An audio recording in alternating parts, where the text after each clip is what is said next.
We live. Yeah. Yeah. No. Yeah. No. Maybe so. Yeah, we're live.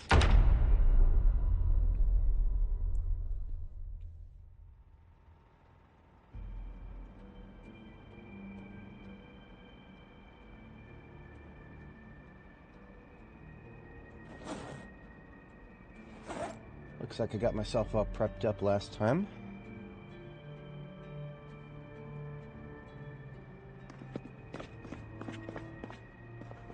Actually not carrying around a 223 at the moment.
Quick perimeter check to get started here. Looking all right.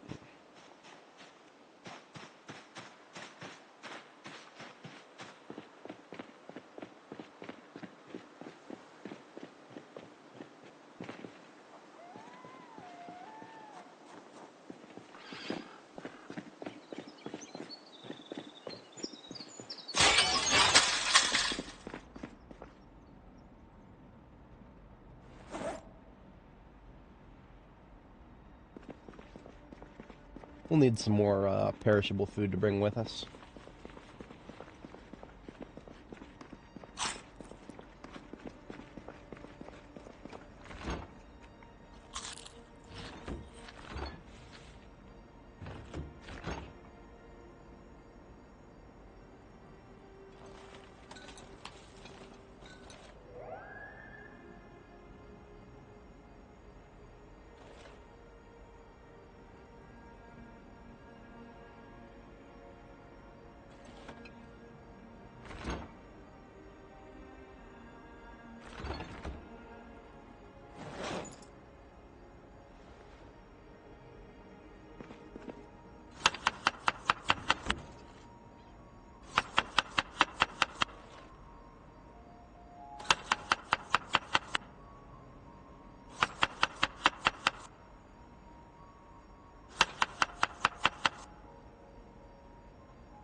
There's a bunch of potatoes that are cooked that are not showing up in the cooking list. That's weird. There we go. Just had to move out of range of the other potatoes, I guess.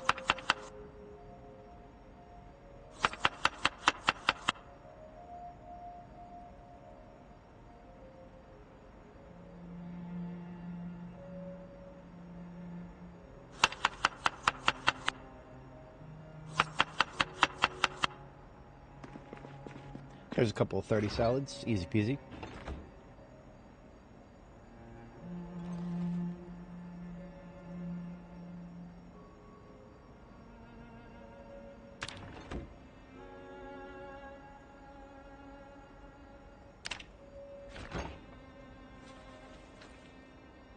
We pulled some meat and some kale out of the freezer, so that will that'll be useful for us a little bit later when it finishes thawing. This box of shotgun shells needs a home.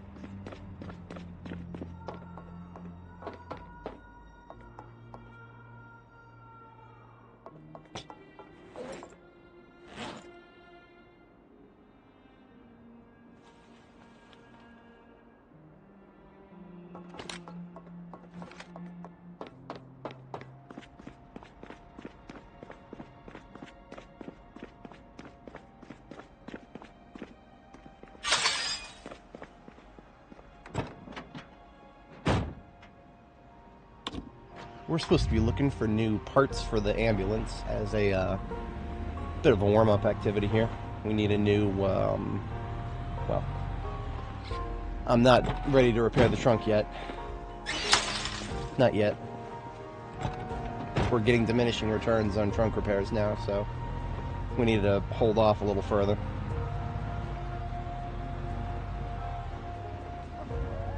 There's some general improvement we could do.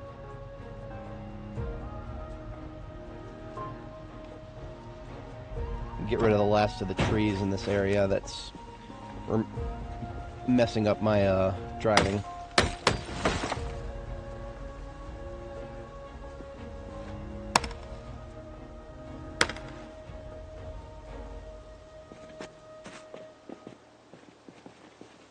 And visibility and whatnot.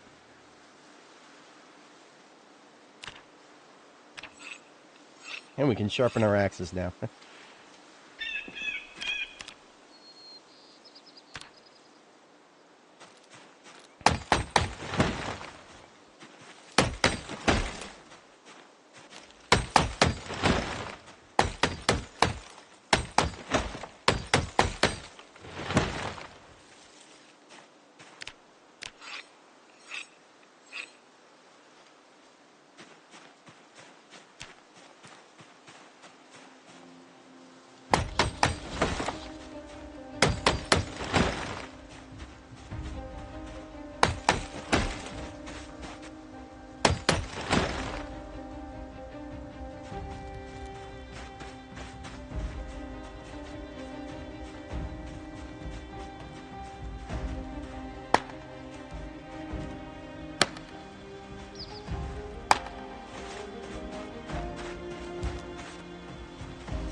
My favorite part about trying to move stop signs is you can't put them in you can't put them on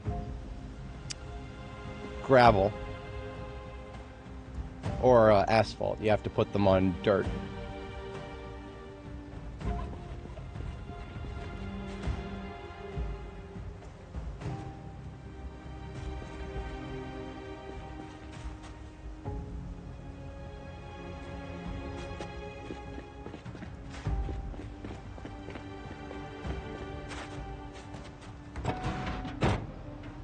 I can't remember if it even was possible to remove streetlights.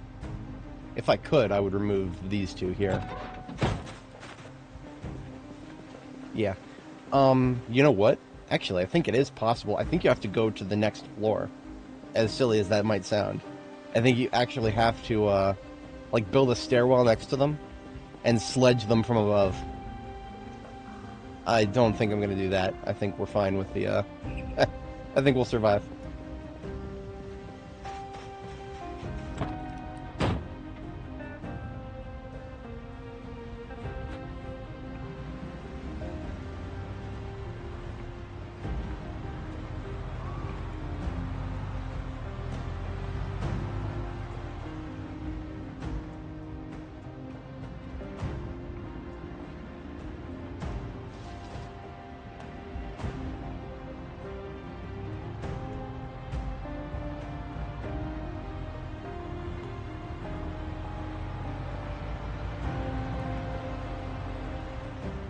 I actually think it was right across here, and then to the north that we had some parts that I could steal. I mean, actually, woof, we probably got a good hood on this one right here that I could steal.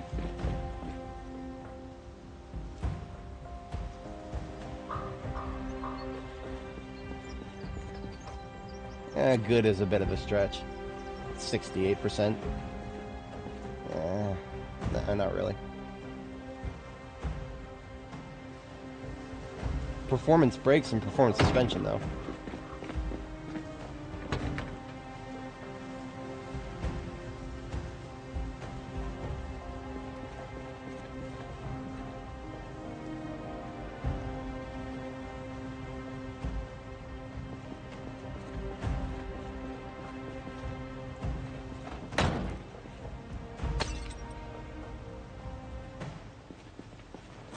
For anybody joining, welcome. We're just getting warmed up here. Our van is in need of repairs, so we're out going to harvest a couple of parts from good vehicles. I do believe right up here into the north, we're going to have a parking lot of a townhouse area. I think, yeah, right up here at Maple Court, there's a couple of, I believe there's a couple of good vehicles we can hit there.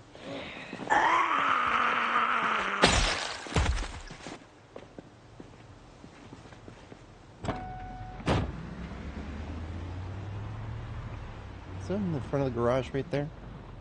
Yeah, look at that. Oh, that's a zombie with a gun on them. I think that might be a, is that military? I think that's military. Okay. Let's see if we got any more of them.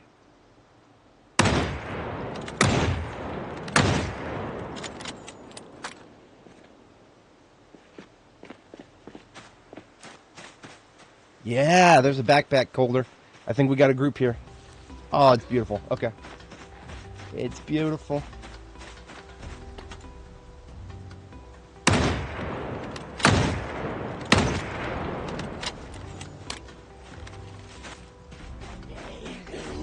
Still alive, huh? What's that? I don't know if those guys were here the other day. I was here just the other day when I was, driving past, but I guess I didn't see them.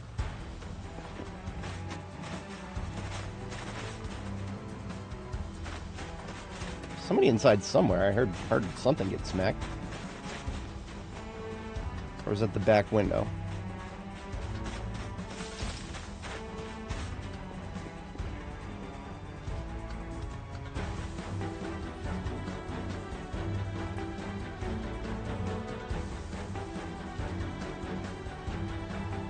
Hey, it's a Spiffo sleeping bag. Alright, I'll take that.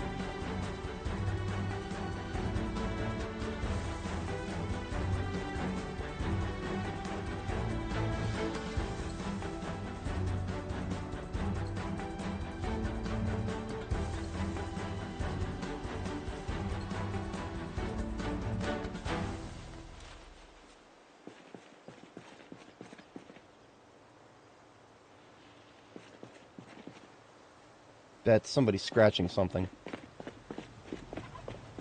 Hello there. It wasn't you, was it? I don't think it was.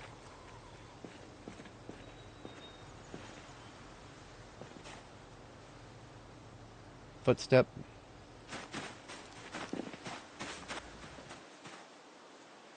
I know there's another one somewhere in this area, but I mean, all these friggin' trees. And I know that I'm still hearing a scratch. It's got to be somebody in either one of these houses. Whatever.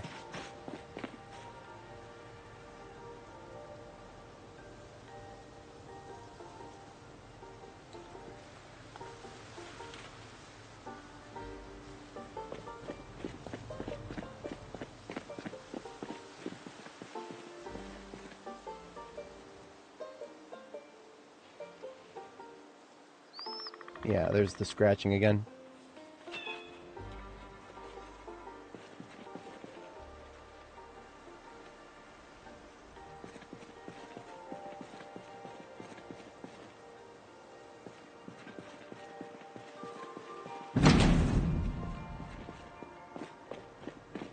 I'm gonna go all the way around and do a perimeter check on the house and then go from the other side.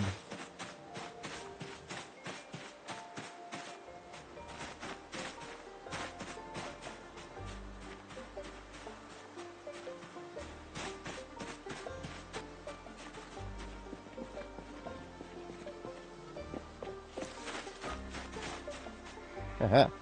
That's the one that came out of the back window. Shot of glass there. Okay.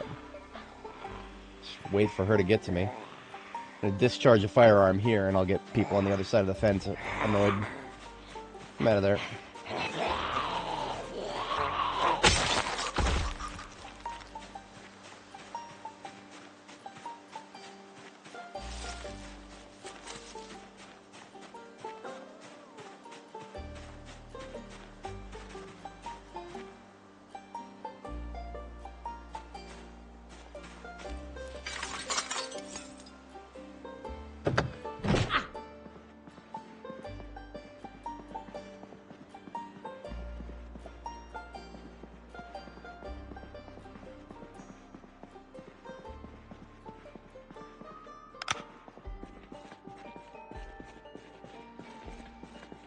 There's somebody scratching something still, and I hear it.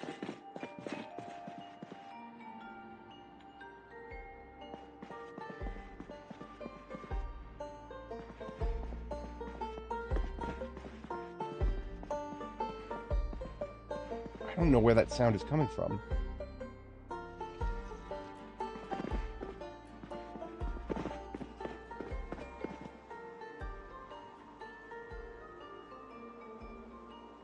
The most annoying thing is it seems to be stopping periodically.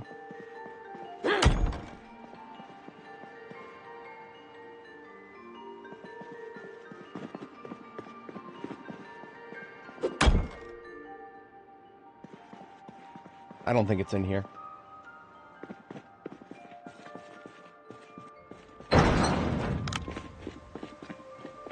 It's got to be the other house. Okay.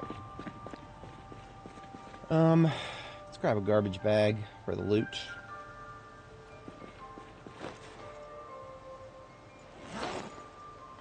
I'm over-collecting on these military gear guys because I'm not 100% sure how much of them are going to have stuff I actually want.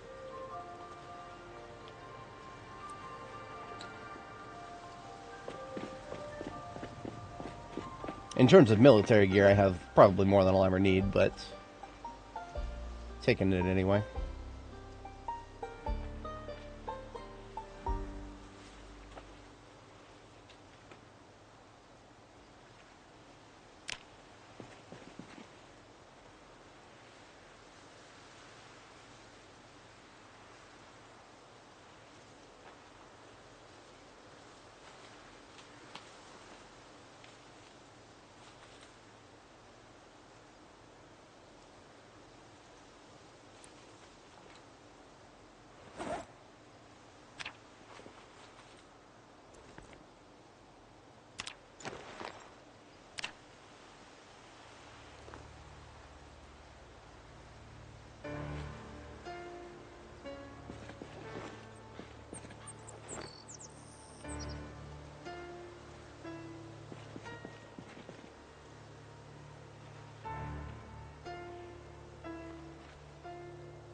There it is again.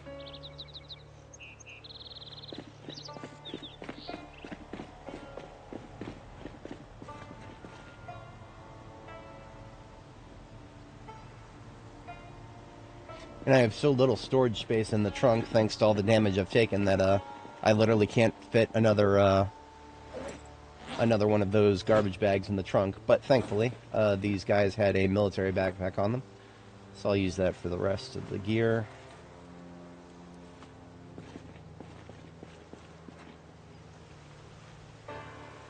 Each one of them had a flak vest. I don't know what they were expecting to shoot at them, but hey, even another MSR 700. I might need it.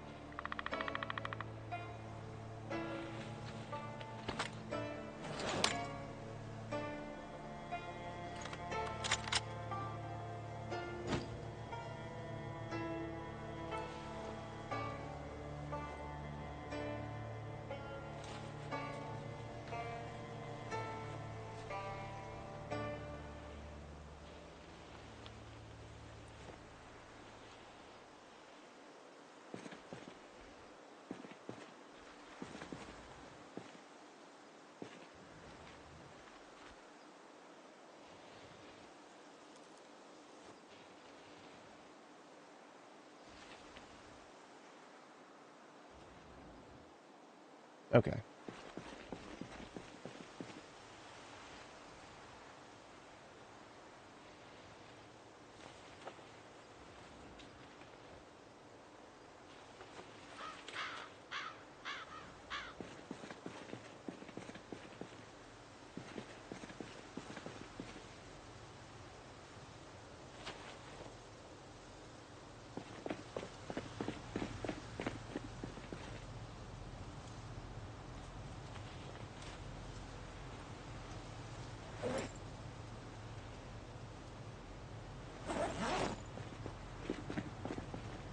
Lots of gear on these guys. And I feel bad leaving any of it behind at this point.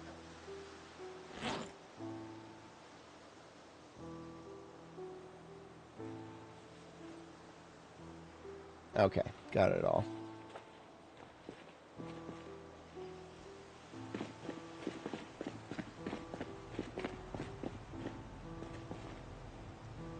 I probably should just start carrying around the trailer with me everywhere I go. That would be the appropriate response to the fact that the trunk is just getting more and more damaged. But the trailer reduces your mobility, makes it harder to back up. Alright, now here is a couple of good condition vehicles.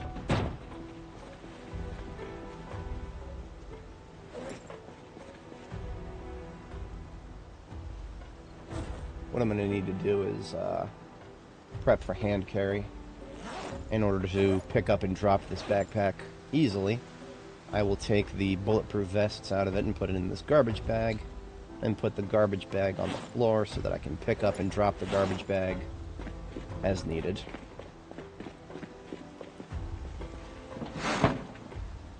A couple of tools in here I might need. A mason's chisel. Bricks are meh.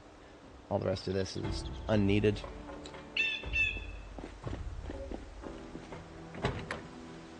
I remember this one being a deceptively pretty one.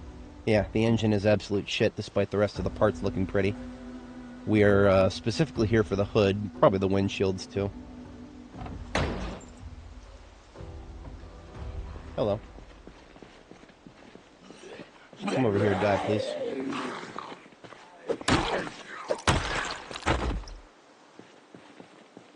See that other one to the north there. I'm not looking for a big fight at the moment, not when I'm this over encumbered. Alright, new hood. And you know what? We could use a new front and rear windshield. The front is still okay-ish, but...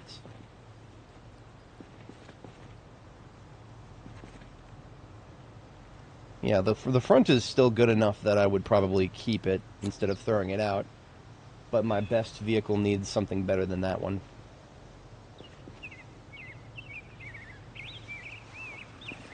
Alright, 2 coming my way. 3? Yeah. It's the fence orbiters that are kind of brought in our direction.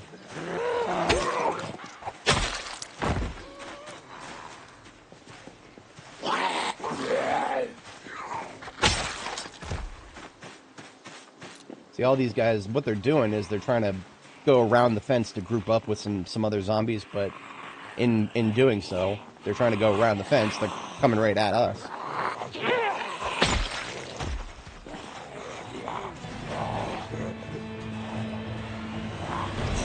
Come on, split up.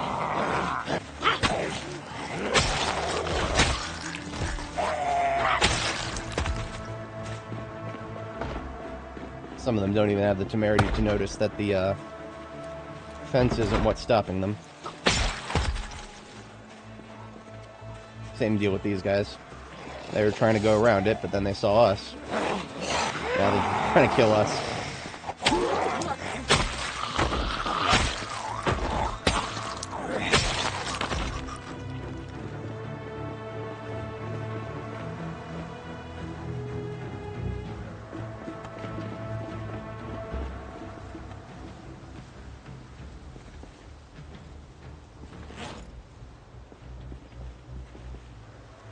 everybody for the moment? I think it is. For the moment.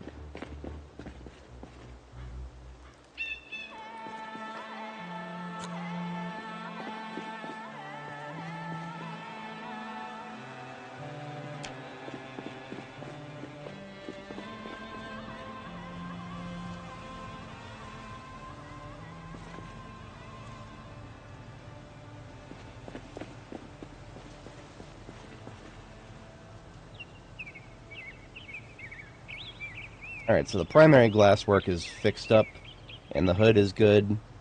The trunk is not that good, but we're waiting a little longer to repair that, now that we're in diminishing returns territory.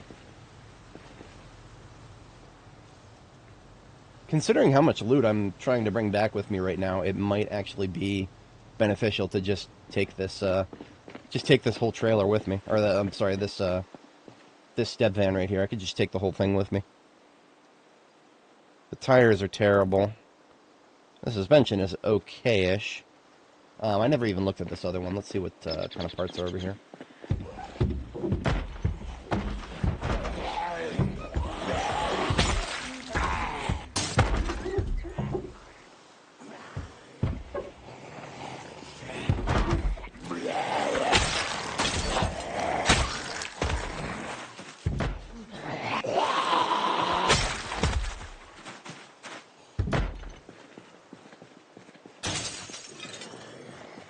He breaks the window, and then he goes for the door.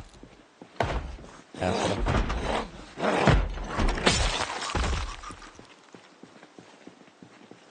Alright.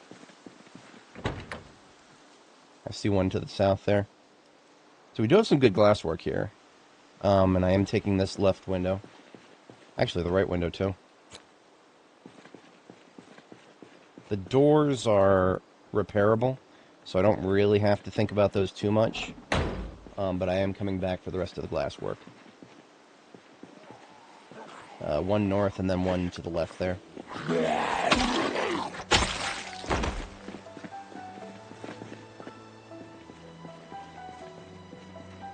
I know I saw one to the left here. Where'd he go? Which tree is he hiding behind now? Friggin' trees.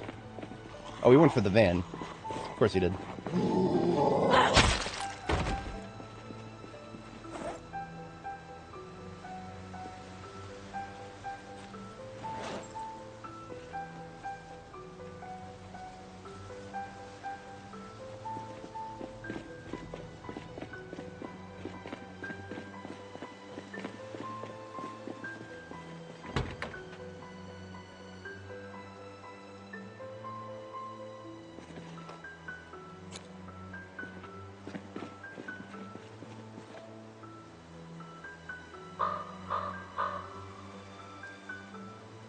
Brakes are just regular. Gas tank is big, and I could repair it. All the seats are shit, though.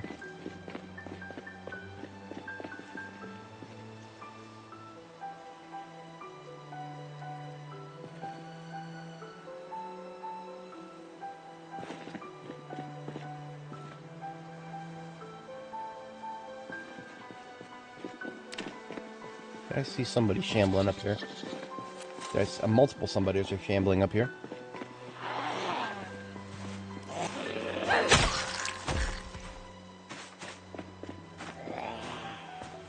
Come on, shambler, let's go.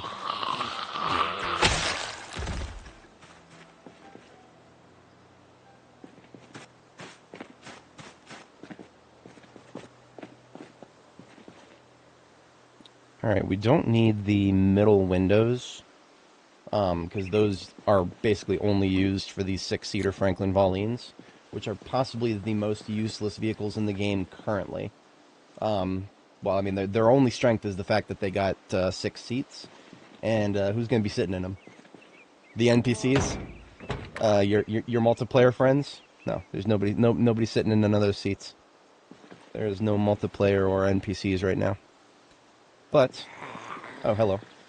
Fucking trying to take apart a car here, if you don't mind. There's another one up there, too. Multiple another ones.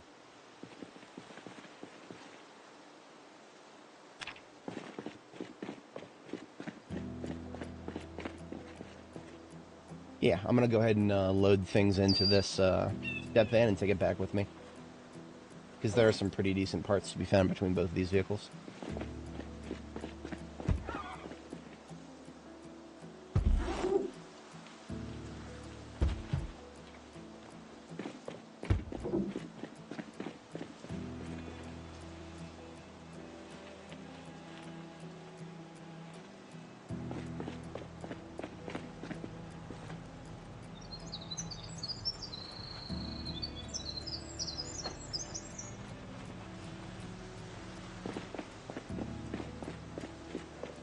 Is that a fast one to the left? Yeah. Come on, I'm gonna get some of this shit out of my inventory, would you? No, you're not gonna let me. Fuck you then. Let's go.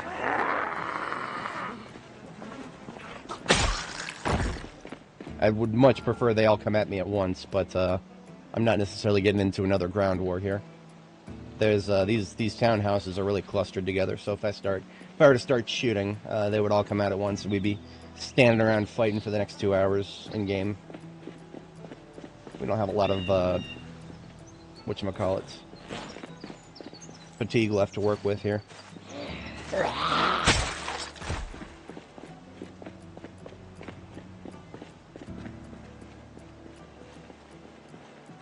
Did I want the rear door from this? That's the last thing I could think of as being useful.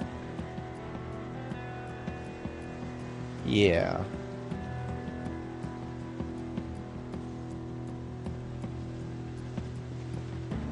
If I have room for it, I'll just take the gas tank too.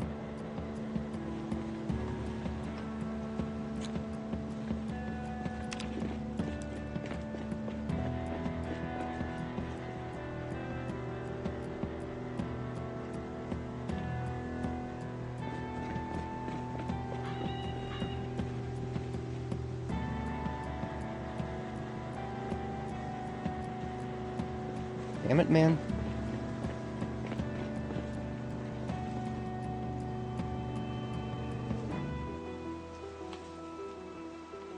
They didn't even notice me. Alright. And then we'll just take the other loot that we picked up and toss it in the trunk there.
Alrighty.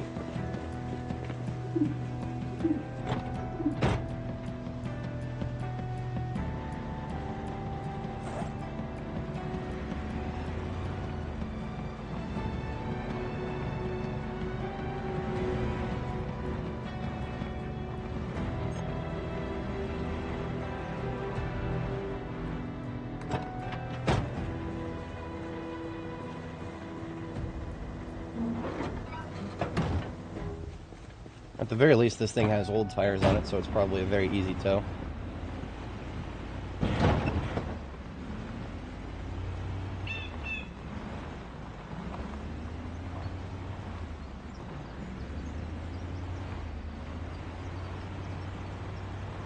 Hell, I could probably tow that forward. Just a little note about towing in Project Zomboid B42. It's not a very fun experience towing, but generally speaking, most vehicles can still tow if they go backwards. In this case, we are trying to tow. We're actually going to try and tow this vehicle forwards. Emphasis on try. I don't know if it'll work.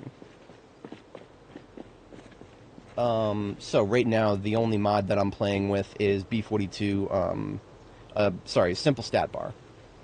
That's this one right here. This is the only one that I'm playing with right now. At the very beginning of this character's playthrough, I was doing one called Draw on Map, but I actually removed that at one point, and I have not added it back. Because like I was troubleshooting some compatibility problems that I don't even know if it was caused by that, but I removed it while I was troubleshooting that, and since then the devs have actually upgraded the map system in game to such an extent that I don't even think the draw on map mod is really even that necessary anymore. Like I can do a lot more with the map now. But yeah, so this is just simple stat bar. It's not actually on the workshop. I ported this version myself, but there's other people who have made ports and published them.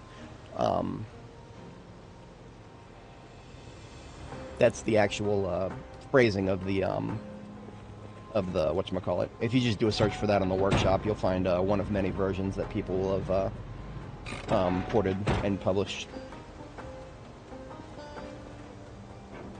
The original guy who made the Build 41 version of that mod, I do not believe that he actually has made a B42 version yet, which is why you have to find one that somebody else has ported.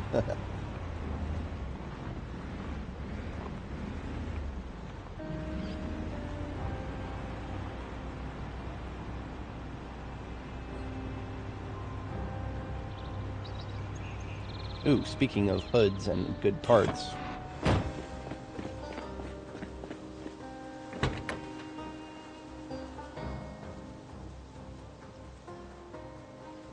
It's not quite as good as the other one, but I'll take it.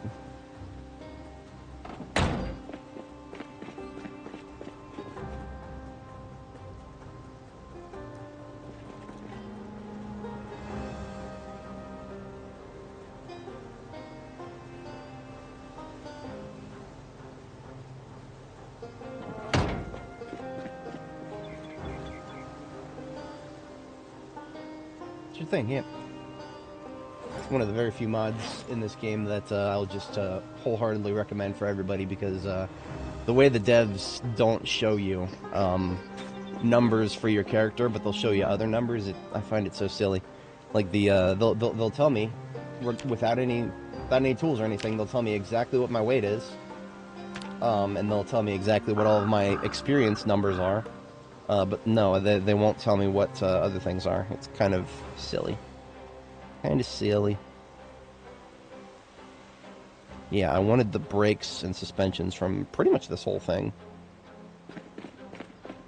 I don't know if I have room for all that, but I think I might make room for it.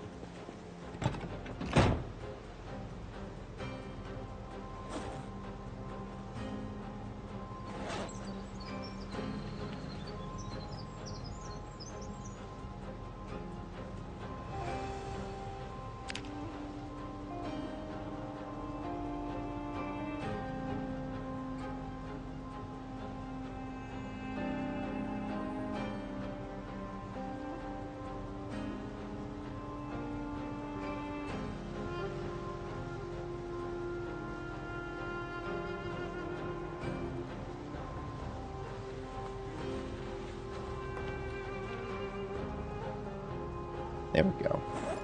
That should free up some room.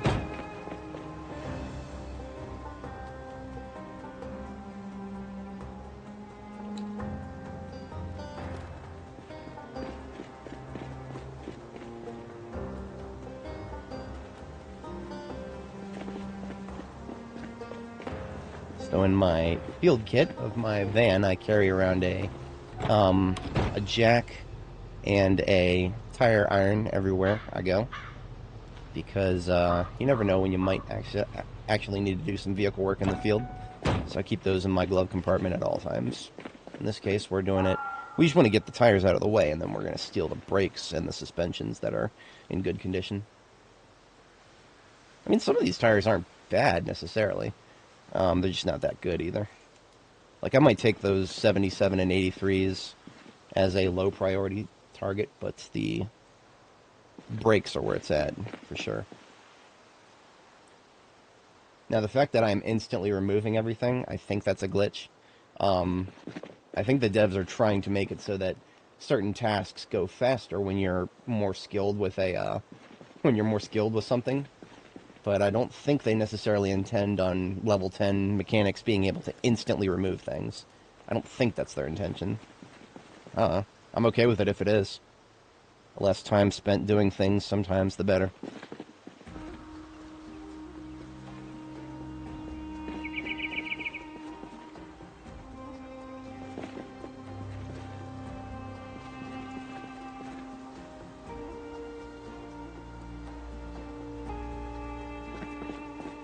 Alright, so all those brakes and suspensions in the trunk here.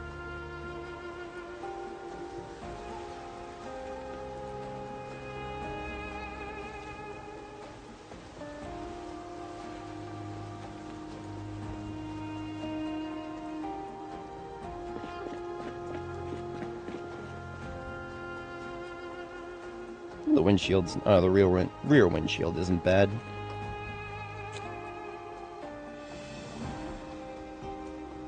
Regular muffler I'm not really interested in. The front right door I guess I'll take.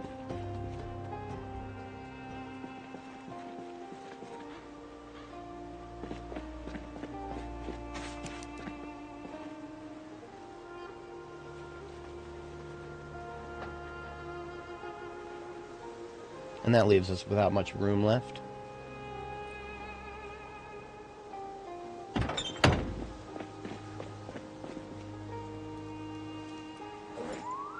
However, 2 tires equals 30 encumbrance, and military backpacks can fit 36. So I can still get away with both of these tires. Just gotta hold them in my offhand there.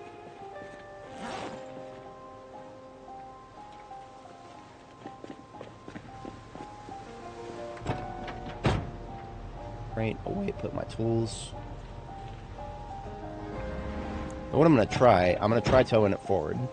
I want to see if I can actually, so whenever you're, I was going to say this earlier about towing in build 42, what you want to make sure is if you want to tow forwards, you know, like we used to in build 41, if you want to be able to tow forwards, what you got to do is give it a shot and make sure that you can make it out of second gear.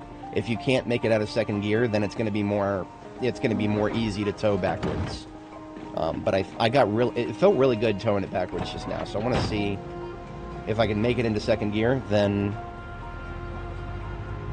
Yeah, I made it into second gear without a problem. Now, the reason I was able to do that, I think, is down to the fact that this has, this van that I'm towing right now has, old tires on it, which, old tires have lower, friction. I might even make it into third gear. Second gear is basically the threshold to ensure that you're equal to towing backwards, but now we made it to third gear, and now we're better than towing backwards. So we are actually better to tow this specific vehicle forwards.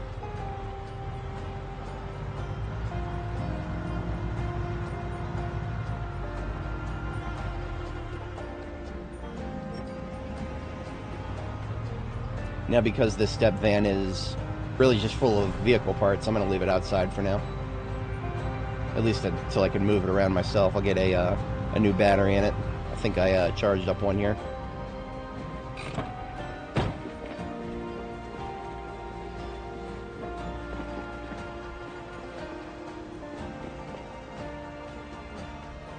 Oh. For some reason, that particular battery stopped charging at 4%. Oops. I'm gonna go ahead and swap out another vehicle's battery.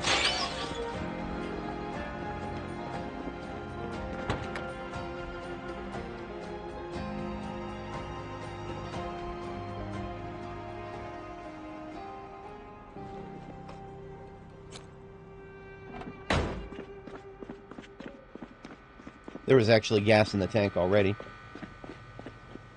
So I just gotta slap this battery in it.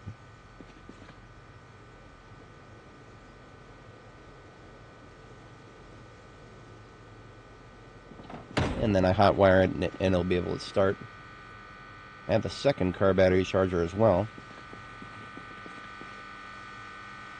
Place it here. It's gotta be there so it's within range of the Oh yeah, so the door is actually in my way. I can't right click on it while the door is open.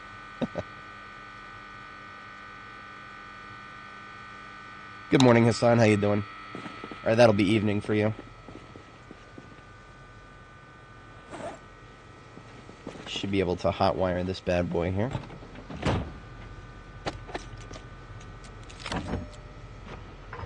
And there we are. Step van full of good vehicle parts. Always a welcome addition to the fleet.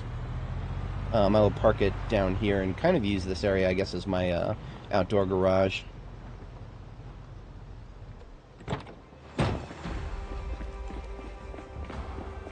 I already have some vehicle parts collected in here, but there's not quite enough room in here to call this a good garage area. I mean, like, for vehicle work, really. It's not good for vehicle work because this storage back here is full of furniture as opposed to something that would be useful for vehicles.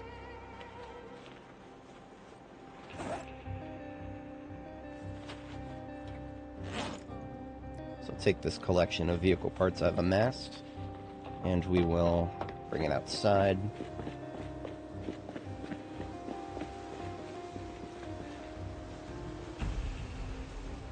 Perhaps the glass work I could just put all in one spot.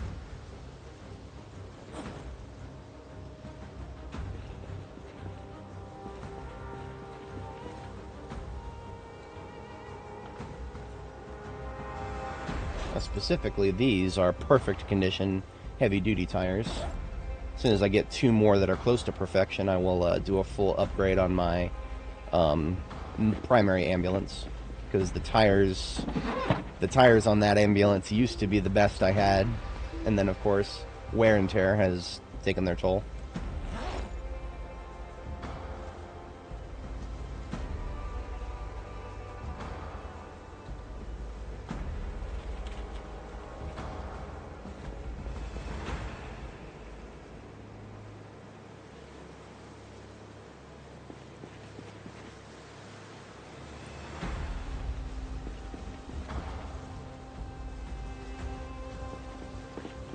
Oh yeah, thank you. Yeah, this used to be like the storage room of a grocery store, but once you get all the storage racks out of the way, it is a very nice garage. There used to be a garage door here when we first found this place, but we never found the key for it, so we never could open it. So we just used the sledgehammer to break out the garage door and then another section of wall, and replaced it with just a full set of gates. Those gates, I like them a lot because you can see through them. So if there's a zombie on the other side smacking the gates, you know exactly where they are. Otherwise, big doors, when zombies are smacking big doors and you can't see the other side of the door, you have no idea exactly where they are on the other side. You could possibly open the door and they'll be like a tile over. And that's a wacky situation. I don't like it when that happens.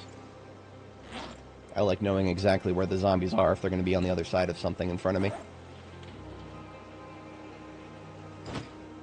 Okay, so now there are almost nothing in this van except for vehicle parts. We gotta get this bulletproof vests out of here.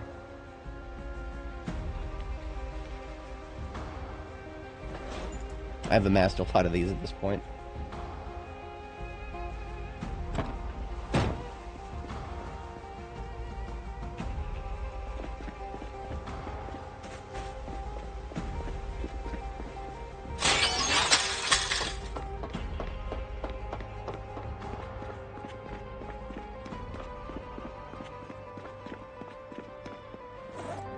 Actually ready to eat another salad.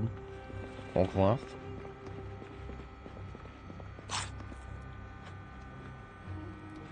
And if I keep putting these bulletproof vests in the tailoring section here, it'll just fill up. We're gonna start putting the military vests in these backpacks on the floor here.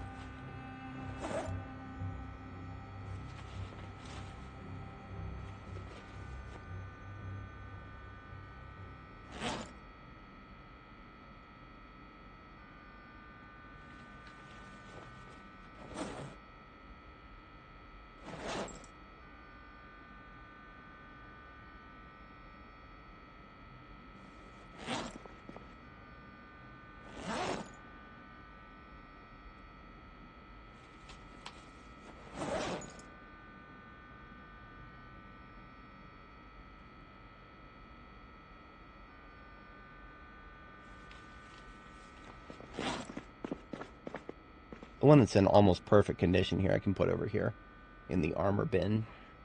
Like I said, I don't know if I'll ever actually wear a bulletproof vest, but having a fully intact one in my base can't be that bad of a thing.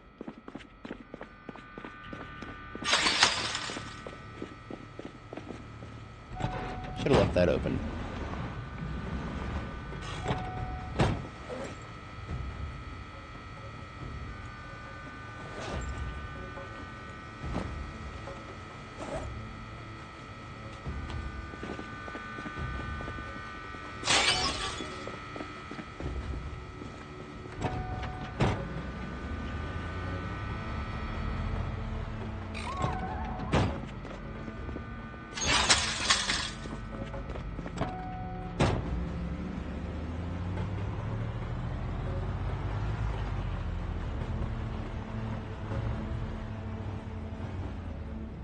I'll say for now that the ambulance is in decent enough condition, but we will want to keep an open mind about when to repair the trunk.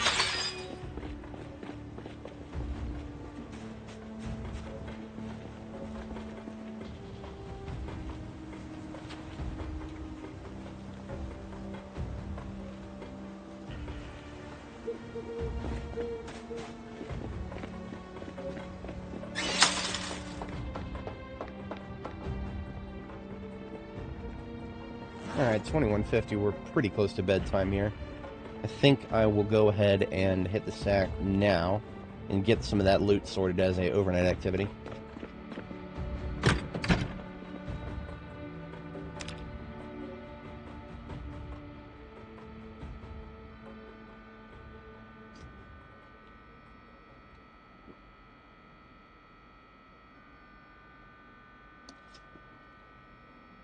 Now, I don't know about you guys, but that sound of the battery charger is quite infuriating. I'm gonna see if they're done yet. Yeah, that one's done. 92% is more than enough. You don't really need to charge them to 100% as long as they're high enough to get the vehicle started. This game is in dire need of jumper cables. Jumper cables are far more common in real life than battery chargers, just like standalone chargers. I have, although that being said, in real life, I have actually been saved by a battery charger once. I had I had some battery problems with my current vehicle a little bit before I actually got the battery replaced, but the battery gave out on me while I was at a gas station in front of a pump, and I mean, okay, so it's a gas station, and there are mechanic shops nearby, and I was like, I went over to one, and I was like, hey guys, do you sell any jumper cables? They're like, oh no, sorry, we don't have any jumper cables here. And I come back after checking, and this guy just randomly, he had a battery charger in his truck. He had already started charging my battery for me. I was like, thanks, dude. Didn't I already find one of these? The second one? No. I didn't leave it outside. Okay. Light bars are now things that can be put on the ground, thankfully. For the longest time, they never were an item that you could put on the ground. Found a couple of guns when we were out there.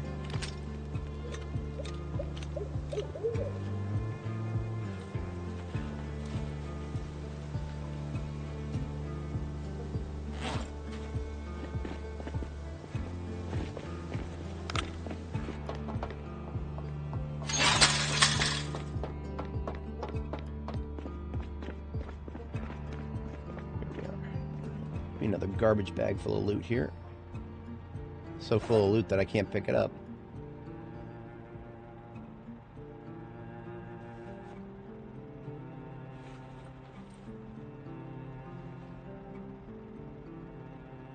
And everything else that's in the trunk can stay there. Yeah, okay.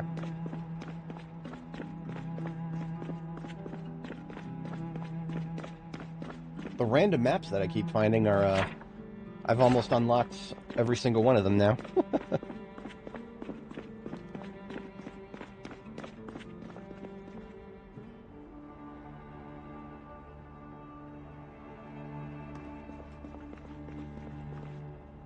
And while we're over here, we did find a couple of memorabilias.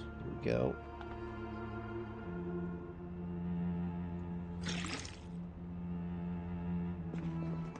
Something I actually surprisingly didn't know for a very long time is that canteens are designed to allow you to boil water in them.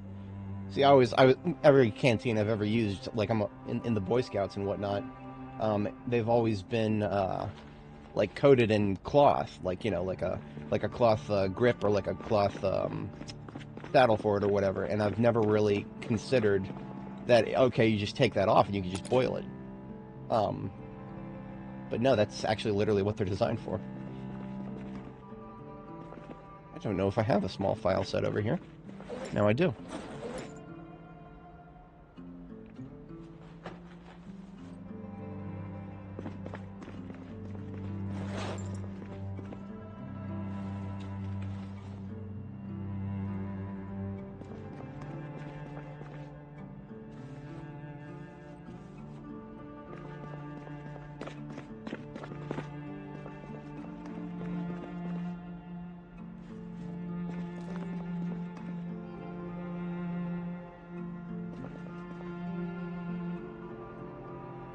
Alright, loose rounds.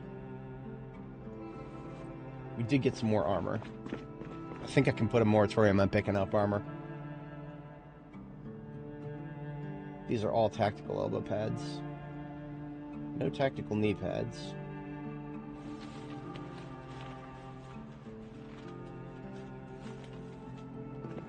A couple more nightsticks, that's nice.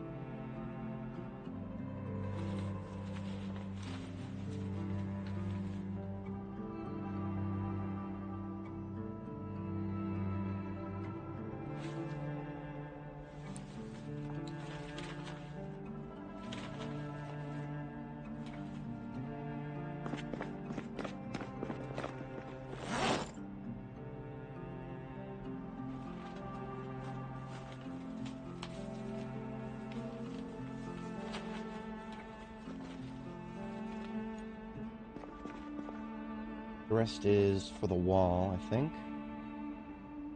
This bandana doesn't really have a home, but go there.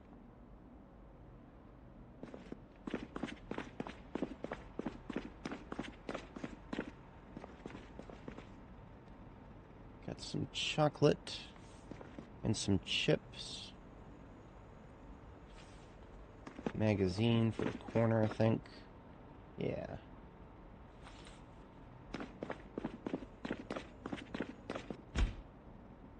Canned food. Put alcohol in there with the canned food for the moment until I find a better spot for it. Fire source items now need to go to the whatchamacallit, to the pottery area, because that's where I use them most often. Okay.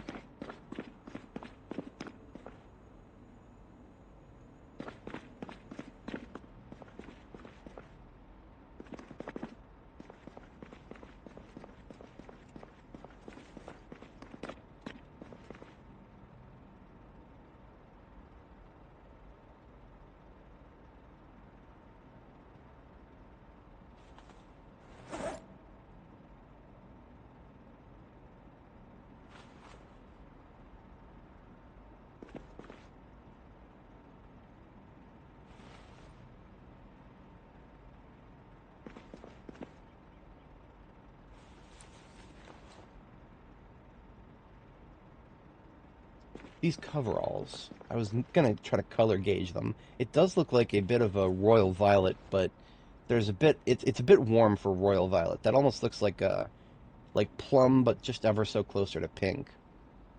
What was I was looking for a specific kind of color. It's like a dark. It would need more blue. Because what I'm thinking of is something that actually matches the wizard hat that I found. The wizard hat that I found has got the it's like a almost law enforcement blue with some yellow stars on it, but it's got I don't know. There's a bit of a unique color to it. can leave that in there for now. Bricks for construction. This M625 goes over here in the M625 and 45 auto bin. And then loose ammo, that goes to the ambulance, of course.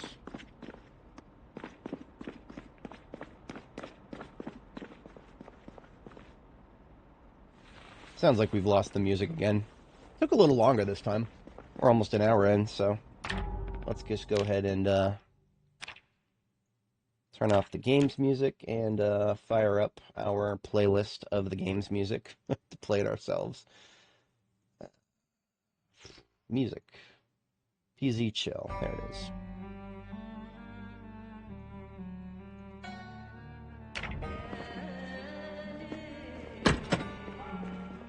Spiffo sleeping bag. What does this look like?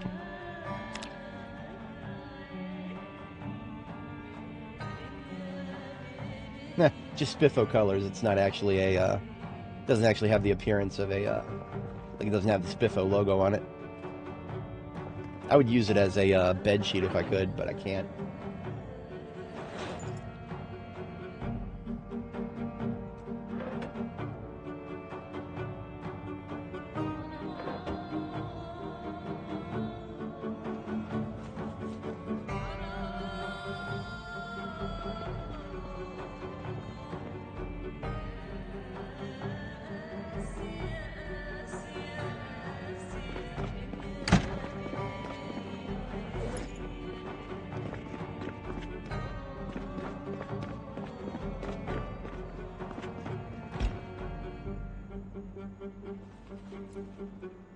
I think that's a bag of loot on the ground that I need to sort through.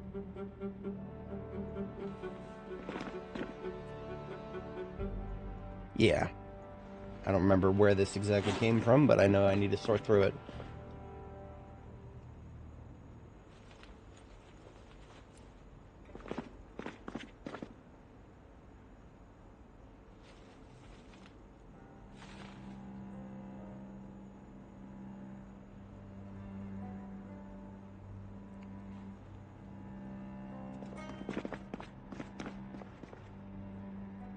Magazines, schematics,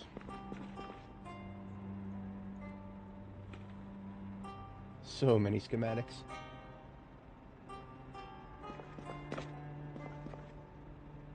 A little bit of food stuff, none of that, nothing for the front though. Just canned corn over here. Mac and cheese, pasta is the center here. Everything else is small form for the corner.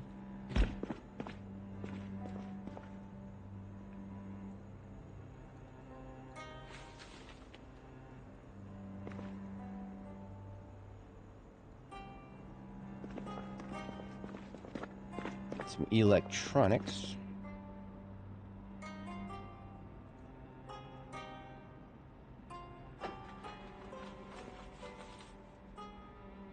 More literature. Oi. The moment I started moving, it was out of range. And then some first aid. Box of sparklers. That is going to go in the bomb making area, along with the glue here. And then I don't have a destination for VHS tapes yet, but in case I need them, I will put them in the bedroom area. So sparklers, glue, and then this empty bottle. It's also the kind that can be filled with gasoline and used as a platform for the bombs. Another hunting knife for the spares on the table here. 1911 for the 45 auto bin. And some melee weapons.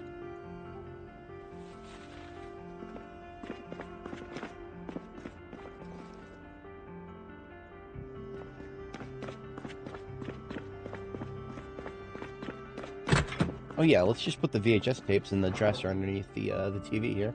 And that makes the most sense to me.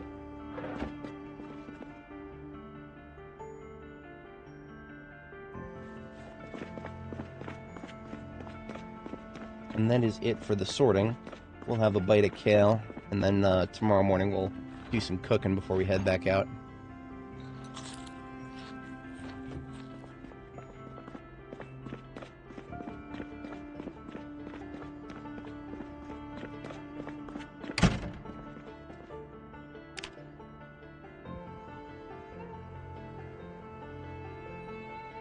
Alright, for anybody joining, welcome. We're in Southwest Louisville, and we're we were getting warmed up there with some vehicle repairs. We did the essential repairs on our primary ambulance, so that's taken care of. Beyond that, we've got some cooking to do to start off this morning, so that we have fresh meals, using the many perishables I brought with me. Speaking of perishables, I think it is time for me to bring my, bring the perishables that I have at Foxtrot Base down to Jericho here, so that I no longer need to have generators running at Foxtrot. So what does that entail? That entails the transportation of a lot of perishables at once. So we will do that. We'll use our biggest van for that.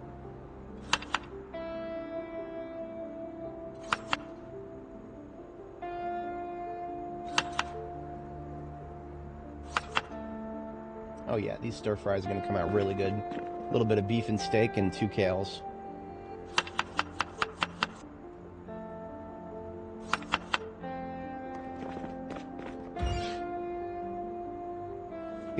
Feeling like they're going to be 60 fries. So while that gets started cooking, I'll go ahead and we're going to want the trailer, the good trailer. So I'm going to set this ambulance here is my logging vehicle right now. I'm going to go ahead and just toss the rope into its trunk, leave that out front, so that I can come up and use the trailer here with the larger van, the hauler.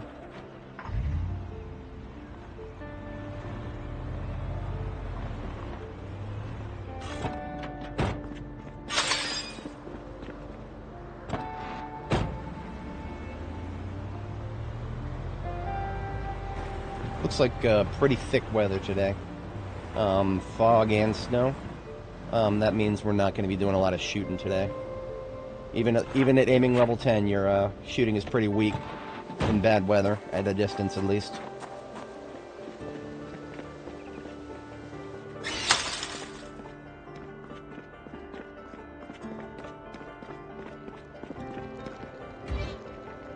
About halfway done. You can move up the van.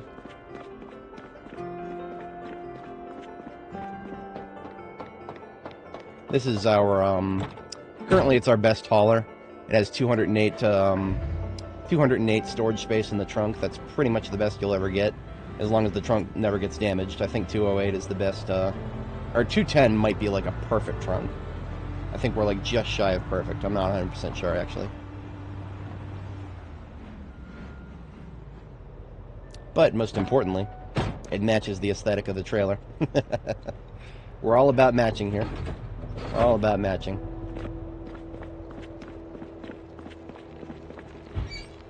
And these are just about to finish. I'm hoping they'll be 60s. Yeah, 60 each. Beautiful.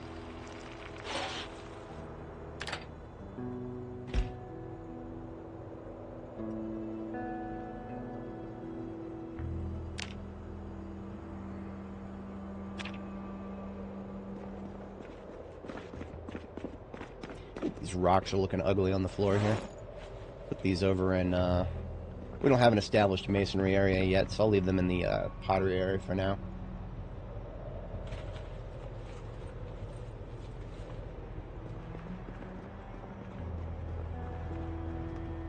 Alright, now one thing I want to do before we set out for the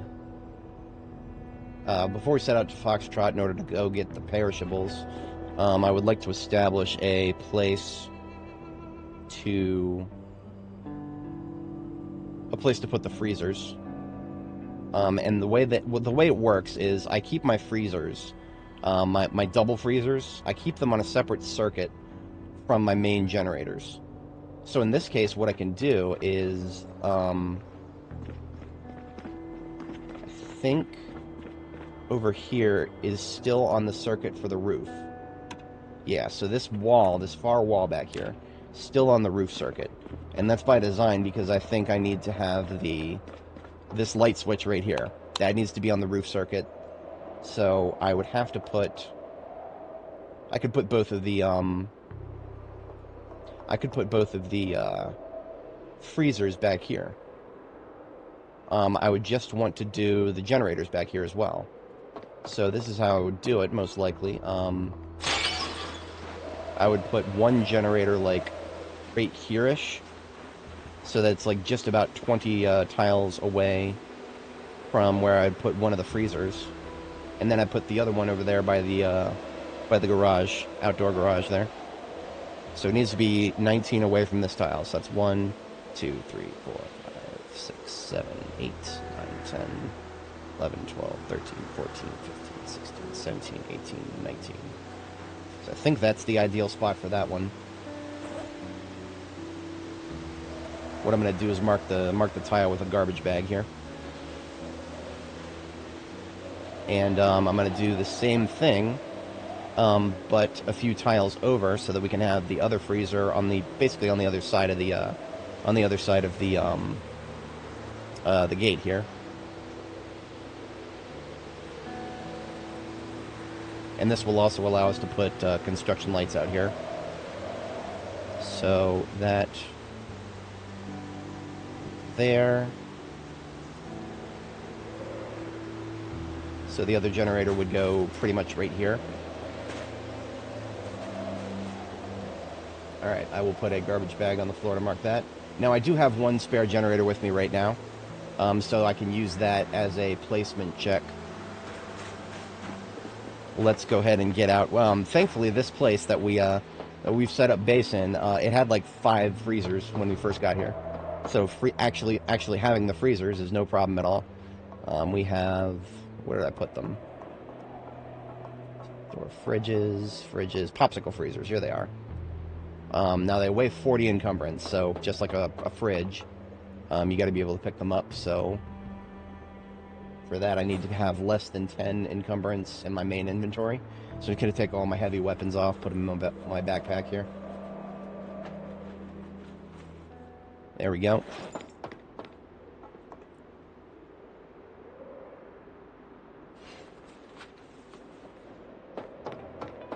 So what I'm doing now is just making sure that if I put it down, it's not powered by anything. And you can tell that it's not powered because if it was powered, there would be a slight glow to the top. It is a self-illuminating. It's got an illuminated interior. But what I want to also make sure is if I put the generator over here, that it won't catch this one. So I'm going to go get my spare generator, which I left out in the parking lot up here, and we'll place it and connect it and see what happens. I very eagerly await the day where we don't have to use distance to determine what's connected to what, because it's really tedious right now, but that's the game we're playing at the moment.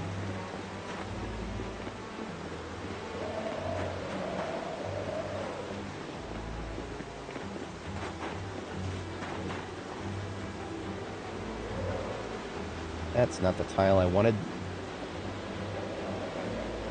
Because of the garbage bag, maybe. Hello there, Voltabs. How you doing? Alright, we turn on the generator, and now we make sure that the freezer is powered. Both tiles appear to be powered. Excellent. So the placement of this one is correct.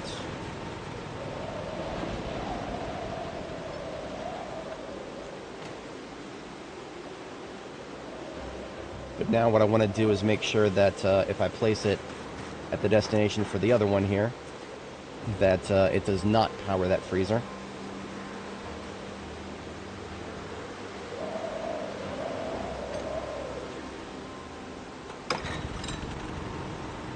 The fuck?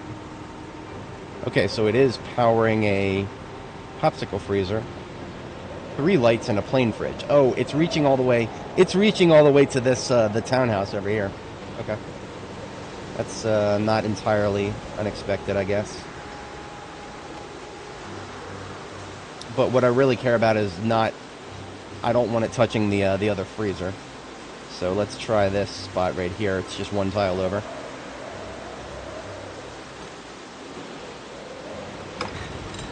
Okay, it is no longer powering the freezer. So that is our destination for that one. So now we are going back to Foxtrot Base. And we are going to acquire... All we need is the perishable food and one of the generators. We can leave the other generator behind. So this is the freezer that the other generator is going to power. We can just put it right here. That should work fine. Well, you know what? Let's verify that.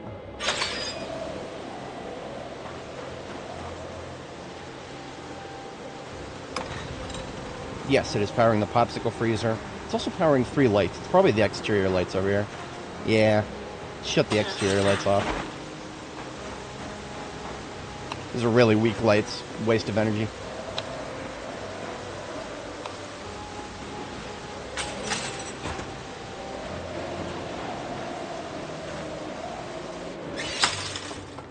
Alright, now we can gear back up.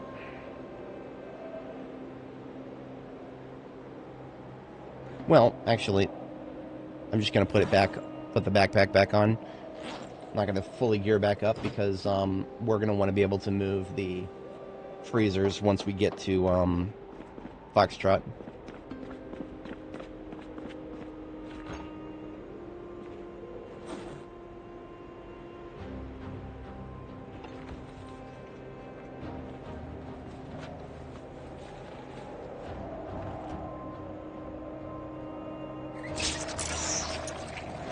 Refill of water, and we are shipping out.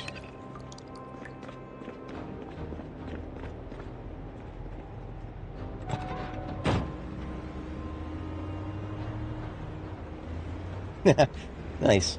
Yeah, that's fine. The, whatchamacallit. Sometimes, this game is hard to stream. Hard to make it interesting. I try to keep it interesting by just constantly yapping.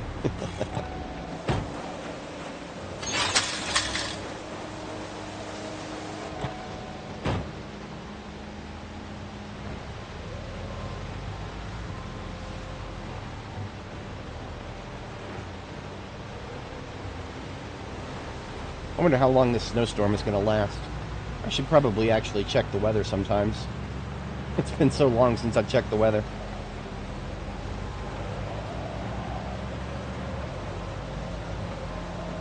At least we'll make it to Foxtrot before we lose the road.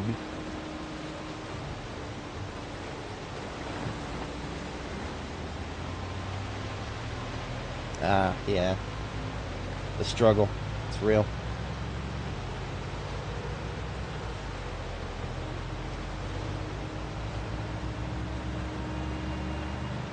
Thumbnails and tags were probably the best thing I ever figured out.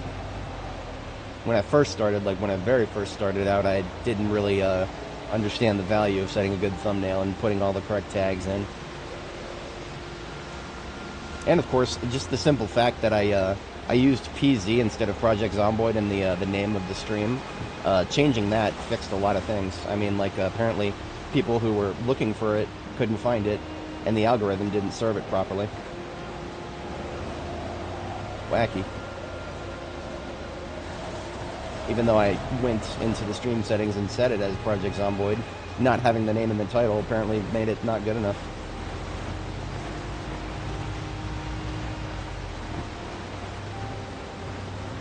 This is the St. Peregrine Hospital. We've cleared this place a few times, but we always want to drive through it whenever we go back to Foxtrot, just in case there's respawns. Keep them suppressed. Not that we are going to be able to easily see respawns in this mess.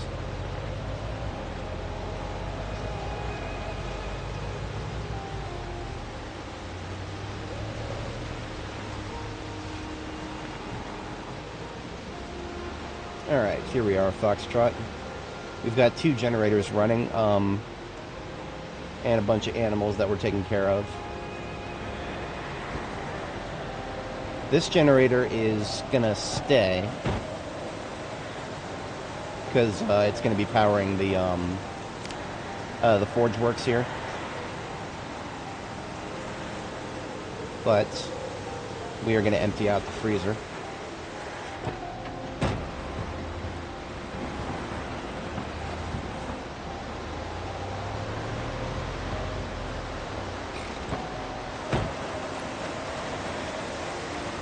So I always keep the freezers, I keep the contents of the freezers in garbage bags, so it's very easy to pull it out of the freezer and move it as needed.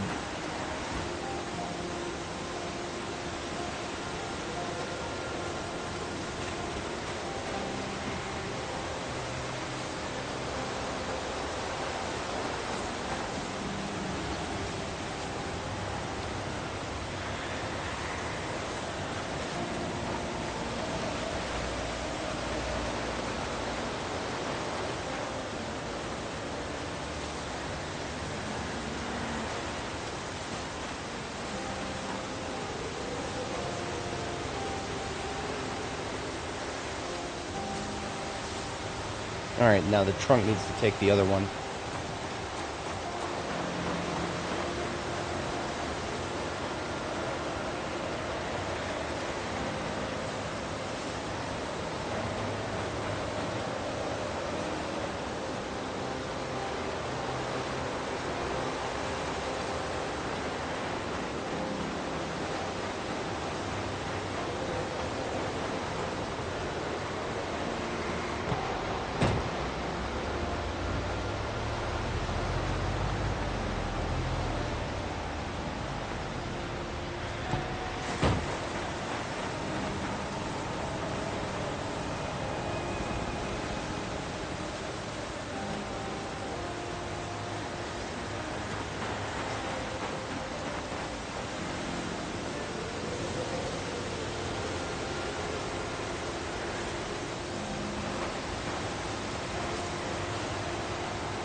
Oh, wow, look at this.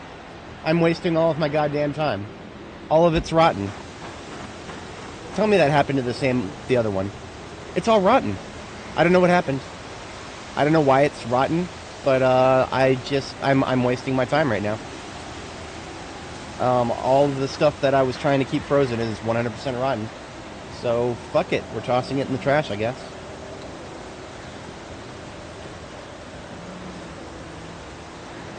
That's really disappointing.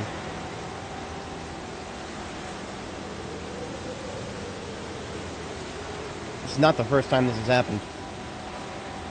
But, well, one less thing to worry about, I guess.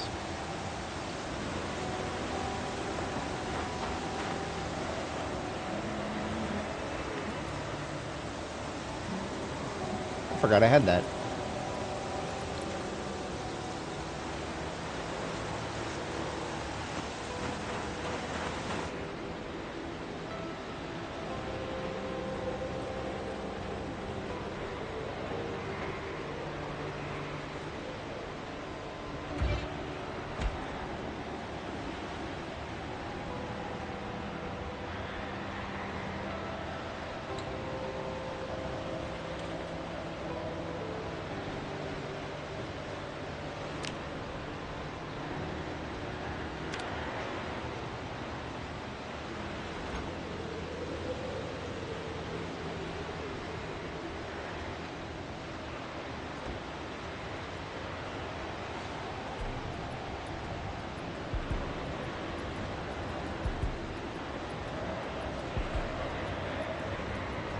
See, the thing that really bothers me is the fact that it didn't happen to any of my other perishables that I've kept with me elsewhere.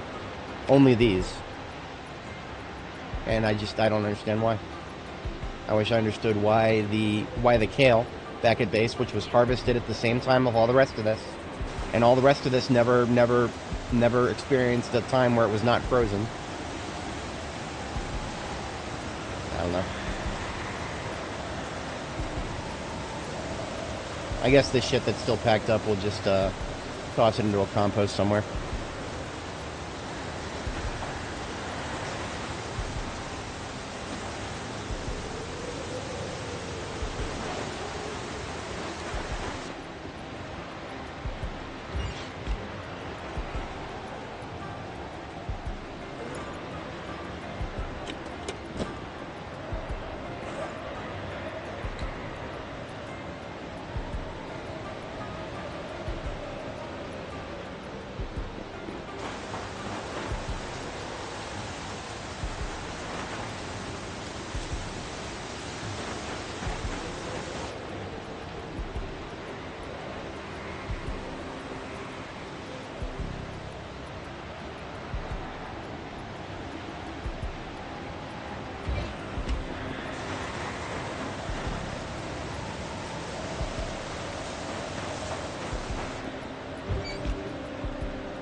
Yeah. Well, I mean, so this, we're playing all default settings.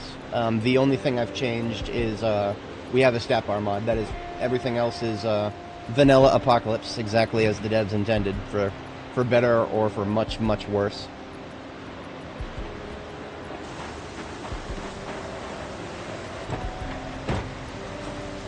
Let's have a bite to eat.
Oh, of course, I'm an absolute moron.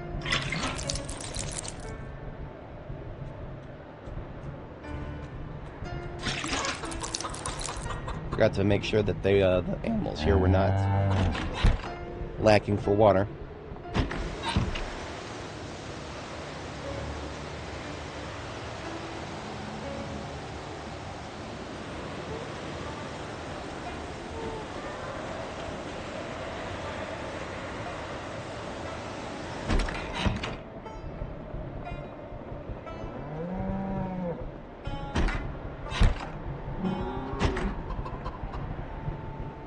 Oh, the bulls are attacking each other now.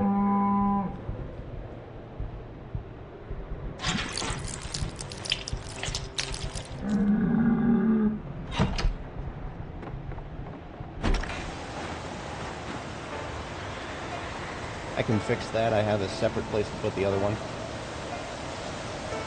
But I need a rope. What did I do with my rope? Oh, I have one on the floor here.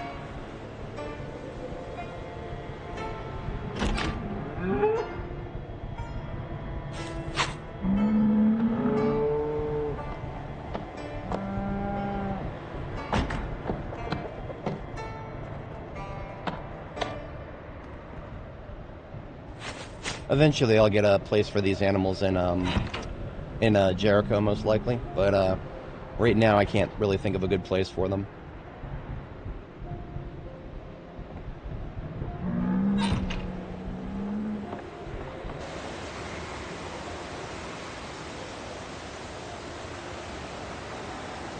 Snow is filling up these buckets surprisingly fast.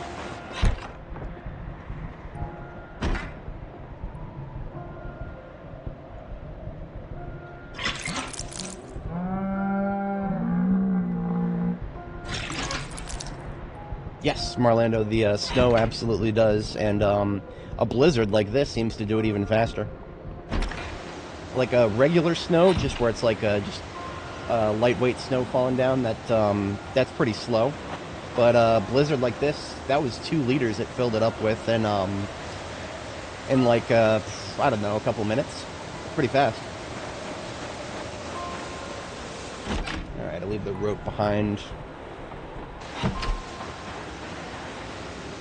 And I need to get some of these vehicle parts up to the garage. Yeah, I got some actually decent vehicle parts here.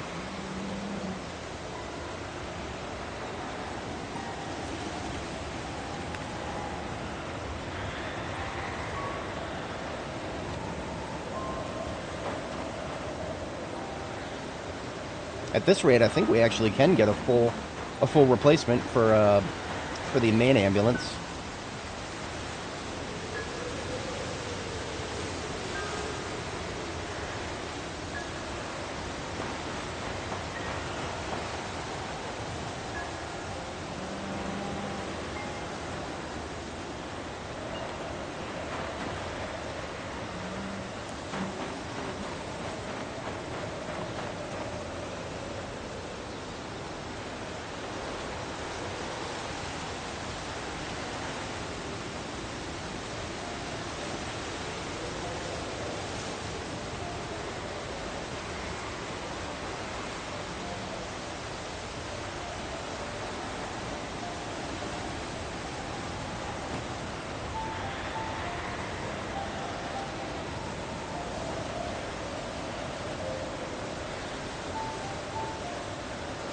I have so many layers on right now that I'm not even noticing anything about the cold. The wind chill is, of course, a problem, but it's not like actually, it's not making me cold. I think I would only ever get cold if I stood still for too long and my body heat generation fell below like 2 or something. Alright, that's all for now. I do think I actually want that barrel to come with me. Otherwise, everything else here is fine.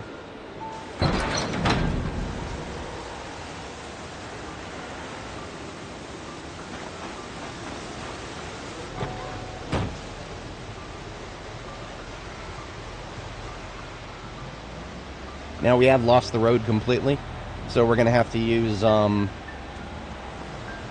short grass like this. The really short grass as opposed to the tall grass.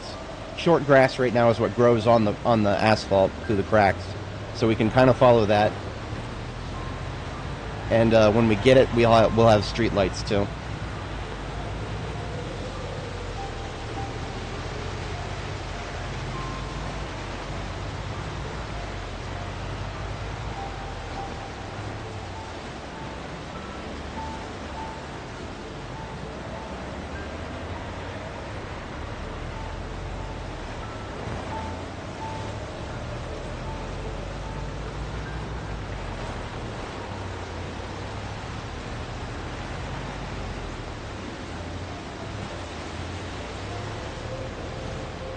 We are not currently in need of gas. However, we are in need of respawns not being at the gas station.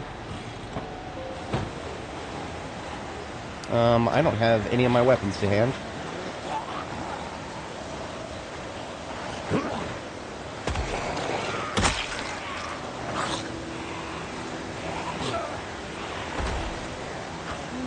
It's alright, I got my knife on my webbing, and my hammer.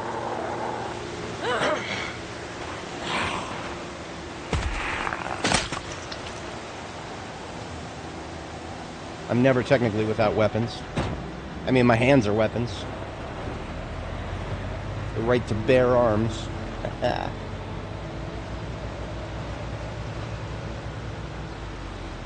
Here we are, on the highway. We just stay between the streetlights we find.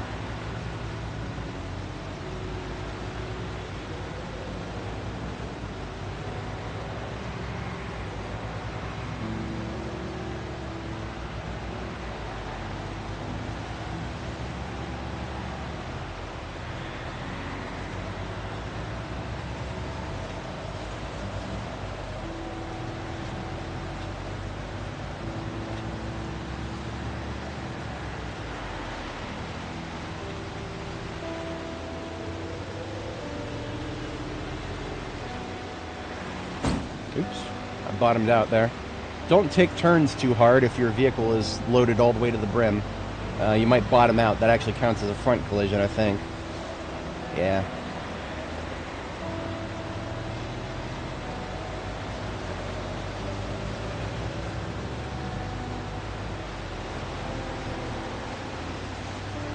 Oops, I went right past my base. I'm so used to seeing the grass area there. That is my, that's my a sign to look out for.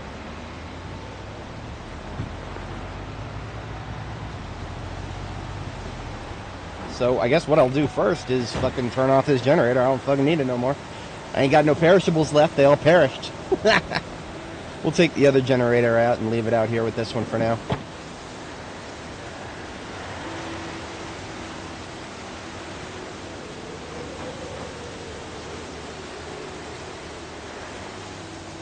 Where'd it go? Where'd the generator go? Did I put it on top of the other generator? I did. Okay. Apparently you can do that. Didn't intend on it.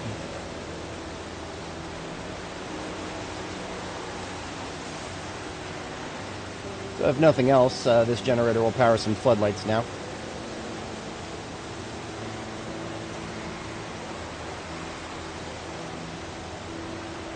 And the performance tire is going to go into the pile here with the other performance tires. One more perfect performance tire, and I'll be ready for a full upgrade on the ambulance. This is a regular tire, and the other ones there are old tires, so I don't want to keep them separate.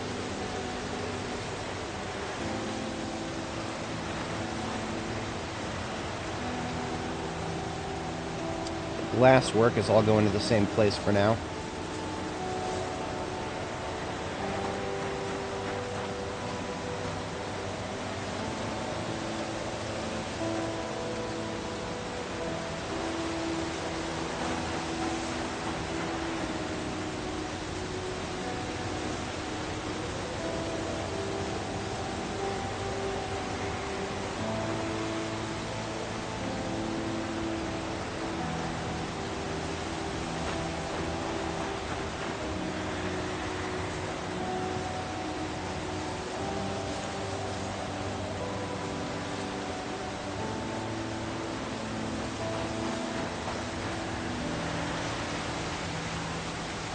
Alright, that does it for anything that needs to go outside for now.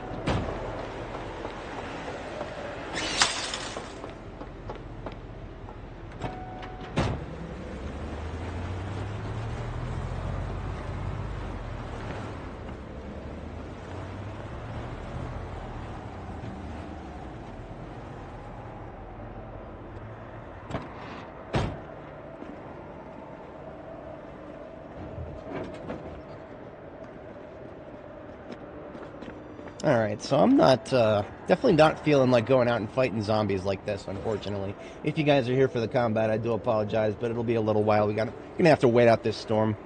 When you're in a storm like this, vision is a problem, but actually even more important than that is the noise. The sheer loudness of the wind actually makes it hard for me to hear zombies, and I think my echolocation is possibly my strongest tool for survival, so I'm not fucking with that. We're just gonna do some base work for a little bit. This probably won't last more than a couple days. I expect that it's a storm of some sort that will blow over. Day or two, maybe. What I can do, though, actually, what I really should do, what I really need to do, is get some more rain barrels up, because the snow actually fills up the rain barrels pretty fast. So I actually should get that up and running, and I have a whole bunch of garbage bags laying around in my inventory from all that sorting through crap. So if we do saw a few logs here, let's saw 3, let's saw 6 logs. Yeah? No. 8 logs, if we have them. No, we don't even have 8 logs, but we have enough leftover planks. We want to be able to build, like, 4 rain barrels. That's what I'm thinking. So let's just saw all these logs.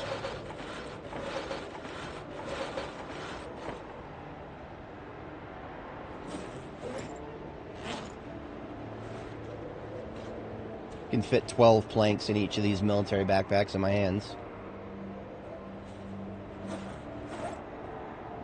9 in the other one, and then we have a few on the floor here.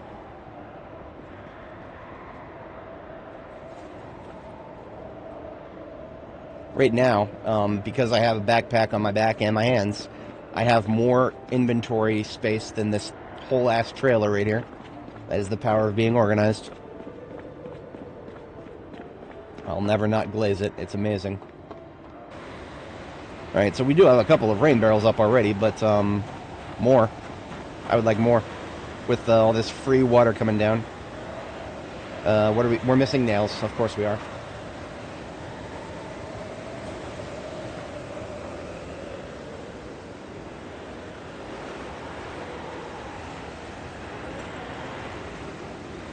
Place the backpack there. I can access it when building on either side.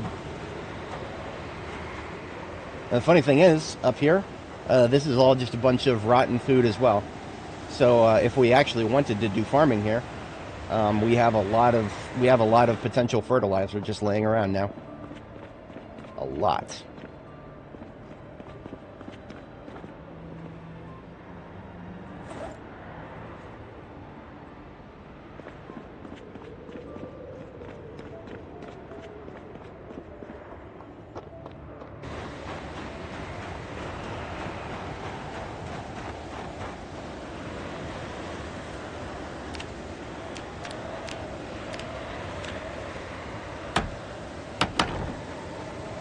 So for now, the plumbing system in build 42 is the same as it was in build 41.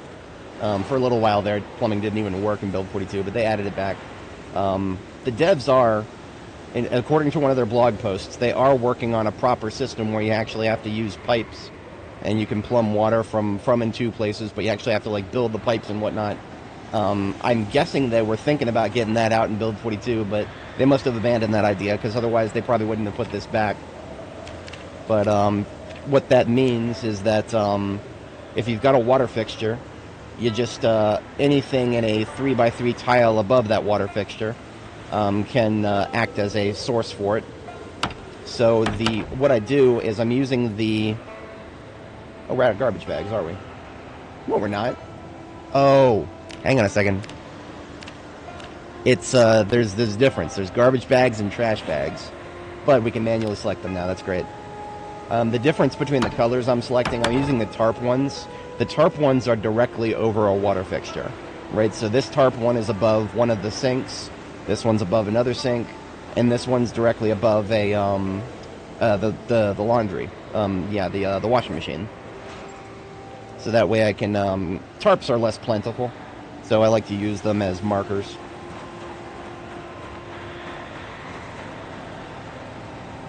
Generator's all right. We can top it off. Why not? While we're up here. Now, if this looks weird, yes. Whoever designed this particular POI, I think they were a little bit inexperienced with Zomboid, because these are ground tiles. These are I'm sorry. These are not ground tiles. These are roof tiles. Like they're supposed to be like on the ceiling of an area, not on the roof of an area. Whatever. Silly mistake.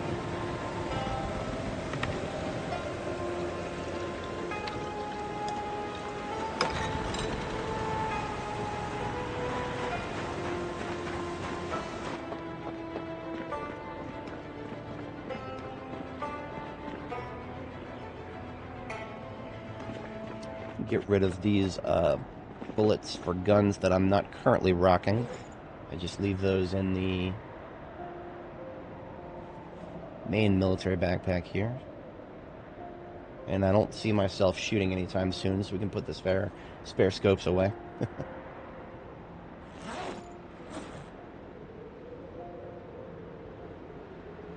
that away, and then my weapons can go back on. That's fine.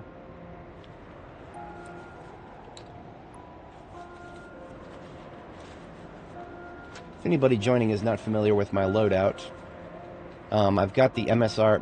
My standard gun loadout is 3 stages. The MSR 700 is for long distance targets. It's currently got an 8x scope on it, but that would be 100% useless in this blizzard, which is why we're not really going outside much right now. For medium range targets, I've got the 44 Magnum with a scope on it. That'll lock on to pretty much anything between here and here. And then for close range targets in small numbers or manageable, basically 3 targets or less at close range, I use the 38 Special, the concealed carry M36. And then for high quantity targets, if there's like 5 or more zombies coming at me, that's what the 9mm is for. Because the 9mm is basically just the same amount of damage and accuracy, well, a little higher accuracy, but otherwise relatively similar to the 38 Special here. But the difference, of course, being 15 rounds in this bad boy and 5 rounds in this bad boy. But despite having a smaller, it's just a revolver, but it's very easy to reload. So I actually kind of default to the rifle and revolver more often, because then I don't have to think about the magazine management. It's just, you shoot a bullet, reload a bullet. Much more straightforward. What else do we have in the trunk here? Got a couple of things for the armor and tailoring areas here.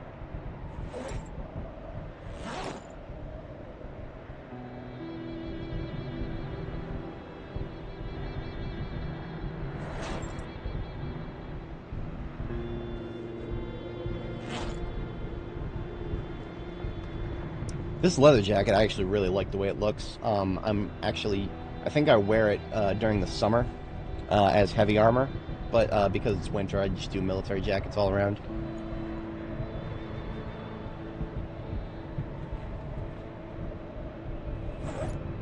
There's actually still quite a lot of stuff in this backpack that I haven't sorted through yet. Everything except for the bulletproof vest should come out of here.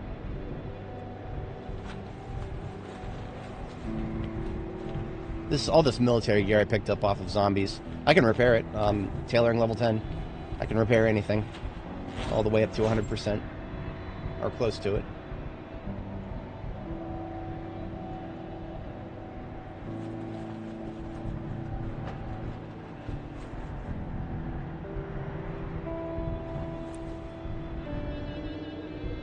The MSR 700 that I picked up goes into the box full of MSR 700. I sort my firearms alphabetically based on caliber. So that means 223, 308, 38 Special, 45 Auto, 44 Magnum. Actually, backwards. 44 Magnum, 45 Auto, 9mm, and then 12 gauge is actually, it's now hidden by the forge here, unfortunately. That's alright.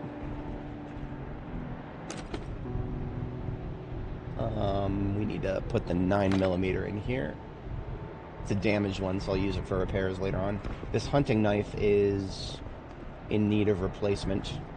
Actually, both of these could go ahead and be replaced. So we'll just dismantle both of the hunting knives that I have right now, because I have a few spares just laying in wait, ready to be used. Whenever a blade weapon is done, I don't need it anymore. I put the blade on the ground right here and queue it for reforging for next forge activities. And of course my replacements are right here. So we'll slap another one of these hunting knives on my webbing.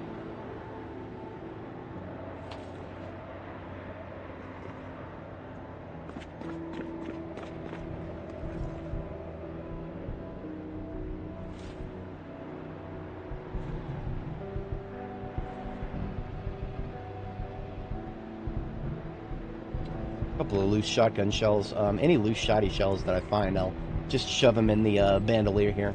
I have a bandolier for shotgun. Until I get to 25, and then I'll box them up. Alright, you know what? Now that we have a laundry machine, we can actually start putting together a load of laundry. Start with the stuff that does not need to be repaired in here. Fun fact, regardless of whether you take the organized trade or not, a garbage bag and a laundry machine have the same maximum capacity, because they will both scale with each other. So if you're looking to do laundry, you just use a garbage bag to fill it up with dirty laundry.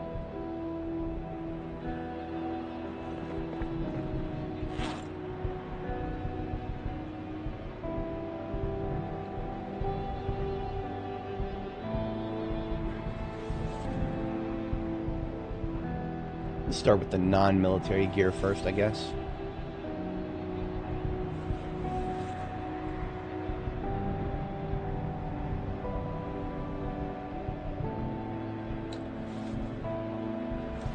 There we go.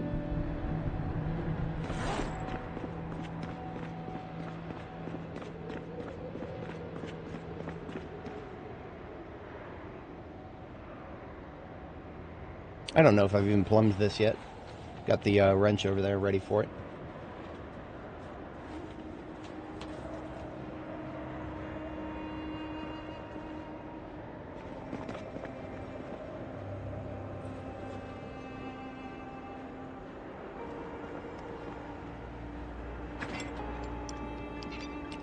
There we go. That sink is plumbed, and now the washer dryer is plumbed. And we can see that it has 34 liters of water in it. I don't actually know exactly how much it needs to wash all these clothes. So we've got 34 liters in it now. Let's just turn it on and do a load of laundry and see what happens. I don't think it uses anywhere near as much water as hand washing would. I think it is more efficient, but I don't know that for sure. Usually by the time I do laundry, that's usually after I have rain barrels that are just like so full that I never have to think about it again. Speaking of rain and barrels, let's take some of these buckets and toss them upstairs so that we get free water. Not like the buckets are doing anything else right now.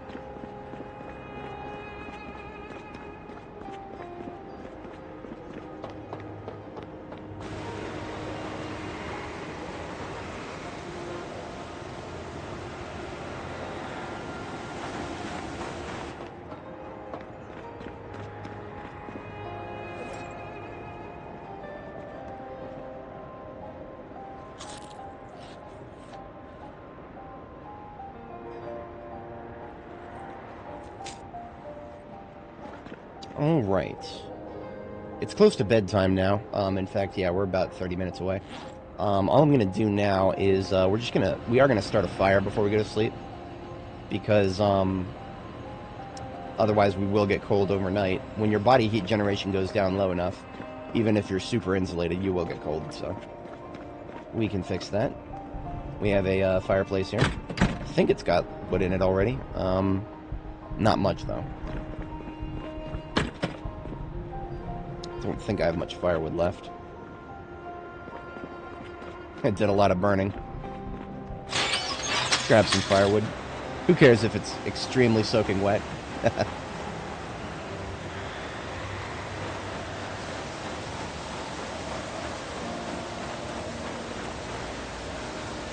Oh, I picked up almost everything off of the ground up here for the charcoal burn.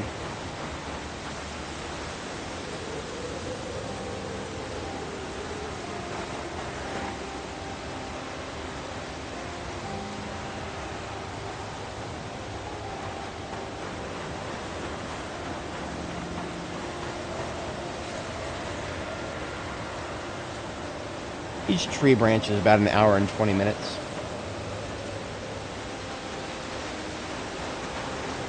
Hey, there's a log.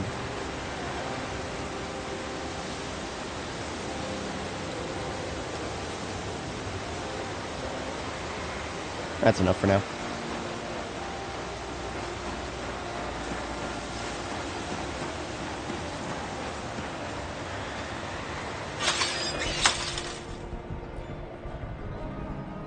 I really like this base design. I think my custom bases that I build in the future, I'm going to build it kind of like how this is built.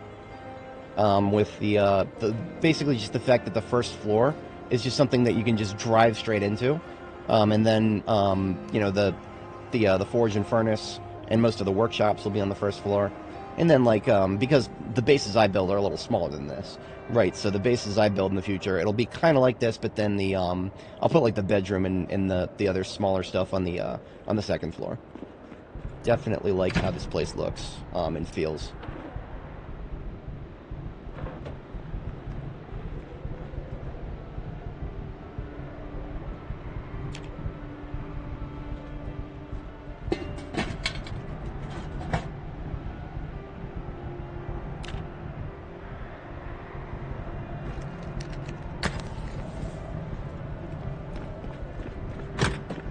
And now, just for the maximum aesthetic experience, turn off the work lights, sleep by the firelight.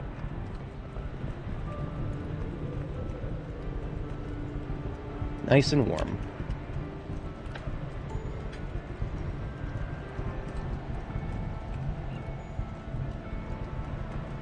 For anybody joining, welcome.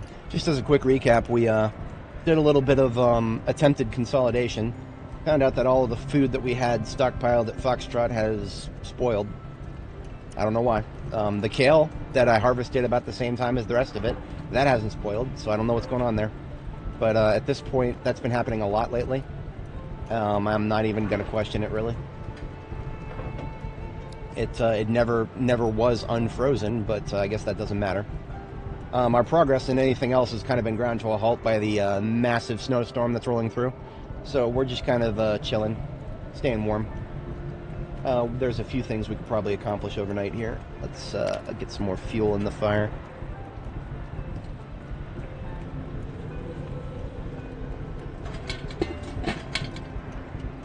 And the rest of these tree branches I'll leave on the ground.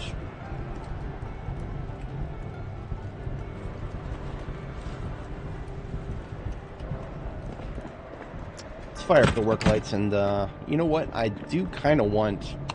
I want another set of flooring for the furnace area here. We could do tile. We could do clay tiles, or ceramic tiles rather. Ceramic tiles look nice under a forge. I really like the appearance. You have to do them in batches of 8, which is not really a bad thing. Just something to be aware of. Now, because you have to do them in batches of 8, what I kind of like to do is use a lit candle, because every time you fire a bunch of ceramic tiles, what you have to do is you have to have a fire source, and it'll eat up your matches a lot if you do them in bulk all at once. But if you light a candle, you can use the candle while it's burning instead of matches. So if you want to make clay tiles, it's just 1 clay per tile. And we have, like, I don't know, 34 clay here. It's not a lot of clay. We won't be able to do full coverage. I think the ratio is 4 tiles for a floor. Hang on, let's check the build menu. Yeah, 4 ceramic tiles for a floor tile. So that would be, if we have 32, we could do 4, 8, 12, 16, 20, 24, 28, 32. So we would have a gap. We would have a gap. That would bother me. That would bother me a lot. You know what we could do instead is we could go steal the neighbor's kitchen tiles.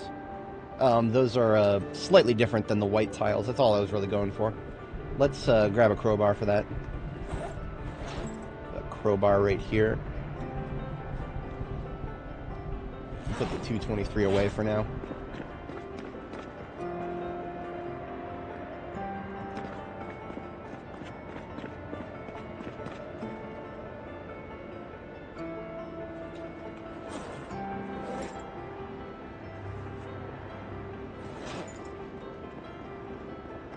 And once again, I go steal my neighbor's stuff, as one does.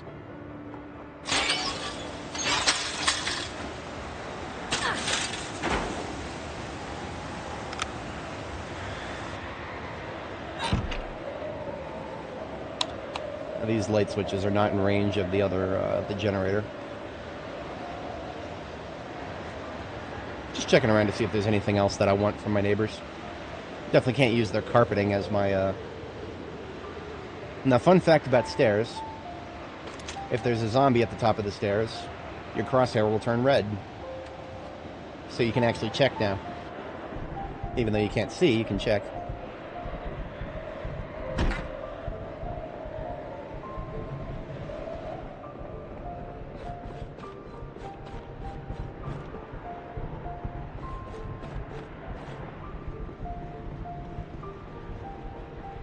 Alright, nothing substantial up here.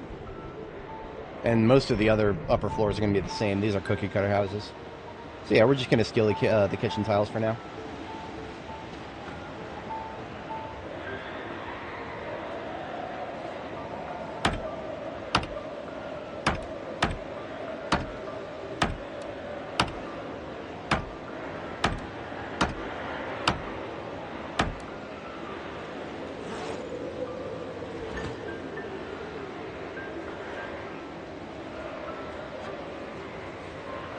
Now, your crowbar only has to be in your primary hand for this.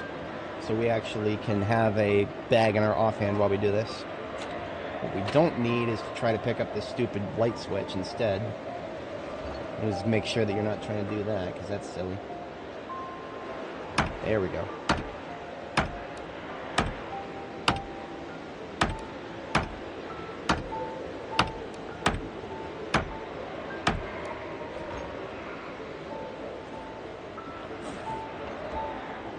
I'll go ahead and get more than we probably need.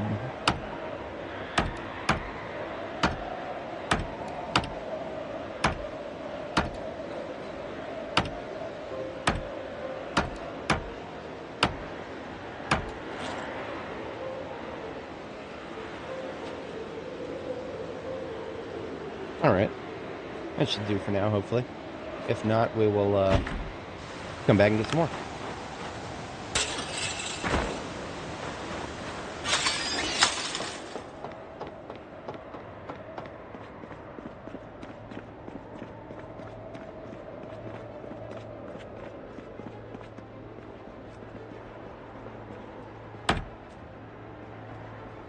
Yeah, it looks okay. Not perfect, but it's not bad.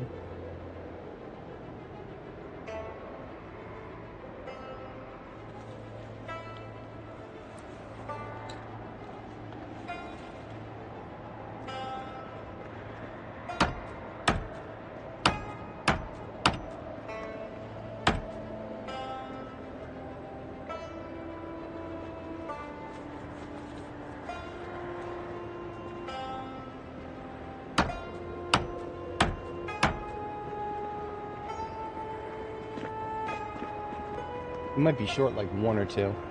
So I'm going to focus on the tiles we can actually see. Oh, we're short by... Ah, damn. Okay. So that was... Stand behind these things. They'll call for a second. We can see them. So we're short by 2. Yeah. Let's go get 2 more. It's fine. I'll do that tomorrow morning since it's second bedtime now.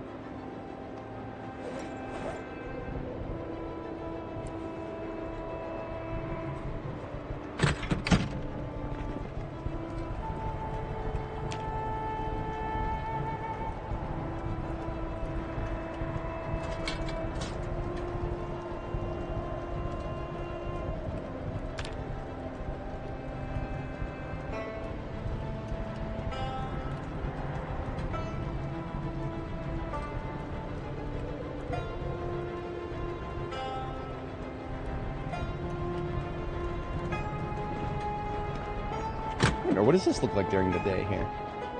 It's still really dark for the daytime. I'm gonna take... It's a really nice aesthetic. I'm gonna take a screenshot.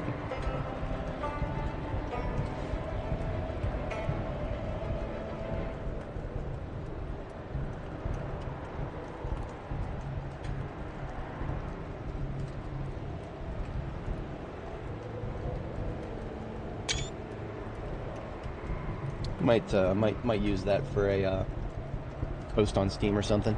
It's really nice looking. All right, back to work.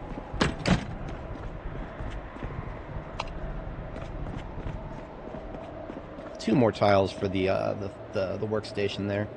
That ought to do it.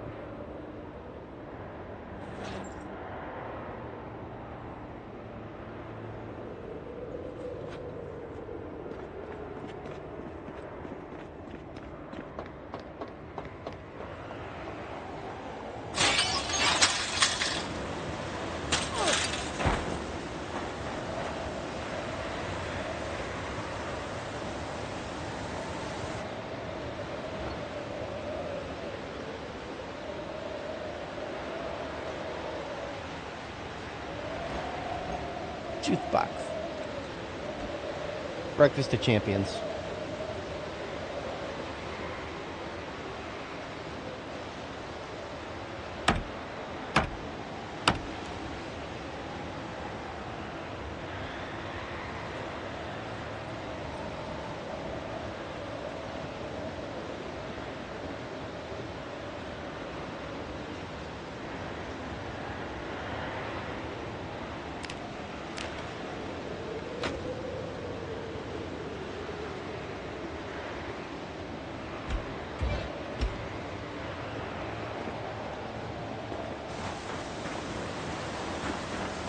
Threatened me with a couple of logs.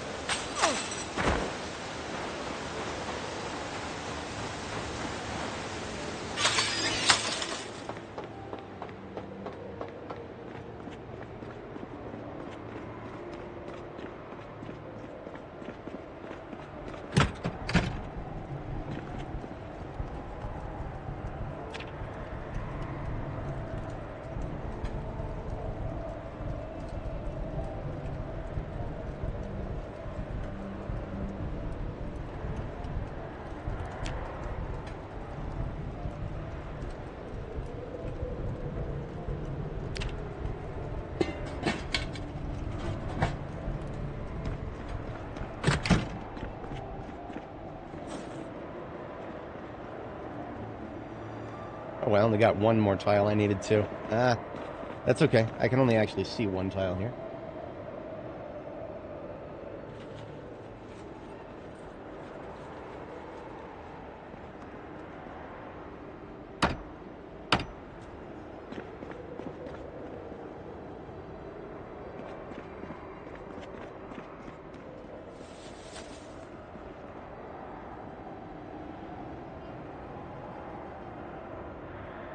Okay, so it was at 34 liters, and now it's at 19 liters.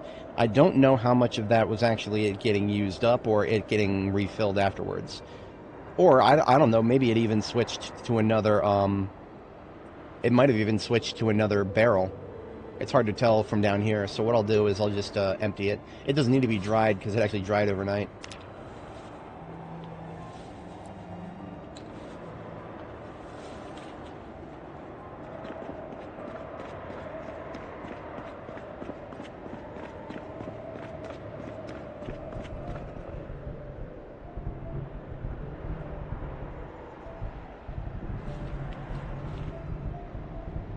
Undamaged stuff goes over here, and then the damaged stuff gets put back in here.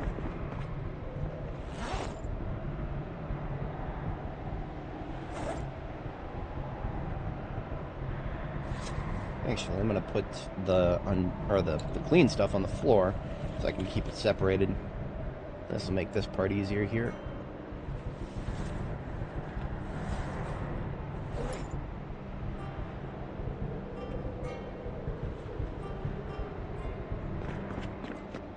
Put the crowbar back.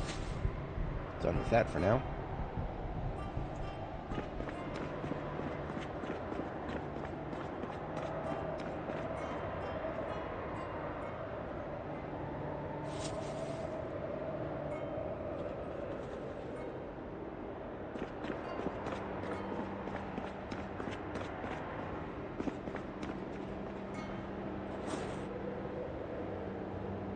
I don't think there's anything I brought with me here that needs to be washed. All of this stuff is, those long johns are a little dirty, but yeah, fuck it, I'll wash them. I got room.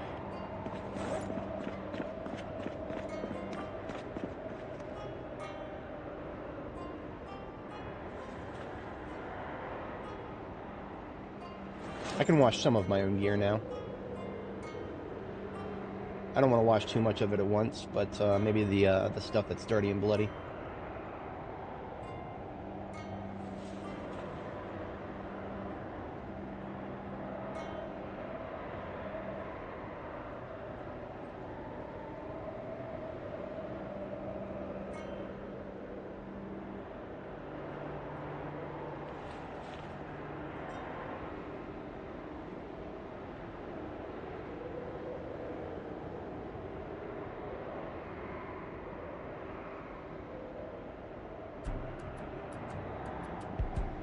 Yeah, that's fine for now. I can wash myself at this sink. I'm going to kind of separate the usage of the sinks here a little bit. This one is going to be my primary water source for drinking, but this one over here I can use for other stuff.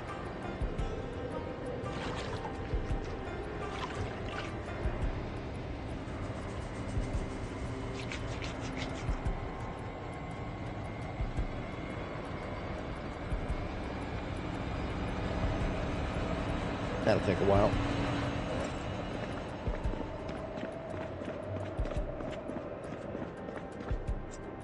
A lot of the stuff in here is first aid. That can go in the first aid bin.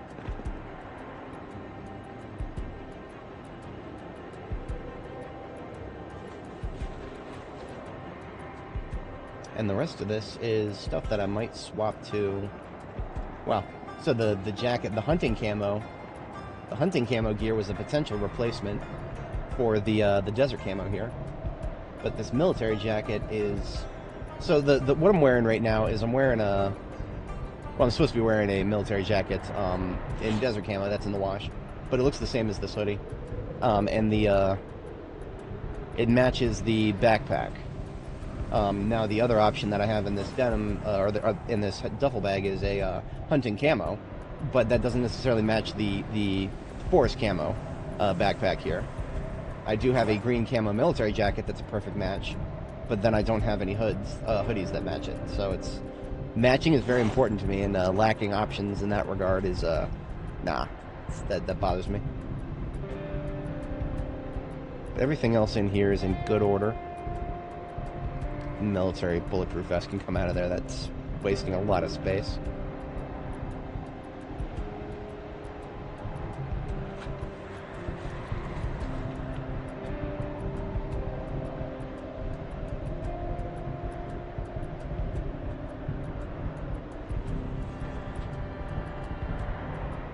Almost looks like it would be an okay match. What if we put scarf over face? It's a little too light, and the red doesn't really match the it doesn't really match the desert camo here. Did that replace my actual scarf? No. I can put strips on that? You gotta be kidding me. I didn't know that. Holy crap, I did not know that. What does the other Shimao look like? I would kill for a black one. That's not a bad color, though.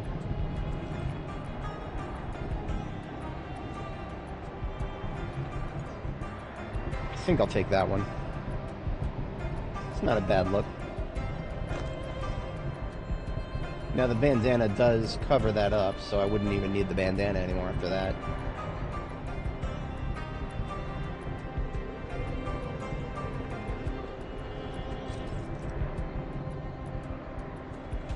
Yeah, the green clashes a little bit less. I'll keep the green.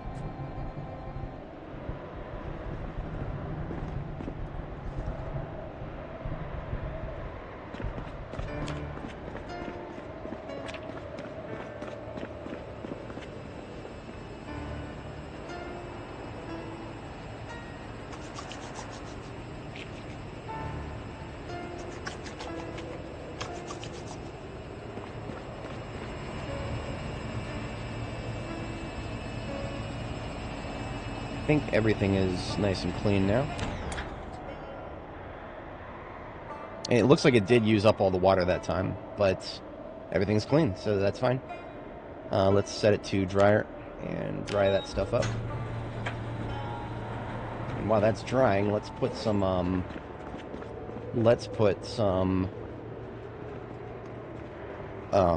leather strips on my on this Shimao. I didn't know you could do that. It's really, really cool. So we got a bundle of leather strips that I brought from Riverside. Just unbundled that.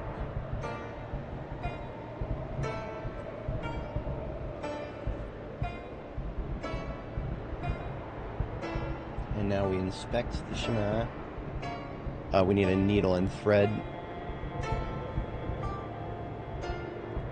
And now we can add padding with leather strips. That'll give me 10% bite and 20% scratch. They don't even show up, so they're not even ugly. It's great. My face protection went up without even wearing anything on my face. That's what we're all about here.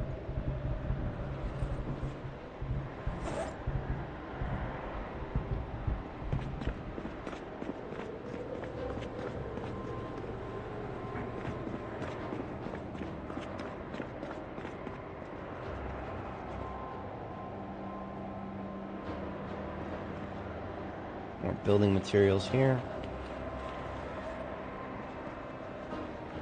Get rid of these nails. We're done with these.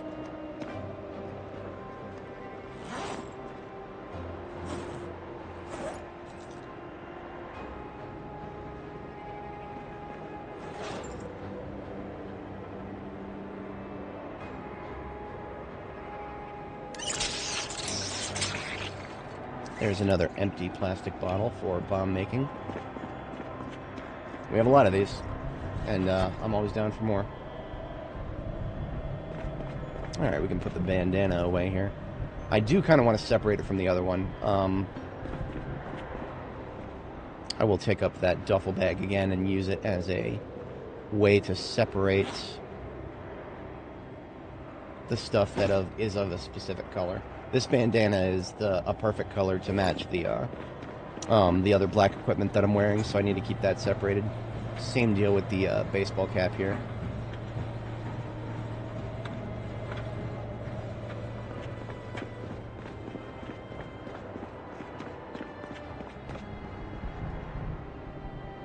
And so that also goes for the formal shirt here.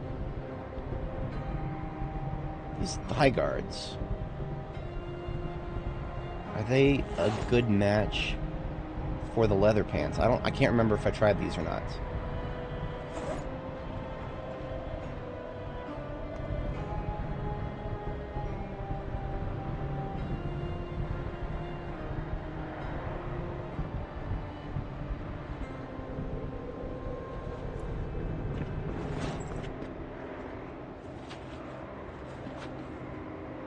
That's a perfect match.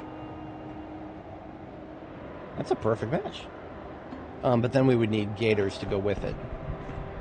Because the thigh guards just protect the thighs, obviously. Gaiters would protect the lower. All three of these have holes in them. I didn't even notice. Can I even fix those? Yes. Excellent. Pretty sure those are going to be leather strips, so we'll just take up another bit of thread there and some leather strips.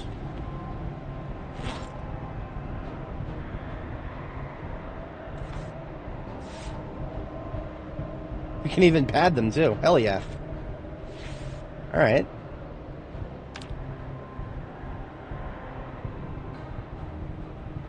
I did not know you could pad gaiters. That's really cool. If my calculations are correct, our entire lower body goes to 100% if we wear these.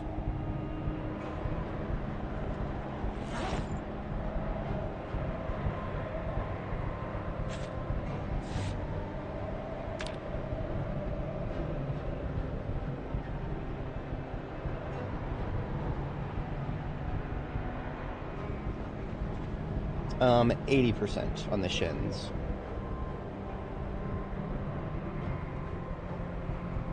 %, on the shins. I could pump that up if we put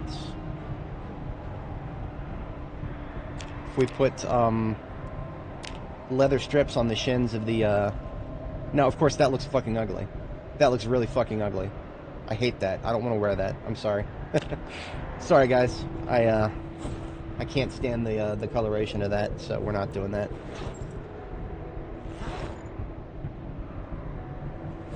But I think we have other options.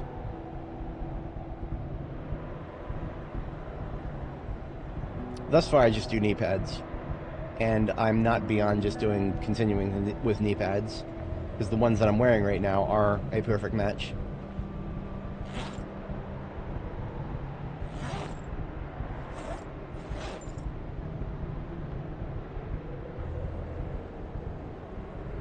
Bulletproof vest, shin armor. Now this was a unique one. Because if you look at this, it's a bulletproof vest in desert camo. I have not found those anywhere yet. I've not found a desert camo bulletproof vest yet. It doesn't even specify in the item name that it is made of that, but that's what it is. But the sad thing is, that's the only one I have. I don't have a matching one for the other shin. That's tragic. It really is. I'm gonna put that in my my bin full of really cool looking stuff, if incomplete.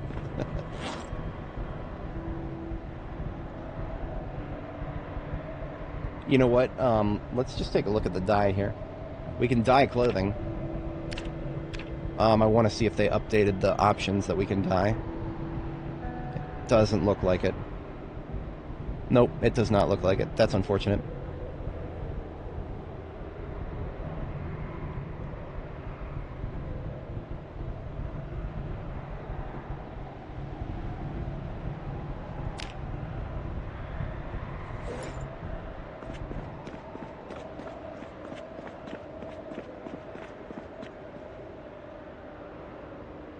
Alright, scarf goes back on. Gloves go back on. Hat. Elbow pads. How about knee pads? Thinking about it. I'll hold on to the knee pads. Because that would, if I just put the knee pads on now, that would constitute me giving up on finding a better shin armor option. Now, when it comes to shin armor, of course, you got a lot of options, but and we could make metal shin armor at the forge here. That would reduce our movement speed, like, significantly. Like, this would probably give us 100% protection, but it would make us very uncomfortable, and we would lose a lot of movement speed.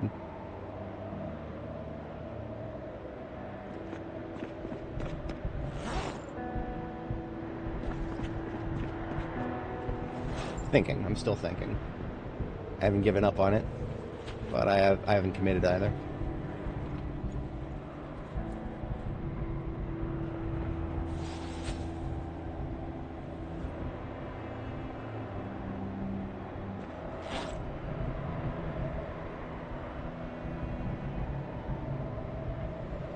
Alright, you know what? Let's make one. Let's make one shin guard at the armor crafting here.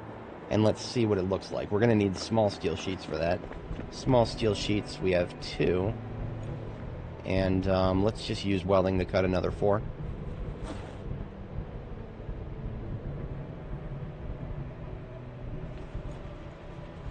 I don't know why she picked up all those empty welding torches just to do that. But that's what the game told her to do, I guess.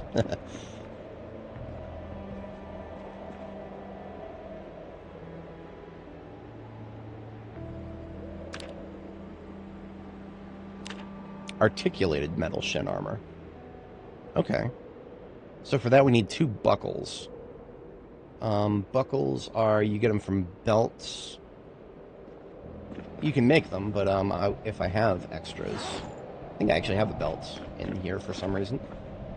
Possibly for this exact reason. So we cut this up, we get a leather strip and a buckle. I think the same will happen if we get rid of one of these spare bandoliers, which I do not need more than one. I'm already wearing one. Wait, hang on a second. Hang on just a second. Okay, I just wanted to make sure that there aren't different colors of bandoliers. Okay.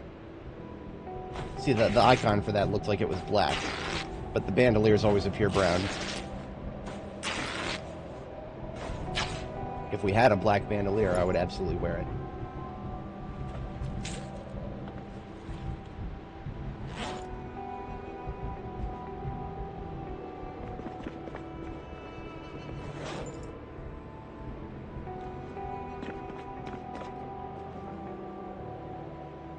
Alright, let's try some articulated metal shin armor.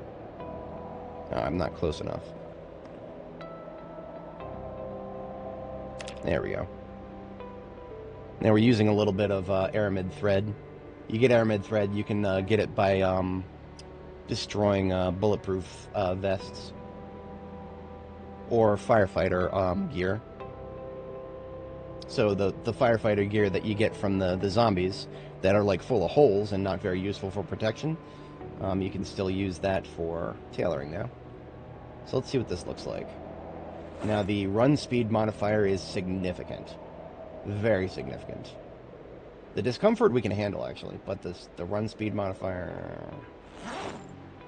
and that is a little, I don't know. That doesn't, I don't like that visually. I mean, it's not bad, but I mean, we don't have gunmetal gray on anywhere else in our kit. I don't understand why we can't have shin guards in the same color as these thigh guards. These thigh guards are like perfect black, just perfect match for the pants. Oh well, let's leave the steel sheets and whatnot here.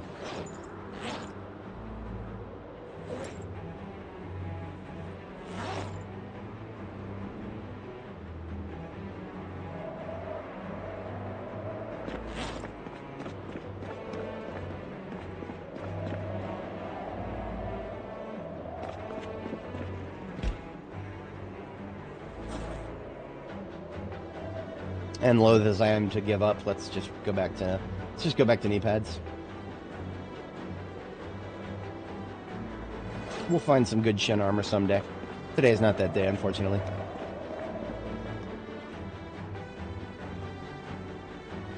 Although, just type Lord Shin. Tire shin armor. I knew that was a thing. I also think it is extremely uncomfortable. Scrap metal shin armor. Yeah, that's like a bright bulletproof vest. I've never seen a bulletproof vest in SWAT before. I've seen civilian, military, and police, but I've never seen SWAT. If we had SWAT, that looks like it could come out black. That looks like... Now, where would we find SWAT gear? Obviously at police stations, but I've never seen a police station here in most of the other cities that have SWAT gear. I've never seen one. But in Louisville, there's probably a police station with SWAT gear. But does it show up on the map? The Expo Center, the plaza, the hotel. Okay, you know what? I will go ahead and check b42map.com for this.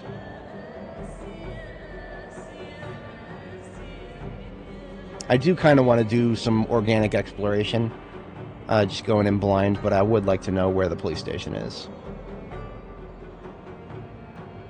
There's a fire department, there's a PD. We have explored, so far we've explored up to the LBMW station there.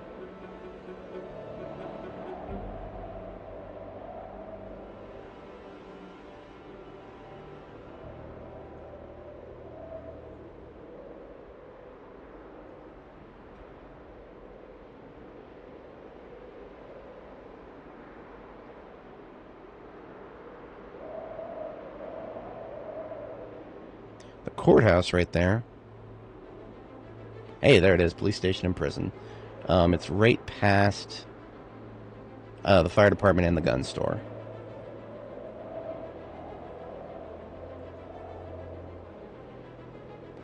Interesting. If I was gonna be a equipment locker, where would I be? Probably not on the first floor. Let's try the second floor.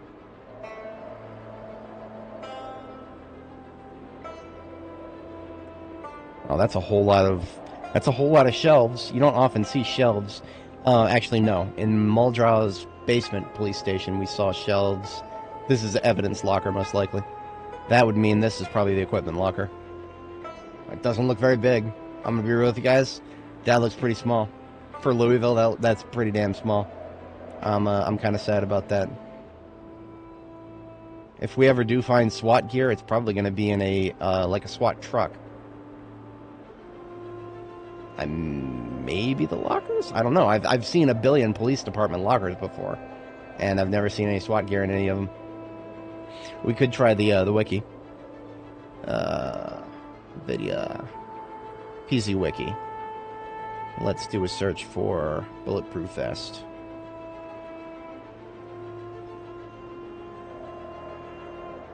Bulletproof vest SWAT. It definitely does look like a grayish black color. But, oh, so there are zombies.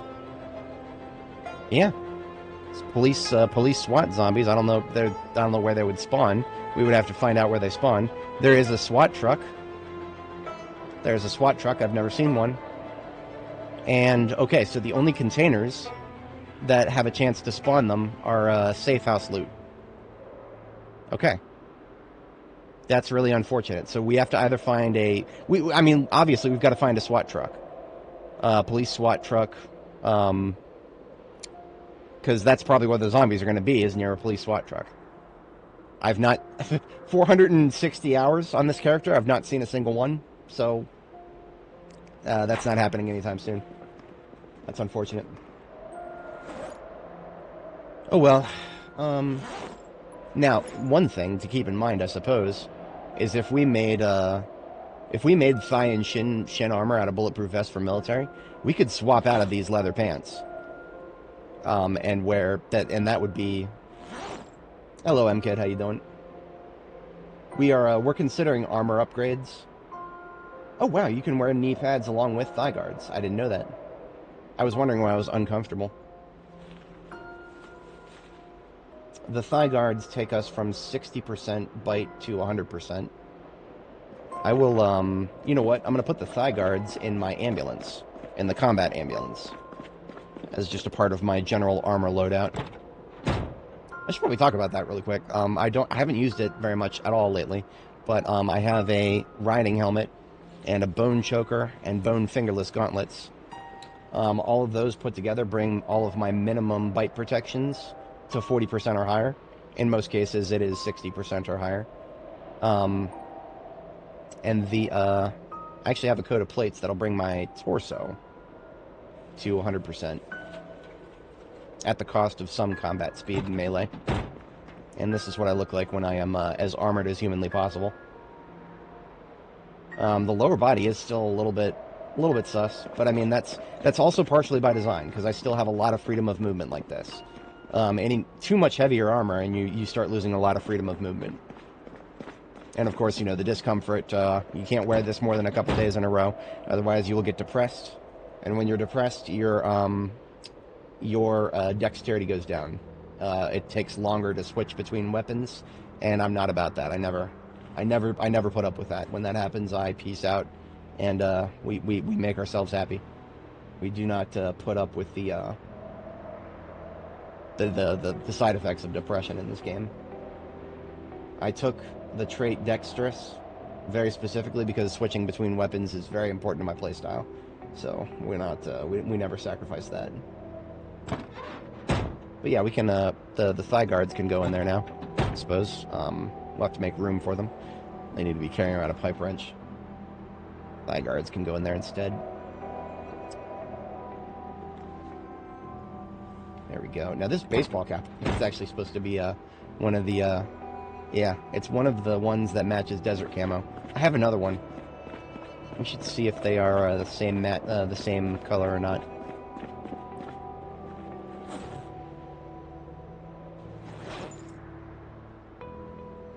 I think the first one was a better match. Second one is close, but not quite. There's a little too much red.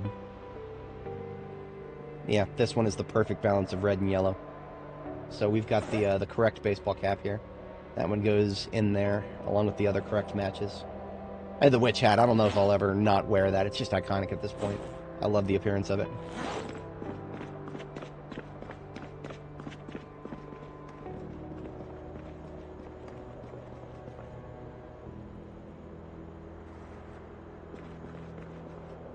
Where did my gloves go? There they are.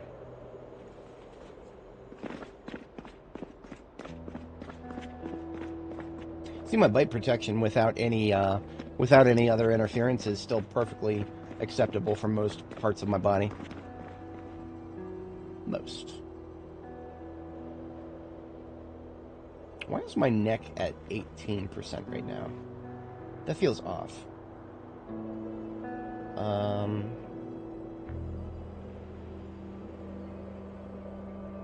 Oh yes, this is an outdated leather strips patch on my scarf.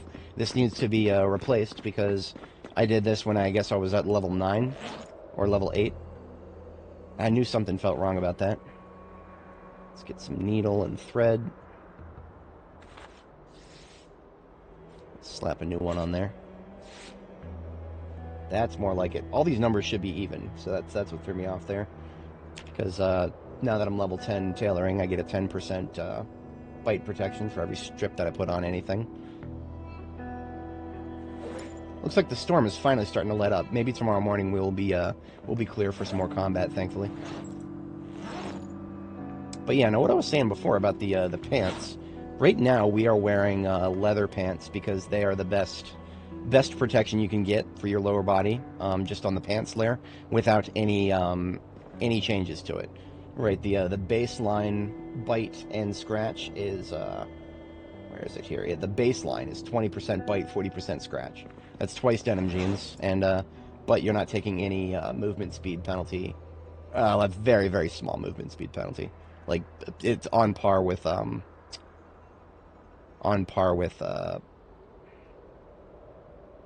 jeans. On par with jeans.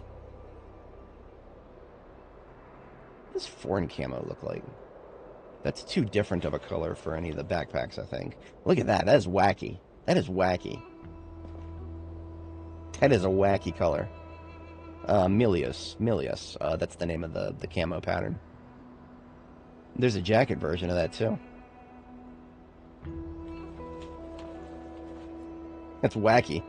Utterly wacky. The problem is it doesn't match any of the backpacks. It doesn't match the one on my back. It doesn't match the ones on the floor. It doesn't match the olive drab. And I don't think they've added any more backpack colors yet. I eagerly await the day that they do. Because, man, we are in dire need of some more military backpack colors. They're the best backpack in the game, so really, you're going to have one on you most of the time if you're a serious Zomboid player. What is the, I could actually look on the wiki. Let's just do a search for military backpack. Maybe they've added more.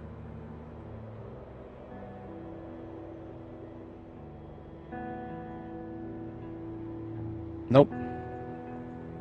That's the good part about the wiki is that it's a lot of things are automatically updated now. And there is still only Alice Pack Army, Alice Pack Desert Camo, and Survivor Bag. And Survivor Bag and Alice Pack have the exact same appearance. So there's really just 3, despite there being 4 here. Sad. Oh well. My absolute kingdom for a tactical one. If we could find one that was black, man, I would be so happy. What if I made one? What if I made a mod? Don't tempt me. Don't tempt me. I'll do it. I'll do it. I'll make a black a tactical black military backpack mod. I mean, there's probably one on the workshop. Let's just do a search for military backpack on the workshop. Yeah. So this okay, this is a build 41 mod. But this is exactly what I fucking want. And of course, it's only build 41 though. We could port this ourselves if this guy hasn't ported it to build 42. We could port this ourselves very easily. Very easily. Like this would be like I don't know, 3 or 4 minutes to port this over to build 42. Because it's an item. Items are extremely simplistic. As far as I remember. It's been a little while since I've done items. The only mod for build 42 that I've done just recently has been the stat bar here. I ported that myself. Other people have ported it, so if you just go to the workshop, search for simple stat bar. Other people have ported it probably better than I have. I'm not good particularly at coding. I just know how to do certain things.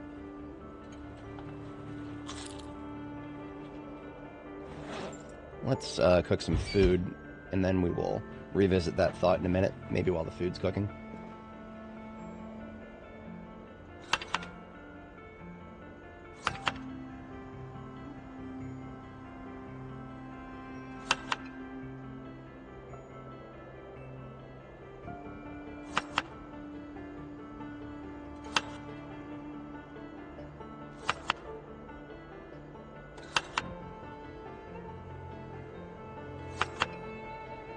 Yeah, so these are going to come out a little weaker than the other ones, but that's alright, I suppose.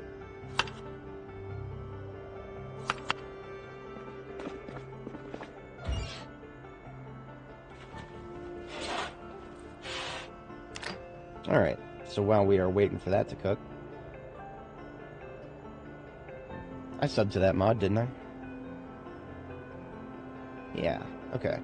So Steam should have already downloaded it then. In that case, we would have to go to the project... No, not the... Oh, I have a shortcut here. Steam Apps Workshop Content, 108600.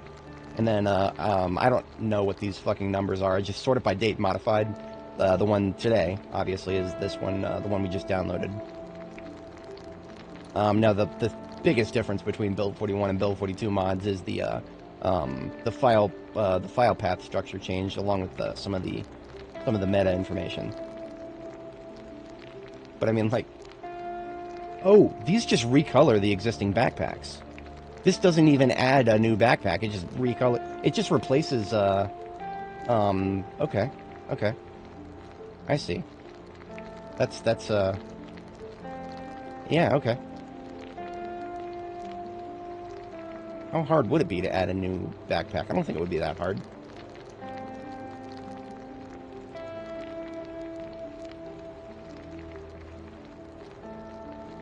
Now, of course, one of the reasons I haven't added any mods to my save, any mods at all, is because adding new items to the game is a vector to break your saves. And I don't want to do that. So, we're not going to put her save at risk. But what if we...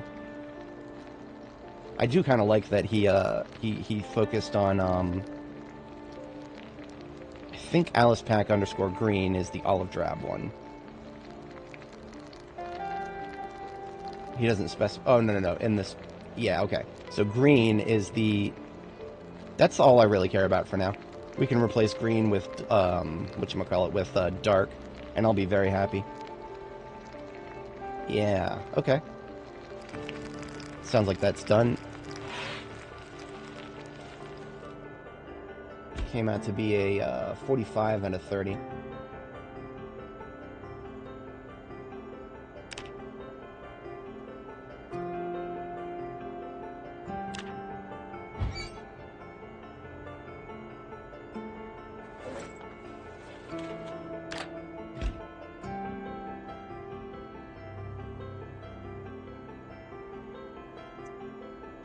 For build 42, for mod structure, you have to change, for mods, yeah, there's a folder called 42, and then it's just the same structure after that. So we're just going to create a new mod folder here. I'll call it Tag Pack. Tag Pack. And we are going to copy...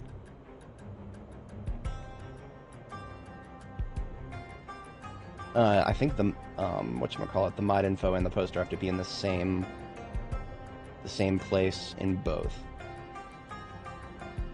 So we'll copy the mod info and the poster. There it is.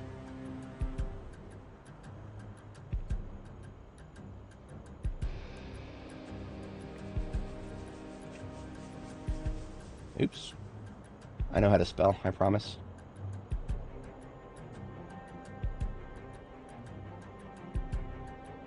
Oops, that's my turn. Look the notes. Here we go.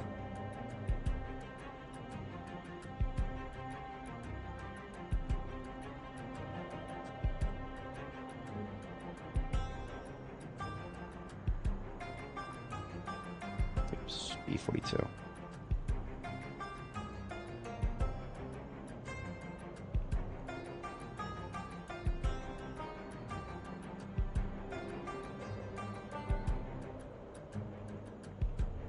Okay.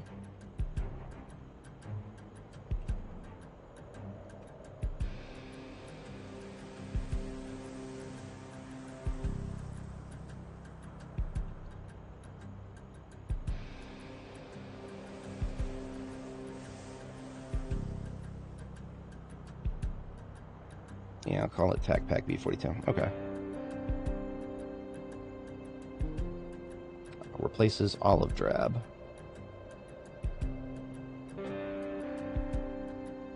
Tactical black. And then I will change the name. Tac Pack B42. And then we have to make a folder called 42 in here. And then we have to put the same information there. And then media, textures. I don't think anything has changed about that for B41 or B42. You literally just put it in the same folder hierarchy for both. Now the thing is, the only difference is, of course, I don't want to replace the forced camo with tactical camo for now. I'd like to leave forced camo as is, so we're just going to delete that.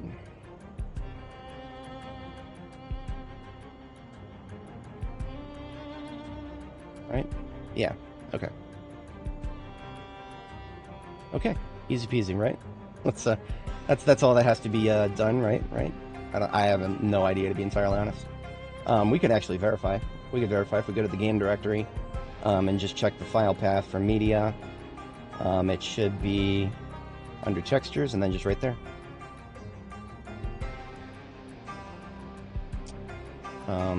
It's called Alice Pack. Oh, it's not there. Okay. So we need to find, in the textures bin, we have to find Alice Pack. And that is under open file location. It is under textures, clothes, and then bag. Okay. So we've got to make a folder called clothes. And then a folder called bag.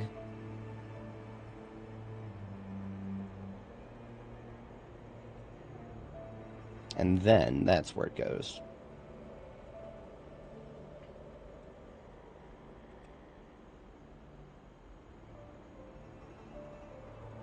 Okay. No, actually, we did that backwards. That's how it's supposed to be for build 42. In the base folder is build 41, I think.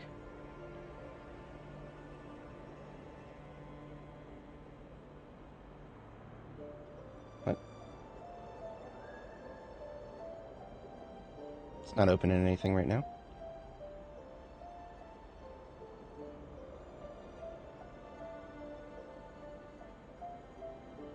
The hell is it opening? Ultra Edit's closed.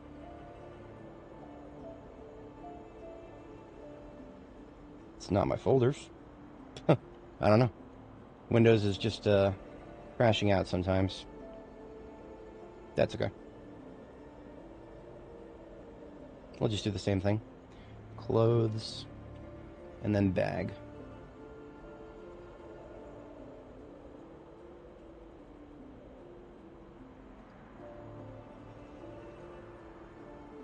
Okay. Now all we got to do is restart the game and enable that. And we've got ourselves a retexture of the really ugly green.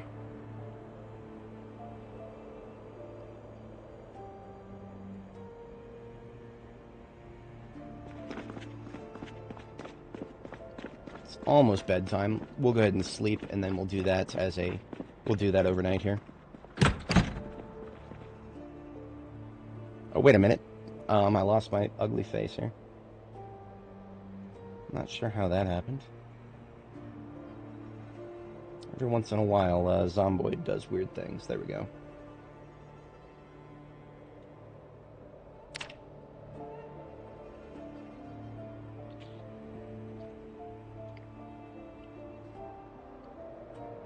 So that was just a real-time porting of a very simple mod from B41 to B42.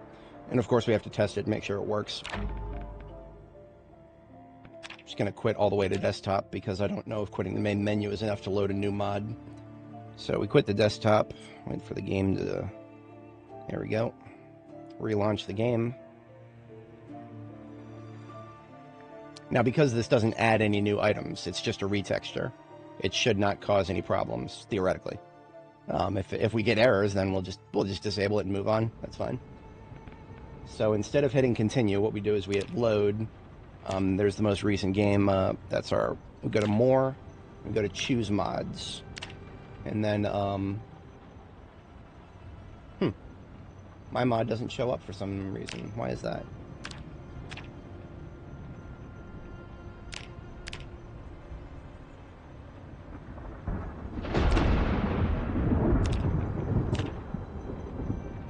am I missing?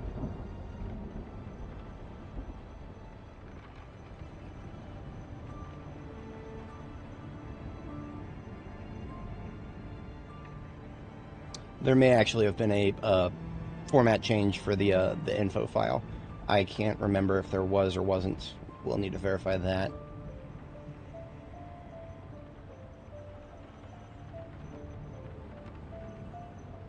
Doesn't look like it. The ID might be invalid if it has spaces, but no.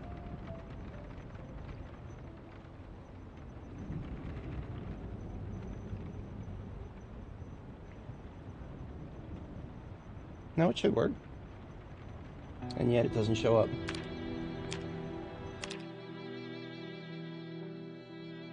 Let me just double check the... common. Yeah, it's supposed to show up even one more time. Okay. So mod.info and poster.png needs to go in yet another place.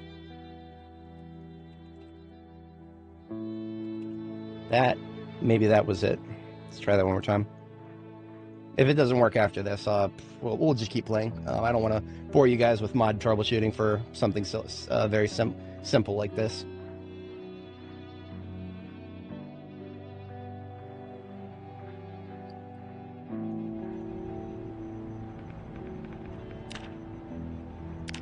There it is. Yep. Beautiful.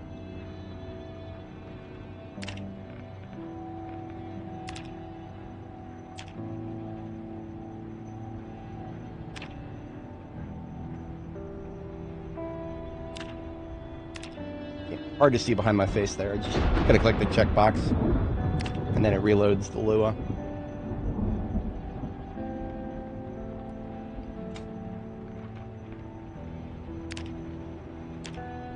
And then we just do the same thing for the mods on the save. Check the box next to the backpack mod there.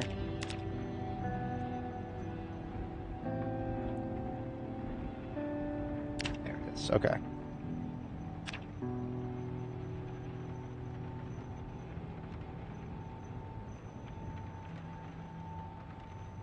The consequences of having having your own face on your own screen instead of just everybody else's. I'm sure that 99% of all other streamers would just use OBS to shove their camera on screen, but I'm weird. So if that worked, look at that. Look at that. Oh, look at that. It's pretty. I like it. We've got some new backpacks, boys. Let's, I've already named these by their designation. So we got O Charlie over here. I think Alpha and Bravo are over here. Yeah, okay. So these backpacks, as they are right now, are just storage for 9mm magazines. So let's try O Alpha on the back here. Oh, look at that. Oh, I fucking love that. Oh, I love that so much. Oh, I love the guy who made this. I need to thank the guy who made this for that.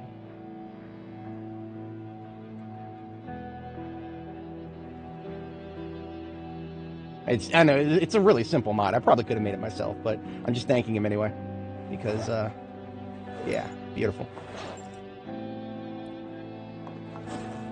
All right, so what else do we do now to situate ourselves with this change in style? The desert camo backpacks are now going to be purposed for what the olive drab was purposed for. So I'm just going to put my former backpack right there and swap its contents so that the magazines are in there. The rest of the stuff comes out, goes in my backpack.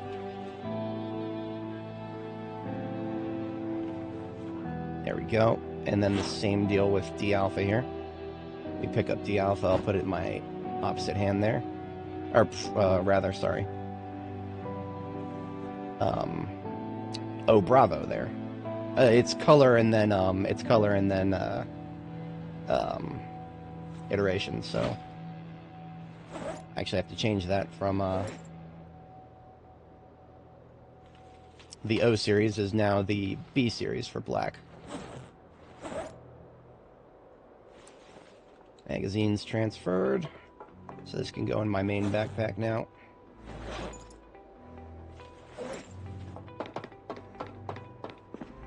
And then we do the same thing over here with this one. This is the another magazine carrier. Just place D Charlie on the ground. Swap the magazines into D Charlie. And then O Charlie into my backpack. And now we've got the correct color for both of our handbags. Beautiful. It's so beautiful. I love it. I love it. Such a simple change, and yet so meaningful. But let's get the names correct now. This is now B Alpha, and this is now B Bravo, B Charlie,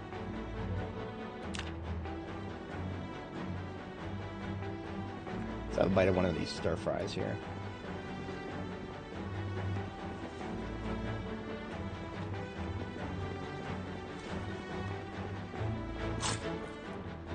Now, believe it or not, I actually think these chamas that we have, like the one that I'm currently wearing, I think these can actually be dyed. Let me check the dyeing menu again really quick.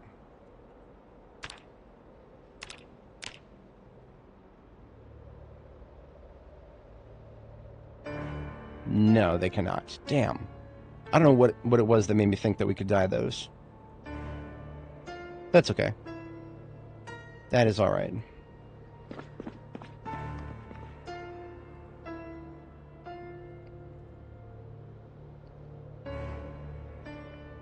But now that we have a tactical black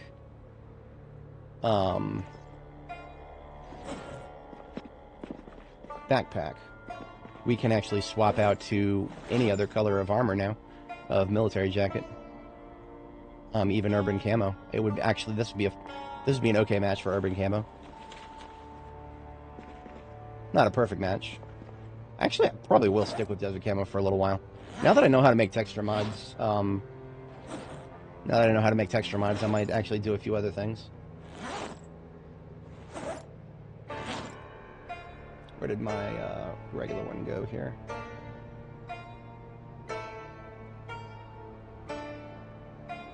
Oh, it put my, the one that I took off, it put it in there automatically. Interesting. And yet it didn't do it for that one. Whatever. I could swap it out for a leather jacket. I think this is a long leather jacket, too. No, this is not a long leather jacket.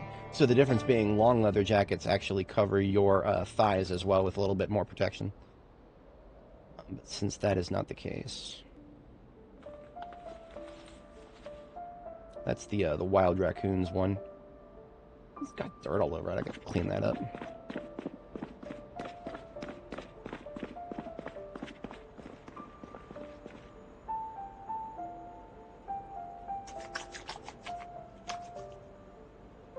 Now, of course, the hoodie and the whatchamacallit, the scarf, those are easily changed. I can make my own scarf. I can literally make my own scarf and dye it black. I don't have black dye on me at the moment, but that's okay. That's a very easy fix.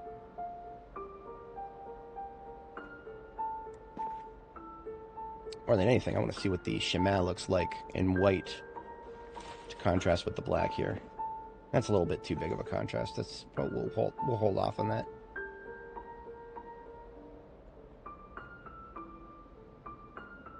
No other scarves at the moment, but now we know to keep our eyes out for one. I know that back at Riverside, I have tons of black hoodies. I have tons of black hoodies back at Riverside, but well, we're not in Riverside, are we?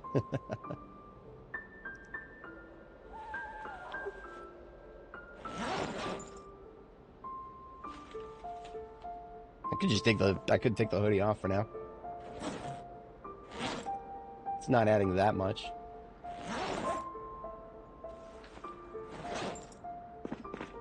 Oh, that's so beautiful. Oh, I love that. Oh, oh yeah, yeah. We've got our new look, boys. We've got our new look.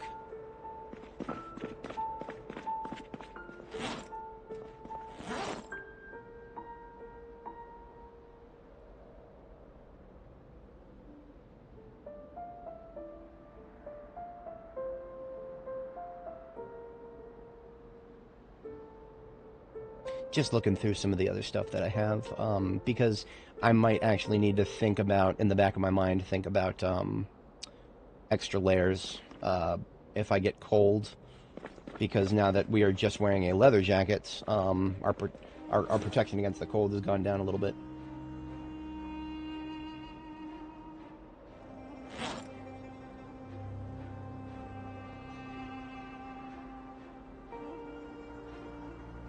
Now, one thing to note about certain jackets is they have a layer on the neck. In this case, this jacket does have a layer on the neck. I'm going to put some leather strips on that. Because your neck is usually very not protected by default. And anything you try to protect your neck with is usually going to be pretty uncomfortable. But if you put leather strips on a jacket like this, look at that, there's 20% bite protection on my neck, and I'm not even wearing any armor for the neck. That's hard to find, trust me. Neck armor without any discomfort is almost impossible. Your options are jackets with a collar layer, and then scarves, and that's it.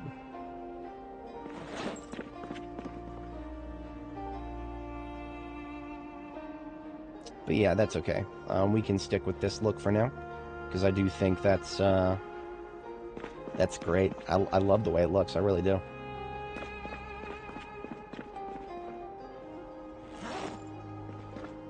We've got another hour or so to burn. I might do some more cooking. These are, what I make now is just going to be put right back in the fridge, but it will get the fresh ingredients used up.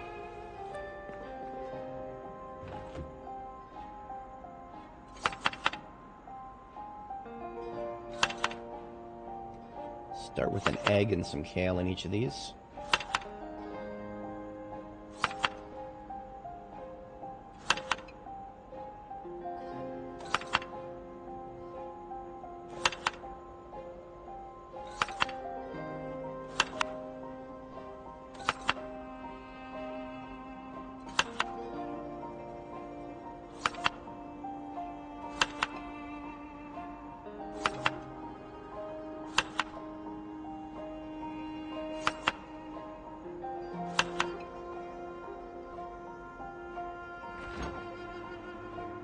We can probably keep these balanced if we add the lower nutrition potatoes to the bigger ones, and the higher nutrition potatoes to the rest.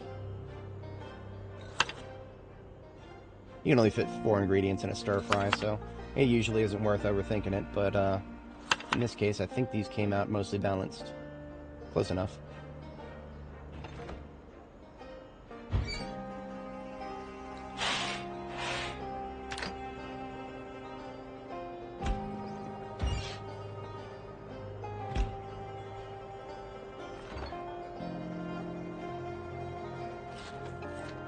Most of the rest of this kale is going to go bad soon anyway. Well, not that soon. We only brought it out of the freezer just the other day, so that's fine.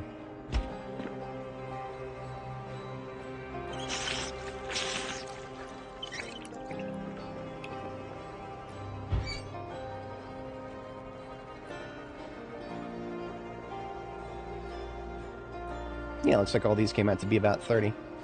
Some of them are up to 40, that's okay. We'll just call these 30s.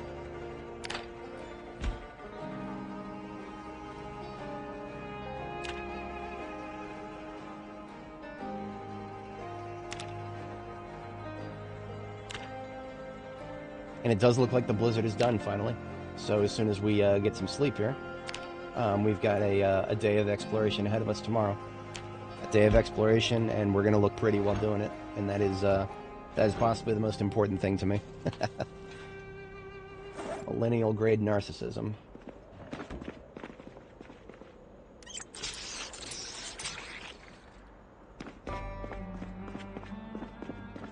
4 a.m. on the dot. That is a well-spent night.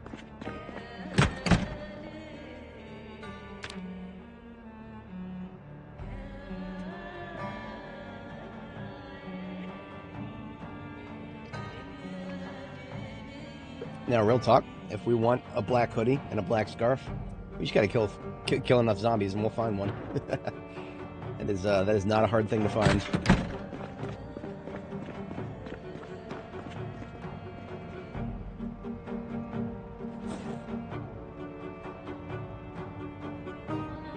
Alright, we're gearing back up with the rifle now. The 223 going in the backpack. MSR 700 going on the back. And off we go.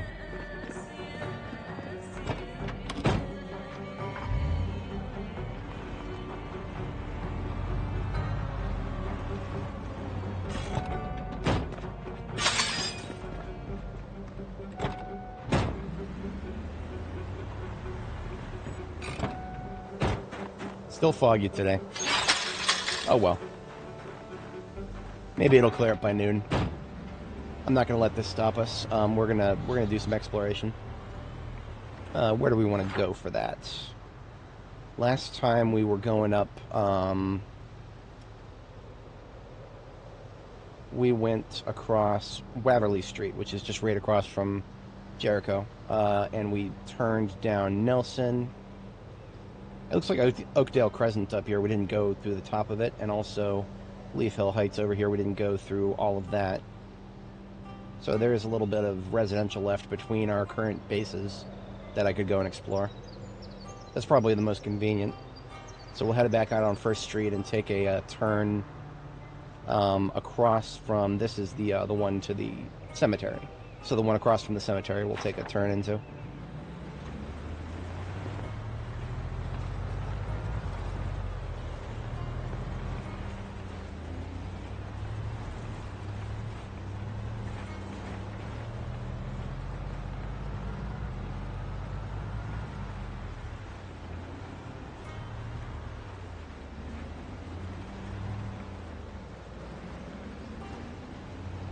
Can you tell the road from the rest of the terrain?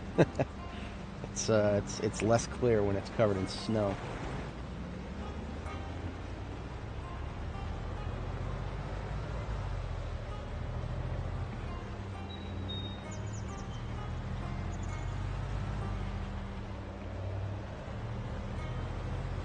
Alright, now here's the cemetery. And here's the place right across the street from the cemetery. I have been wanting to move this wreck out of the way every time I pass it.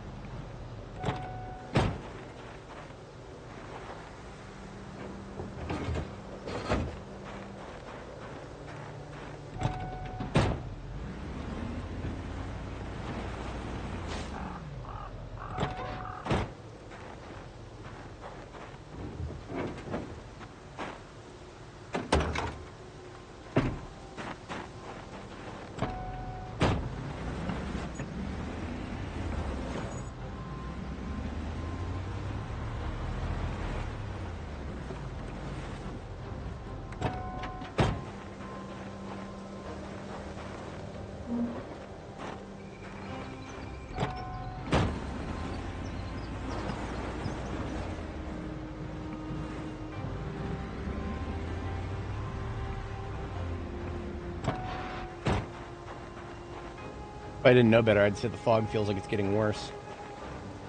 Oh, come on now. Can't find a wave my ass.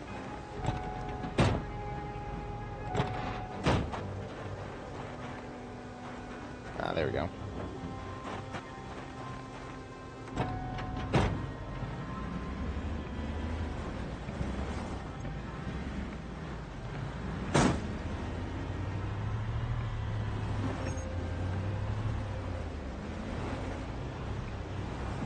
Good enough for me.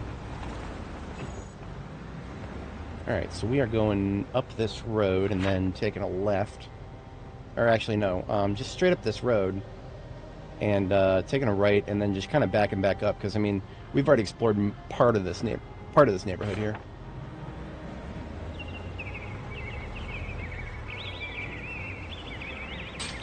It's a bunch of people in front of the school there.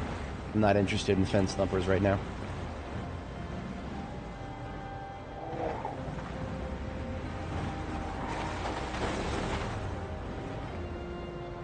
There's a step van right there. I'm looking down this road. I'm not seeing any houses with boarded up windows, so that is... no longer care about that. And that is commercial on the other side of that fence there. Otherwise, that's residential, and then more residential that we've already explored further north. So the other thing I want to look at right here is I just want to check the trunk of this step van. Always check your local step vans, heavy-duty vehicles. Gas can, and I see a tire on the floor. Regular for heavy-duty. Alright, it's in perfect condition. Pair of pliers.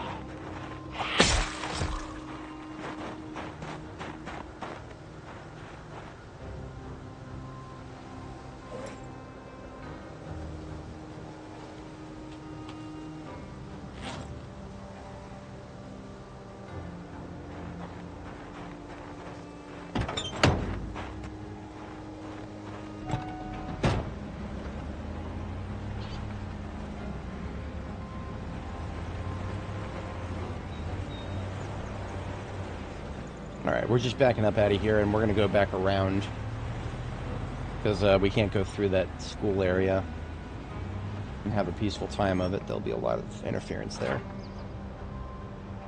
Yeah, we want to check this circle here.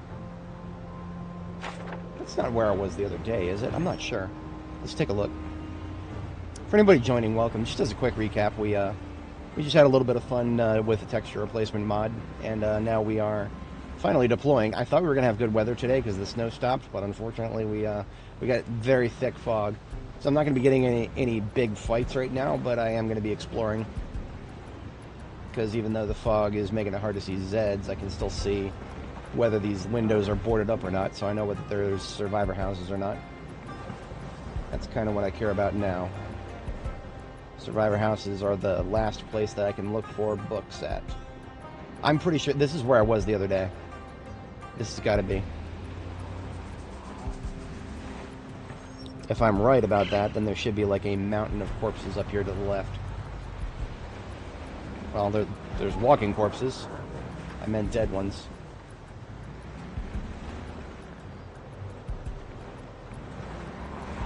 No, there's no dead ones. Okay. So this is not where I was previously.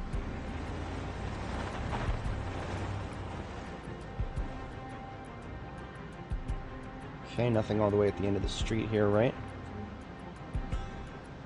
No, that is the last house. Nothing there. Backing up. Take the upper road here.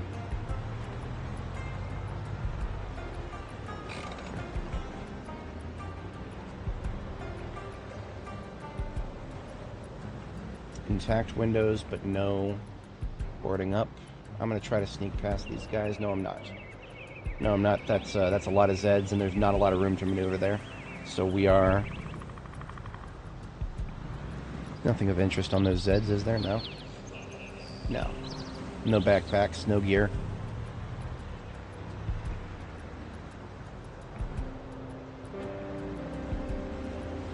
That's the elementary school to the right there.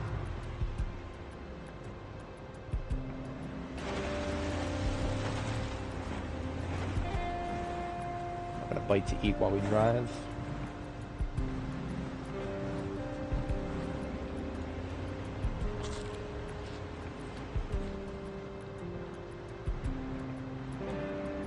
Yeah, this is territory that I cleared the other day, IRL, in the previous stream. Okay. There was a survivor house up here that we completely cleared out. So that means the rest up here, the rest of this area up here has been explored. I did not get a good view of Chemist Street here. or Tincture Lane. There are houses back there that, you know, we could actually check those from the other side of the fence. Well, I can't remember if the upper floor windows of a survivor house get boarded up or not. I actually think they just get, they just put curtains on them. Yeah, they just put curtains. They don't board up the upper windows. You can't. You from the inside, but not from the outside. Okay.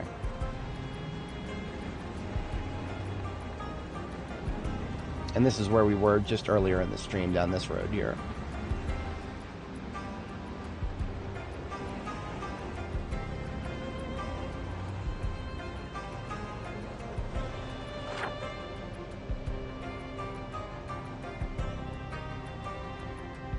No, I could actually just do an about face. Do an about face and explore these single-family homes on the opposite end of Waverly. That actually makes sense to me right now. Because it's a bunch of single-family homes. Every one of them has a tiny % chance of being a survivor house. And we haven't explored them yet, so we're taking a look.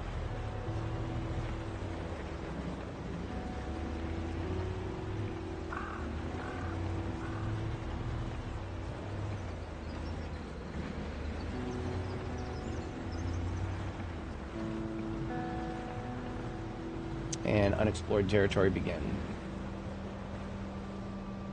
Alright, that's normal, that's normal. Looted and trashed to the north. Looted and trashed to the south. Big group of Zeds up there. Now if I blow through these guys, I will come out on the side of the highway out here. There's a tire there. Can't tell what kind of tire. There's one there too. I might come back and fight these guys for those tires. So if they're heavy duty in their performance, then I want them. Okay, now we are on the upper highway here. There are some big houses, like mansion style. I have already explored up to a certain number of these. Back when I was looking for a pair of tongs.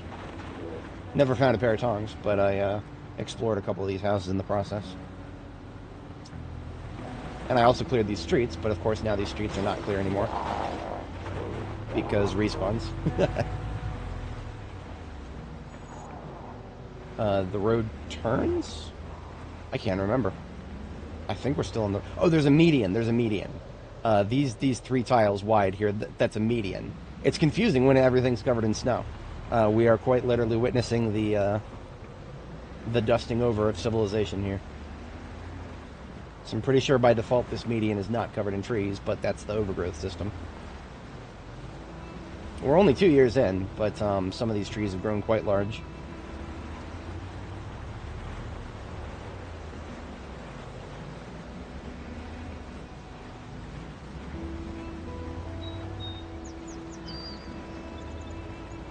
Now this is territory I've explored a little bit more, with the exception of... We could go in here down Nelson and then go up. What I think I'm going to do, actually, I'm going to park right at the intersection here. I'm going to leave the ambulance behind. The ambulance has an old muffler, and it is specifically that way because I want the ambulance to make a lot of noise. It's a combat vehicle, but we're going to do a little sneaky sneak. Of course, wearing full tactical black and in bright white snow-covered area doesn't seem like the best camouflage choice, but that's alright. We are moving up and then taking a left, right? Oh no, we already missed our left, right here. So we want to view the houses on the other side of the road here. I'll just have the sword out and ready.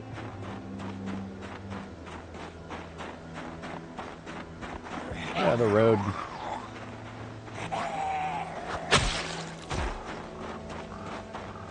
Alright, that's looted and trashed.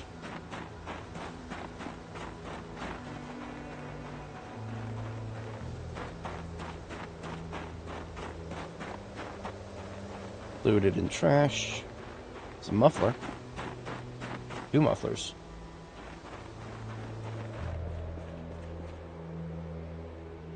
Both regular, standard vehicle. Alright, don't care.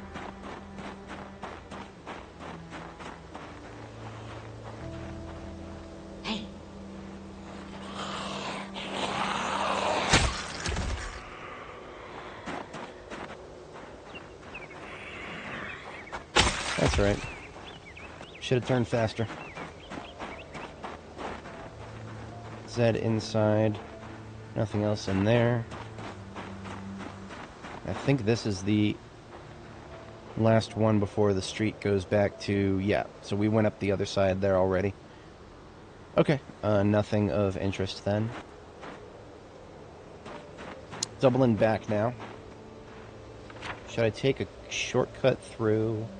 Sure, because we want to go down Tincture Lane and then Chemist Street here. So we're going to go ahead and hop over the fence here.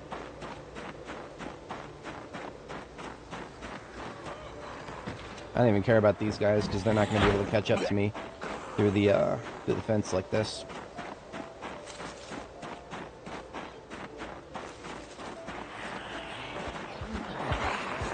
I think this group I will go ahead and wipe out. Because otherwise they'll lose me and then they'll start smacking the fence. Thumb south.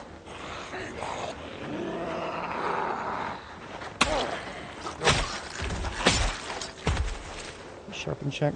No, we're good.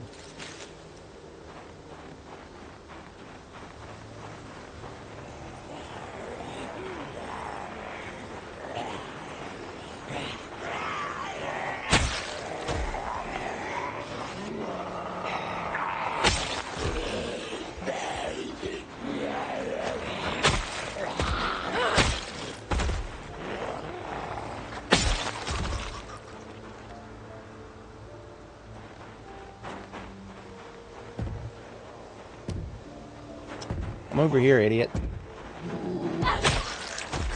You're thumping the wrong way.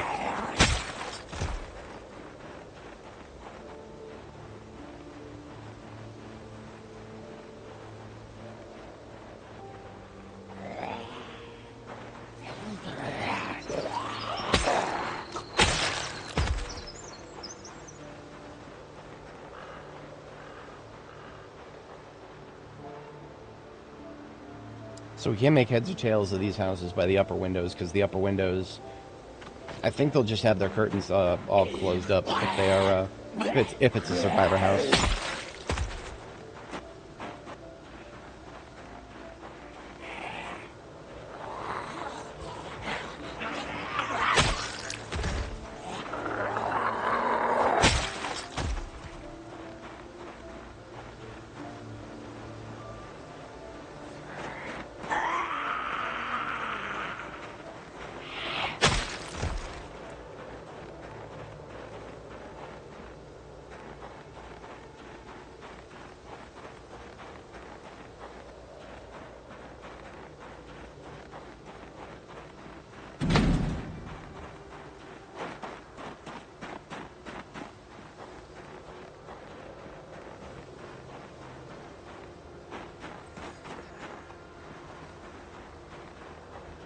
Some breathing on the other side of that tree line. Yeah, there you are. Why don't you come on out of there and fight me?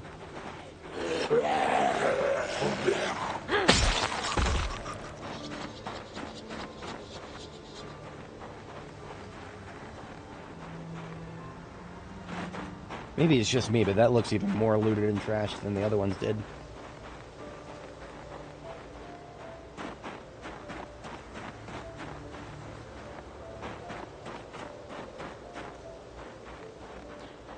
You gotta love these little accidents in the middle of these really tight residential roads.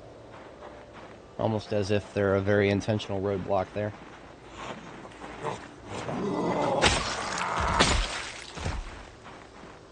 It is too quiet. Orlando is correct. Oh, look at that. This is a survivor truck. They got a little bit of everything back here.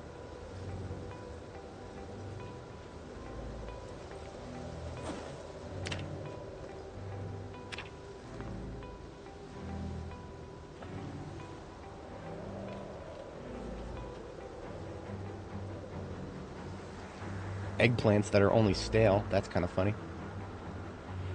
What'd you say to me? Bitch. I'm trying to loot here.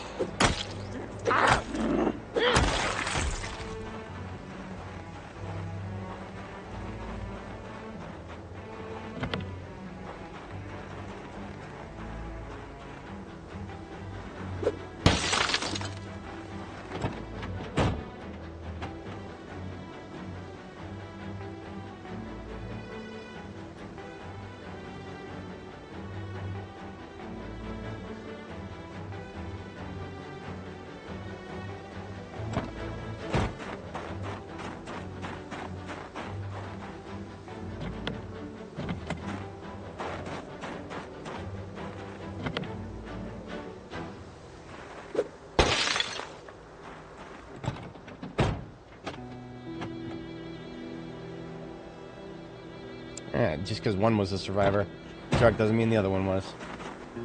Although, you know, I almost feel morally obligated to check the engines of these things nowadays. I cannot check the engine of this one, sadly.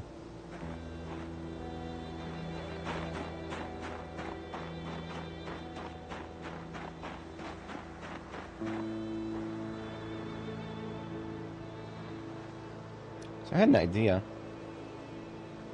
If I wanted to get back to my van very easily, I just go right through here.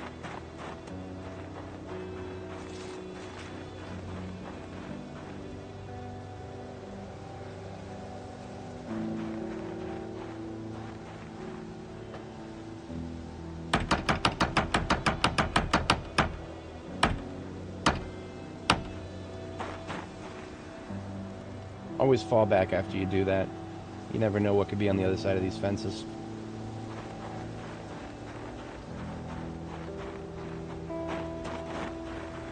Yeah, we did drive recently past this fence. We like to imagine that if there were any on this side, they would have already heard our van and gone mumbling towards the towards the road there.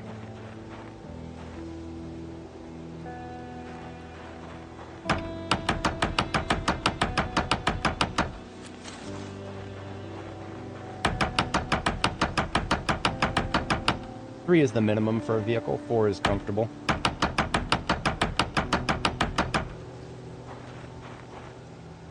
It's just screws. I don't even care about screws. Put the saw away and fan away. Got to be hungry while the flight to eat.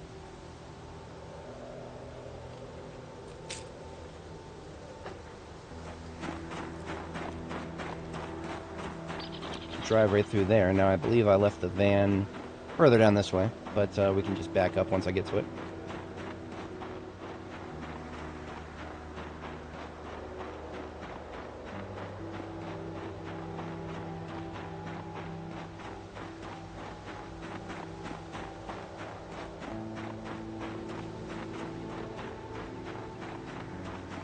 I'm not a doofus, right? I left the van down here, didn't I?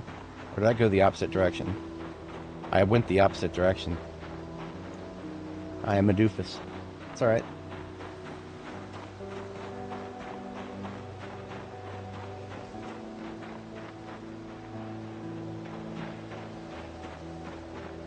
Running is a skill. You can always grind it.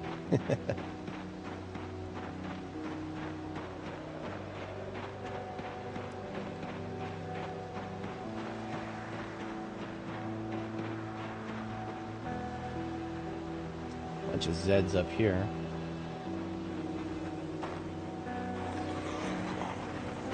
Kill them on the median.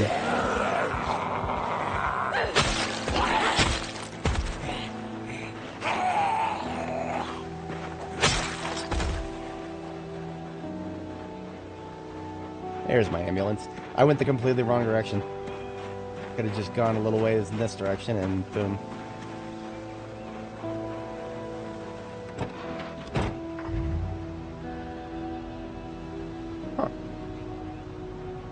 A game that I had wishlisted is now available on Steam.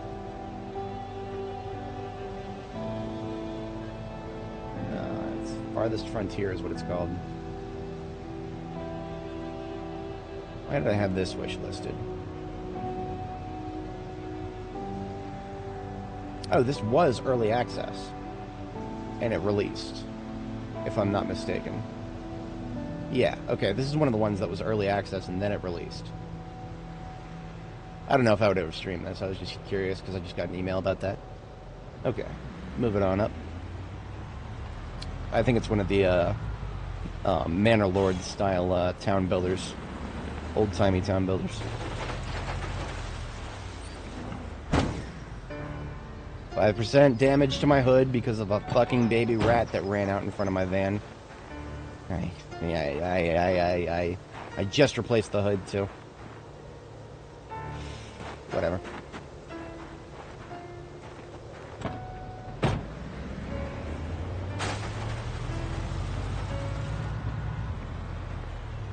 There's the loot bag that I grabbed.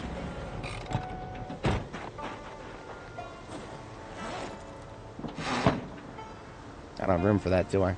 Oh, just barely. Perfect.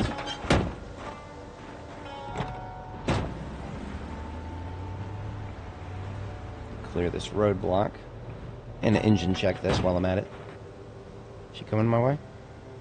I don't know where she's going, but she's not going for me. Cool.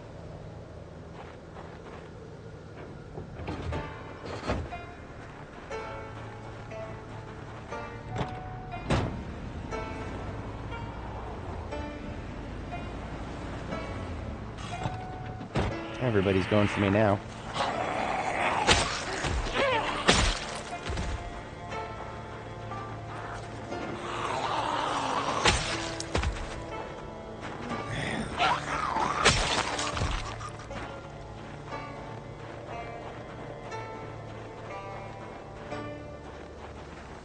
I love how this tiny little tree with no leaves on it.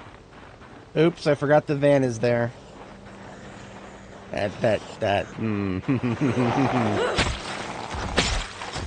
have opinions about that. Fucking trees in this game, man. Oh no, there's a tree there. Now you can't see it. Can't see a massive car. 4 times the width of the tree.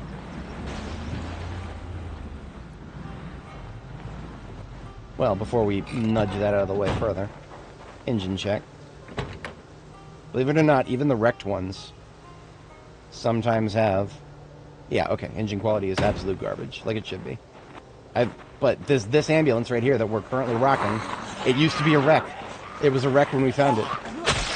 But its engine quality was still somehow 100. So you can never take anything for granted. We are on the lookout for a step van with a 100 engine. And every one we look at could possibly be one. Possibly. Highly unlikely. Way more than 1 out of 100 chance.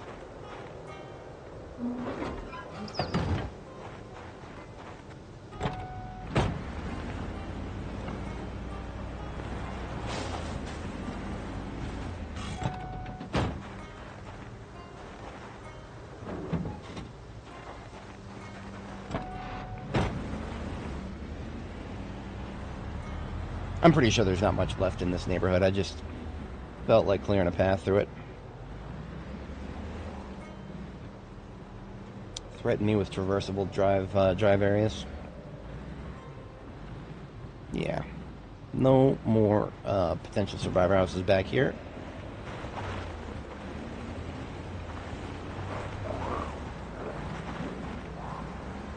Alright. Back out to the highway, right? Yeah, we've seen all we want to see back here. Unfortunately, we've been cursed with this fog all day long. We may get lucky enough for it to go away by 1800. The devs have added night fog now, so not even that is taken as granted. It used to be that you could almost guaranteed say goodbye to the fog by 1800 every day. Because the engine can't even do night fog. It still can't do night fog, but they do it anyway sometimes. Like, fog doesn't look right at night in this game. And I think the devs know that to some degree, which is why it usually goes away, but sometimes it doesn't. And when it doesn't, it looks very jarring, because fog in this game is only ever light. They can't do dark fog yet. At least they don't do it right. Maybe something with the way the engine does blending. Yes, this is Waverly. We've already checked all the way up through Waverly.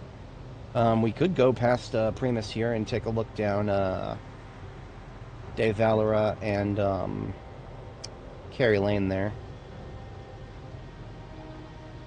This is interesting. It seems like there's houses here, but not a street connecting to Shawnee. I don't know. Let's see what that looks like. I didn't pay close attention to it when I was at Primus, because when I was at Primus there, the entire focus was fighting our way into LSU. Like, the residential nearby I barely even factored into my brain.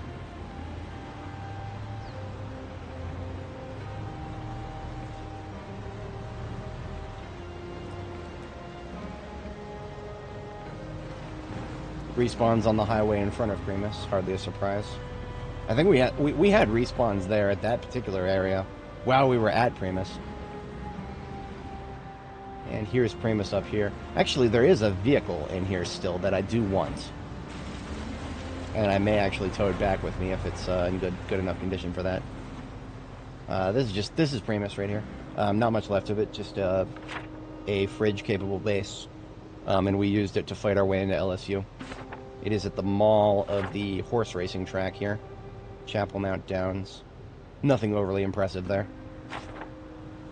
There were some helmets that looked cool, but none of them matched my color scheme, so cool may have been an overstatement. But this was the vehicle that I was considering getting out of here.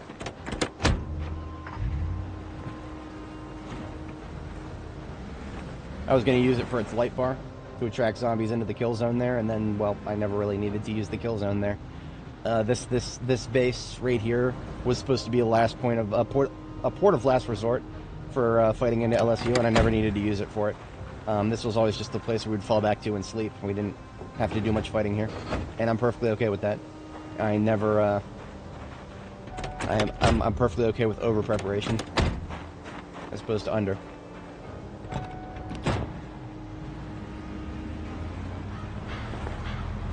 I think we're going to make it out of first gear with this one. Can we make it a third? I think we will. It's going to be close, though. Maybe not. Nope. That's okay, I guess. We're not going very far.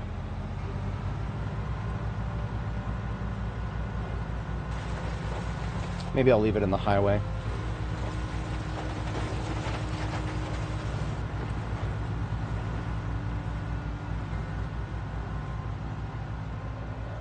This road has highway access, doesn't it? Kind of not, but not really. First Street does a weird thing. Louisville is... I've talked about this before. Louisville does some weird urban planning. First Street comes from the 31 West, the highway, going into Louisville, and then First Street just kind of splits off into these two tiny roads here, and then 3rd Street over here. And yet First Street continues right here. It's like First Street just kind of gets split in half. I don't know if that's real. I don't know if that's how Louisville actually is on the Kentucky side, but fucking whack-ass bad urban planning if it is real. And if it's not real, well, bad urban planning in game too. Either way. I do think we can actually get to First Street from here. We just gotta off-road a minute.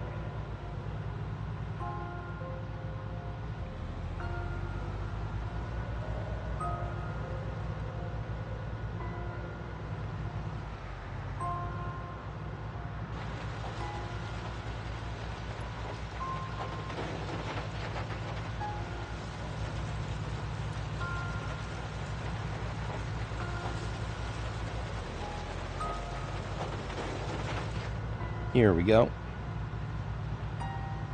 So as much as I would like a manual gear shifter in this game, you can thankfully very easily predict the automatic gear system.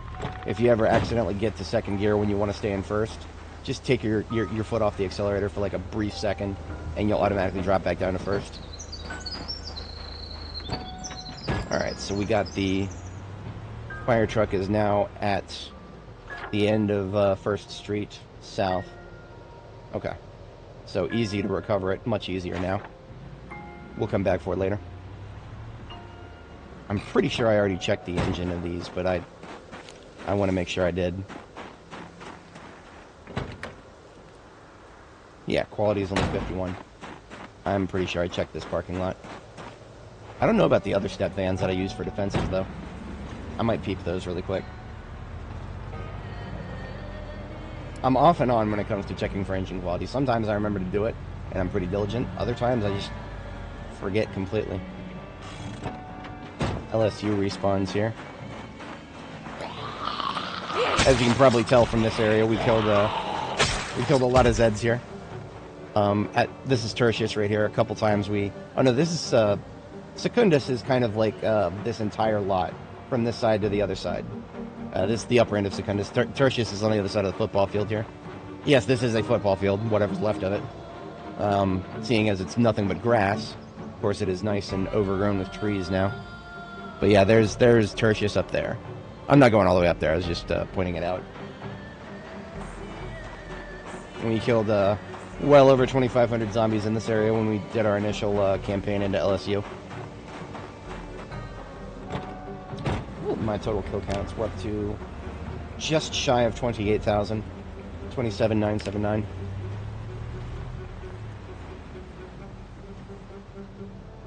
Having a bite to eat. And then we're going to check these two vans.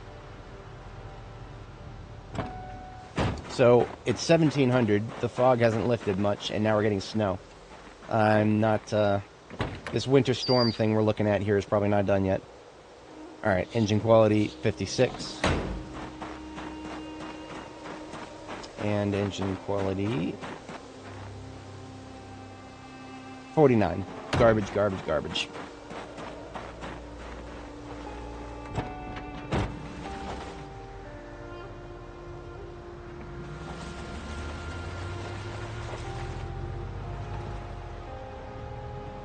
Primus is still relatively secure. We could sleep here tonight and continue exploring over tomorrow. Just gotta kill anybody who shows up here.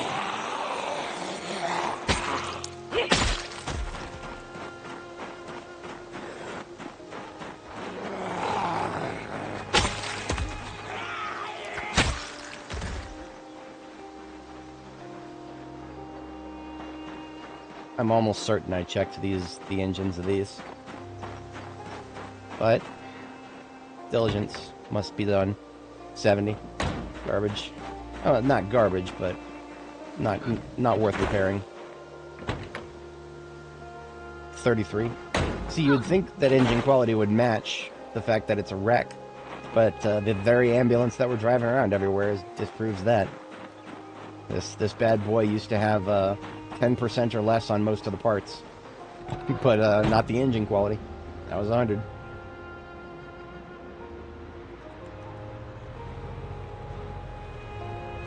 Alright, we move up past the horse race track here. I do recall, yeah. I even made a hole through this fence to Devalora, which tells me we've definitely been down the main road of Devalora there. And gone around there, but it's the other houses there that I want to take a peek at. There's a possibility that we have been there and actually seen survivor houses and ignored them. That is actually a possibility. Because when I was assaulting LSU, I didn't know that LSU was not going to have Longblade. Didn't know that yet. 59, it's trash. Look at that, the fog's lifting up. Just to be replaced by snow. At least long range visibility is no problem for snow.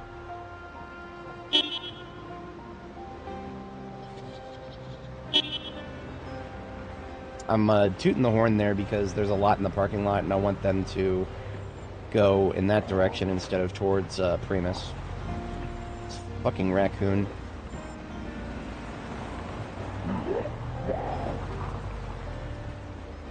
Well, so much for using my shortcut. The zombies are using my shortcut. It's alright, we'll just go around. See, these are smaller houses, so even if one was a survivor house.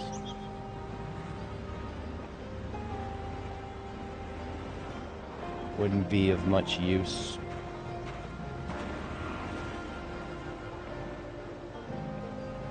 But that was to scatter the rats.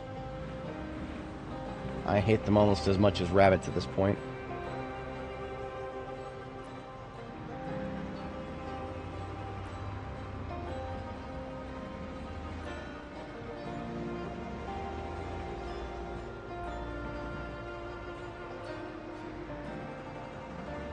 Alright, I want to say that road is fine.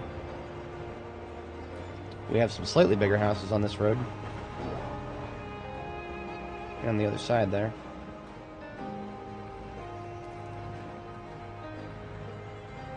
Nothing going all the way down there. It's a lot of Zeds right there. I'm gonna have to rush past them. Ooh. Can I don't have time. I wanted to check this guy's truck there, but I don't have time. There were fast shamblers coming towards me. Okay, I'm gonna be a little aggressive here. I'm gonna be a little aggressive with this road because I know there's residential going pretty far up this way, and I just want to peek at it. So I'm gonna be a little aggressive pushing forward up this road. Aggressive in terms of driving, not fighting. Those are fast shamblers. They're going to group up. So I'm just going to let them keep going. Then I'll drive past them.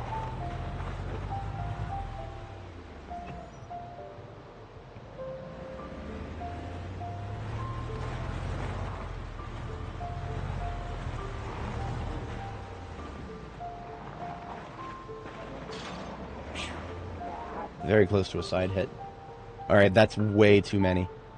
I can probably juke them, but it's getting harder and harder to juke now with the fences on both sides.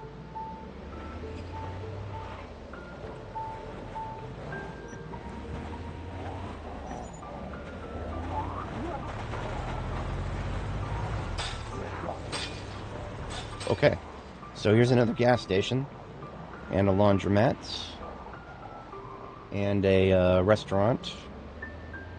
I think we are out of residential now. Yep. It's a shame that... ooh, look at that. Ooh, a whole fleet. A whole fleet. Look at that. Ooh. Oh, that's pretty. Oh, that's really pretty. I gotta mark this on the map. Oh, I'll remember where that is. That's right next to the river. The distillery. Distillery full of distillery trucks. Every one of them a potential good engine. That may be a target that we assault for fun at some point.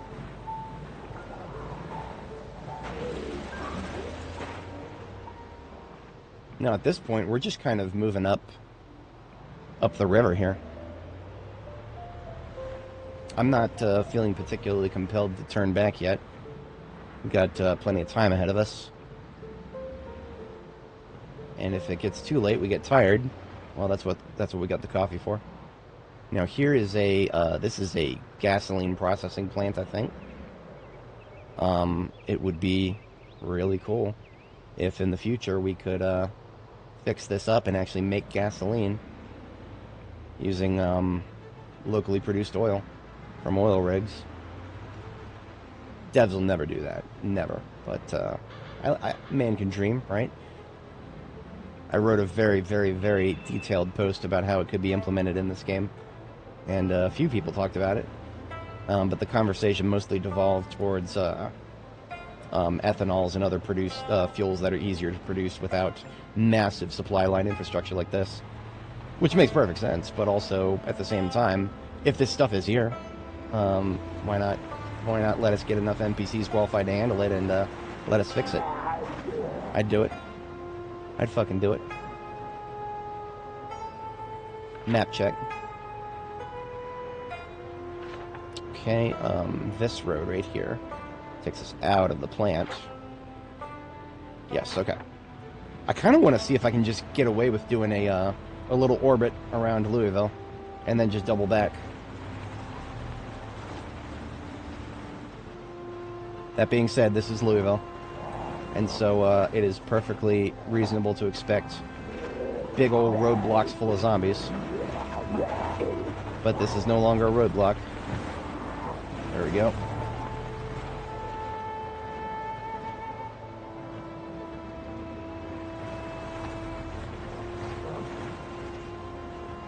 Okay, now we are back to sort of residential, but these are townhouses. And townhouses, well, I've never seen one spawn a survivor house, so I'm just going to assume they can't.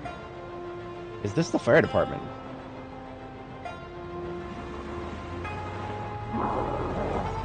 I don't think it's the fire department, but there's a fire truck there. Have I made a mistake? I may have made a mistake. I think we can get out of this.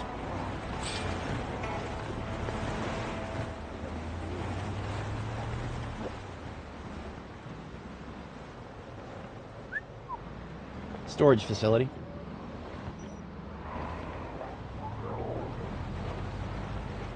A storage facility that has not been looted and trashed. That is significant. Storage facilities have a chance to spawn those cardboard boxes that are just full of books. Potentially up to high level. But I do not know if... Oh shit. Had to freeze for a second there. I do not know if they actually can spawn Longblade.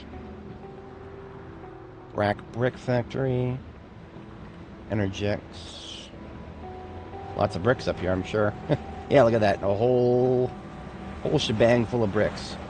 We could build a castle if we wanted to out of all that.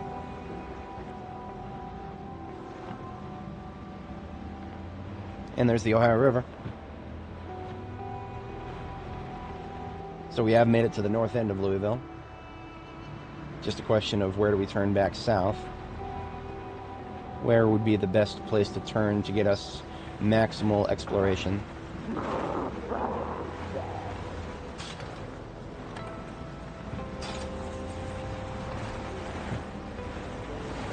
I'm just kind of going right now. I don't have a... I no longer have a plan. I've been winging it for a little while now. I think we got a moment to check the map here. Okay, so if we wait until we see the highway split, we can turn back on 1st Street, and that would take us through the beating, festering heart of Louisville. What could possibly go wrong, am I right?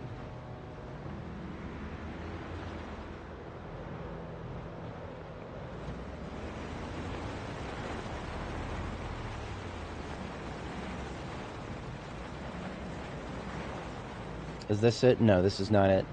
It's the next one. And look at that, a roadblock. Not entirely unexpected, but I had no idea what to expect on this side of Louisville. I don't even know if I've looked at this side of Louisville on the map before. If I have, I've forgotten. So there's a military checkpoint on the other side, full of burnt cars. There is no driving up there.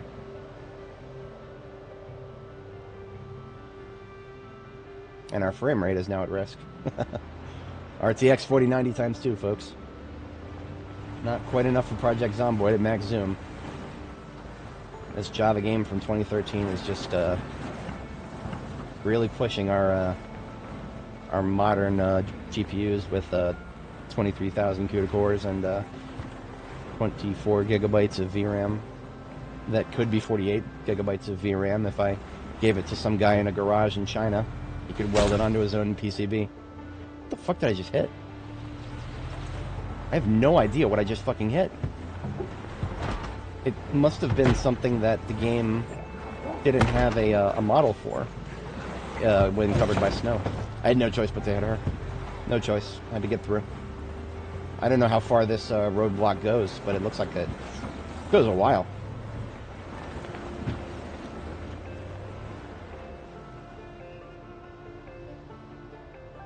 Alright, I need to take a bite to eat really quick while we have a brief moment.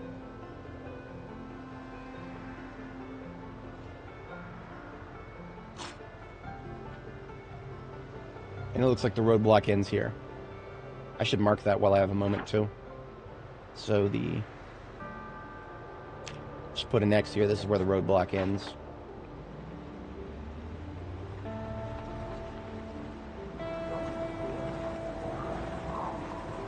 Havisham Hotel Suites.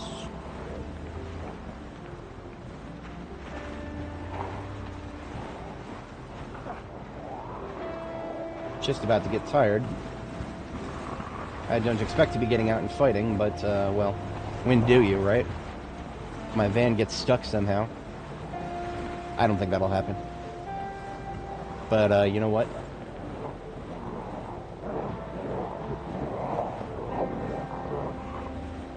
I'll drink just a little bit of coffee. Courthouse, Public Library of Louisville. Hello. I think we actually just bumped somebody. Kind of hard to tell. My view cone is just constantly collapsing here.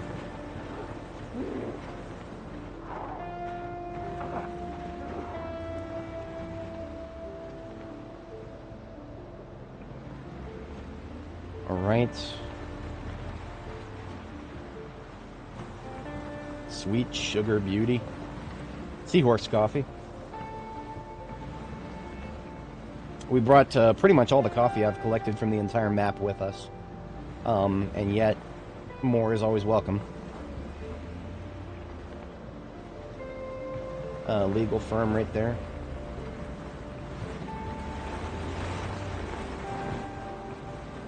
Knox Bank, the classic one. Probably pallets of gold in the basement.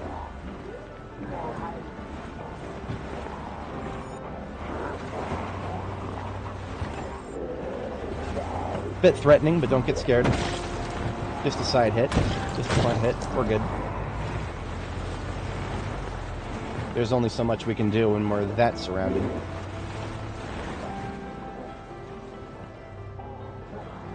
And we are on our way out of here, by the way. We're not pushing any deeper. We're on First Street, and we're on our way down First Street. So this is going to terminate in a an L bend at some point here.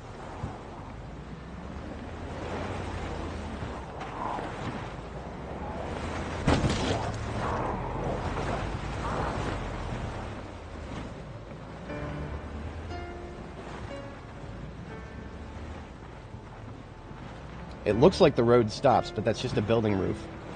Kind of messes with your navigational abilities a little bit. Get some isometric bullshit here. I am not going into that. Louisville Animal Hospital there.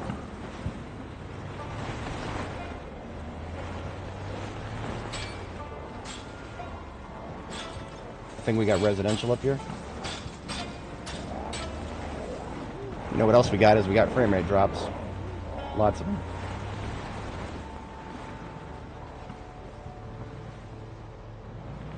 Quick map check. Okay, Pike Street. We can go south here.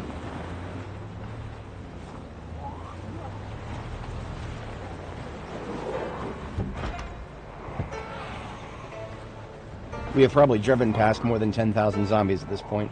This is Louisville, after all.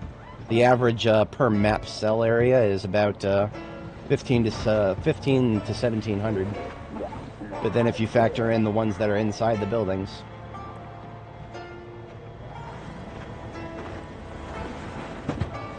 Did not want to do that. Got a little too close to her.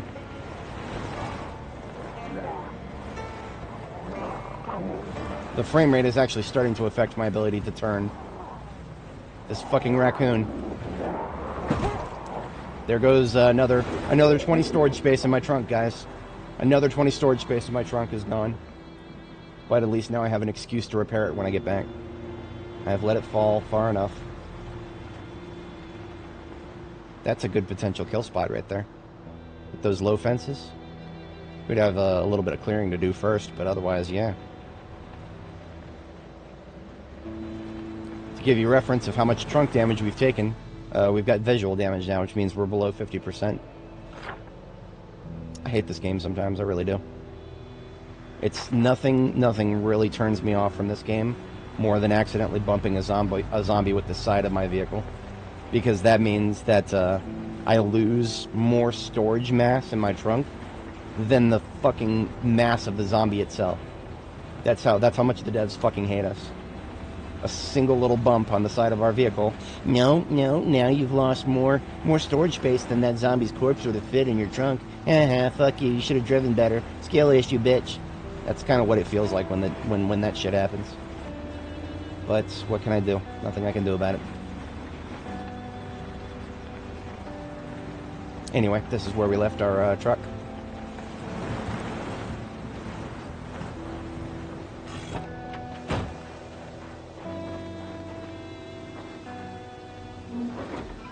Now, if you're going to tow backwards at night, just turn the headlights on for both vehicles.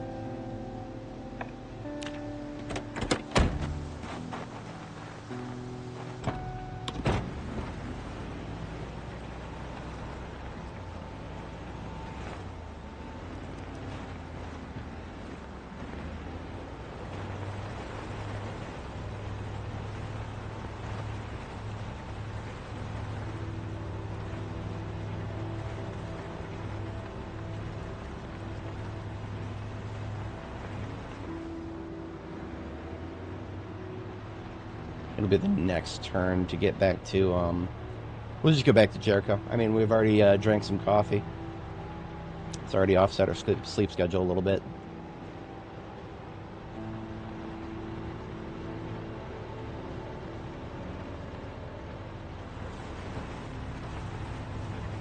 We definitely don't want to go back to Louisville while there's snow on the ground.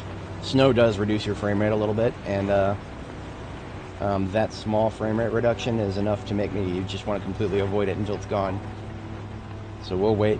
We'll wait until the snow is gone before we go into center urban Louisville. The outskirts, the residential areas that we've been hitting so far. Plenty of zombies to kill there. No fewer if we're going loud.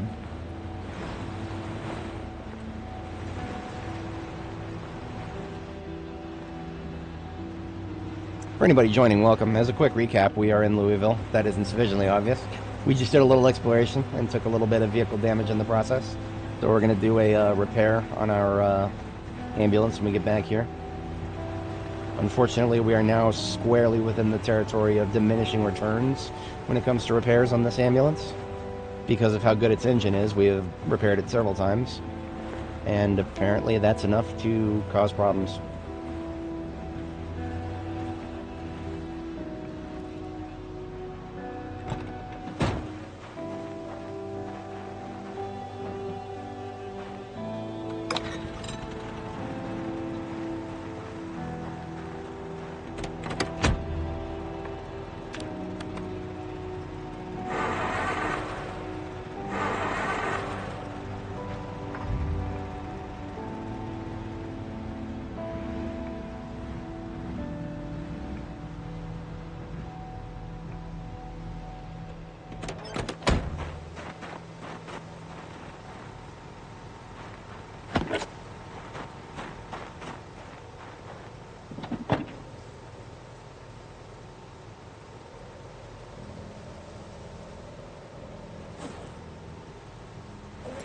Thought I had another thing of water here.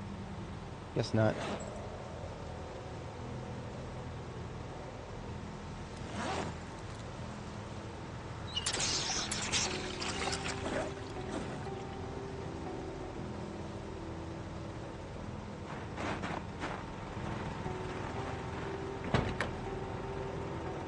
Alright, so the trunk is down to 57%.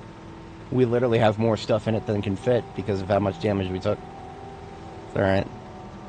The tires are absolute garbage at this point, which is why I've got several replacements lined up here. But the problem is we've got 3 performance, 1 regular, and 2 old. I prefer having all performance. And this is another regular here. I have no idea, to be honest with you, Ricky, because I've never done the wilderness thing. Now... Yeah, so this isn't going to help you, but I mean, there is another way to make a fire source. Well, actually, okay, let's just do a search for the crafting menu for the word fire, and then go to output items.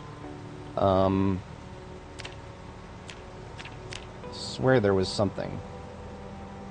There's firebomb, firecracker, firewood. Swear there was a...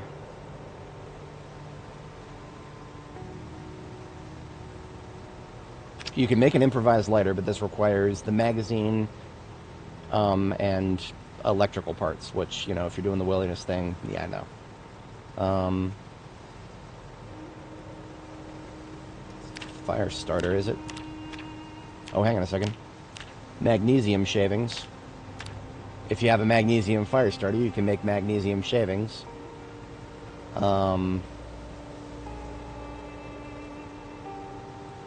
I don't... I've always been curious about this. I've never looked into it because I've never done it.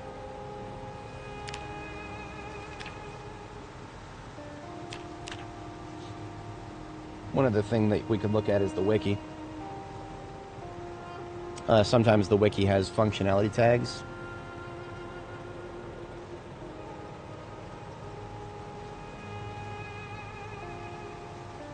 Yeah, okay. So we go to the wiki page for lighter, and there is a tag called start fire. Click on that, and it shows us everything that has the tag on it that says start fire. I don't see anything you can make with sticks and stones here. This magnesium fire starter, I'm pretty sure that's like a civilian camping equipment thing that you can only loot.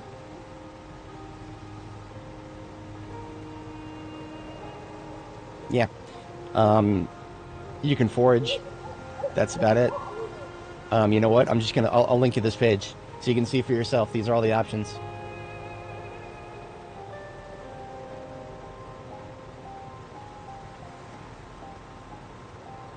It's not much. Sad. Really sad. But yeah, basically go foraging and you can eventually find a lighter somewhere. Forage somewhere where there's trash. I don't know how the wilderness challenge thing, whether there's trash nodes that you can reliably find. We gotta shut the light bar off too here. We could repair the light bar too. That's one of the reasons we set this aside. But we need to go get welding torch and... I don't remember. I do not remember fire starting in build 41. I remember lighters, but that's about it. The right door is fine. The left door, we could repair that too. Did I leave performance tires on any of these other vehicles? Those are old. Also old.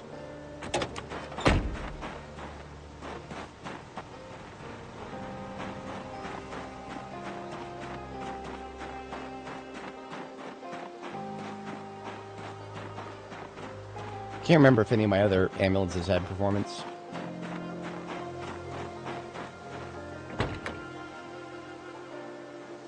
Old.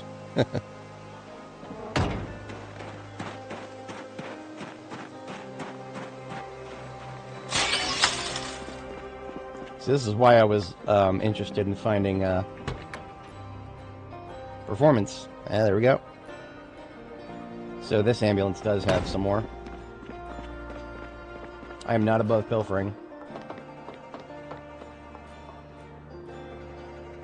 Now these are performance tires, but these are well beaten. These are performance, but these are also mid.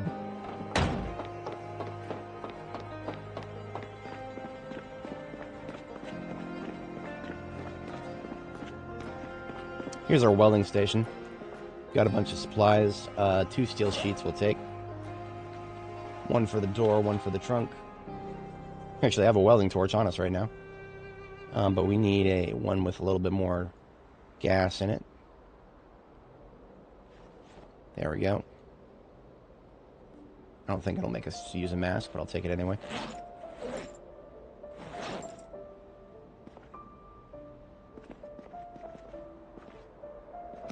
We can do some engine repairs too while we're at it.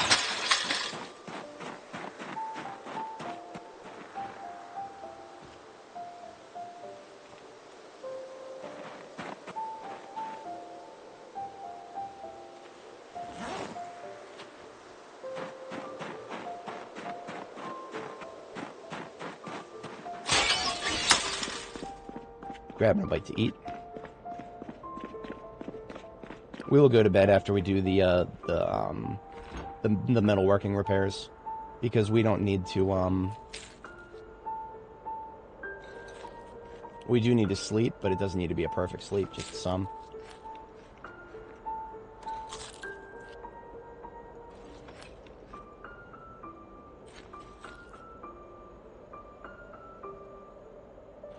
Leftovers.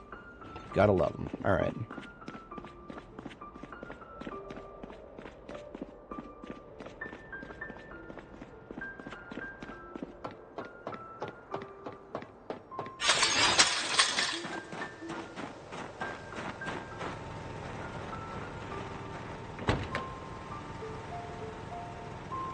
So this will probably bring it up to 81%, maybe. I don't know.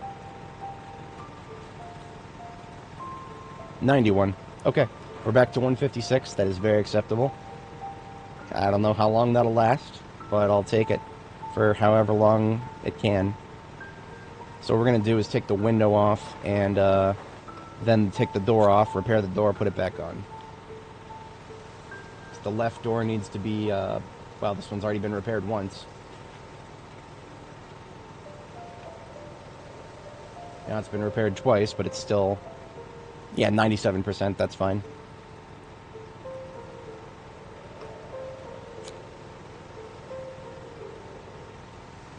We might end up replacing some of the glass work soon here. So, last thing that we can do right now is, let's just grab this light bar and see if anything's changed with light bar repair.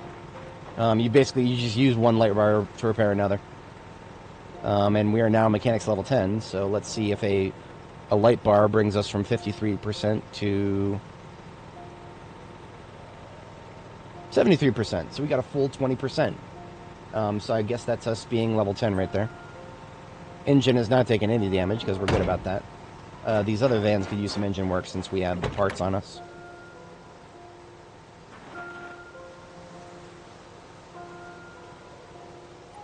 Beautiful.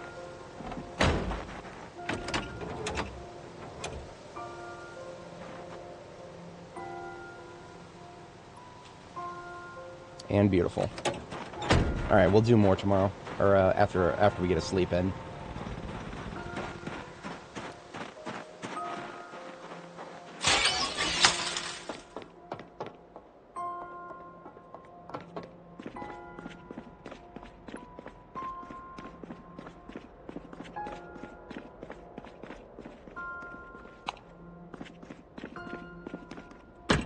It is cold enough that I'm going to go ahead and light the fire tonight.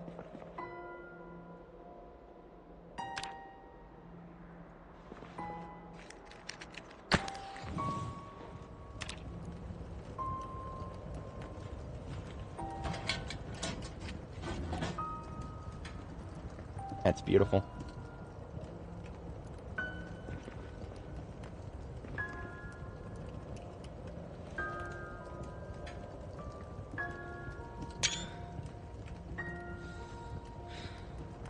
Alright, I do have to step away IRL for a minute. So we'll have a sleep, and I will step away here. And I shall be back momentarily. Newsletters. For anybody joining, welcome. We're just, we've been kind of taking it chill and exploring for a bit because we have a lot of snowfall and had a lot of fog over the past couple days. It is currently February 8th, so we'll see how that is. I'll be back in just a moment, probably about a minute and a half here.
Alright, I appreciate everybody sticking around. Yeah, it does look cozy, doesn't it? I do like how I put together this bedroom here. Yeah, not perfect placement for the stove. I couldn't quite make the wall wide enough for it to get a good spot on the wall behind the bed. And then, of course, I wanted to leave that conveyor belt there because it's actually a valid crafting surface. I'm going to use it as a desk, like a computer desk at some point when I get some computers for decoration. Let's see here. Are we good to sleep again? I think the game will let us sleep. No, I'm going to fast forward just a little bit. We are a restless sleeper, so we generally need to sleep twice every night.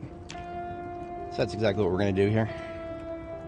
Usually I like to wake up in the middle of the night and then screw around for a bit, but because I drank some coffee earlier to put off the fatigue, we are a little bit offset in our sleeping schedule, so that's all right.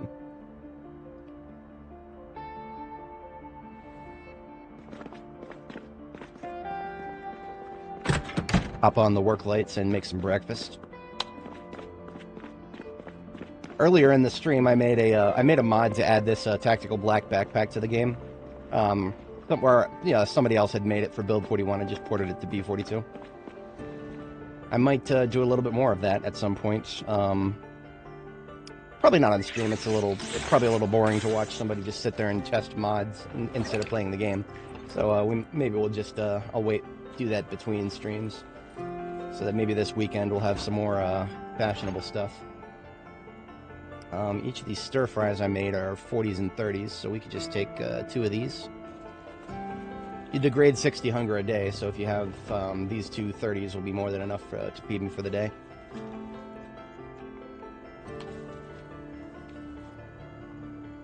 Alright, we do need to get rid of the empty welding torches, and just the rest of them. Welding station over here. In the duffel bag it goes. And we're going to be doing a lot of vehicle work. So I'm going to go ahead and put the wrench on my belt. Put the sword away for now.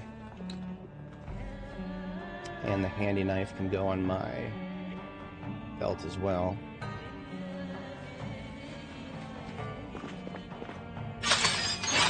I got a full vehicle kit out here. It needs to go over to the other side anyway, so that goes on my back. Jack in the offhand. And tire pump comes with us. You know what? I'm going to take the battery chargers too. They can go down to the other generator. It still feels so silly to me that this game has battery chargers but not jumper cables. But well, I've cried about that once already. It's fine. Difference being, of course, jumper cables, you just connect one vehicle to another. But the battery chargers, you have to actually connect to a generator.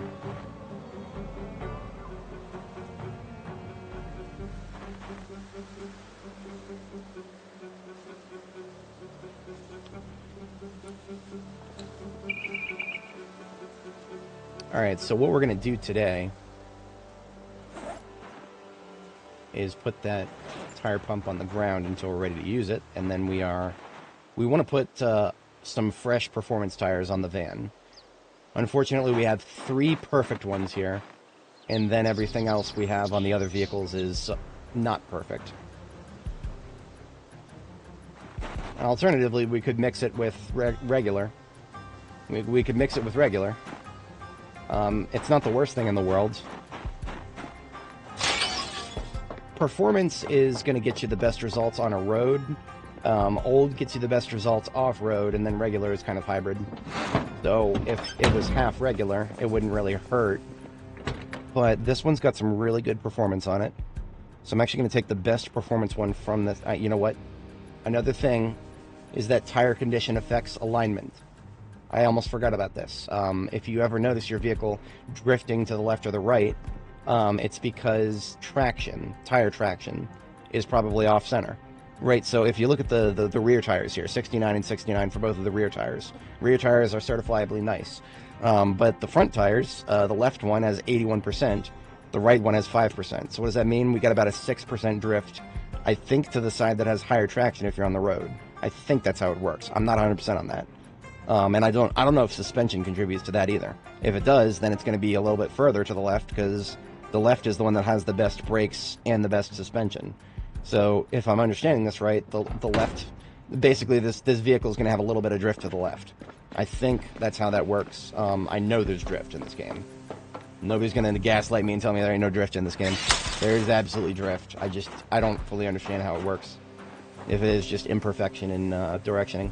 But anyway, because of that, we are going to we'll do performance on the front tires, and the rear tires will be regular. It's alright. Eventually we'll find some more perfect performance tires, probably in some of these residential houses' garages. So I'll take the regular ones here, and then take a... actually, let's get the spare engine parts out of our backpack here.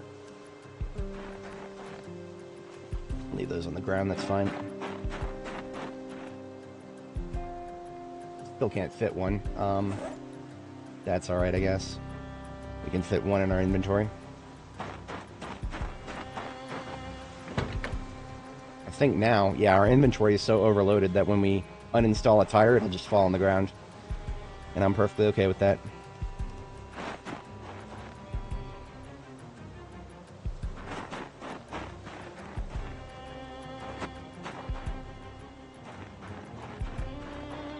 I'm going to drop the backpack on the ground, actually. Should have done that on the other side. Oops. Too late. So all we got to do is, we want to do a full redo of the, everything underneath the carriage here. So full brakes and suspensions. We do have a pretty good collection over here of those. Yep, we got really good performance brakes and really good performance suspensions, harvested from other vehicles in the area.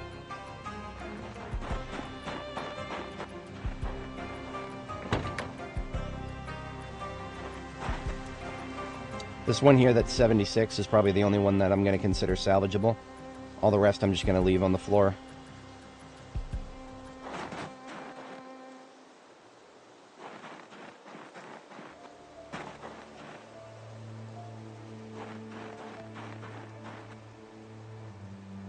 Alright, now let's put in some new parts.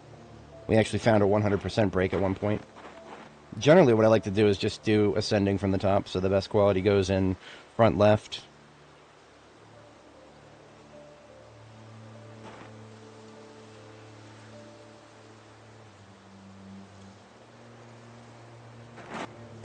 Front right gets the second best.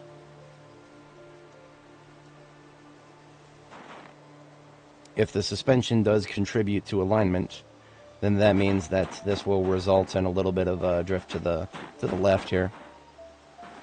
I actually got that backwards. Here we go. 88 on this side, and 86 on the other side.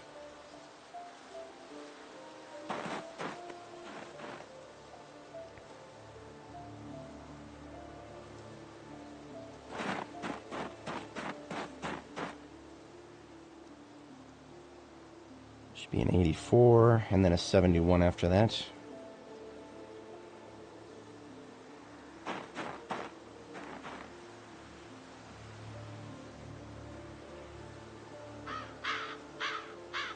Perfect. Oh, this one has a performance muffler now.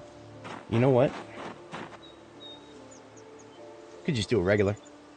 I mean, honestly, at this point, I don't think it makes a too big of a difference.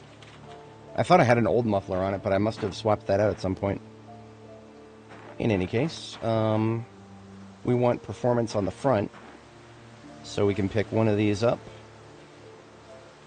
Slap that over here. Now, for reference, what causes damage to your tires? Running over zombie corpses. Don't run over zombie corpses if you value the vehicle you're in. And don't hit them with your vehicle either, because that also damages your hood and your windshield. Generally speaking, if you're in a vehicle you care about, I don't recommend ramming zombies with it. I mean, you do you, but I'm not your dad, but still, it's just telling you what works best. I know a lot of people are real excited to use cars as battering rams, especially now that they're even more effective with the ragdoll system, but the devs want to punish you for having fun. That is always going to be a true thing, so always be suspicious when something fun is added. I hate that's how we have to approach this, but it's true. The devs take it personally if we have too much fun. Alright, so there's windows removed. I don't think we have a better hood at the moment, so we can leave that. The windshield is 80%, that's fine. Now these heavy-duty windows here, or sorry, yeah, side windows. I'm going to leave them on the floor, and I know I shouldn't have closed this. What I like to do is just stand in front of this pile and just pick the best percentage ones. So we got a couple of 85s. I'm just going to put both of those 85s on my front, left and right. What is window integrity most important? Anytime a zombie makes it up to your vehicle and starts smacking the window, it's about 5% per hit. So if a zombie happens to wander up while you're in a vehicle, you want to have your best windows on the driver's side, because that's where you're going to be. And then, of course, we've got a rear door down here. The window is great. The rear door I am going to replace, because I think we got a better one. These can be repaired, but I left my welding kit up there, so we're just going to grab a new one here.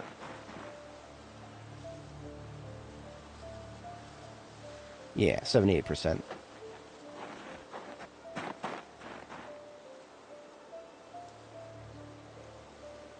And here is a new rear, or the same rear windshield. So that brings our average total for the vehicle back up to 82.28%. That's similar to what it was back when I first fixed it up, when I first found it. All these shit parts on the floor here that I just pulled off of it, that's just wear and tear. From every once in a while, just from unavoidable things that I've had to run over, or zombies I've had to ram, or, zombies that have bumped into the side, a light tap on the side of the vehicle. That's enough to damage your storage space in the trunk. God help us for that. But, yeah. The garbage parts can just go... Maybe I'll put a dumpster up somewhere. I don't want to put a dumpster flush with the wall, because that would be, that's zombie bait right there. I'll think about it. For now, I'll just dump the garbage parts over here.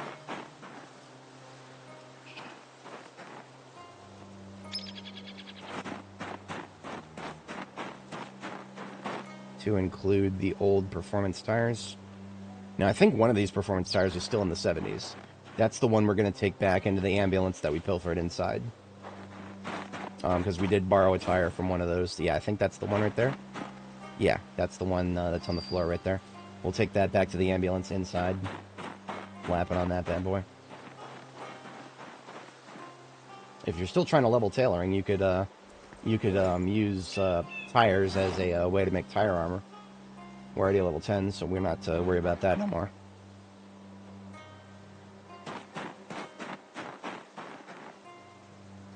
Alright, so I'm going to take that tire with me. I'm also going to take the pump.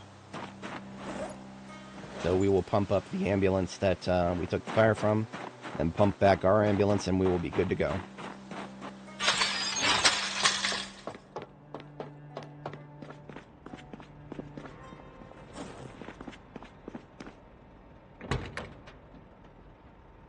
Wait a minute, didn't I take a performance tire from this?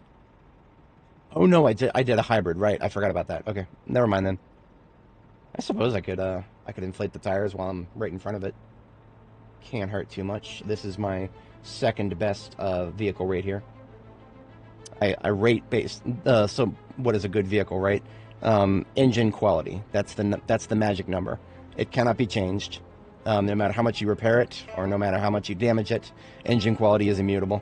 So this one is a 98 engine quality out of 100. Subtract 100 from that, and that's your chance for it to fail to start. So if you get in a vehicle and it fails to start 100 times, that's probably because you got shit engine quality. You got to look out for that. In any case, let's get these tires inflated. My kingdom for an electronic tire inflator in this game. Yes, we did have those in the 90s. In any case. This is the one performance tire I'll hold on to. I don't know where exactly I'll put it, but I just got to differentiate it from the perfect parts there. Maybe I'll put it over here. Have another bite to eat, and then we'll pump these tires up. Now, the devs did make it so that tires no longer stay or they no longer become completely uninflated when you first remove them. However, these ones that we're pumping up now, they were never inflated to begin with. We found them in a garage like this, so we've still got to pump these up from 0.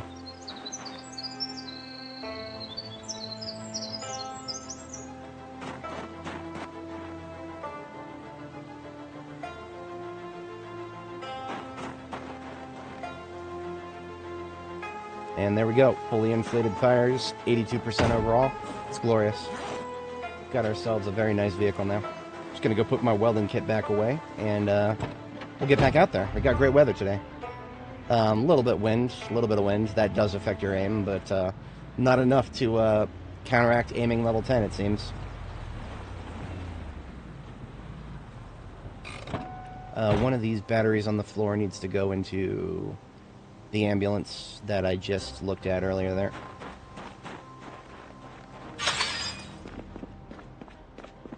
Here, yeah, I borrowed the battery from this bad boy.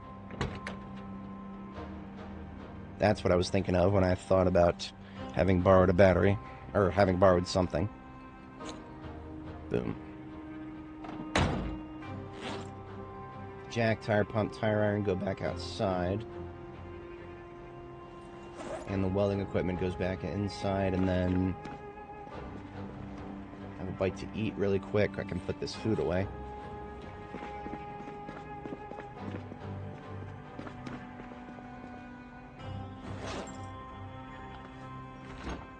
Maybe grab another 30 fry.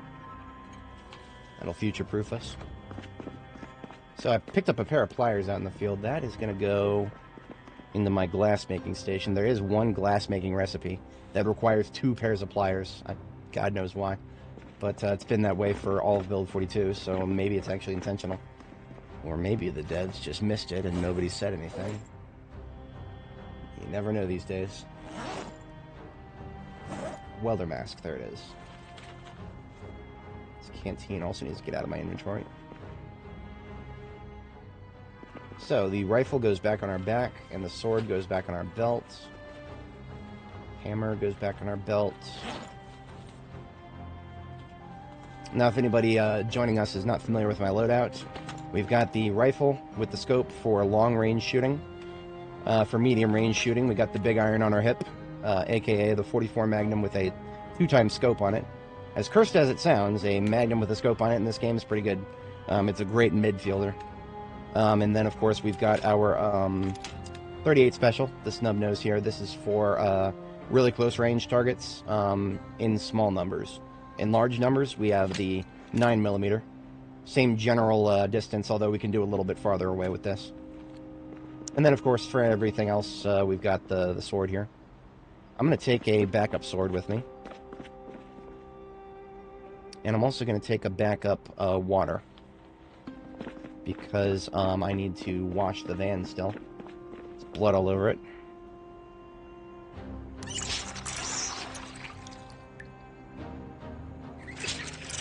But now we got 2 bottles of water.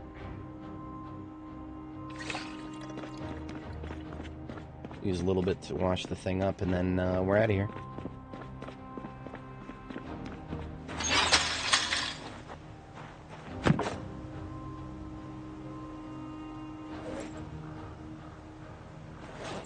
Sword into the trunk, or yeah, the fresh one. And then we just want to drive by the vehicle repair yard and put the tools back. Okay.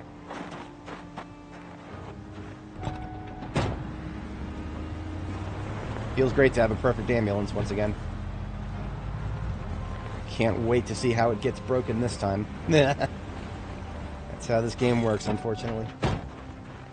Alright, jack, tire, pump, and iron.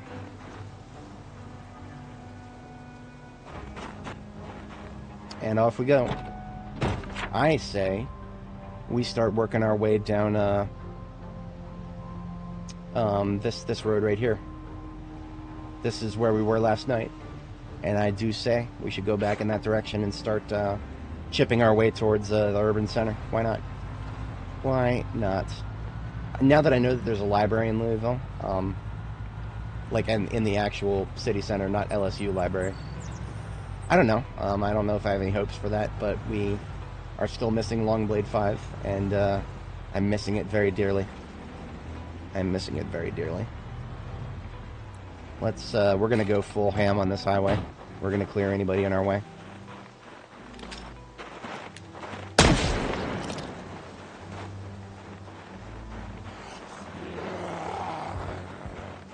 Now, when it comes to zombies in the road, you can either kill them where they stand and then drag their corpse out of the road, or you can make them drag their corpse to the correct location and then kill them. I much prefer that. Ever since the corpse dragging system was added to B42, I'm like, nah, that's a lot of effort. I'll just make the corpses bring themselves to where they need to die. That's a fast shambler. We cannot abide that.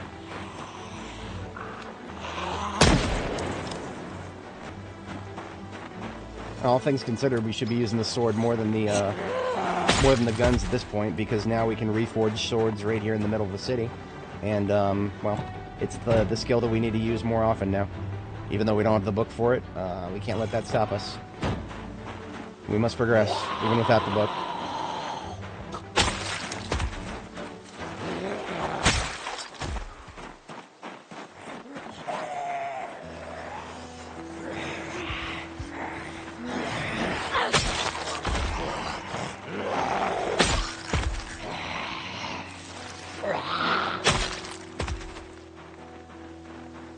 I like that jacket. It's more leather strips.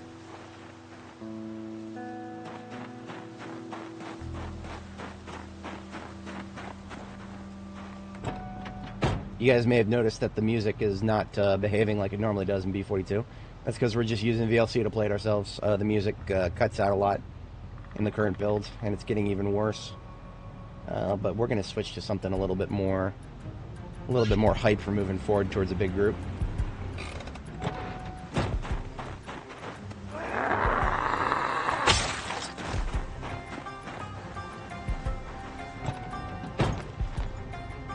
Oh, we're gonna need a bandana, and I actually put it away in my hubris. We need to go get that, because we're gonna have a lot of zombie corpses to deal with when we get towards the urban center. There are going to be a lot, and you now get sick if you're around zombie corpses in high enough quantity for too long. You can mitigate that by putting a covering on your face. Doesn't really matter what kind. I prefer bandanas because you can put leather strips on them, so it actually gives you a little bit of face protection.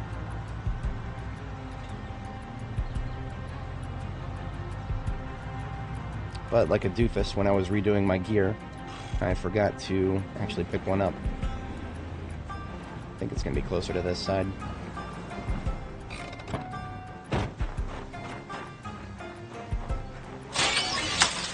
You know, I'll tell you what, while we're here, I'm just going to swap out my current sword.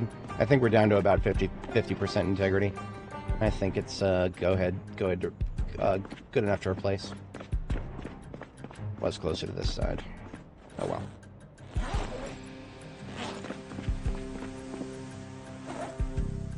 That should be it, I think. Yep. Now we look even more dank. I'm a fan. I really like it. Got the swords and gunnery theme at full swing there. Yeah, this sword is half mast. We're just gonna take it apart.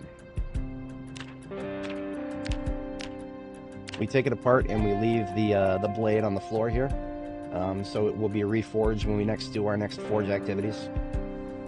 And in the meantime, here's another sword on the table just waiting for me.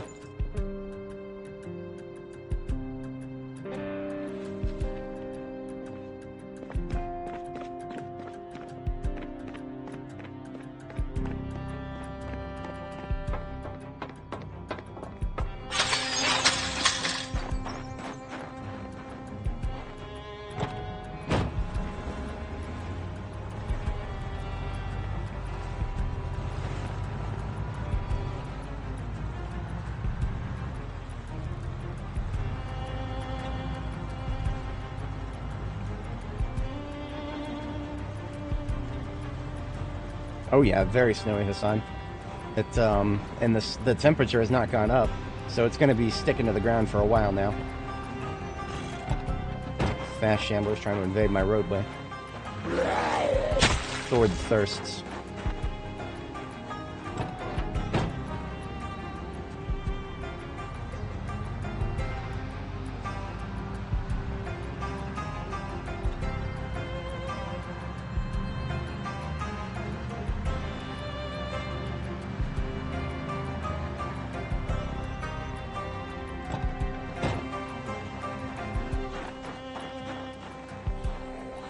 Yeah, I saw you.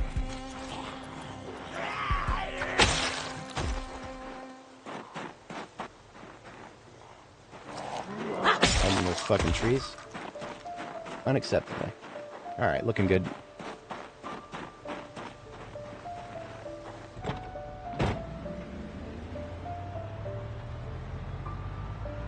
We've actually burned quite a bit of time today already.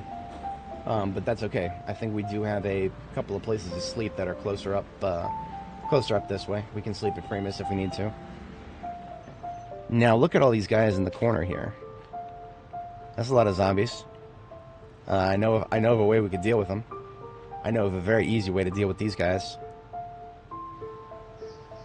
Let's take a look at my backpacks here.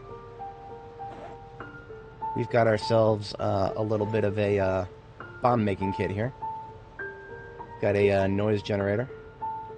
Is linked to a long range controller. This one particularly. We've also got an unlinked remote controller. We don't even need a... We could use a pipe bomb for this. But since they're on the other side of a fence... Since we're on the other side of the fence, we can just use one of my easy mode bombs. Fire bomb here. Yeah. This is what we're going to try. So, first thing we're going to do is we're going to put down a noisemaker. This one is linked to the current remote controller in our inventory. And we're going to put it right up here at the corner of the fence. And we trigger it, and we run away.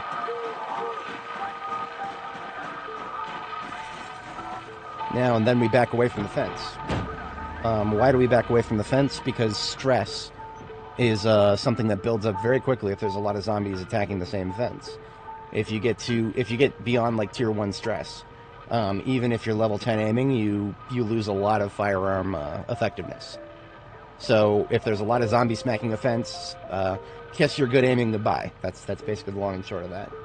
So how do we deal with zombies on the other side of fences in massive quantities? Well, we've got spears. I don't know if you guys watch the other streamers. I've heard that they're complaining a lot about how spears are currently broken. I just stopped using them. Personally, I just stopped using them. So you may notice that the noise control or the noise generator is not perfect. So we can supplement it a little bit. That the tooting of the horn will bring a number of zombies in this direction, but the horn is not constant. The generator is. So what'll happen is a whole bunch of them will come our way, but then when they realize they can't get to us, they'll just kind of mosey towards the generator there.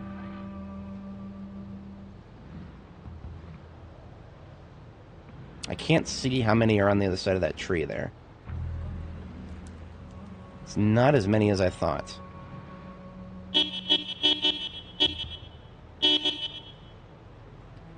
I'm just going to run by really quick and trigger the noise generator one more time.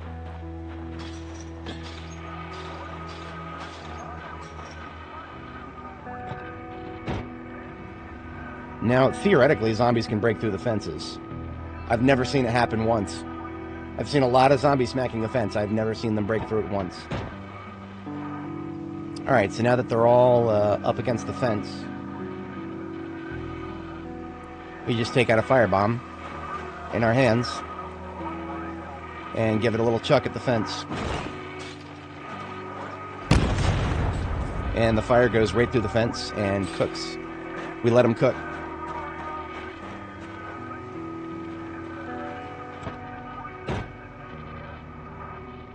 Now, I do think the environmental fire will probably disappear quickly. Probably, because of all the snow on the ground. At least I think that's how that works. But now all we gotta do is fast forward a little bit and let them cook.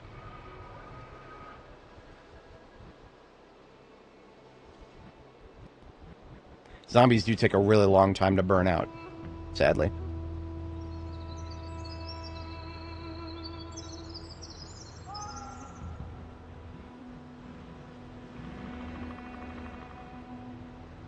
Keep them in range. There's also another zombie over down here on our side of the fence.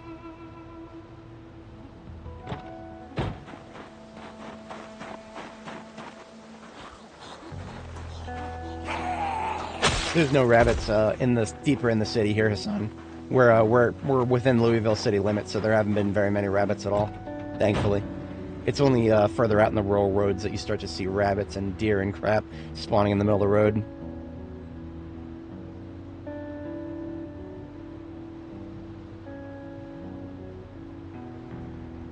And the Zeds are mostly cooked now. Not the most climactic way to deal with them, but a very effective way of dealing with them when they're on the other side of a friggin' fence. Now, thankfully, we can actually snipe them.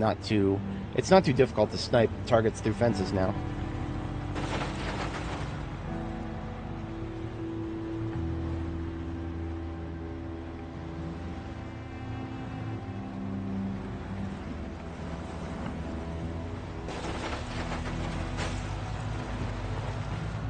I did make a hole in this fence, too. I forgot about this. As you can see from all the charred ashes up here, I did the same thing on this corner a while back. I don't remember how long ago that was. But yeah, we did that as well.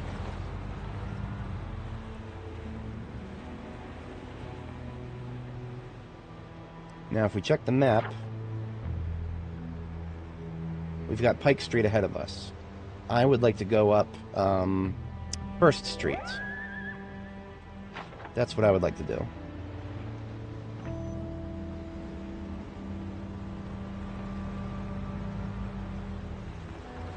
We are going to run out of daylight pretty quickly here. It's already 1900. Let's see if I can't snipe this guy.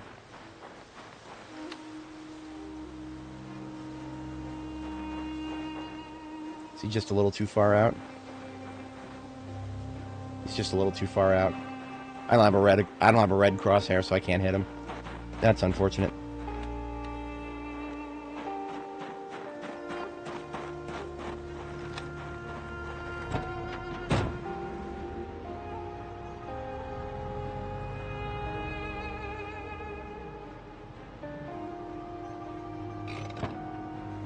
Is that a park ranger up there? State trooper? Can't tell.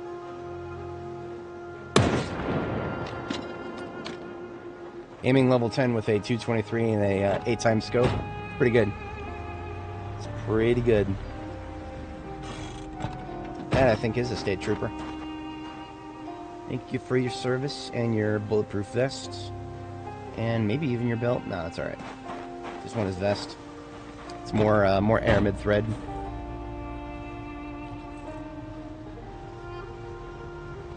Oh, something that I forgot. My noise generator. I can go pick it back up. I completely forgot about that. Yeah.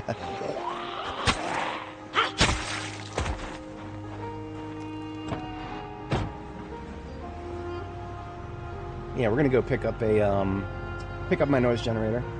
I also might make this a sleeping house right here. The KY Transit building right here. It's actually relatively cushioned from zombies. I might put a bed in there.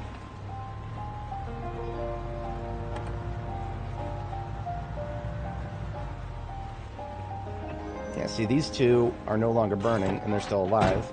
However, I could just do this now. There's only two of them.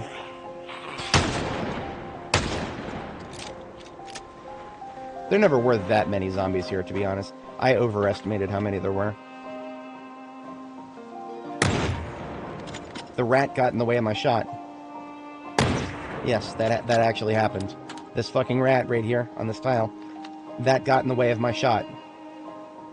Welcome to Project Zomboid. An aiming system from the top down just never made sense to begin with, but and you can see one of the reasons why it makes even less sense than...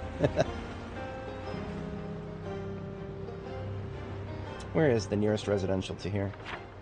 Of course, we do have some at Primus. Oh no, right across the street from Primus. Yeah, we'll steal one of those beds. Oh, no. At Primus, we have a mobile bed. I almost forgot about this. So, Primus, I use that term a lot. It's talking about my base that I established to attack LSU. Still a lot of infrastructure there. But we've also got a bed there, and it is a mobile bed.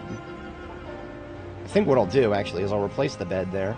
I'll replace the mobile bed with one of the One of the ones from one of these residentials here. Sword out.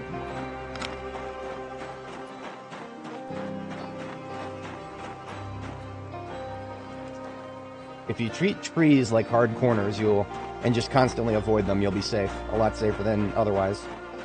I do not trust this area. It doesn't look like there's anything here, but don't trust that. Here's a bed. Perfect.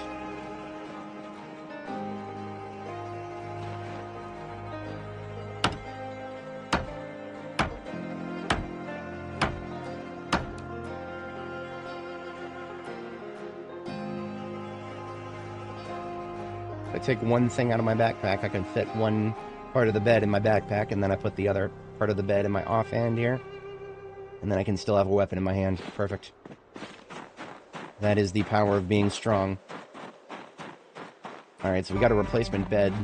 We're going to leave that at Primus, and then of course, at Primus, we have a medical bed. Now, what is a medical bed? Really, it is a bed that has only 15 encumbrance for each part, and yet it gives you a good night's sleep. It is actually the most mobile, high-quality bed in the game, and therefore it can, not only that, but it can, if you're organized, you can fit both parts in a military backpack, which is very amenable to my interests. I did see a Zed there to the right. I don't really care. Even if it's a fast shambler, it probably won't catch up to us by the time we're done here.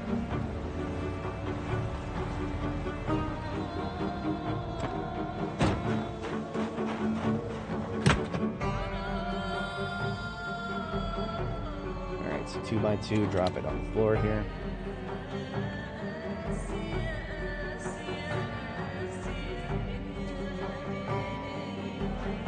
I do actually got to keep an eye out. There may have been others than that zombie. This area is not 100% secure right now. Now the other one, we unequip it, and then put it down.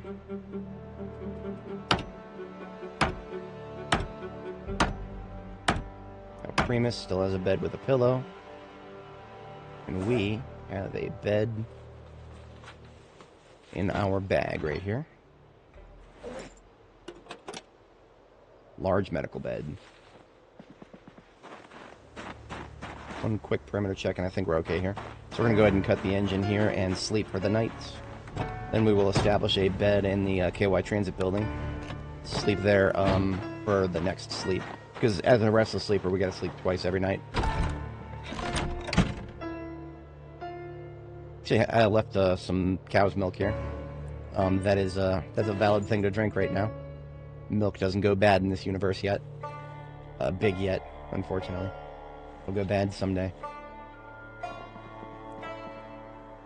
Alright, so good quality sleep right there.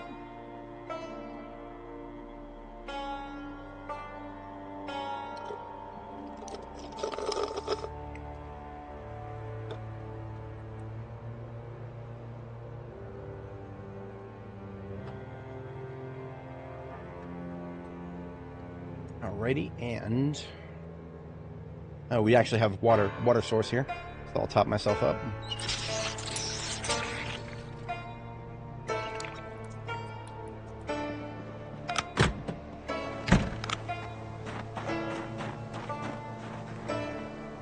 Alright, pillow.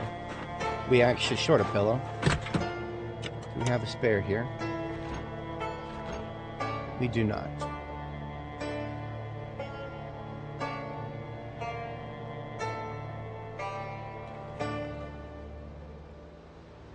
We are going to split some water here. And I'm going to go ahead and take the pillow. I'm going to go ahead and take the pillow because I think this next place is going to be my forward operating base for the most part. So we'll also take the ammo box there, which has a bunch of literature in it. There's already a coffee machine at our destination, so we don't need a coffee machine necessarily. We would need a way to power it, but that's a problem for the future. Generators are actually a little bit light on at the moment. We are going to put the water in here for the moment so that we can stay armed.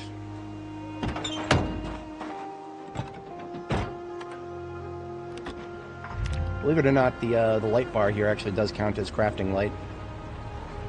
And it also helps you see zombies that might be nearby. So I turn it on without even thinking about it. I'm going to be driving around at night.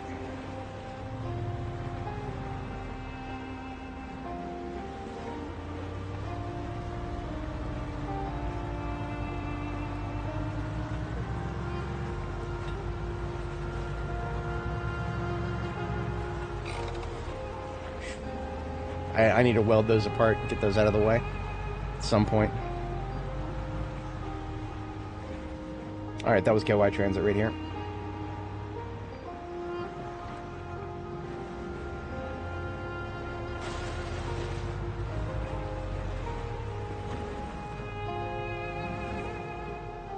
I can't remember, is there actually a garage here?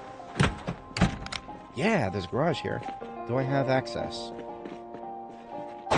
Yes. That's beautiful. Sometimes you'll have those garage doors, but then you won't actually have a way to open them. Happens more often than I would imagine. So this will be a bit of an FOB for moving into urban Louisville.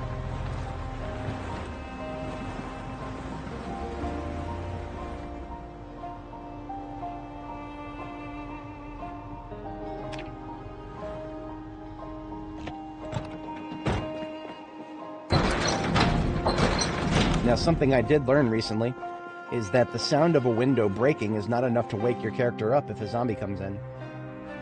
I learned that the hard way. I used to believe, I was almost 100% certain that if a window broke while you're asleep, your character would immediately wake up. And any zombie that would have broken the window would then be confrontable because you'd be awake. No, a zombie can break through a window, enter your base, and you won't wake up until your character fucking feels like waking up.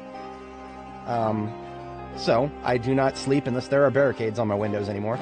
I mean, you know, so it seems like a logical choice to do it that way, but also, you know, you would think the sound of shattering glass would wake somebody up.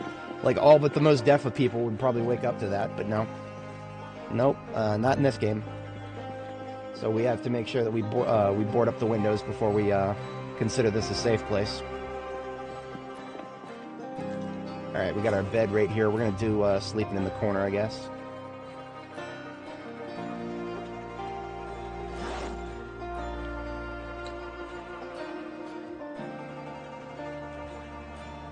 Now, the bed looks like it has a pillow on it. It doesn't. You have to put your own pillow on it. It does not count as a sleep with a pillow on it unless you put one on there. Lovely things about this game. Now this, I was not sure if this window was flush with the fence or not. I don't think it is. Let's verify that. Nope, there's a tile in between it. So that means we want this window to be boarded up. Plenty of trees in the parking lot to chop down. There's also plenty of furniture to dismantle. I want one of these desks intact, do I?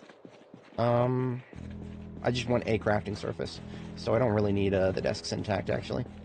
This counts as a crafting surface, doesn't it? Yep. So what I like to do when I have forward bases that may or may not have generators, in this one we can drive right in and use our headlights as a light source. So we will put crafting stations right there. Flashlight's always there, but right now the flashlight's actually inconsistent when it comes to counting as a light source for crafting. Kinda silly.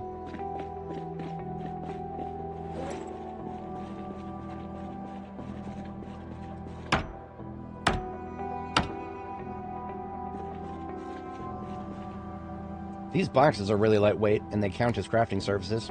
You can actually carry them out into the field with you, because they only weigh like 2 encumbrance.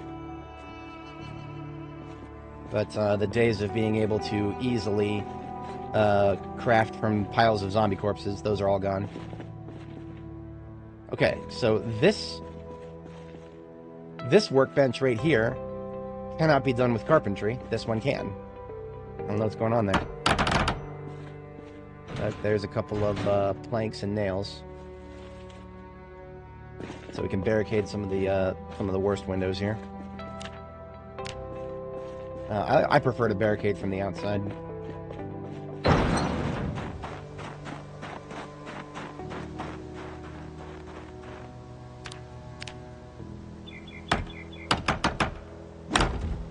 Okay, so our build got canceled. Why did that happen? Because look at this. For some reason now we need light to craft. There's a really weird glitch with the angle-headed flashlight when it's on your chest. You can get around that by equipping it in your hand instead of your chest. It's really stupid. You shouldn't have to equip it in your hand, but okay. There we go. That one's nice and defended.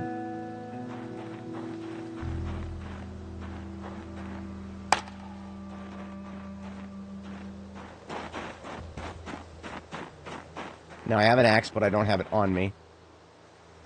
We could... That's... Yeah, I'm not fighting in there yet. Yeah, we could dismantle furniture, but there's not much left.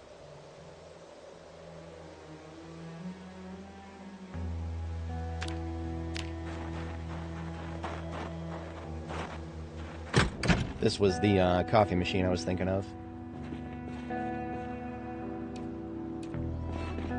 Oops.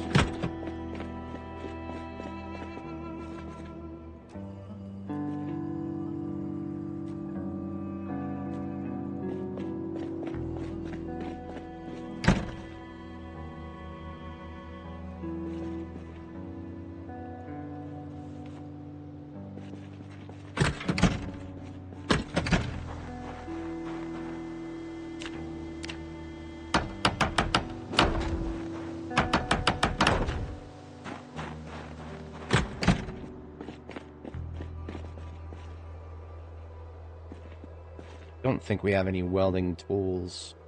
We do actually have some welding tools on us. Do we have any materials, though? Nothing really weldable here. We would have to weld stuff apart first, and I'm not really interested in spending the propane on that. So what we're going to do is we'll use the axe that I always keep in my van. Equip that in both hands.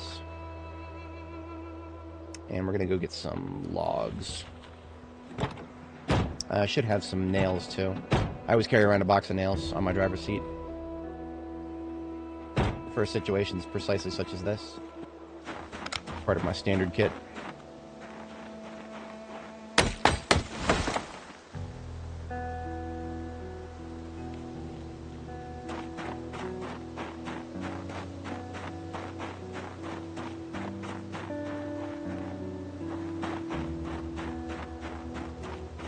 Have a bite to eat while we walk.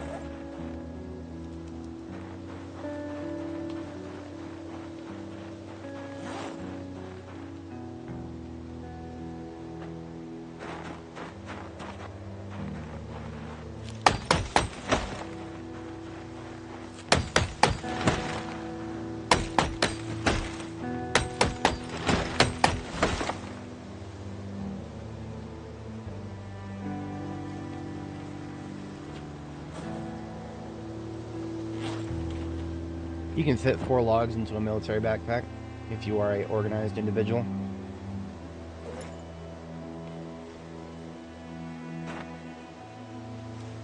That plus the one we already have up here, that is a total of 5. Way more than enough. Once again, I gotta put the flashlight in my hand as opposed to my... There we go. Now we can do some sewing.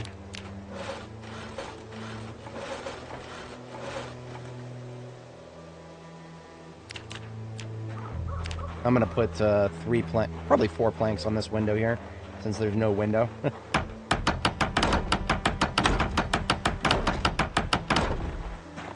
rest of these I'll do 2 each.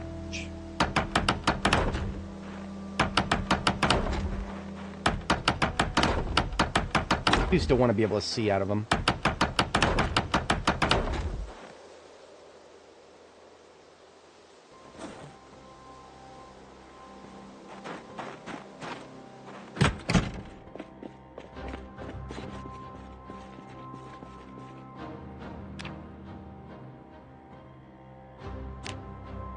Now, sometimes the game will let you build them inside, like you're supposed to be able to. Because you can, with wooden barricades, and I think most other barricades, you can do 1 on each side of the window. Sometimes it doesn't work right, and it puts it on the wrong side. That time it worked right. Let's see if it does it properly over here as well. We've got 3 left, so we won't be able to do all of these, but to get these planks put to use. Okay, so there it is. You see, it was supposed to go on this side, but no, it decided to go outside. Whatever. We'll just do 3 out of 4, I guess. At least we want to be able to see outside a little bit here. So we are now very well defended, more than we really need to be. Let's put away the axe. And let's get a second night's sleep here. Probably get a little cold tonight, that's okay.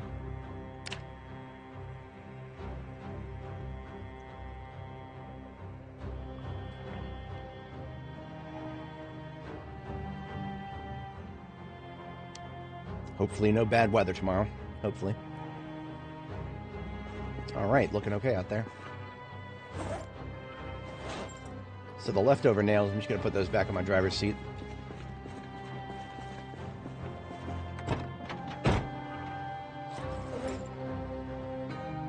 Oh, they don't fit. That's a shame. Oh well. That box is a hell of a lot more organized. I knew I was forgetting something. Okay, so I'm forgetting multiple things, actually. The ammunition box that I'm carrying around is actually full of books. So this is when I get, when I inevitably deal with a bunch of zombies smacking fences somewhere. This is full of books, so when we get super stressed out, we'll just come back and read some of these books. That is one thing we can do if we just get super stressed out and we can't get rid of it. Oh crap. I was not supposed to take that off. I was supposed to put... There we go. Get the light out of my hand. The bomb. Where did I leave that? Or the noisemaker, rather. The noisemaker is in the corner of this slot on the outside.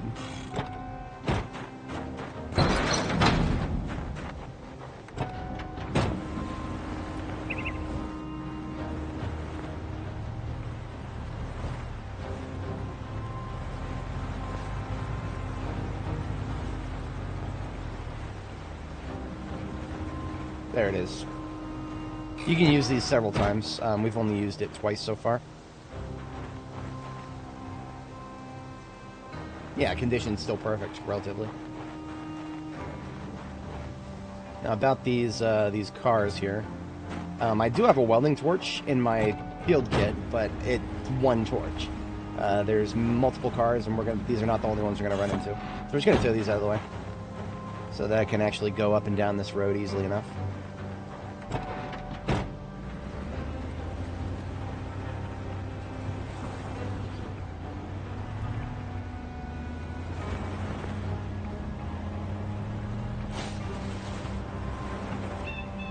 That's better. It's using the street light to measure the road. It's mostly out of the road now.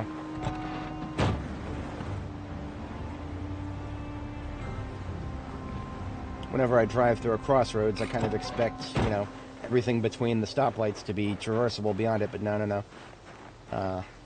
Thanks to these silly things.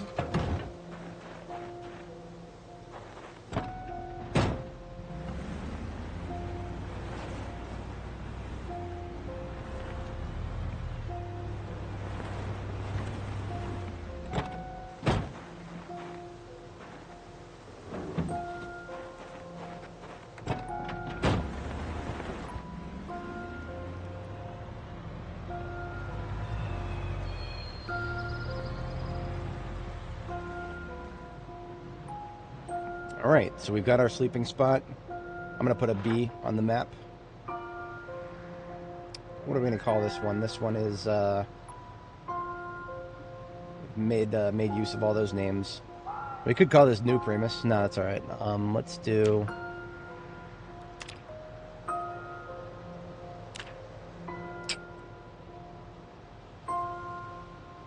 What was I on last? I was on Lima. M is Mike. Yeah, we'll call this one Mike.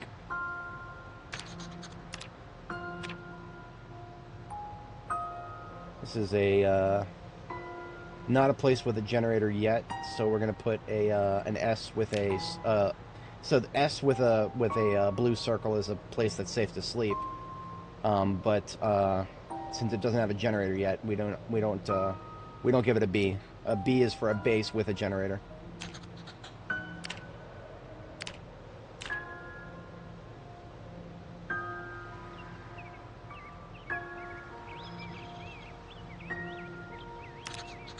We could come back with a generator at some point, maybe, but for now, it's fine.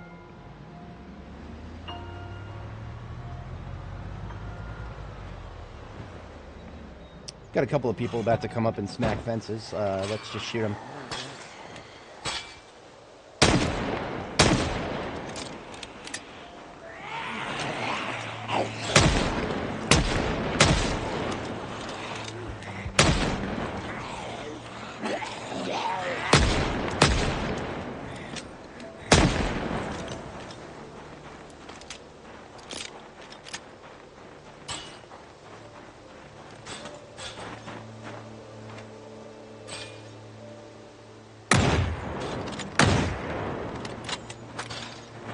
This guy, she didn't even try. All he had to do was go one tile over, but no. See, when there's a small enough group on the other side, we can deal with them nice, quick, and easy like that. But if the group is big enough, then the stress will build up faster than you can kill them.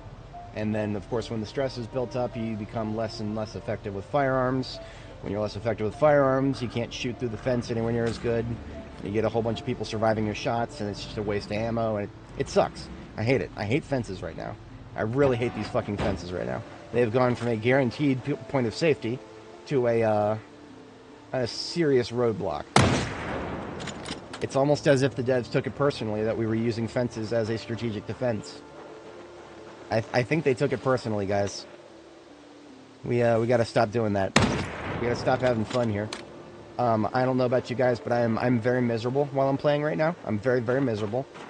Don't tell the devs that I'm having fun, please.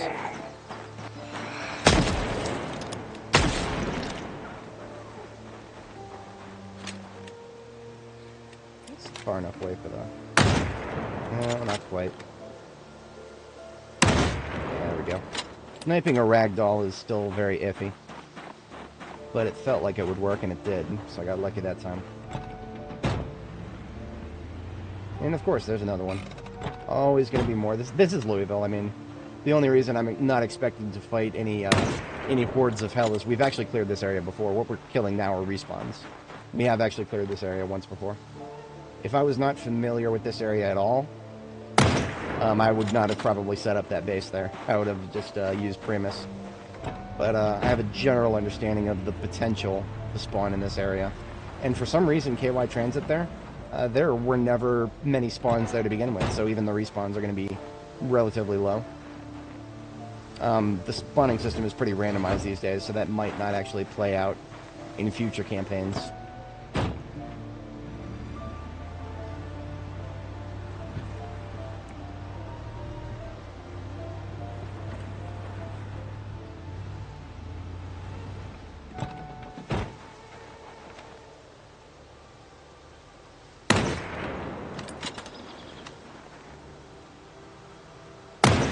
Hell yeah. That was a wide crosshair. That was a big chance to miss, but we still got them both. Alrighty then. This one's out of the way. I believe we're right on track to get on first here. Yeah, Pike Street. Well, no. So we gotta... let's double back. Let's double back. Hello. Yes, we need to double back, because there's actually a group from the university on this side. From a building that I haven't cleared yet. Yes. Okay, so this building right here, the Humanities building, I have not cleared yet. And so I actually don't want to be going down this road. Our target is First Street. Our target is First Street, so we are actually off target slightly. It's weird, the gameplay flow keeps kind of bringing me towards Pike instead of First. But I really do want to go on First Street. So that means we are going in this direction. And then it is this next turn that should... No, that was the turn right here. See, this doesn't look like something that would become First Street. This doesn't look like the main street of a city right here. This looks like some fucking back alley right here. But no, this is... this will take us straight to First Street, apparently. City planning, everybody. How does it work? Yeah, Merciful Street and then First Street. Whatever. Okay, we're not parking on that facing. Why am I not parking on this facing? Watch this. Where did my character go? Can you see her? I can see like a couple of black pixels there, but no. Never park on this facing if you're going to be fighting a lot of zombies, because, yeah. Just don't give them a spot to hide next to your driver's seat. Alright. We are oriented for a getaway if we need to. How about get some music put on? This is okay, but this is we're about to go loud. We're about to go loud. You know what? I have an idea. How about we put on some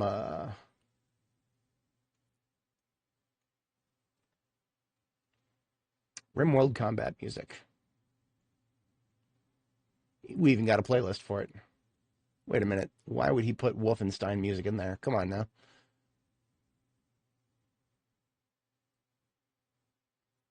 Give me a playlist with combat music for RimWorld. I know somebody's made one.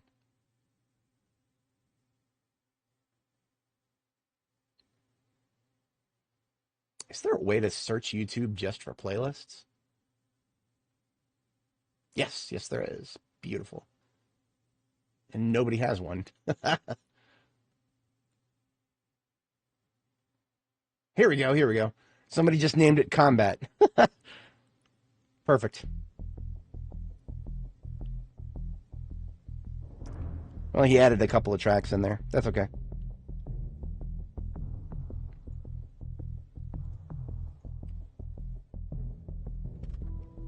It's a little quiet. This is from Anomaly, I think. I don't actually own Anomaly.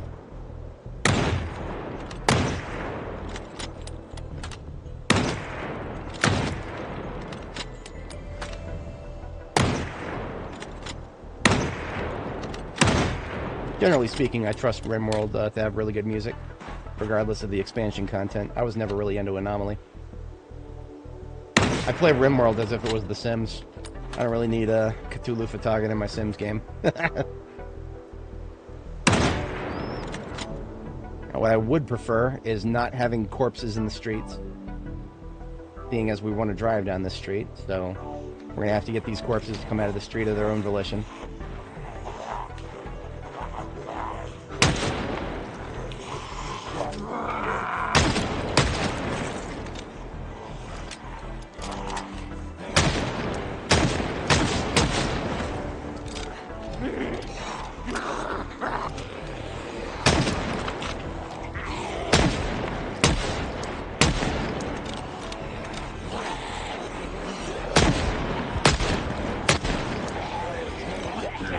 Backing up a little farther. We can use this restaurant as cover. And the hotel, I guess. Not much of a choice.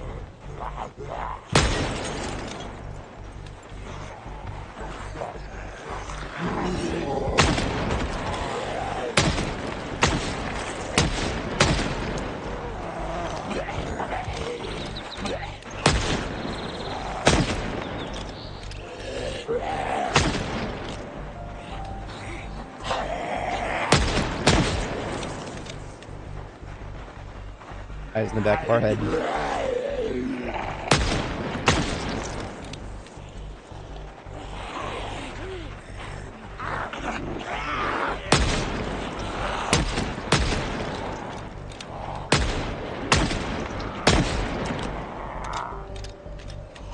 Still alive.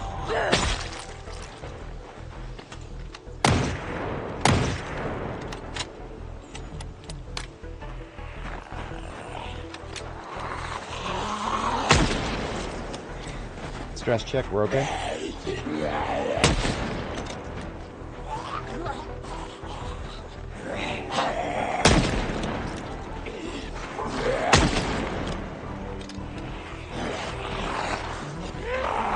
Around the corner. Probably switching to the M9 soon if we need to.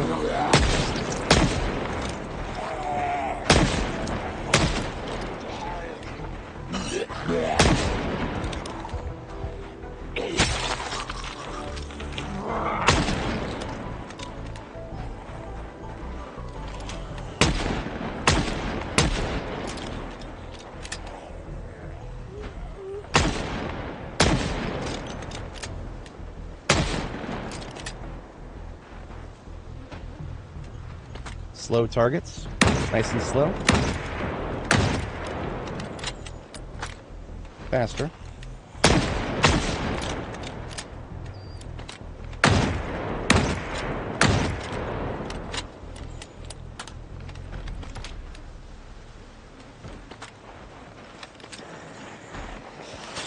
One coming around the corner.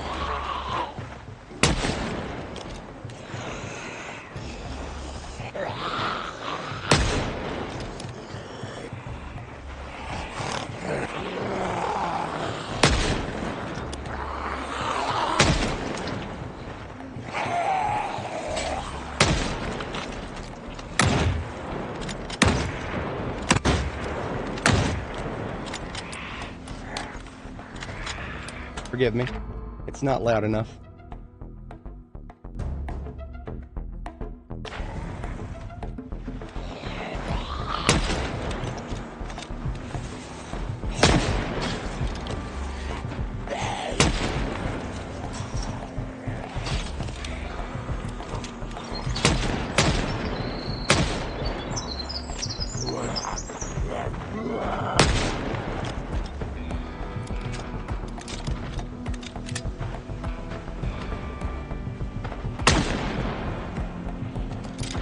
Backing up a little bit.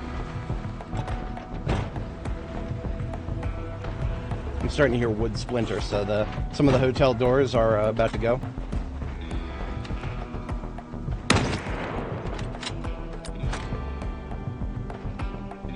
Some of these zombies really hate standing out of the middle of the road. Friggin' pedestrians.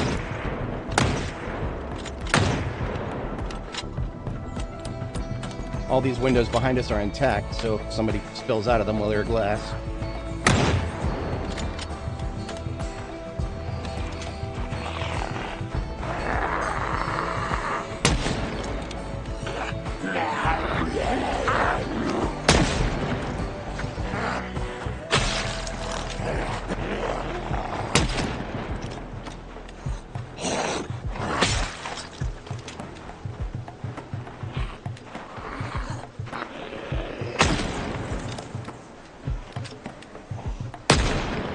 Alright, I can see them, but I can't hit them.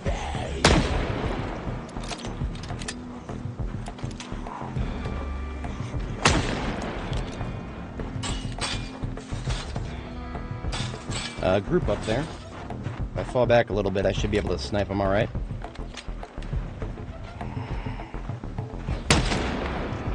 One coming through the house. Or the hotel, rather. Oi, die when I kill you. One window out the back.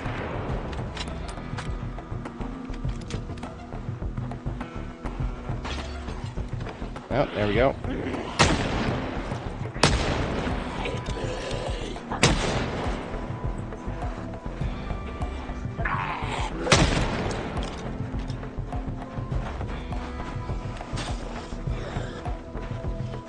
Come on, come out of there.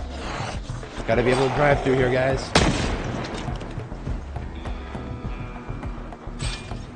Alright, fuck these guys on the fence. So glad that I can shoot through fences now. My aiming skill has been nowhere near good enough for that thus far. Even up till level 9 wasn't even good enough. But 10 feels like it's not a waste of ammo.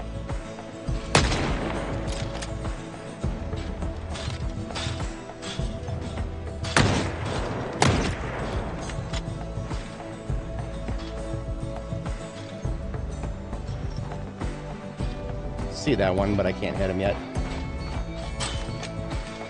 Hello.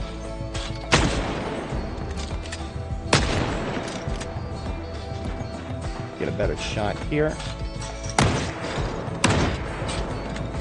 Still can't hit that one.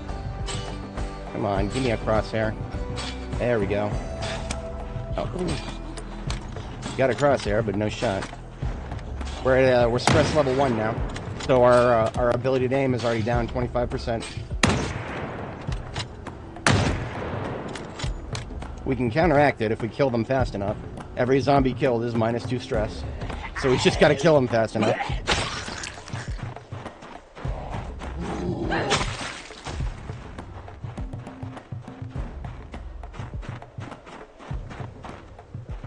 All right, ammo checks. Half capacity on 223. We got about 100 left of 38 special. That, oi. She didn't want to die, I guess. Unanimate, please.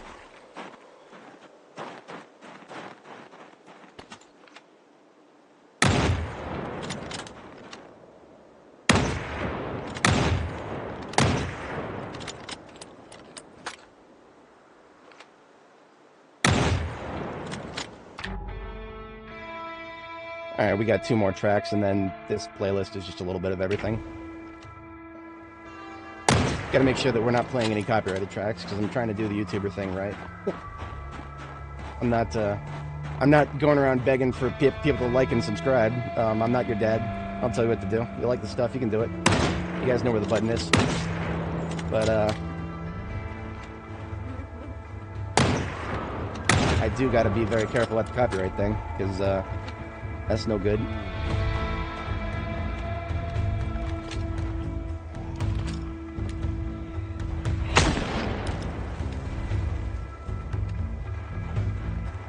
Come on out.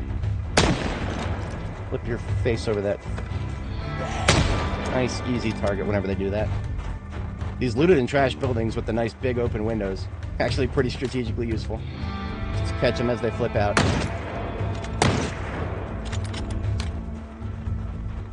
Alright, we're having a bite to eat soon here. Should get a moment away from the fast shamblers, perhaps. Alright, moving up just a little bit so that we are away from the corpses. And let's have a bite. So we gotta take off the mask.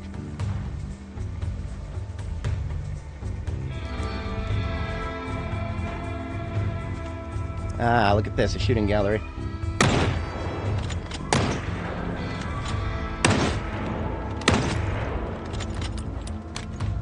Now that might seem easy, but try to do that before you get to aiming level 10. You're gonna have a bit of a time doing that. But I think that is a very nice reward for being aiming level 10.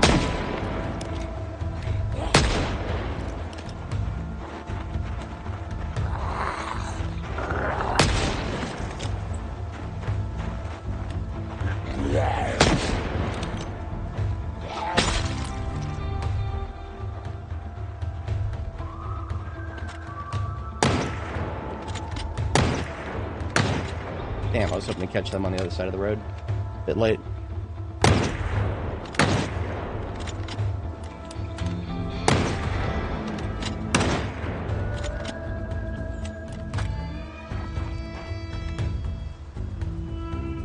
Where are you going?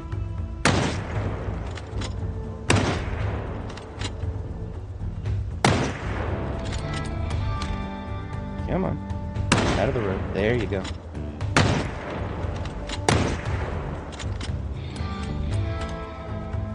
We are down to 16 rounds at 223, so we're going to get a reload for that soon here.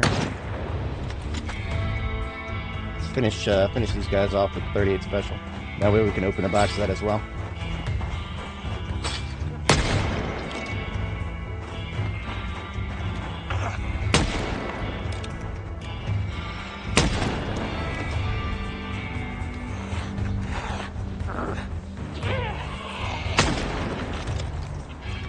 I don't really care about having a drivable path through there, but I'm thinking about it constantly. Every time I put down a Z, I'm like, where's the best spot?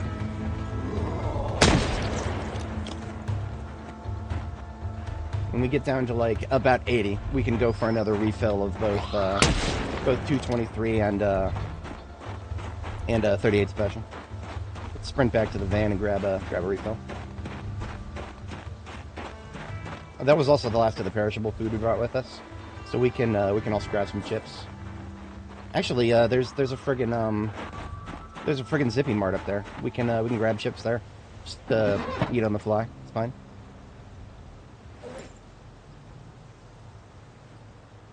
This is loot that I just picked up anyway, so box of 223. Opening up 2 of those.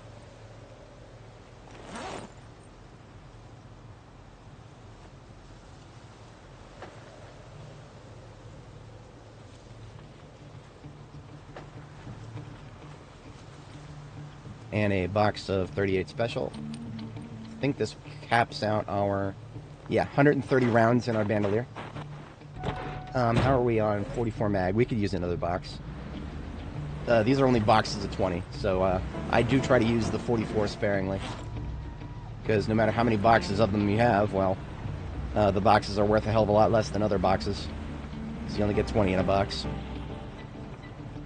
Somebody coming through the restaurant there. Come on out that window. Show me your pretty face.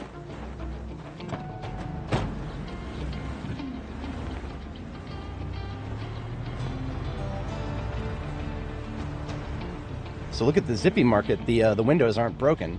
What does that mean? It's not looted and trashed. That means possibly a lot of chips in there. Let's grab some chips, shall we? Well, I said no broken windows, but you know, we'll probably need a way in anyway.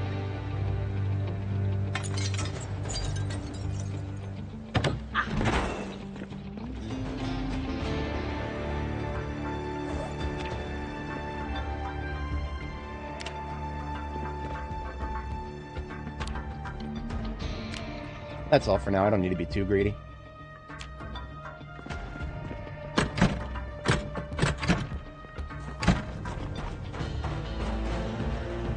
I had a feeling we'd be seeing some action around the corner here. This is Louisville. You don't discharge a firearm arbitrarily.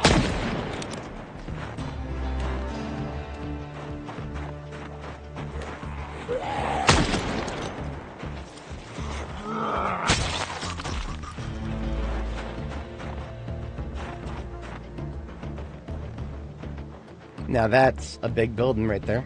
It's a 3-story, I think it's an apartment complex.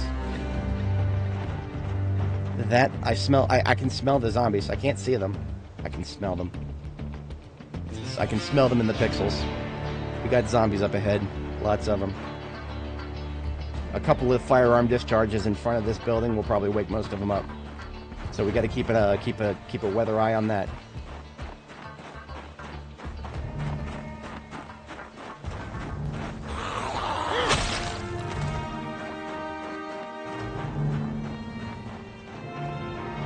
Louisville train station there. I get a sinking feeling about that as well.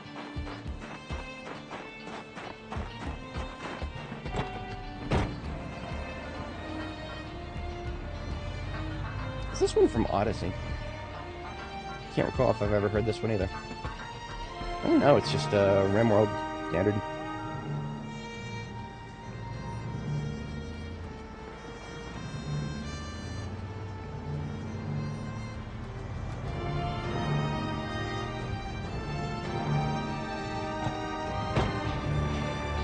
Train station is a nice and wide open area, but there's also clusters in places.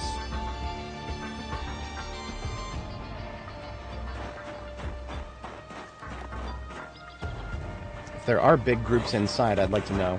So we're just going to move up and we're going to be cautious about discharging firearms. Just going to kind of move up and see what's in there.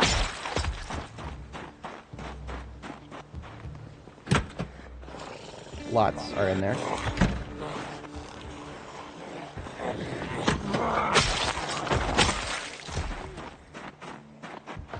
As expected. I mean, it's Louisville. Alright, need some more music here because this one's about to pop. Can't put, I don't know if those are safe for YouTube, so let's go for something we know. How's about ideally not something too repetitive.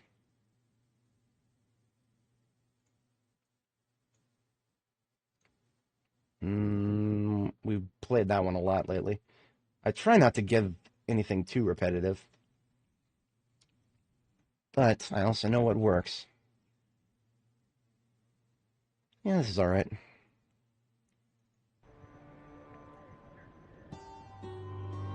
Oh, we need to open another instance. There we go. Alright, some combat music.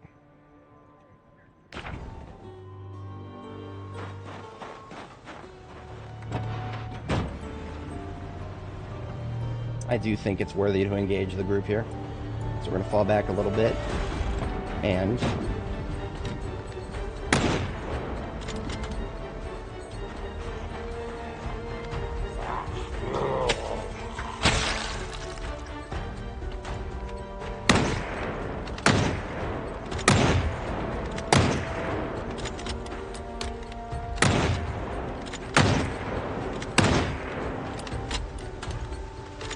clear? No.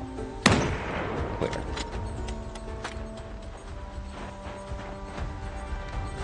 I expect them from all angles in this direction.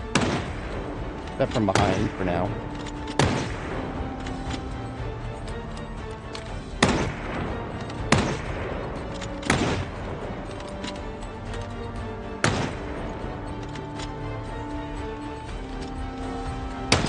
Wait for my van.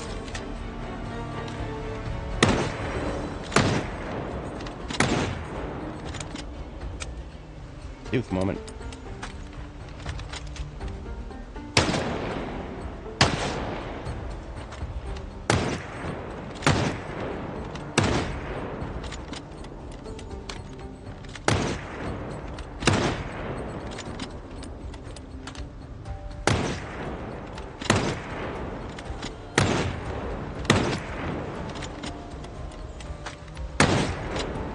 That one is eating 4 bullets.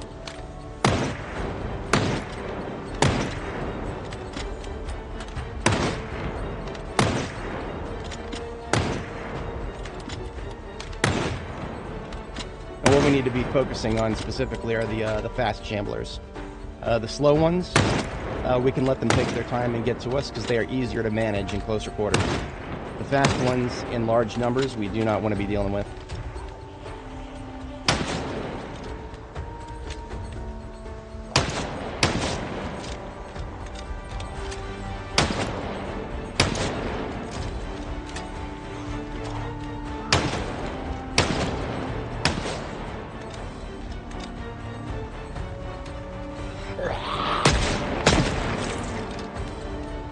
Alright, hands are still a little bit numb here.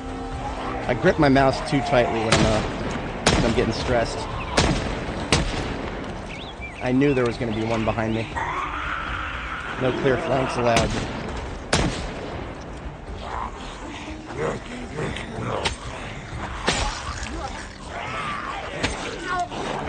Speaking of...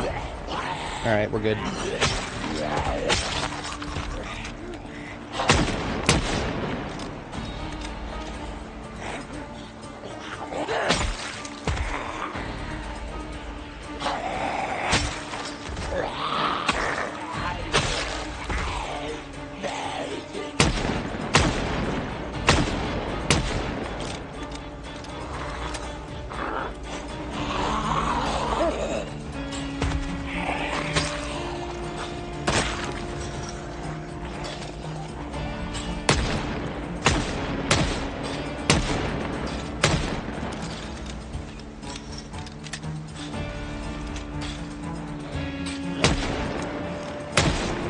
They really love that ambulance, don't they?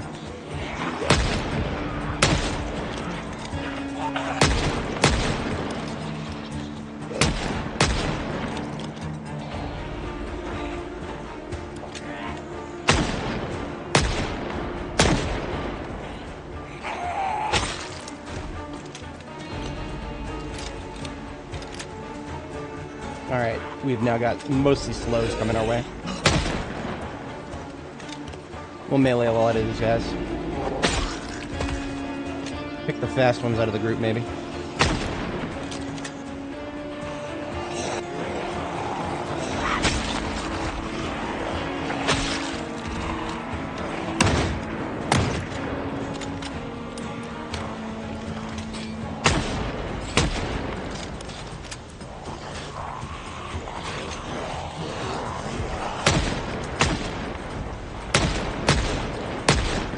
Alright, you know what?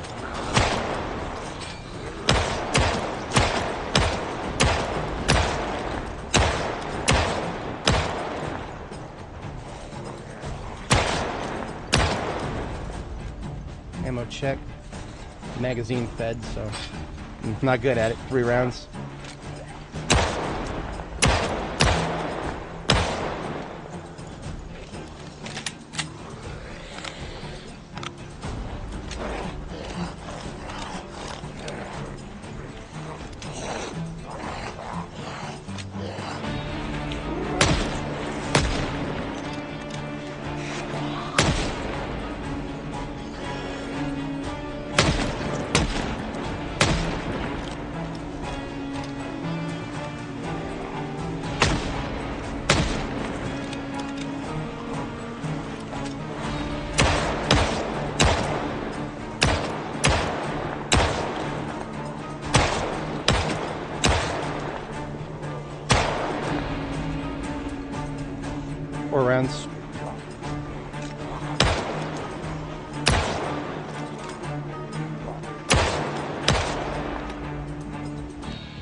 Alright.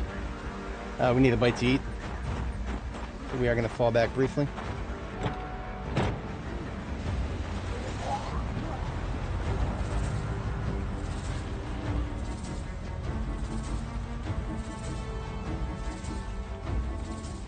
Lots of cars here.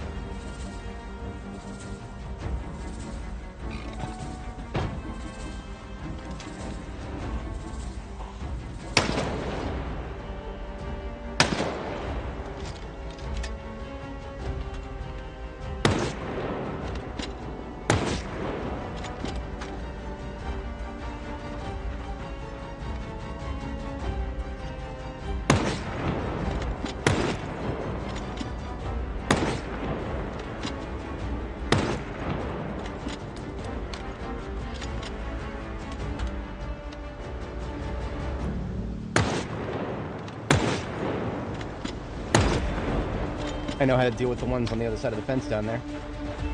Being as we're going to be up here for a while. Gotta reach into my trunk here, take out a little plastic bottle full of gasoline.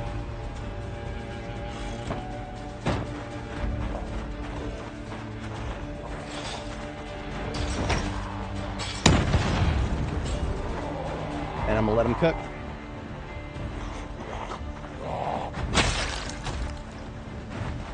And back up just a little further.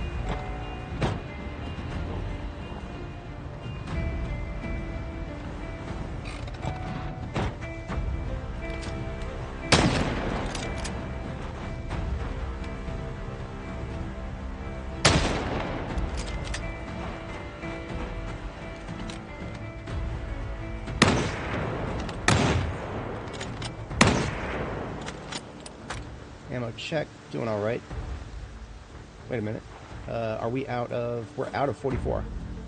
Okay, moratorium on the 44.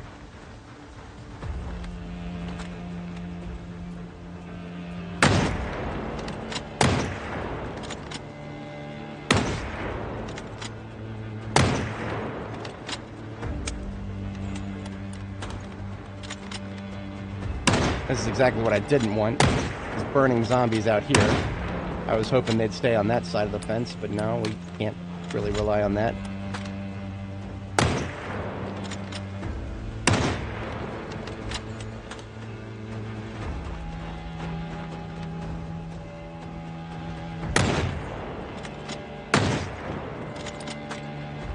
Alright, we're going to start getting a little heavier on the sword now. I've said that multiple times, but we really do need to.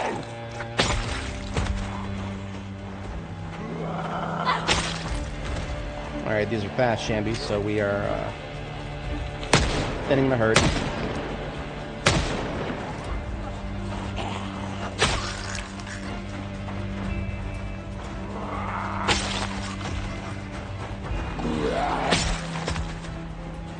A sharpen check? Yeah, we need a sharpen. Said I need a sharpen, guy. Leave me alone.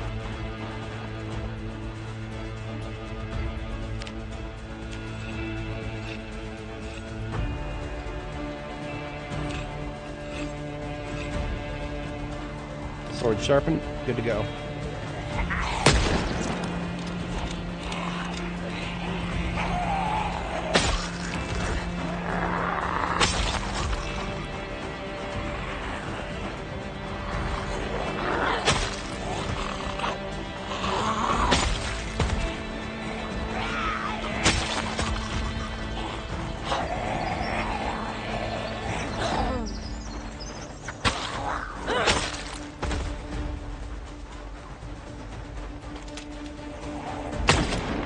Oh, this person has a axe in her back.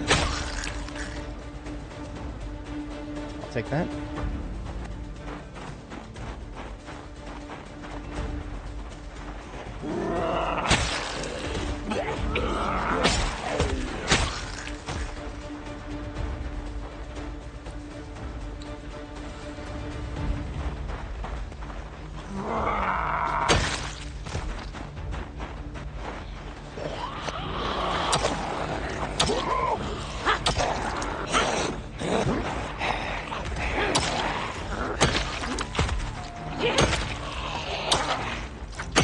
Still not very good with axes. I'm level 5 and some change.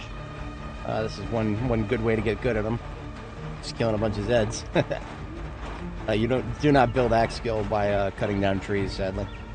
Counterintuitive as that might sound. This in this context, I guess skill just means fighting with zombies, and yet it also affects how much stamina you use when you're cutting down trees. So inconsistencies. Actually, you know what? Let's just put this axe, this hatchet we just found. Let's just put it on our belt. The claw hammer is... that can go in our backpack for now. It's supposed to be a fallback weapon, but, well, at this point, if we're falling back, we're falling back on foot. We're not fighting if we're, I love how they always find the one tile to set on fire. Come on, Hellbringer, over here. Die in the middle of the road, please.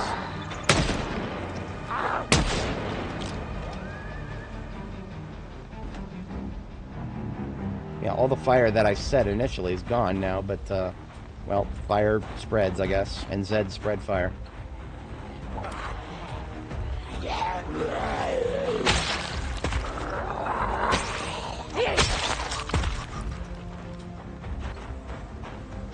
Ham radio in there. What is that? There's a floating tile right there. I don't trust that.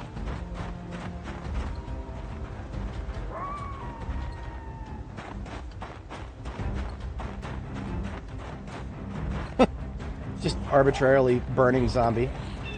Better out than in, I guess. I think that was my mouse.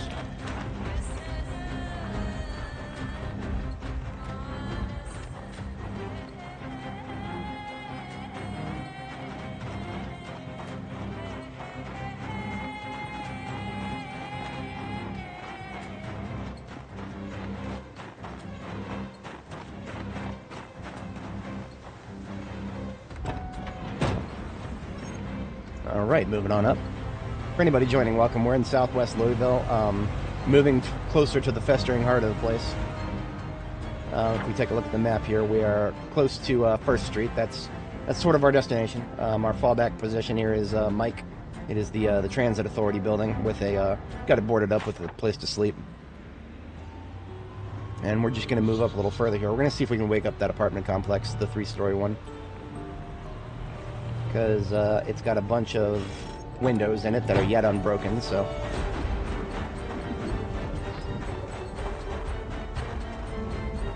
all we gotta do is peek in the window and shoot once or twice, and that'll wake this place up.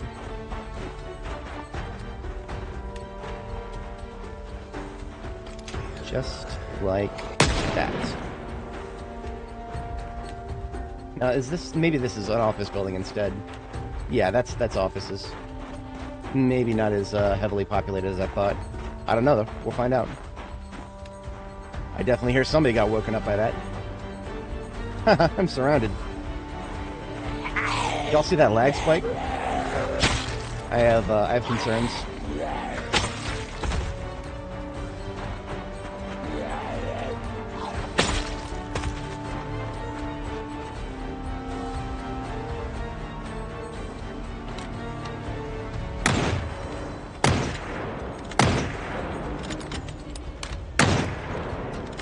That's why you don't shoot ragdolls.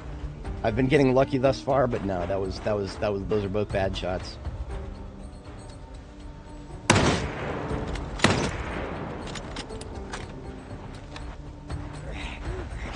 These lag spikes are very concerning. That sounds like a lot of zombies moving at once somewhere, but I don't see them yet. Some in that building there, 2 or 3.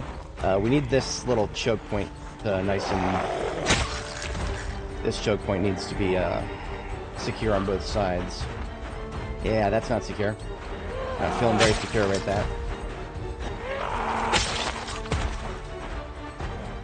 Hello.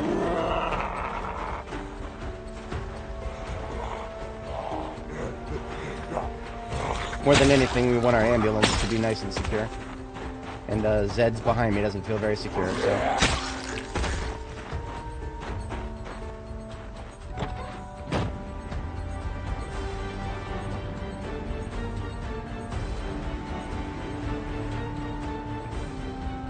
Alright, that feels okay. We're gonna get ready for the lights to go out. There we go.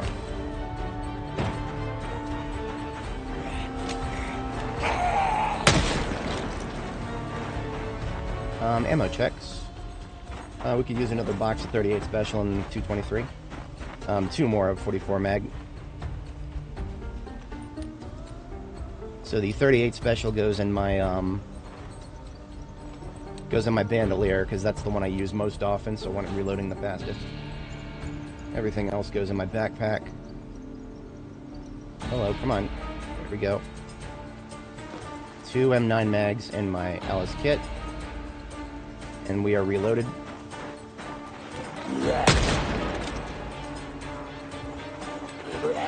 Try to make use of this fence area here, if I can. Boy. Slapper, there you go.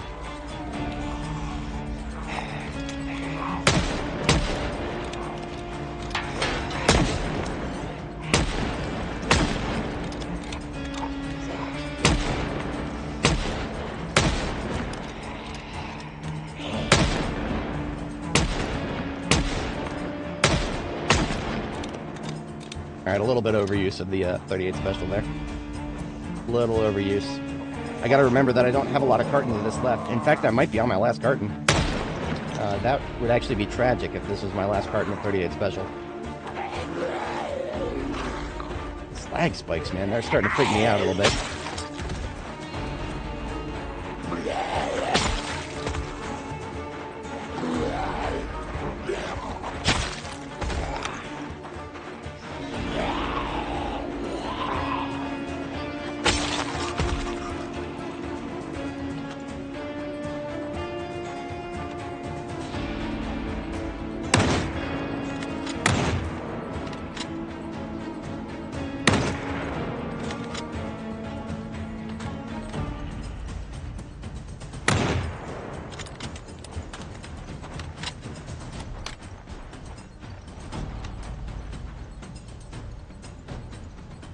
These trees are not helping things.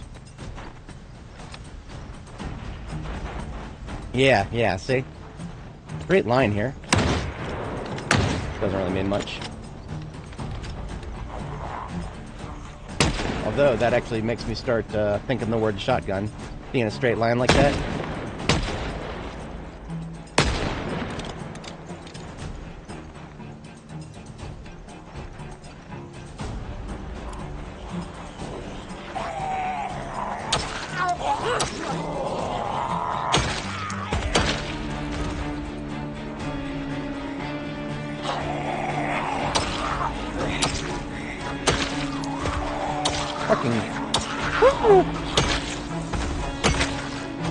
Did not do a check on the right side there. Yeah, going back to sword.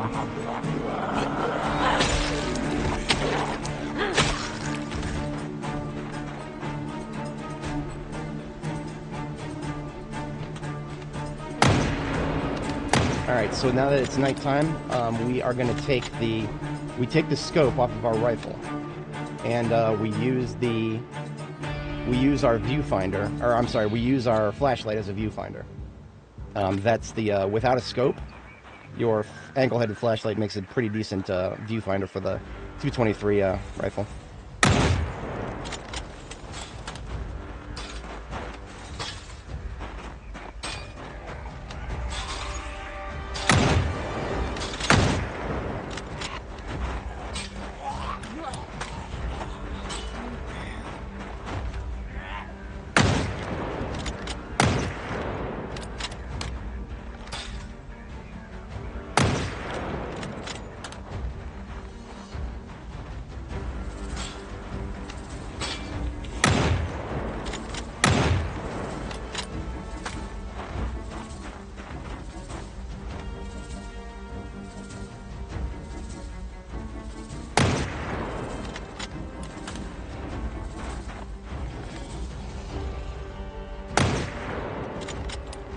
Alright. I have to start thinking about fatigue soon here. Put away the handy knife. Have a bite of beef jerky here.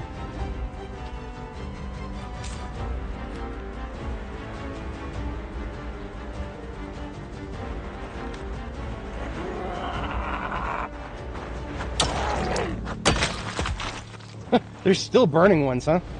Alright, whatever you say, I guess. Consequences of our actions continue to follow us, I suppose. Just wanted to throw one firebomb, that's it. But now we gotta have everything on fire. Everything.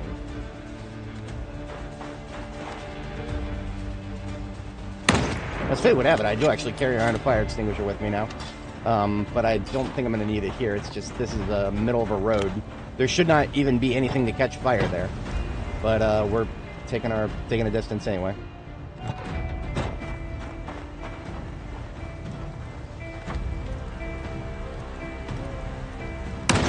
I have no idea what is catching on fire there. It's literally fire on snow. And it's spreading. Okay. Whatever you say, game. I will keep a wary eye on it, I suppose. Probably not doing anything good for the smell. Try not to imagine the smell.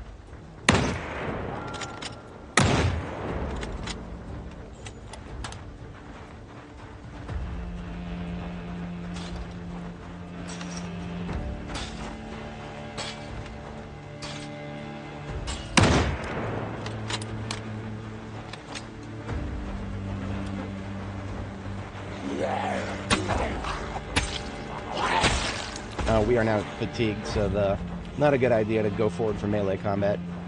We really should be falling back.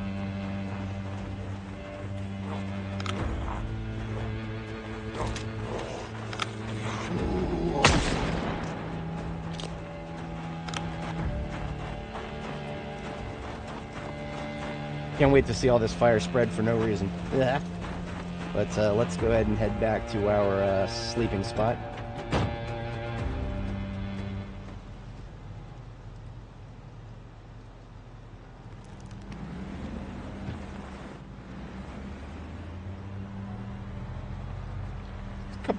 Close to 1,000 killed today. I'm not sure of the exact total. 28,402. Last time we looked, we were just shy of 28, so about 500 zombies. Not bad. We are rocking MKid. We are rocking a RTX 4090. Two of them. The second one isn't really for gaming. The second one's for AI and rendering and whatnot.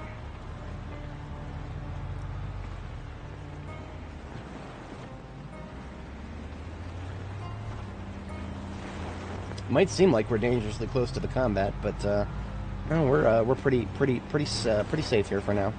Knock on wood, I suppose.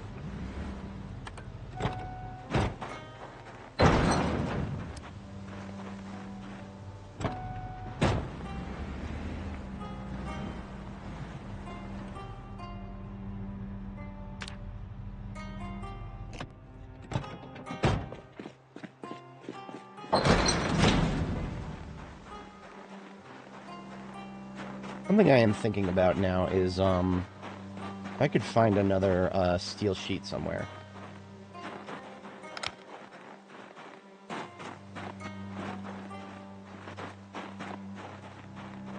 Single steel sheet, or at least a couple steel sheets, that would be enough to make another, I can make a fireplace here. I'll just spend a little bit of time on that, because we got a bedtime coming up here.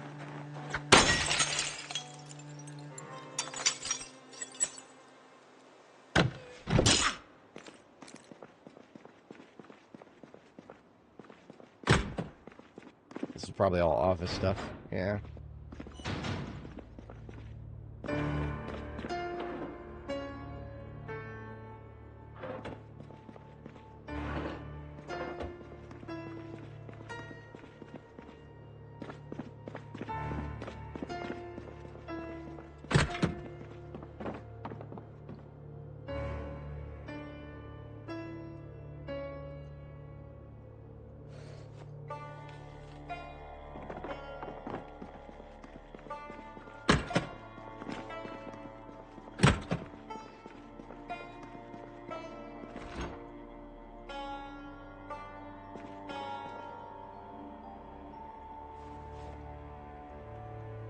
And there goes my flashlight. That's why I carry around a spare battery. Need to make a point to replace that spare battery now. Ginger ale.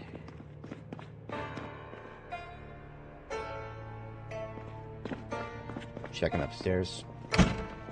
Always remember with staircases, you can't see what's up there, but if there is something up there, your crosshair will turn red if you aim with any gun.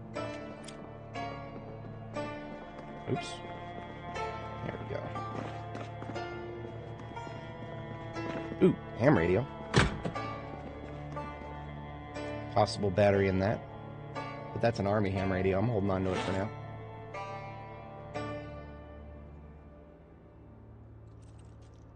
No battery. That's okay.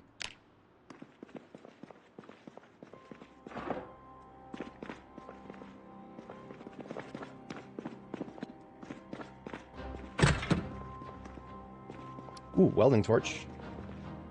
And it's full. That means we can acquire more steel sheets, most likely.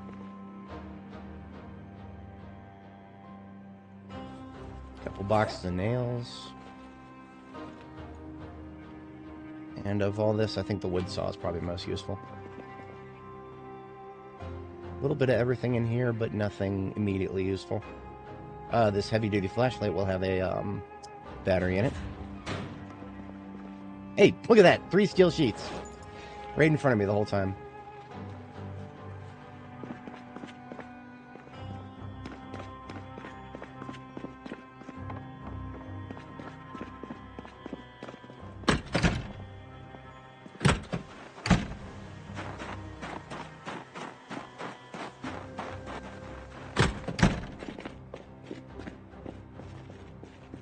And now we can make ourselves a something. Does this need a new radio? No, there's already a good radio in there. So I'll just put the ham radio down here for now. Well, I know some of my ambulances need new radios, so we'll leave that one there for now.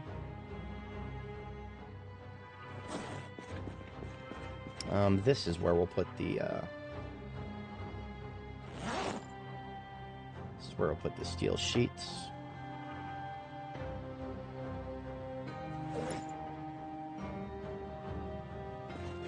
And any of the materials we've picked up, we'll leave it in the pool bin here.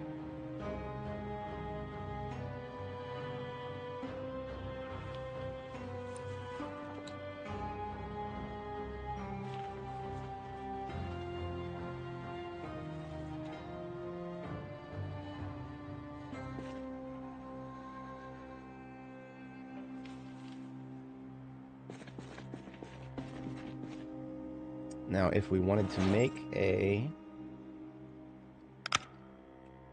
furnace. Oh, not a furnace, but a stove. We would need welding rods. That's something we would need that we do not have, that we cannot find. I forget sometimes that welding rods are just a prerequisite for almost anything you want to do with welding. And if you don't have any, sucks to be you. You don't get to weld without welding rods anymore.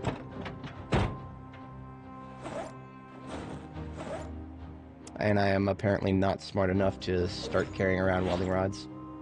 We can spend a little bit of time overnight looking for some, but we need to sleep first.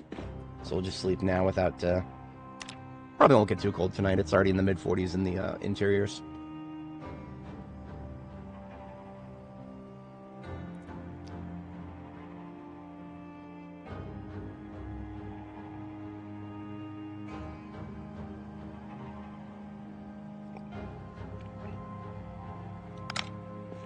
Alright. It's not unrealistic to expect to potentially find some welding rods here, but I have already cleaned this place out, actually. There may have been welding rods here once. I probably already took them back to Jericho. First things first, let's dismantle one of these flashlights. Get a battery out of it. Need to add that to my replacements. This other flashlight I'll leave behind. My M36 is actually starting to fall apart. It's down to worn status. We've shot that damn thing a lot. A metric lot. getting pretty a little hungry. We'll have a little bit of candy or something here.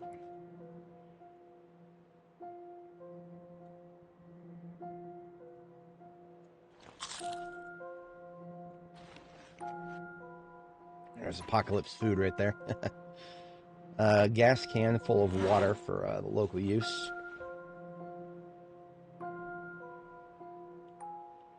And this trauma bag is just full of general loot that needs to go back to main base with me. Yeah.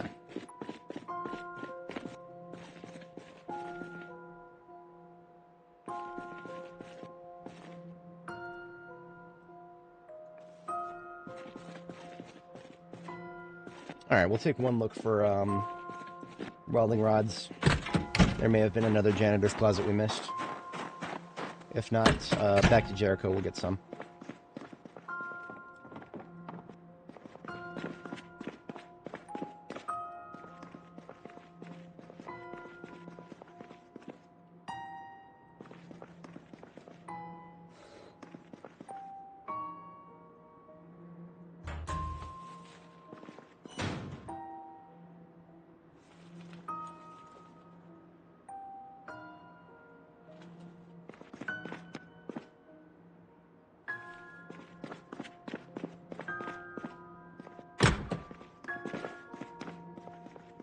Office. Damn.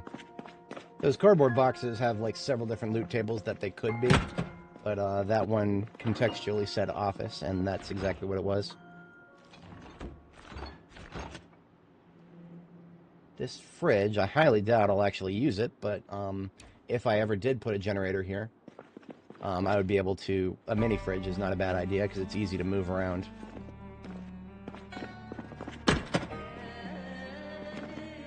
And 90% of this place is office. That's fine, I guess.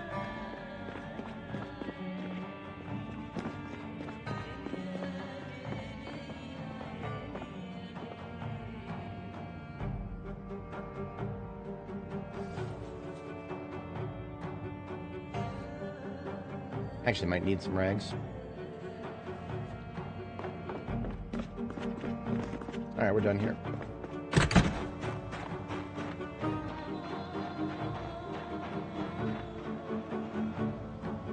One thing I do want to do as another overnight activity, this will probably be the last one before I go to sleep again, is we are going to do a sledgehammering. We're going to do a sledgehammering of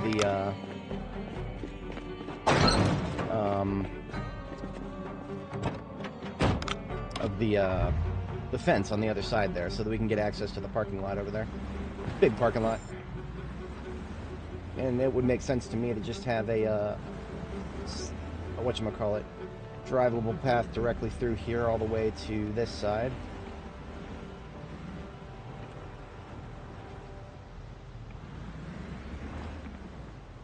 So these four right here. Oh, I should probably equip the sledgehammer first. There it is. I always keep a sledgehammer in my passenger seat. And yes, believe it or not, I actually found this one instead of made it. I can make my own sledgehammers, but in this case, this one I actually found. I'm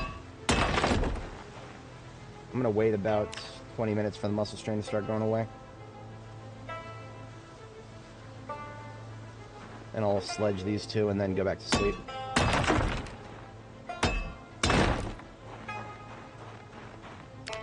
We don't want to, basically we don't want to sledge more than twice in a row in rapid succession because our long blunt skill is really low.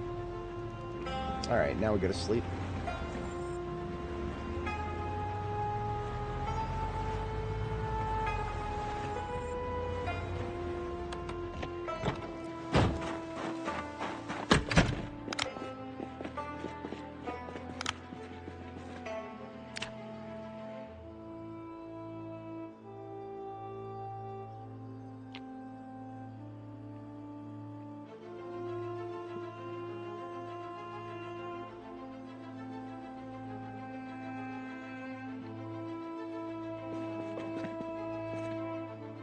Alright, so we are on the lookout for welding rods if we happen to see any. I don't have particularly high expectations, but if we find any, I would love it.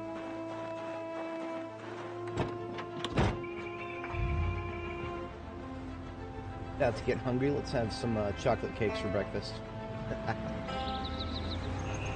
That's Apocalypse eating right there.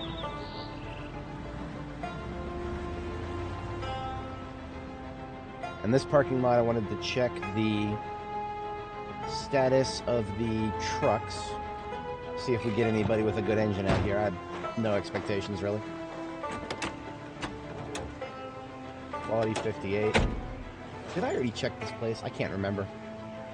I cannot remember if I checked this place or not. Something about 58 on a truck like this seems familiar, actually.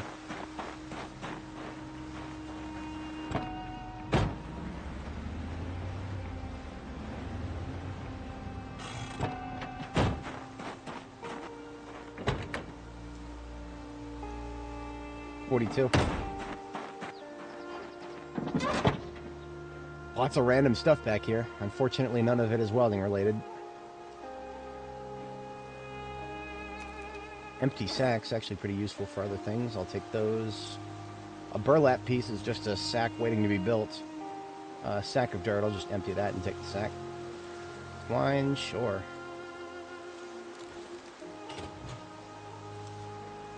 Always down a pair of pliers.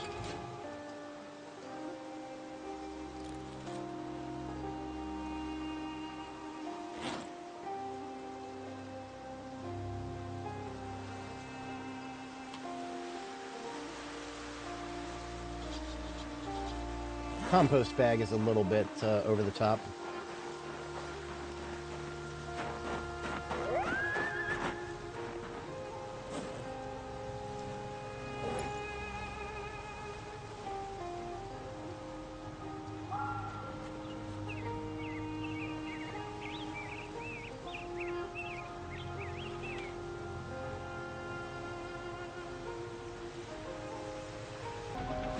Just looking for something with a halfway decent engine, and holy shit, look at the trunk of that. This is a survivor truck right here. Shame they didn't survive. Engine quality 55, so maybe that's why they didn't survive. They sat there trying to start their engine 15 times and got pissed off and left their vehicle behind. Who knows? Any number of things could have caused their end. We're going to take whatever is useful out of this.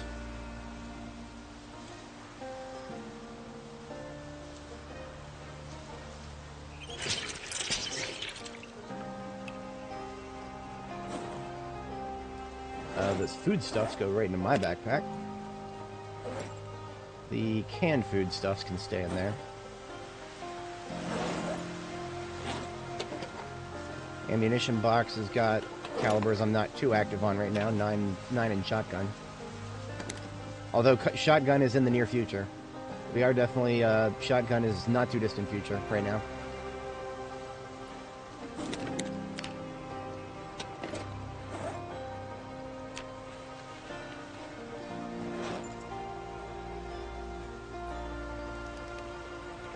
Aerosol bomb and noisemaker. I got a perfectly good, explosives bag of my own for waiting for those.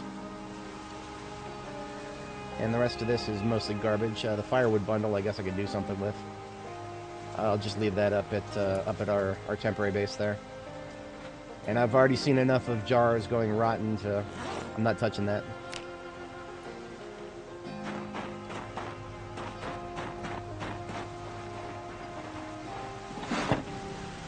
Will it fit? It will not fit. Oh, it fits. Okay, good.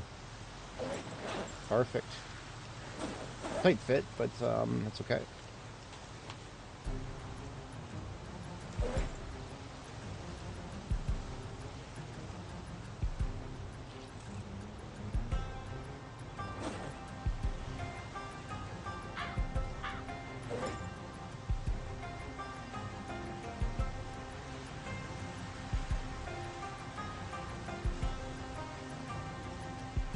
We're actually a little bit full back here in the explosives bag.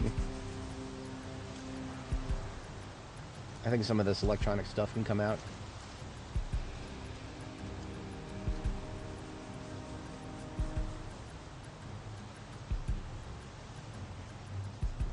But we are pretty tight on room everywhere here.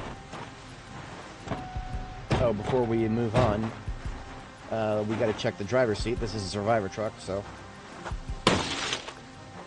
could be more weapons or more rotten shit.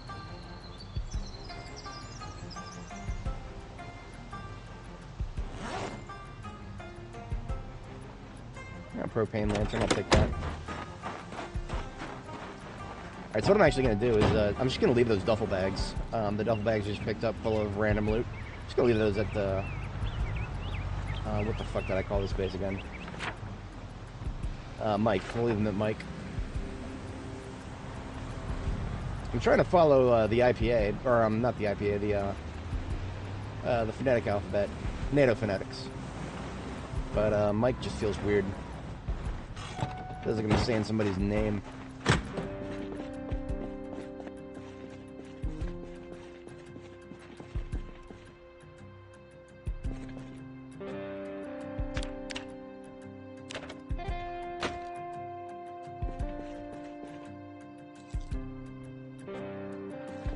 So these boxes of shotgun shells, I'm literally just going to leave them here, because I know I'm going to be using shotgun in this area eventually. It's a question of when, not if. And not quite yet. I'm waiting for some really, really big buildings to start spilling out, because then we can start finding some really good choke points to lead them down, and that's when we really want the shotgun.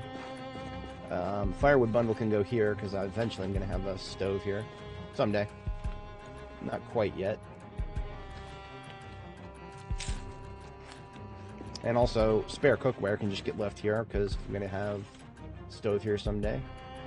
So will I have that?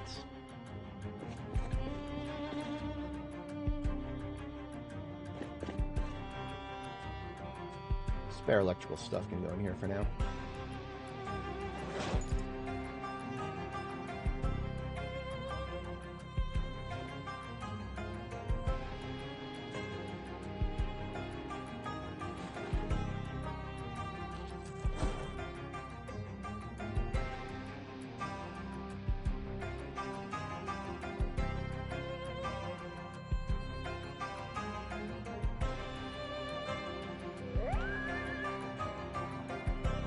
I'm just going to leave the welding torch here, because this is where I'll be using it.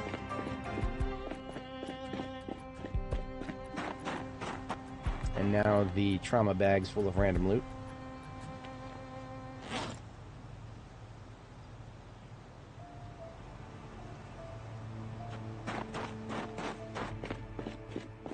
We'll put them over here so that we can drive over them to pick them back up later.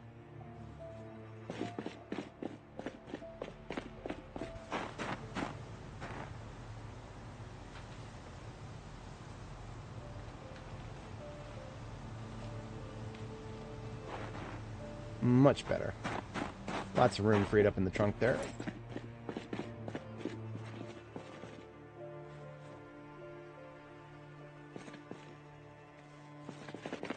Mini fridge can go over here, next to where we'll be doing the cooking. If we ever do cooking here. I haven't fully decided yet. I have a limited number of generators, and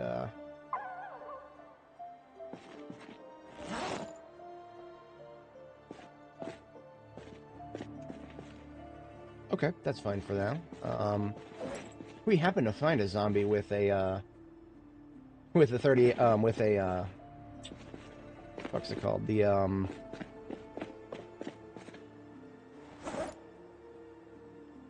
with a M36 on them. That's what keeping an eye out for any law enforcement zombies. Because if we can get a M36, we can repair ours instead of having to go back.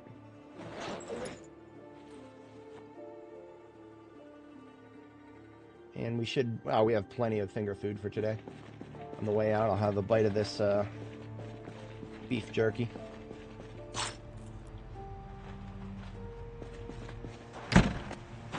Alright, sharpen checks. Sharpening.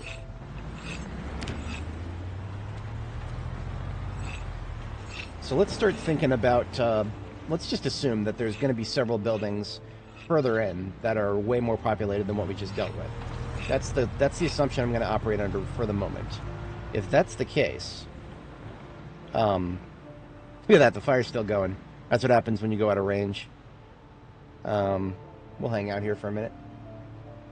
So if we operate under that assumption, then how can we set up a really nice defensive position right here that will result in zombies coming out of a like this alleyway right here.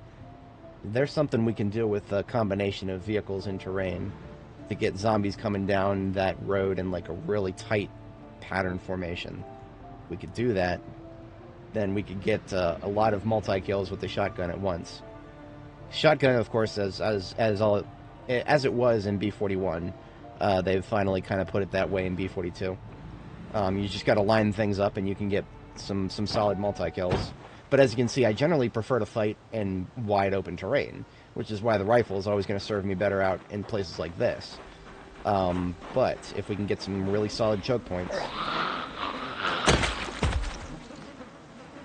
I'm going to be real with you guys. If this ends up burning down this train transit building over here, I don't fucking care. I really don't. I'm not here for whatever that loot is.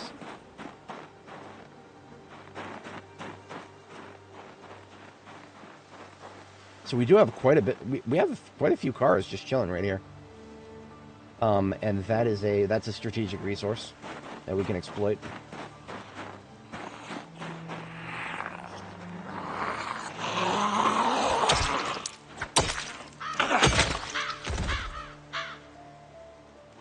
What exactly is bottlenecking me right now? Is it CPU? It's probably CPU. Nothing appears to be bottlenecking. I mean, you know what? Let's just, let's leave this up. Let's leave this up. I'll put this in the corner here. Above my input overlay here. We'll make it transparent. I said we'll make it transparent, damn it.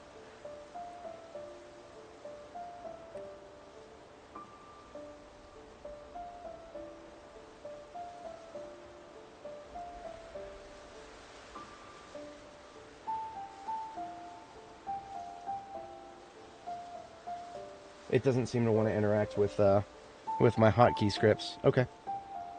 I was going to try to monitor it so that I could tell whether CPU usage is spiking, but whatever.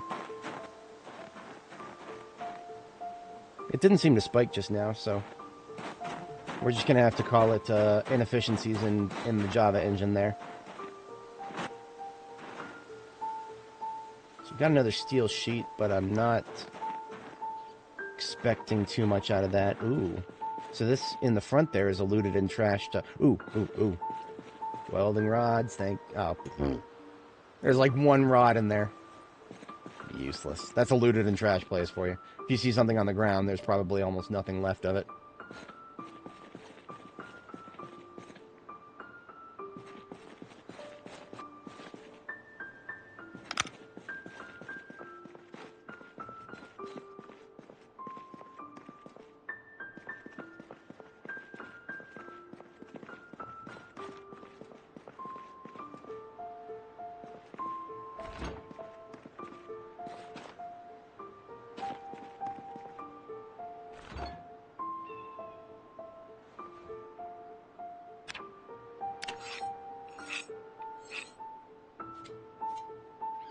Getting a lot of lag right now.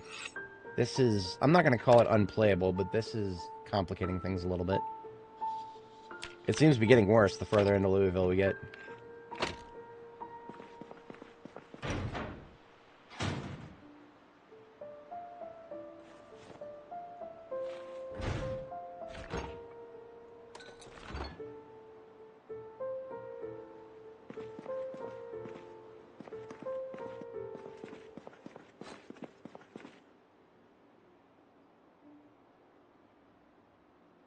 Pink hair dye is pretty rare. I don't know if I would use it. I do like my hair color right now. We have a ton of hair dye back in Riverside. Like every color imaginable. in sufficient quantities to mix any other color that we don't already have. But here, this is straight red, isn't it? Yeah, there's a couple of straight red right there. That's like cyan right there. Glorious.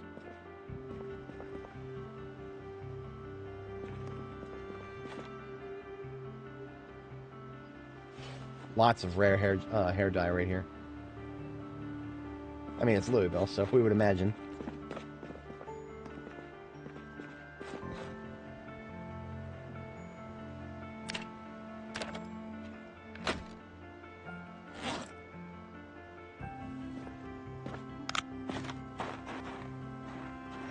So this place, I shot through the windows, and we didn't get much Zeds coming out of it, so it doesn't look like the Millhauser office building is going to be a massive source of Zeds. Gas station here. United Shipping Logistics. These chugs, man, these chugs are scaring me. Feels like that means there should be tons of zombies, but I don't see tons. I just see average urban population right now for the moment. Make a lot of noise, and it'll probably expel beyond that.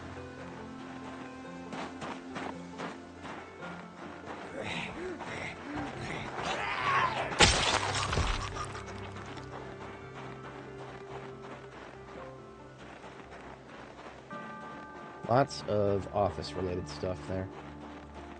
This is a hardware store? Callie's Gifts. That's not a hardware store. I mean, gifts, that could be anything. Gifts for Dad? That'd be a hardware store.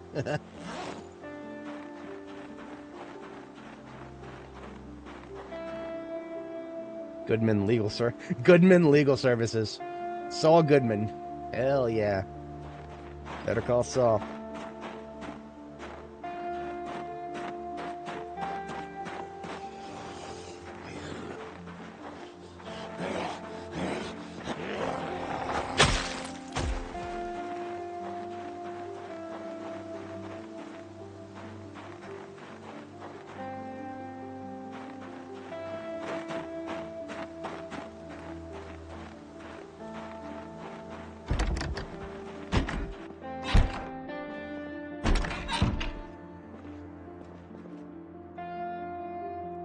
Snack food. Always down for snack food.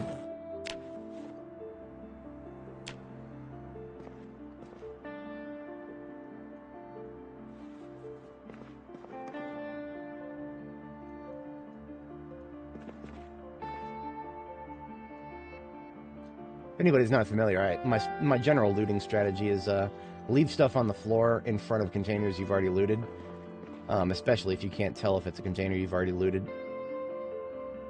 I'm wondering if it's these stupid fucking rats and raccoons. They have been known to cause lag in the game before. And there sure as hell is a lot of them on screen right now.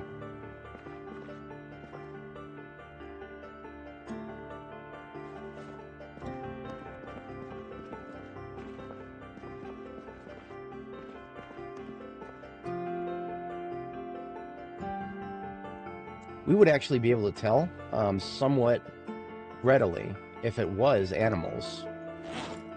I mean, this is almost unplayable now. If there was a zombie right in front of me, I would be in genuine risk. This fucking raccoon running in place and shit. One thing we can check, if we look at our save file here, I got a bookmark, Zomboid, saves, Apocalypse. This is the most recent one. Let's go to APOP. APOP is animal population. Sort it by date modified. So these cells right here are the most recently modified cells. And look at that. Some of these have a lot of animals in them. You can tell just by the file size. 43 kilobytes, 36 kilobytes. That's a lot of animals in a single cell. The average is not that big. You can see that some of them have... The average is like 5 kilobytes for most of these. I don't know. I'm just kind of speculating here. I mean, we could just kill all the animals we see and see if that helps. I don't know. For some reason, I suspect that might not do the trick.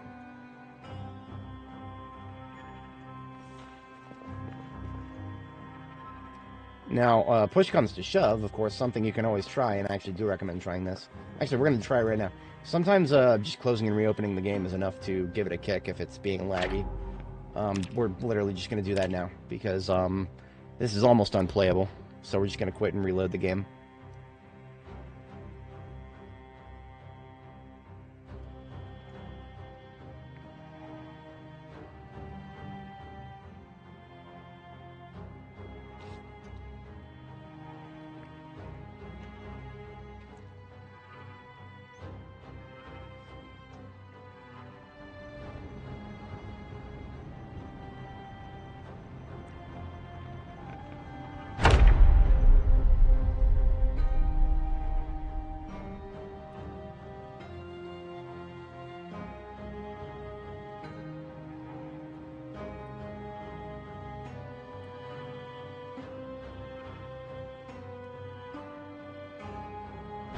Right, let's see what happens.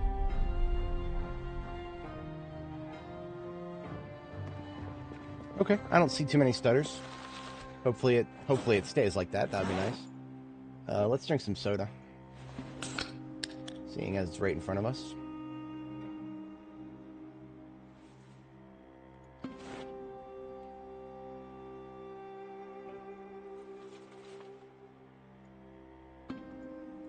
Probably a memory leak of some kind.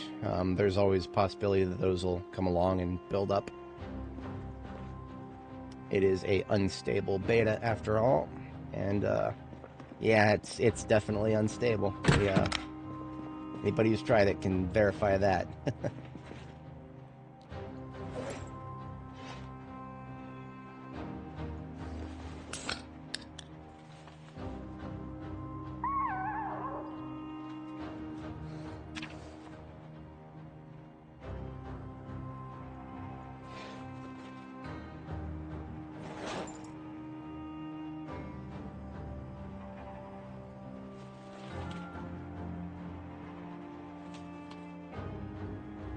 I think I hear a Zed outside. So I have a lot of trash bags on me right now. I have one trash bag. So I need to get some of this hair dye that I picked up. Should go in the trash bags for now. I mean, that really light blue hair is kind of cool looking. Or the dye that we just found. Kind of tempted to try that.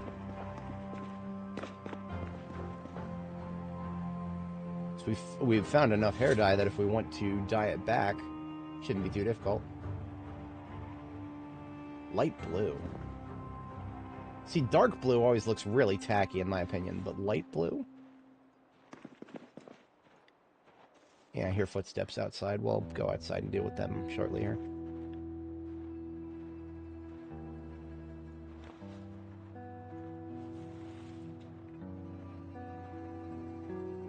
Yeah. Oh yeah, I feel very obnoxious right now. I like that. Hell yeah. I actually feel like an anime protagonist now.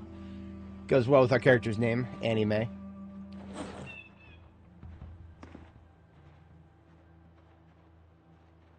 Alright, heavier stuff into the trash bag. We will come back for that later. Still some more heavy stuff, but nothing jumps out at me right now. Oh, look at that. No wonder I heard footsteps.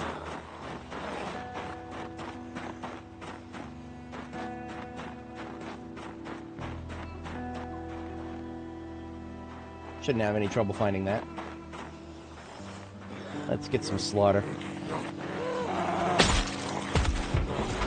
Oi.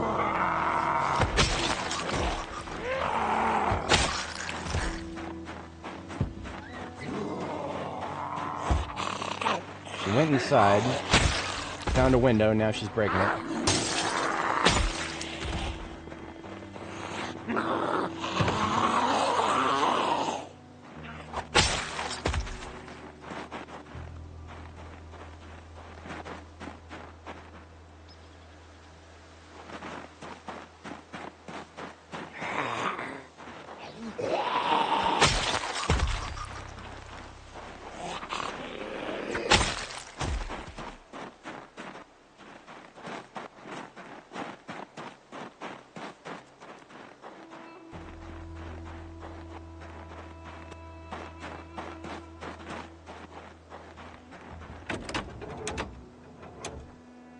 Not a survivor car, no good battery in it. Ooh, propane tanks. Behind a fence. Speaking of fences, let's try to be quiet about this for now.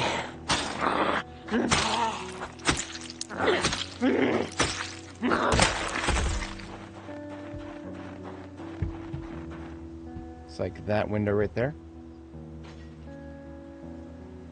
Yeah, most likely. That tells me there's probably several right inside this door here. Oh no. Where'd you come from?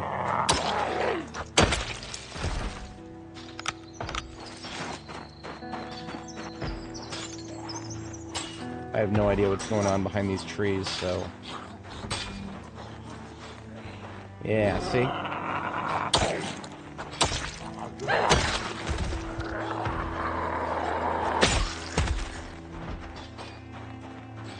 Alright, backing up.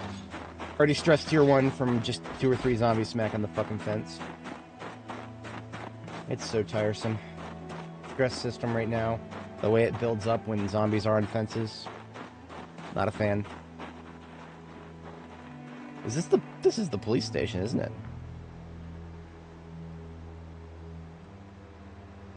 No, that can't be the police station. I see a survivor zombie.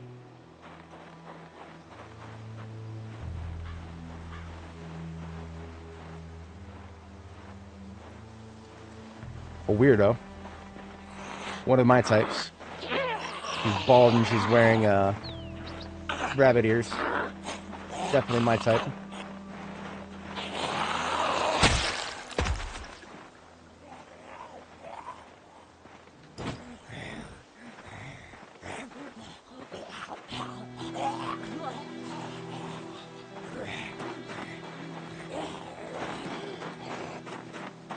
You spiffos, get stuffed. I like that tagline. That's a good tagline for spiffos. Get stuffed. Alright, she didn't really have much of... Ooh, a box of 38 special. Yes, please. That is, that's my favorite caliber by far. Yeah, most of the rest of her stuff is crap. Combine it with this garbage bag here.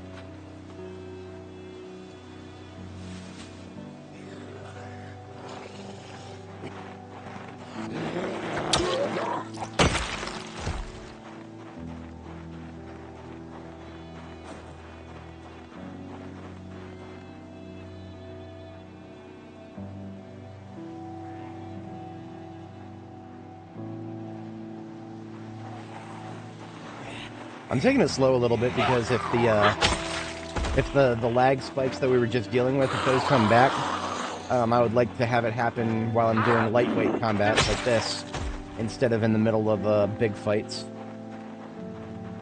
Now, if this is the police station, that sucks, because that means the police station has been looted and trashed.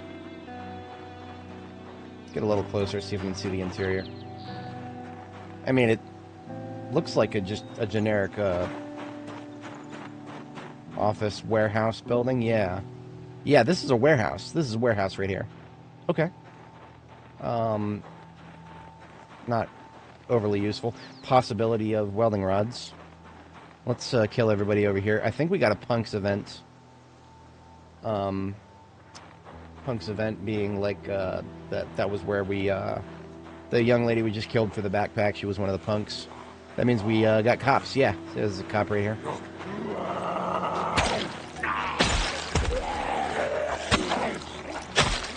So here's one of the punks. There's a couple more punks over there, too.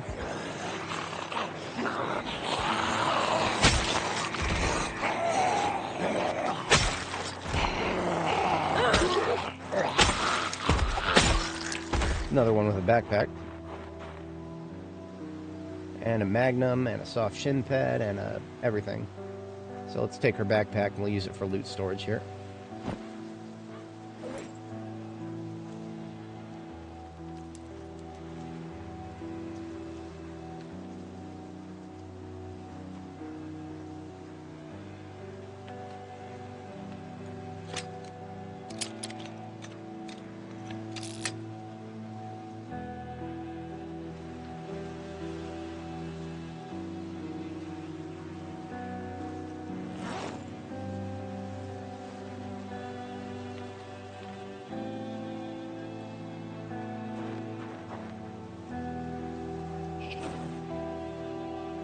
Hey, another M36. That is exactly what I wanted. I was waiting for one of these. So what I do is I just use it to repair my own. After I pull the bullets out of it here.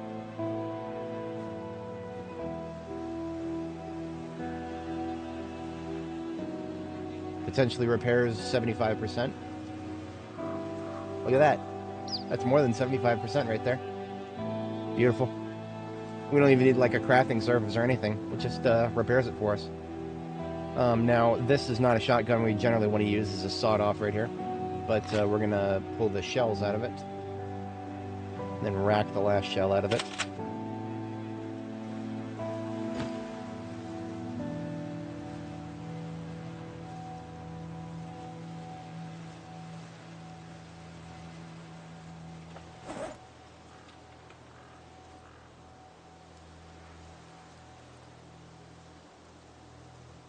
Hunting knife, mostly good quality. Take it. Shin guards in rather decent condition. Those actually might be the correct match for me. That might be perfect. We'll take those home and clean them up and see about that later. Excellent. Not bad for a punks event. Not bad at all. Those might be a match for law enforcement blue, too.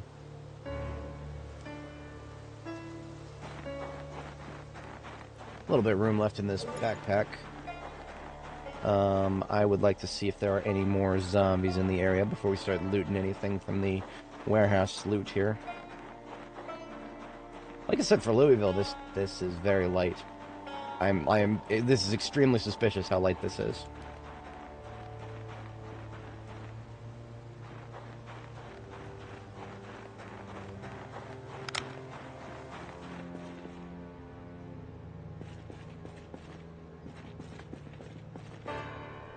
Alright, the only thing I care about right now is welding rods. 100% of everything else can stay for now. Maybe we'll come back here with a hauler after we clear out any potential threats, but for now we're just laser focused on rods and nothing else.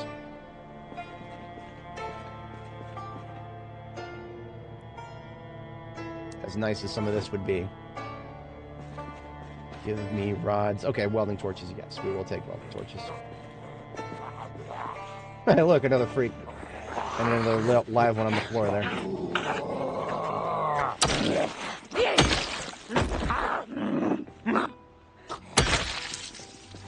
Give me that chicken head. Actually, this isn't one of the freaks. This is just a, I think it's just a mascot. Jay's Chicken is around the corner. It's a shame I don't have any white to match it with. Yet. Maybe someday.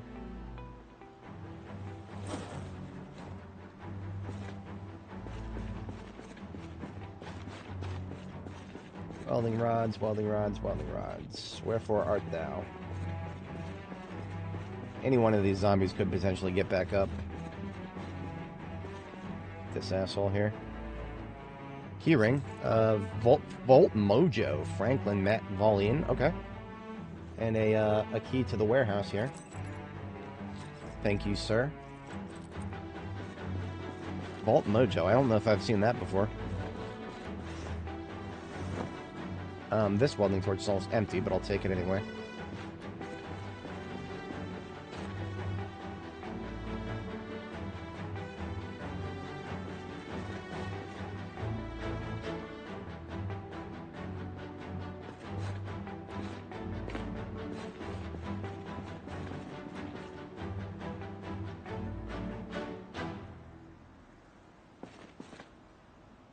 Hey, welding rods, finally. Okay. So now we can build our stove, and also, well, when it comes to building forward defenses up here, I would probably want to go back to Jericho and get some more stuff before committing to something like that. But now we don't have to go all the way back just to get things sustained up here.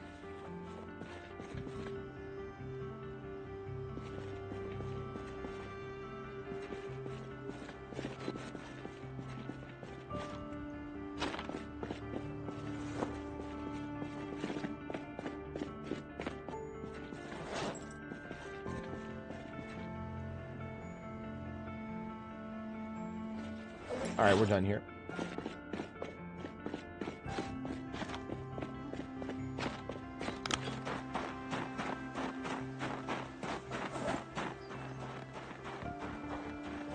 A little hungry, we'll have some chips.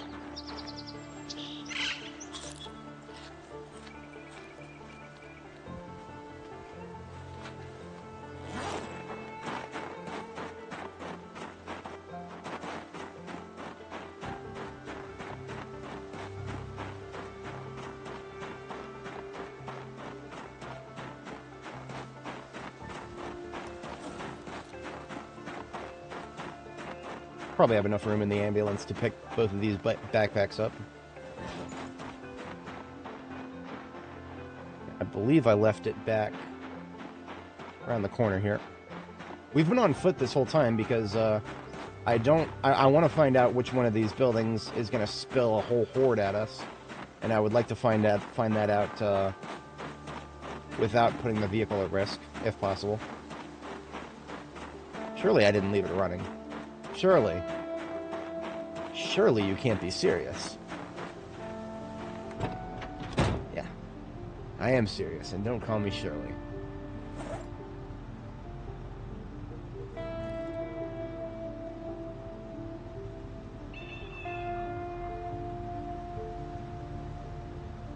Alright, let's go pick up those bags of loot.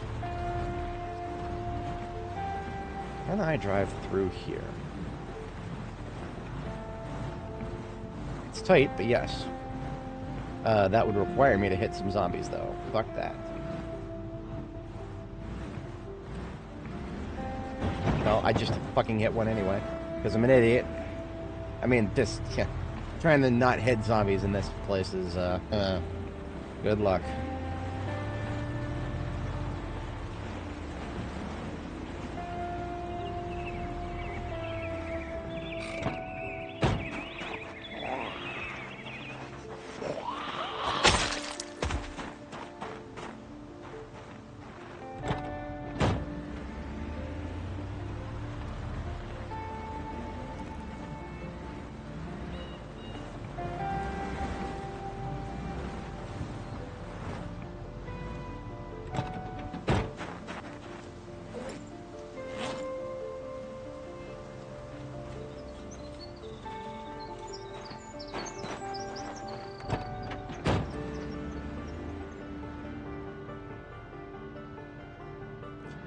Okay, now I know if we just start rolling down First Street and make a lot of noise, we'll find zombies. We will find zombies.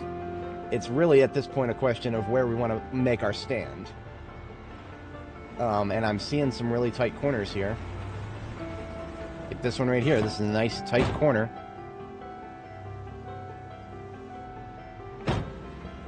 This up here is tight on one side, but then of course on the other side I've got the stupid fence. So this is not a good spot right here, because the fences give them something to smack, and we don't want them smacking, we want them moving. What's in this building here? Restaurant. Still using melee for now. Don't want to make too much noise yet. Sharpen check? Yeah, I'll sharpen.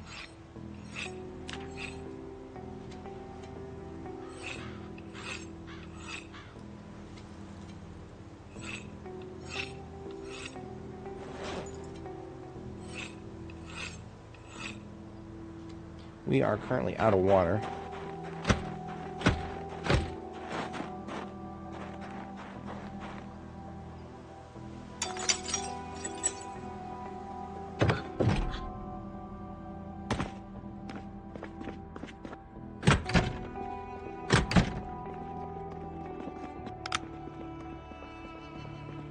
Multiple in here somewhere. That's a lot of breathing that I hear.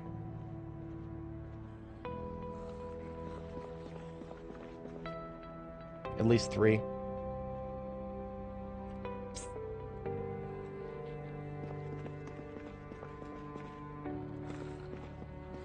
4, possibly. Not risking it. Not risking it. We'll refill somewhere else. These, it's a Louisville building that hasn't been spilled yet. And I've come to see that could mean a number of things. Could mean a dozen, it could mean 20 dozen. It's hard to predict, to be honest. Yeah, let's just go back to the gas station. We want some water. I'll evaluate what is back here really quick. This is kind of tight. Oh, this is very tight. Don't take that too far out of context. We got a van right there. I'm really on the lookout for tight corners right now, because tight corners equals places for zombies to come group up, to force them to group up, as it were. I mean, look at this. This is a solid wall right here. No doors or windows. So if a horde is chasing us down First Street, and we lead them this way, they will have to kind of gather up on this wall right here. Now, on the flip side, we've got these doors here. They might as well not even exist. If a large enough group of Zeds will destroy those in like 10 seconds. Same on this side. We got 2 doors right there, and then 2 doors right there, and then a window. If we turn them all into places for zombies to flip through instead of just walk through, then we can enhance our advantage. So we're going to do something here. I don't know yet exactly what we're going to do here. We're going to do something here, defensive. First things first, I would like to clear these buildings out, if at all possible. Hey, look at that. Needed some water. Let's get some water.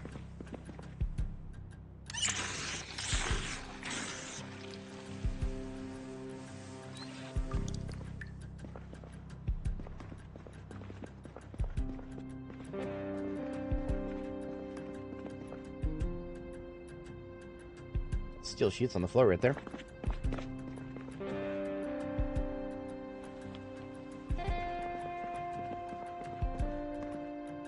Garbage bags, nails, everything else on the floor.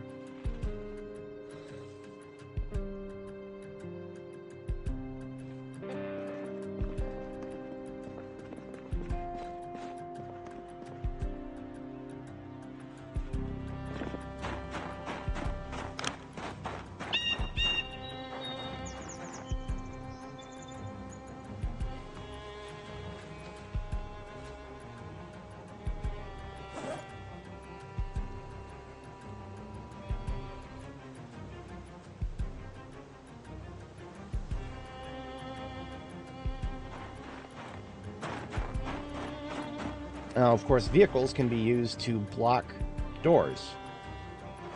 And we got a lot of vehicles here, and not a lot of doors. Okay. Okay, so some of these places that are not solid walls could become solid walls with the strategic placement of vehicles, of which we have many to work with here.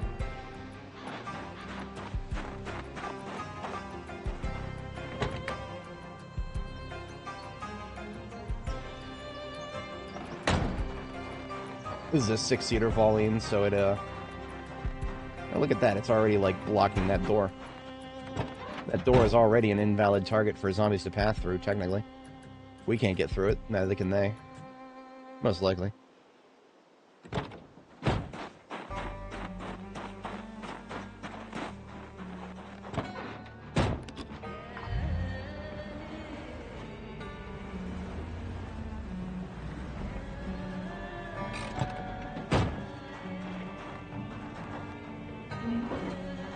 Now my question is, did the zombies know that they cannot pass through vehicles? I think they do. I'm not 100% on that. Like, if the zombies assume that they can go through these doors, for example, but we use this van to block those doors, are they still going to try to go through those doors and just get stuck up on the van? Questions that I'm not 100% sure of.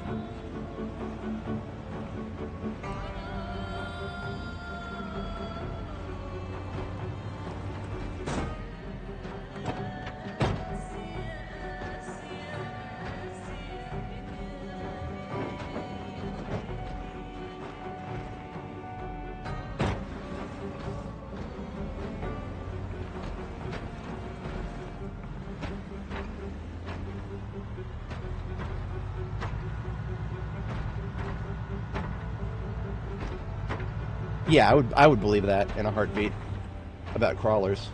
But so far, every time I've seen walkers do something, they see. Look at that. The door just opened. Where's the zombies? They managed to get through that door, but look at that. They can't do nothing. I'm just moving this forward a little bit so that the other door is just equally blocked. I mean, actually, that's fine right there. That's fine. All right, so we got some dudes coming up to us here. Now, of course, I want to know what's happening to the zombies inside this place that just broke down that door. Are they just kind of walking around in circles, or are they now repathing? Like, do they understand they can't get to me, so they're just going to try to go around? In which case, they would probably end up spilling out of this window or coming around if there's no way from that instance to the restaurant there. Questions that I can't really answer right now, most likely. Oh, maybe I can actually see through the, maybe I can see through the vehicle and see inside.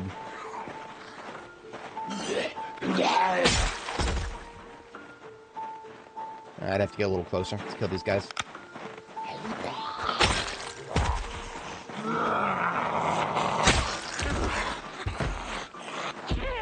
That's a window. Okay, we got a window right there. Good to know.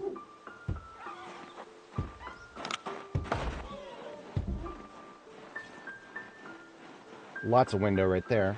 Oh, that's just a way through. Okay. That would not be hard to block with a couple of cars right there. We could block that whole route and turn this into a nice corridor. I kind of like that. I'm going to start fucking killing those things if they are causing memory leaks. But I don't know if I can blame them just yet.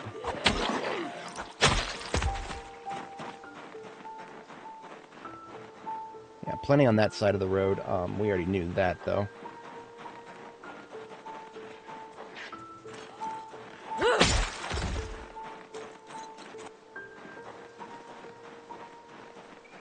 The one useful thing about animals is they will let you know if there are zombies nearby, because if they're not close enough to you to be freaked out, but they're freaked out, then you know that there's something within probably 20 tiles of them. So the fact that it's not freaking out tells me there's probably not any in that building right there yet. Big yet, of course. Always a yet with this place. The second floor of this building might just be yet to spawn in. We don't know that for sure yet. So with this door right here, I'm going to remove the trash can first to give it a nice, easy spot to put a vehicle in front of it.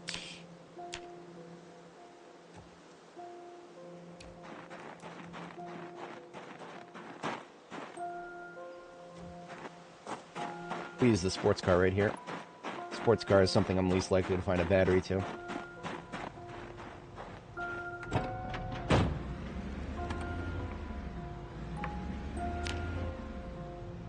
There's not necessarily anything preventing me from just bringing forward a fleet of well-prepared vehicles that I can just move as I need and use them as mobile blockers instead of just using local vehicles. But in this case, I have a feeling that it would be useful to just keep certain entrances and exits in this kind of a corridor blocked up permanently.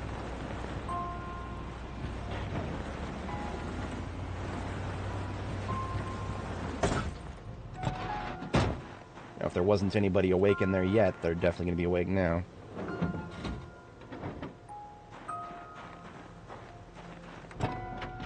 Of course, we also got to be aware of the second floor. It is always possible that they'll remember how to throw themselves out. Nope, sports cars have their own batteries. Unfortunately. It doesn't look all that different from one of these other ones. And in real life, I'm pretty sure most cars just take the same kind of voltage, except they're really heavy-duty ones.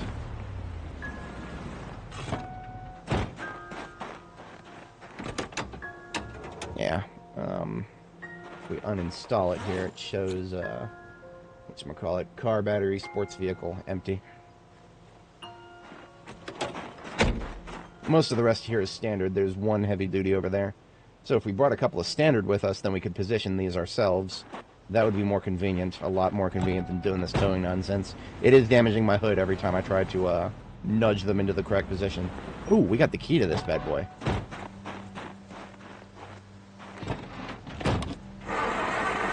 It even has a battery.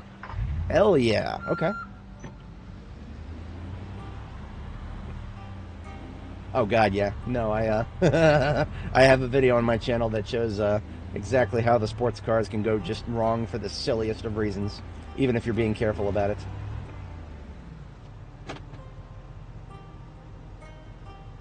So this, we should get the stuff off of the passenger seat. Just move it all to the trunk for now.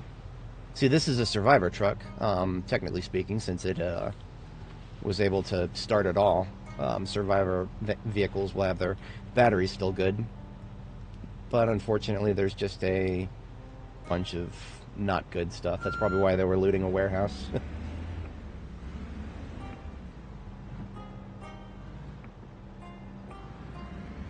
Yeah, I know, right?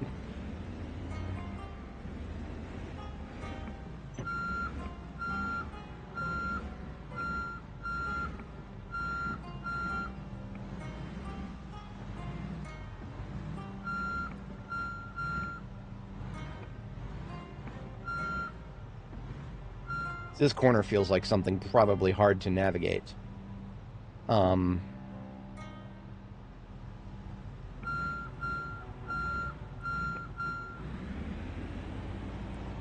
we go. And now I can get... I'll put the... whenever I find a survivor car, I just leave the key on the driver's seat. So that way the... if you leave it in the ignition, I think the battery actually drains ever so slightly. Now, in order to move the dumpster here, I would need a...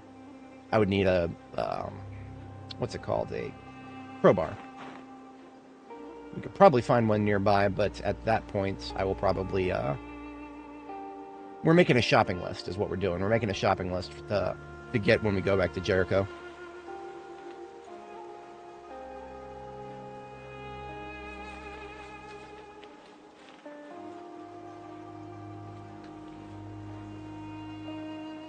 There's 4 free garbage bags. Thank you, game.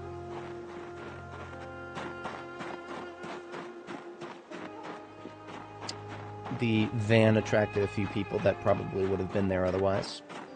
So we definitely want to bring a couple of standard vehicle batteries with us. Hello.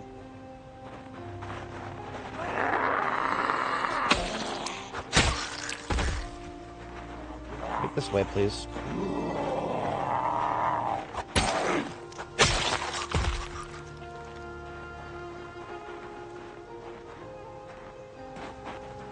Keys are rarely significant these days. Oh, look at that. Another one for the Volt Moser. Ah, you can get a double key.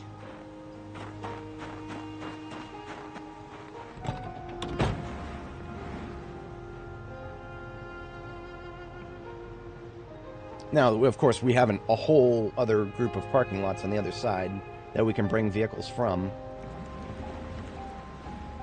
So we mostly just want to save batteried vehicles for the really hard-to-reach spots.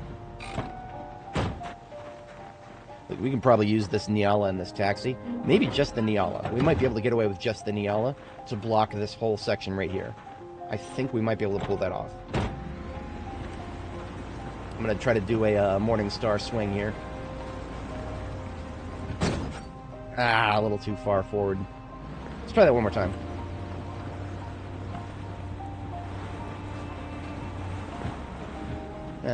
I stopped myself too soon. I have unironically considered using towed vehicles as flails so that I can actually use vehicles against zombies without damaging ones that I care about. Okay. Okay, I have an idea. Remember, I just said I'm going to use them as flails. I can use them against each other as flails. Let's see if this... I have a really stupid idea. Let's see if this works. If this works, I'm going to laugh really hard.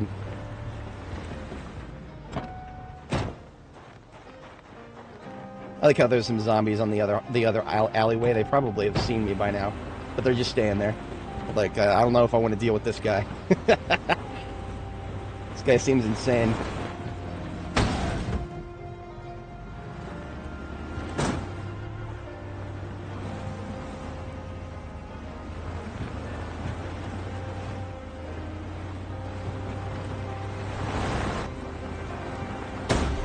Ah, not quite. I can't tap it into place.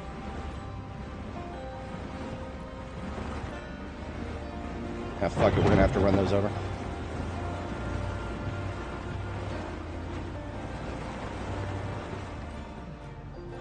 Damn, oh well.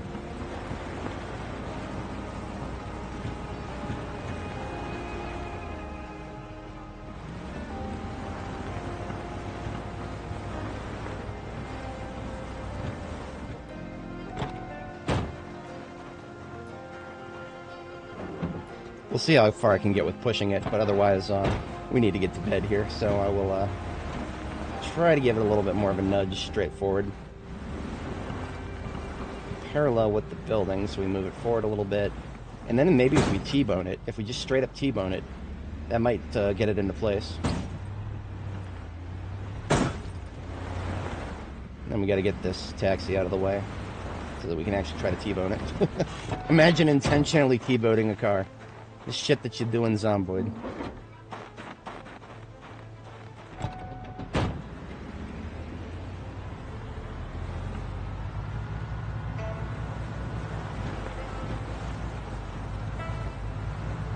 I'll use the taxi on this corner here at some point.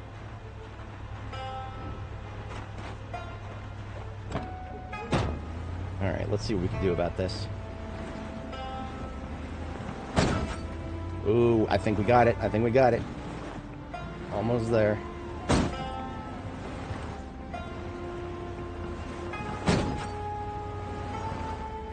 My poor headlights and my hood have never taken so much damage, but at least now it is going to a good place. Well, quote-unquote good. I don't think there's any way to ever do this without pushing it into place like this.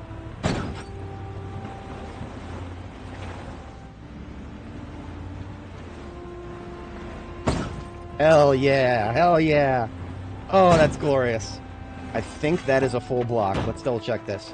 We're hitting Y, we're using walk 2. The auto-pathing says she has to go all the way around. Take that, narrow alleyways. Suck it. That was, yeah, we paid the price for that. We paid the price for that. It was worth it. I'm gonna steal that, the Mo Power, whatchamacallit, the, Mo Power. That's 7 Days to Die. I'm gonna steal that other van's, hood and, whatchamacallit, hood and, windshield. Actually, after I finish what I'm doing, if I need to tap any more into place. Yeah, I'll come back tomorrow and, you hear that? I think there are some in there that think they can get to me. Yeah, okay. Well, I suppose that means that they're a very easy target once these windshields are out of the way. I don't know what my crosshair is doing right now.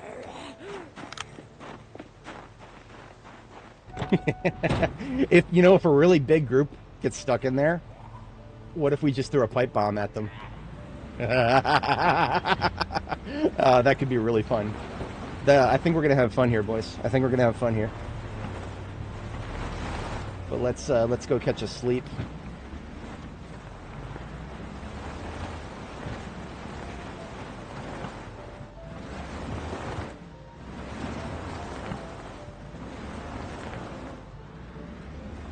Yeah, we will have to go around to get back to Mike for the night.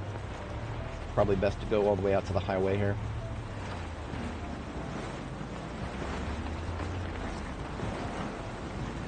See, we went painfully out of our way here to make sure that we had a drivable path through that nonsense. What did I just hit? I hate rats so goddamn much in this game right now. I mean, of course, we're going to replace the windshield anyway, so it's not like we lost that much, but still, I'm mad about it because I had no way of seeing that.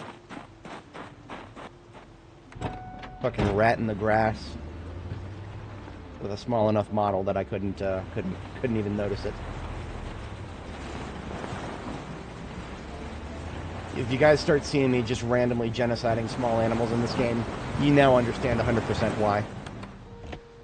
I don't want to hear any of that PETA nonsense. Not in this video game. The devs didn't want us to go ham against small animals. Maybe they should make it so they don't damage our freaking vehicles. Alright.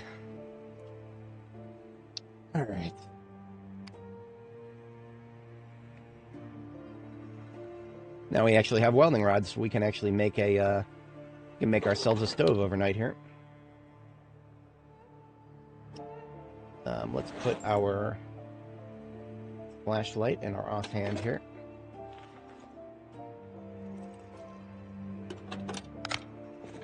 And we got a welding torch on the floor here.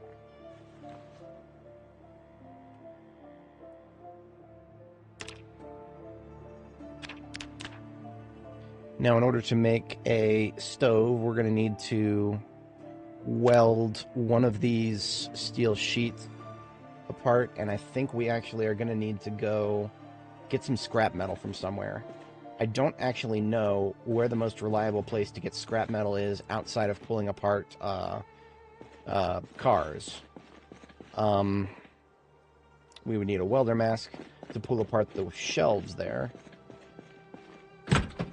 We have a welder mask, though.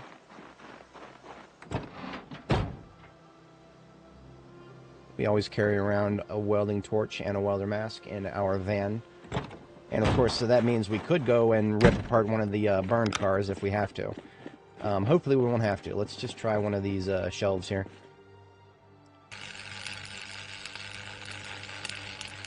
No scrap metal? Of course not. You rip apart a whole friggin' metal shelf and no scrap metal. Absolute state of this game. But that's okay. What that means is we now have a welding torch with a little bit less than full usage, so we'll leave that on the floor here. We do still have a welding torch with full usage in the van. We'll take that up. We'll go rip apart one of the burned cars that is further down the road in our way.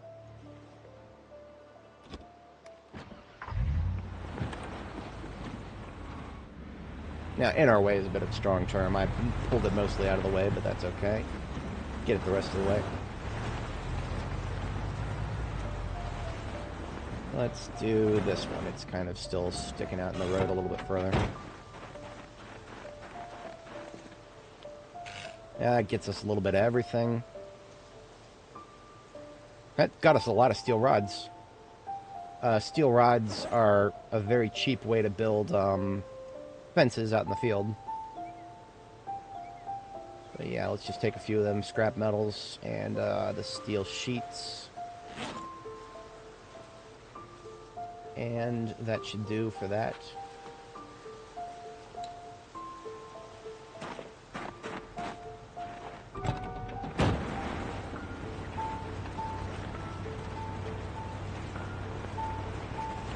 So just when some of the snow started melting, here's a fresh coat of powder.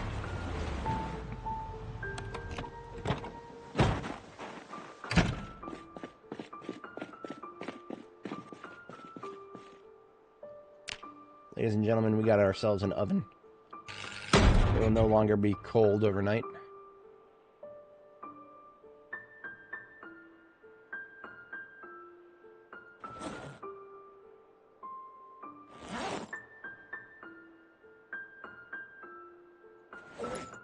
Oh, it's in my hand. Durr. Okay. Empty welding torch. Got to get that refilled. And a tree branch and a bellows decided to spawn inside my my stove. I always love that. And now this bundle of firewood we found over here. We can unbundle all that lovely stuff. Start sticking it into the fireplace here.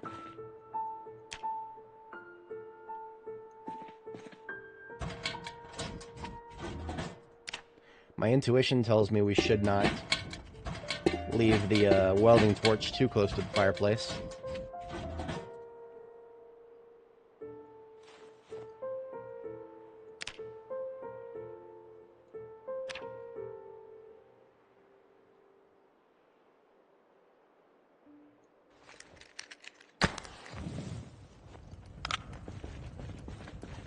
BEA beautiful.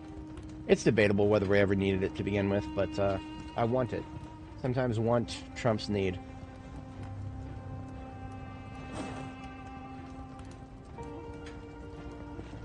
Let's dismantle some electronic here.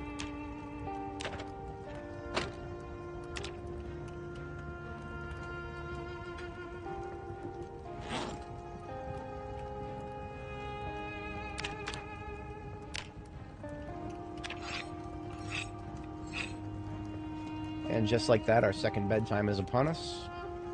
We'll have a quick bite to eat. We're hungry enough for some jerky. And then we hit the sack.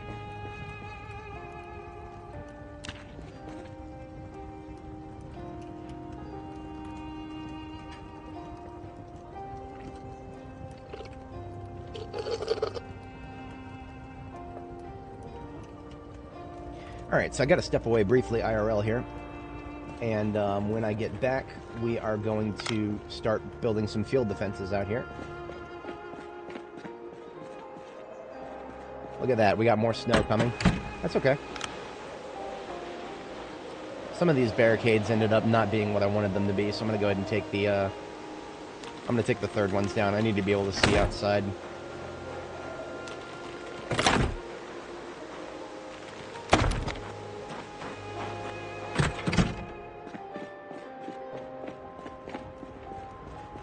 And there's our firewood.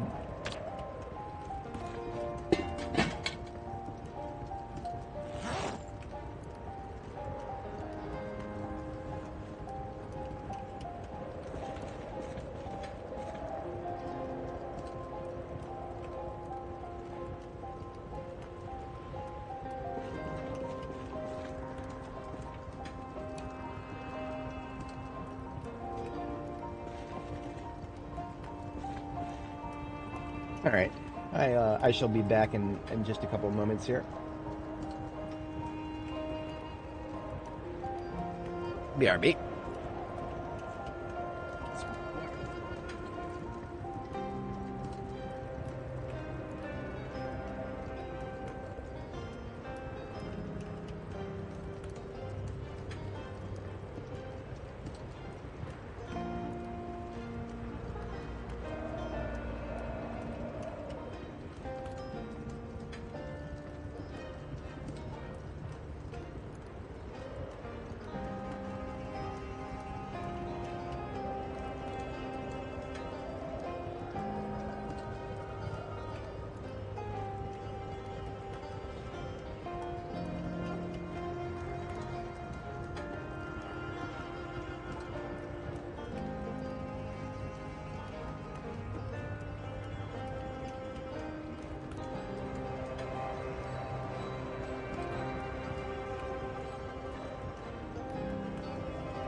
Alrighty then, we are back. Looks pretty dark outside for 8 a.m. Looks like February in this universe is a very vicious month. We didn't have anywhere near this bad in January. In fact, January we were still getting rain. Okay.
Alright, got the backpacks full of stuff out of the back.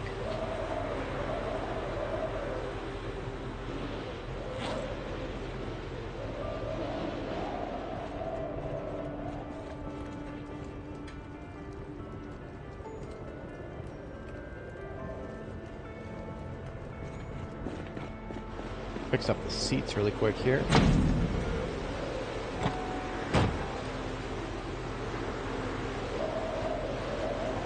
Welder mask goes back into the glove. In our backpack, we got a couple of things we need to leave behind. Still, yeah, this the mason's chisel and the scrap metal here can both get left behind.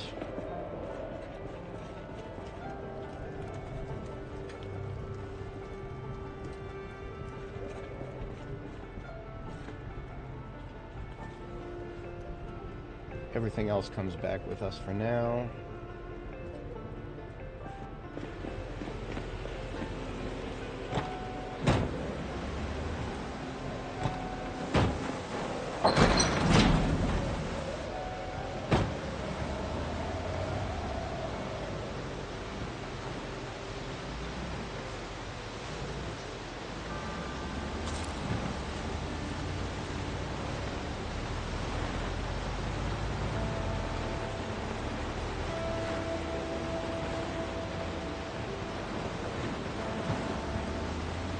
Bunch of zombies on this corner again. Alright then. It's supposed to be clean.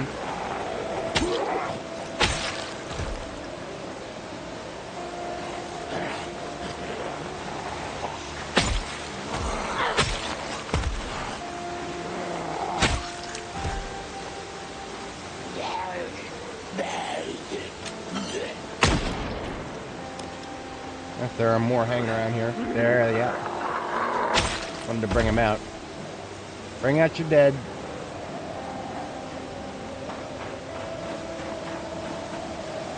Alright, we're going to take the windshield off of this bad boy because it's got a good one. Or an acceptable one.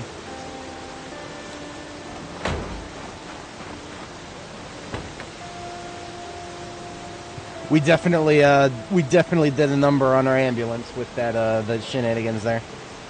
So that's alright. It was worth it.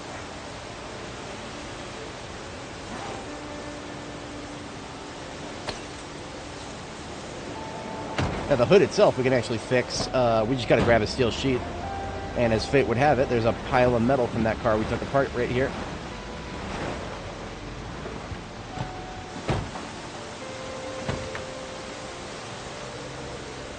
Oh, I must have taken all the steel sheets. No, there's one right here on the floor. What the hell? I guess I had to have it in my inventory. Okay. Now what I'm going to do is, when we go back there, if we need to nudge anything else in place, I'll use the other van. I should have done that from the start.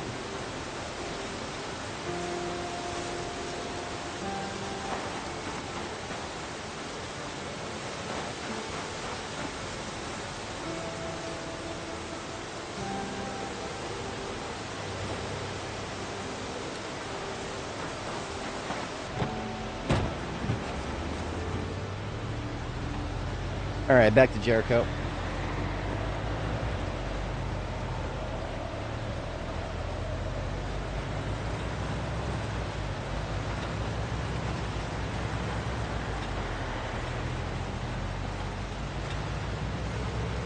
I will say this: the game is definitely nailing the feel of a post-apocalyptic hellscape. I don't know if that's entirely by design, but if it is, good job. If not, good job anyway.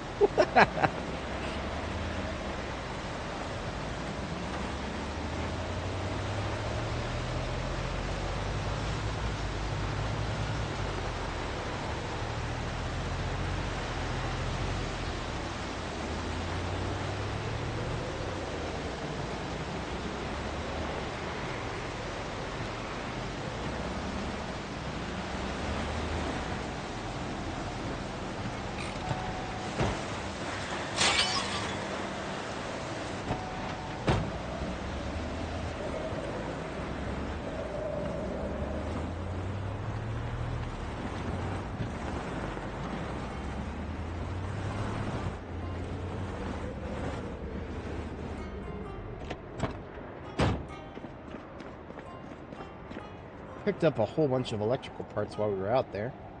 Well, not a whole bunch, but an amount. We have an amount.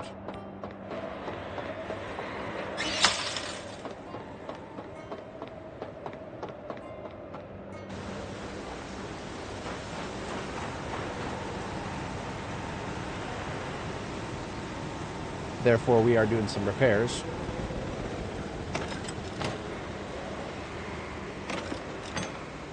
I feel like we got to be any minute away from electrical level 8, which would be so great because then we get another book to read.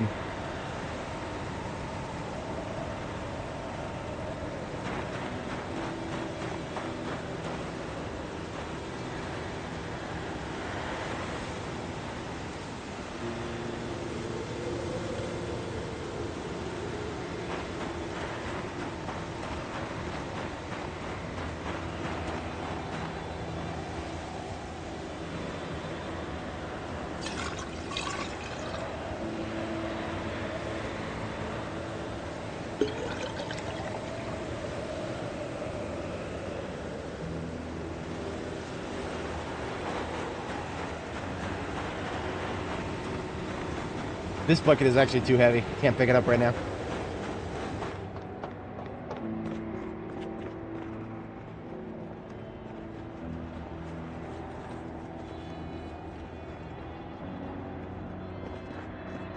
I'm already carrying around a copy of Electrical 5 in case I actually get it while we're out in the field. So we shouldn't need much from here. In fact, we already have some coffee out there. I'll leave behind some of the stuff. Maybe useful as that and that. Well, that's actually supposed to be for coffee. So we should keep the honey and some sugar with us. Honey and cinnamon, that would make some good coffee.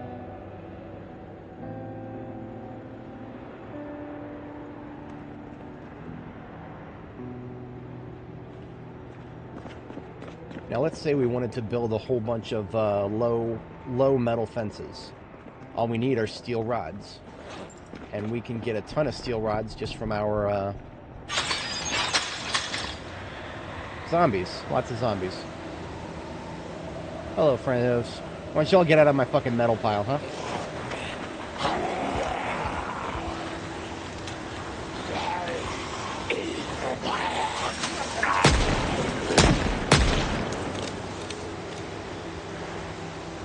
Can't wait to see how many more that brings down on us.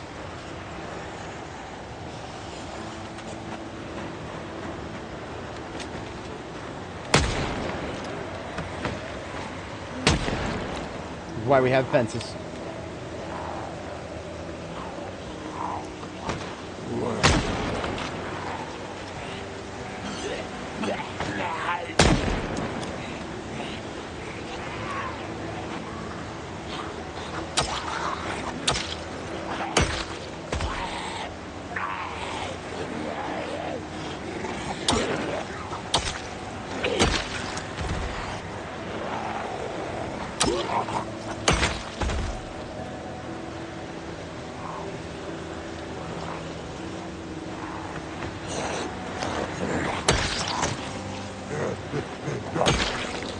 Easy peasy. Got a little bit of axe experience out of all that. Axe experience, if you will. This is why we like our low fences here. Alright, steel rods, a little bit. Now with minimal effort, we can turn steel bars into steel rods.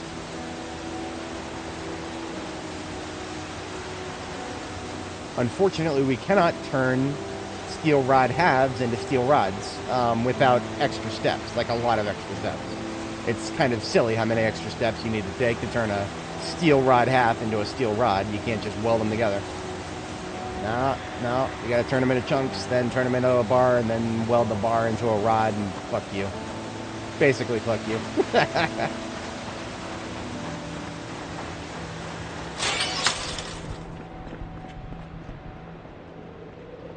Plenty of steel bars right here on the floor. Ideally, we were going to use those for swords, but we haven't actually been going nuts with swords right now. So what we're going to do is we're going to go ahead and forge us up some steel bars. Or, sorry, we're going to turn steel bars into steel rods.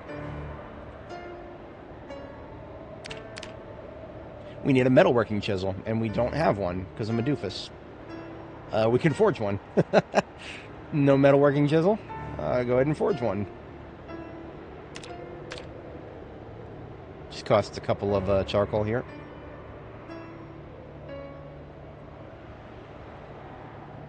And now we want to toss that into our tool bag here.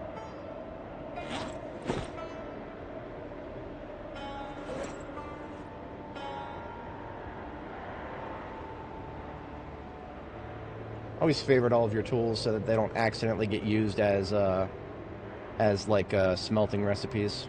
That's what I like to do.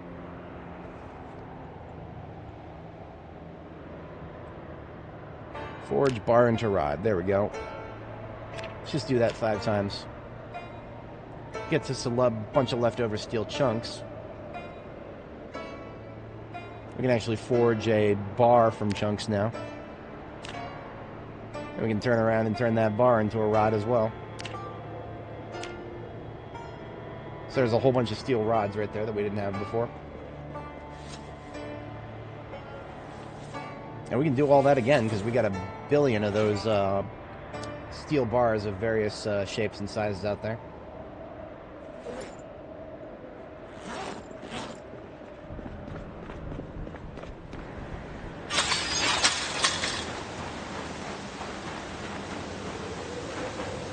We're going to use this garbage bag for something, and I don't even remember what. So let's take it with us.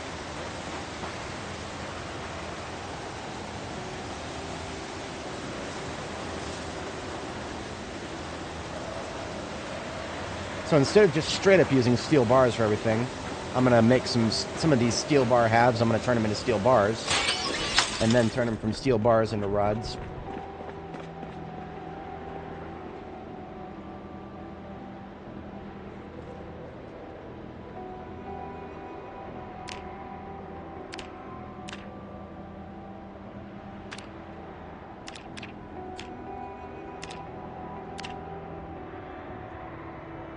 This is not a bad use of our time while we've got a friggin' snowstorm outside. Thunder snow.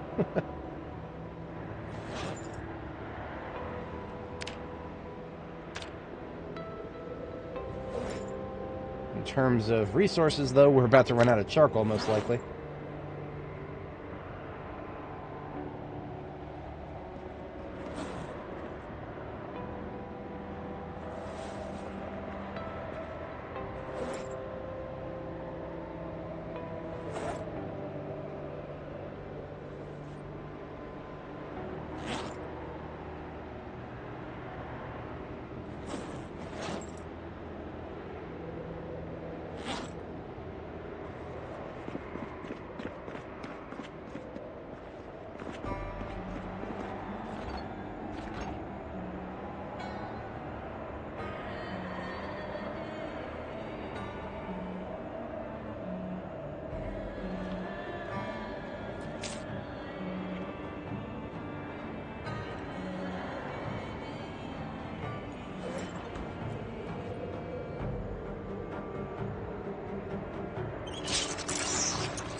Yep, we used up all of our charcoal. Big surprise.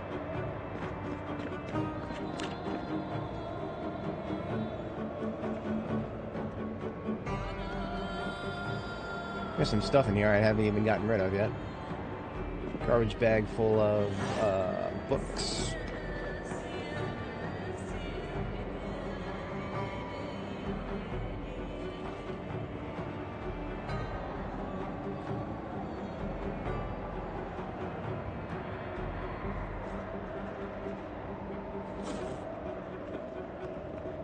I mean, honestly speaking, we don't need to... Welding is just one way of making these fences. We can obviously do wooden ones much easier than we can welded ones. Well, okay, so the welded ones are faster to build. Like, now that we got the materials, we can build these a hell of a lot faster than we can build the wooden ones. The materials are more lightweight and whatnot, but when it comes to wanting to do more of them, like to cover a broader area, much better to use wood. That box of nails has been slated for my driver's seat there. Box of garbage bags, I know where that's going. That torch and the one in my backpack both need to get refilled. And our supply of welding rods. Let's, obviously while we're here, many welding rods to be acquired.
Did that just turn into rain? Yeah, it just went from snow to rain. The temperature must have gone up just a couple degrees. And what that means is the rain is actually, unrealistically, is going to wash away all the snow if it stays like that long enough. Nice.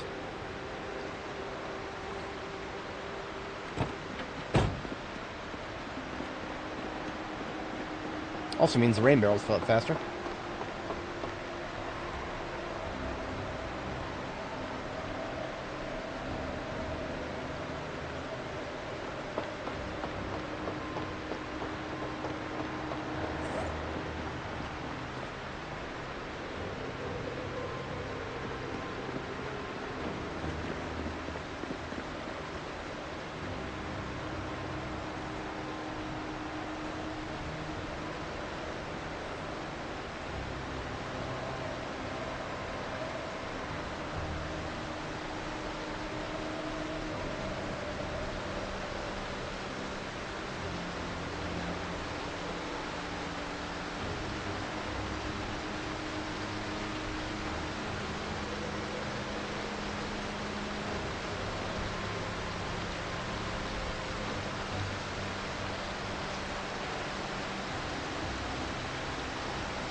storm is rather obnoxious. I can barely hear myself think inside, let alone outside.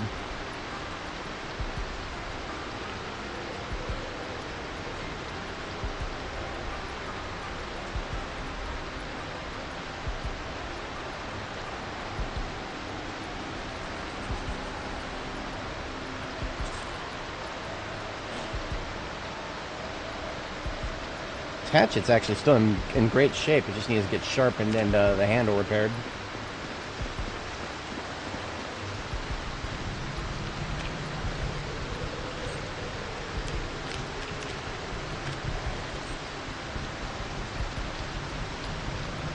Should have another medium handle to replace that with.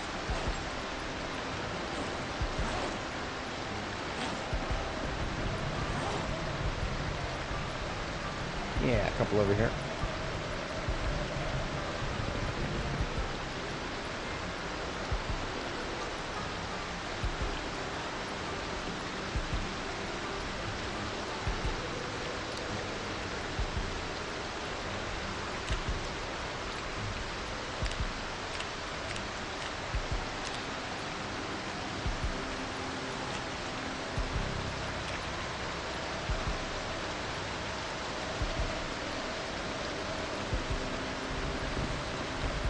And there goes the snow. It's just all rain now. A lot of that.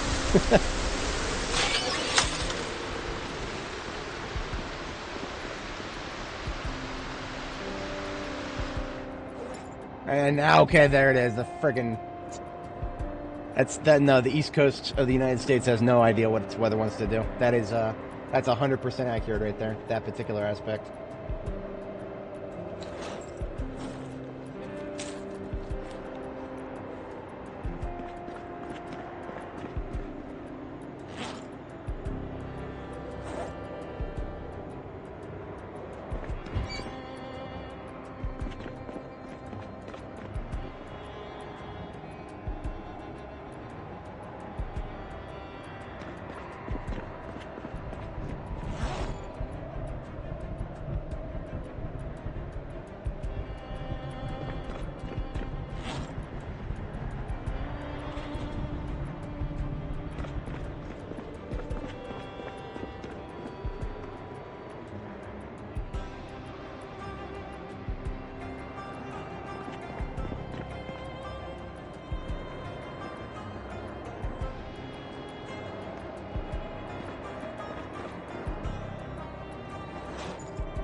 So, our canned food boxes are starting to fill up. What can we do about that? We can actually turn the canned food into boxes of canned food. Pack 6 cans of food in box. And then we just put the boxes in the crate above it.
Yeah, we had a lot of canned food from the start here, but now that the box is getting full, pack some of those into boxes here.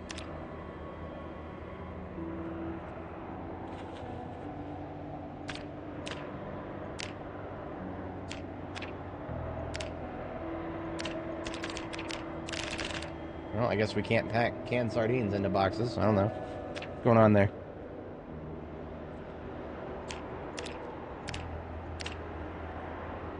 Yeah, I guess not. How about canned tomatoes?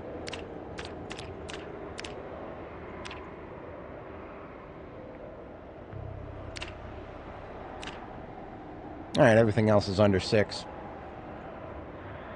The ratio is 6 cans for a box. Looks good. A little early to sleep. I'm going to go ahead and sleep now.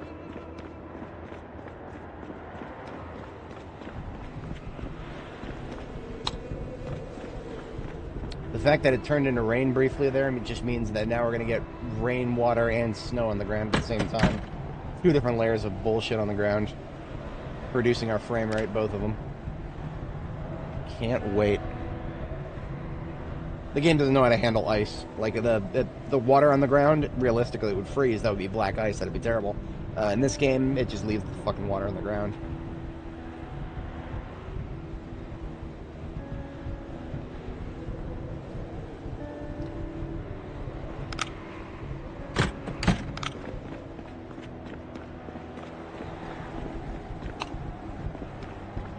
Alright, real talk, I'm getting really sick of these storms. This is the second one we've had in this stream.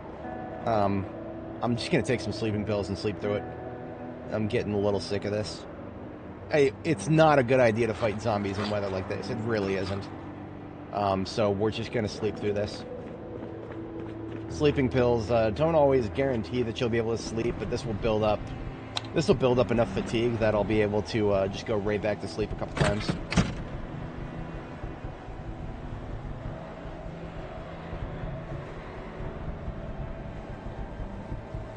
Hell, I can't get back to sleep. I'm at 100 out of 100 fatigue.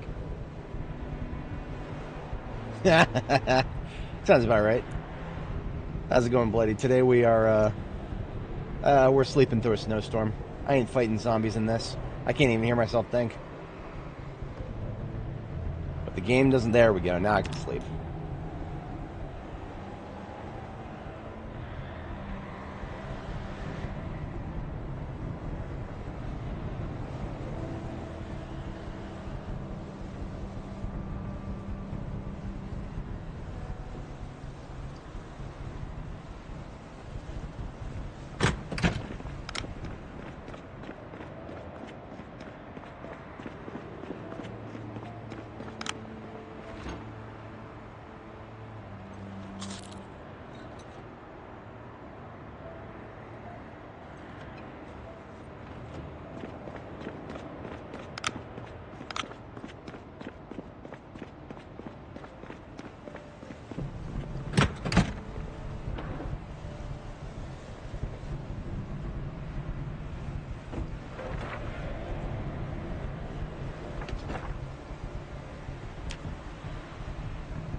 We'll get a little cold overnight. It's okay. We can take it.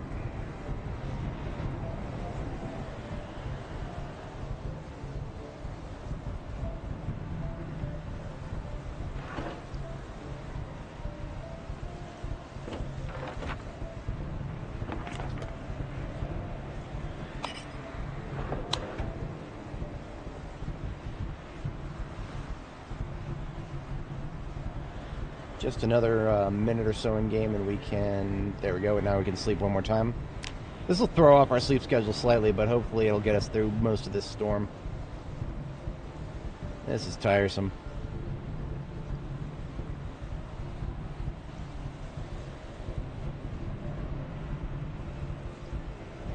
No, that didn't get us through shit. Damn it! That is really frustrating. Well... There's only so many times you can keep sleeping. Let's get some more firewood, I guess. Charcoal wood.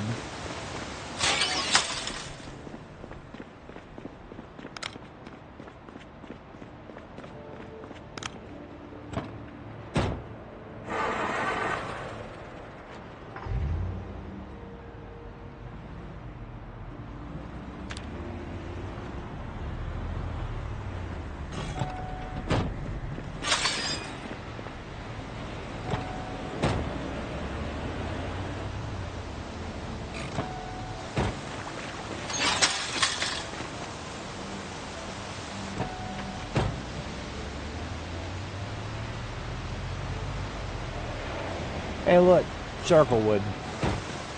Shame I can't burn these things for firewood.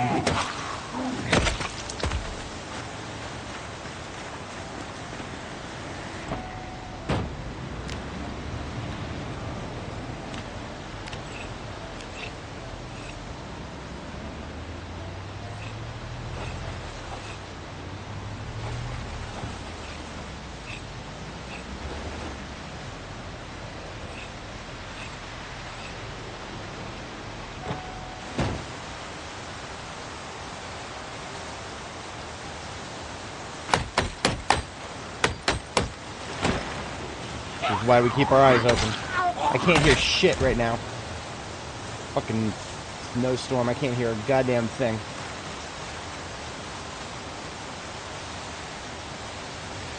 I'm sure another one will come eventually because the cutting trees makes a lot of noise. That being said, if you fast forward the game and a zombie is within 2 or 3 tiles of you, the fast forwarding is automatically canceled. So the game will not let you fast forward yourself to death necessarily.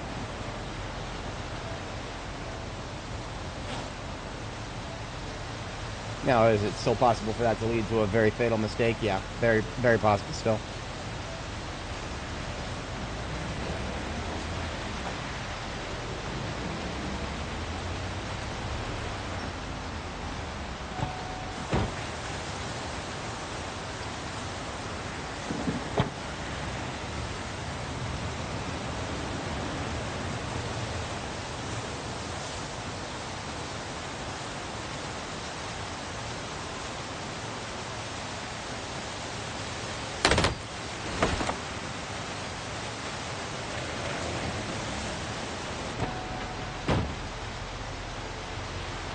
No sharpen, no sharpen.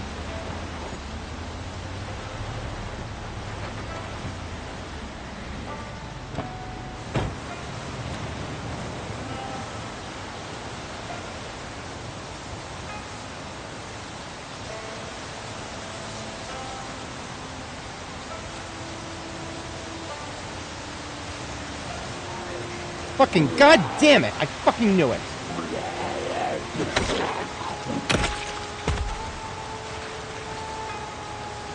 I suppose this, as counterintuitive as this might sound, the safer thing would be to just blow the siren for a couple minutes, and that would pull everybody out of the way.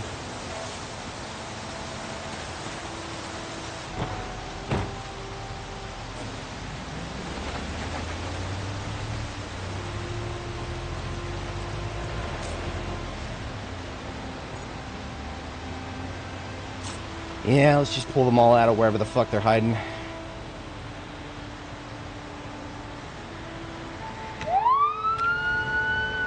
The one thing louder than the blizzard is my friggin' siren. I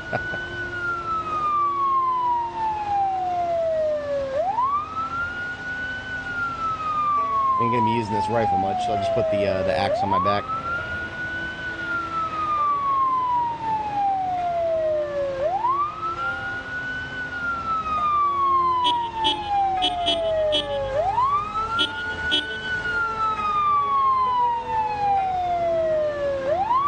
And now there's none. Ah, there's one.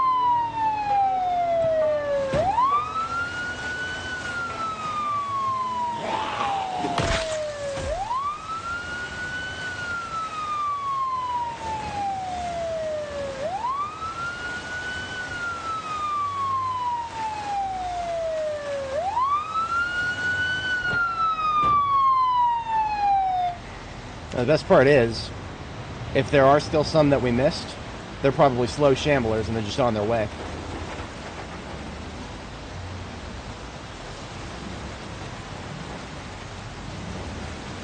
Like that one right there. Except he's not slow, he's medium.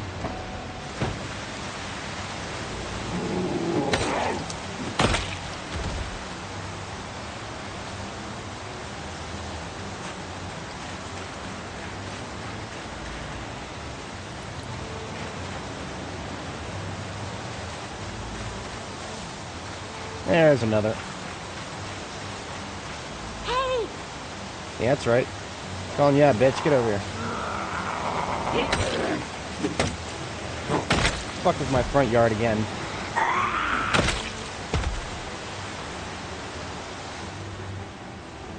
And now we're back to rain. This fucking place, man. Rain is even louder than snow.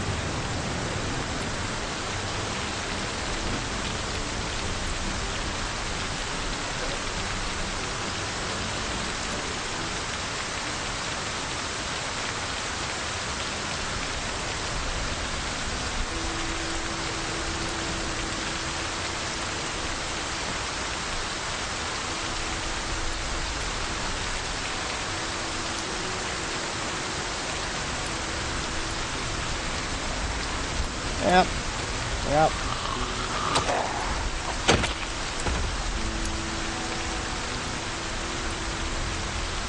She was fast, so she must have come from a long ways. Hey, look, more. Hey!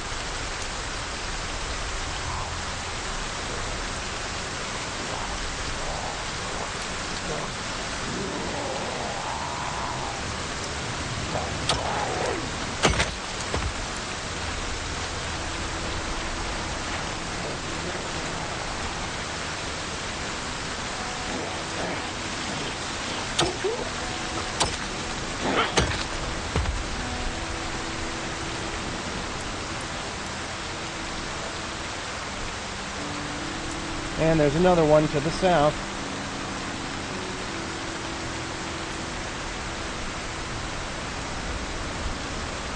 Come on, dude, where are you trying to go? Hey!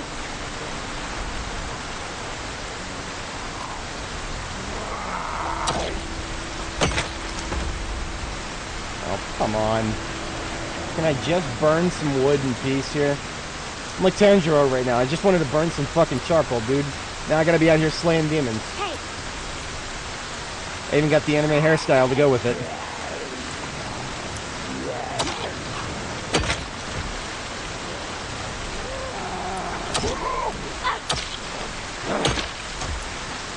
I need to get this bag out of my hands. If we're gonna be foot mobile killing zombies, then fuck it.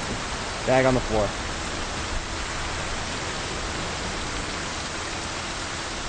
I can't wait for this to turn back into snow overnight. It's like there's a big group over here that just didn't make it all the way down to my siren.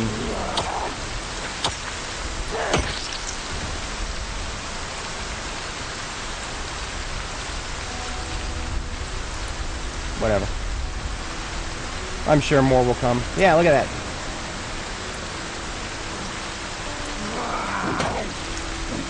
It's only now, after like 5 minutes after I shut the fucking sirens off. Now they want to show up in force.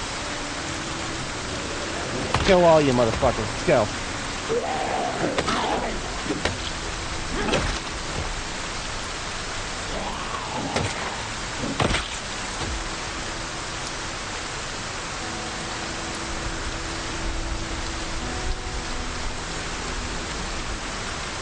Wrong way, losers.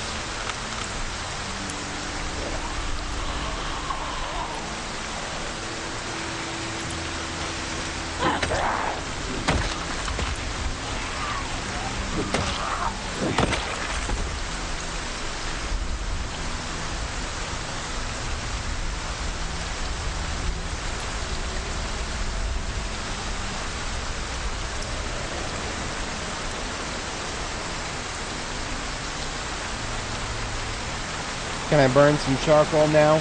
You know what? I'm gonna cut down this tree. If there are more of them, I need to see them coming.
One more large branch and I could do another big wood burn. Gotta be another large branch out here somewhere.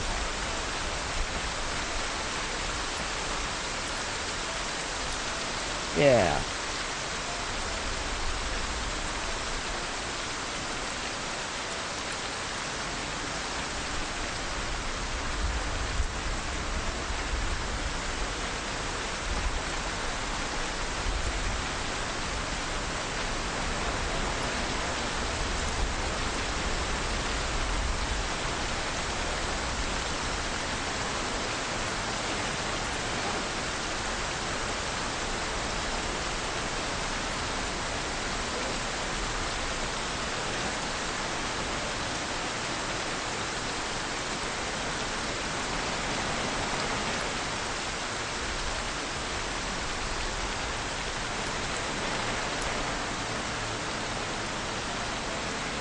I may be hearing things, but it sounds like it's finally getting a little weaker.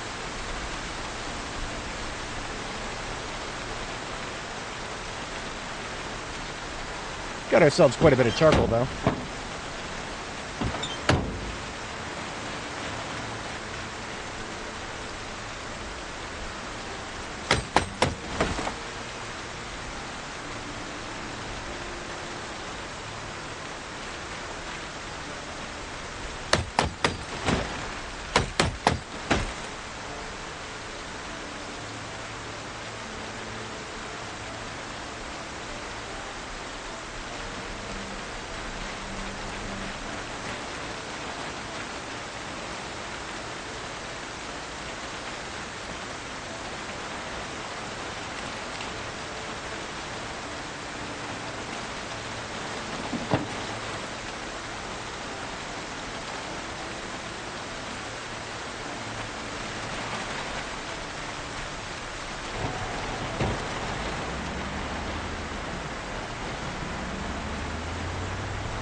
So I just park it right here, and then I can access the trunk, which is full of charcoal, from the crafting area.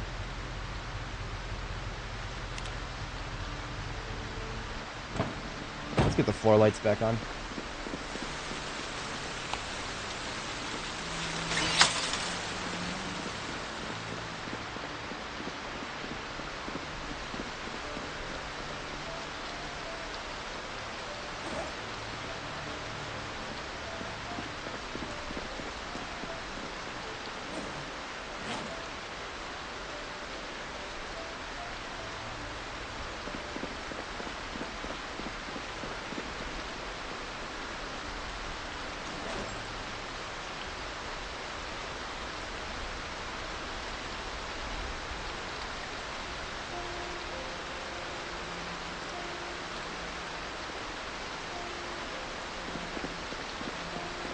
Some of that can go over here.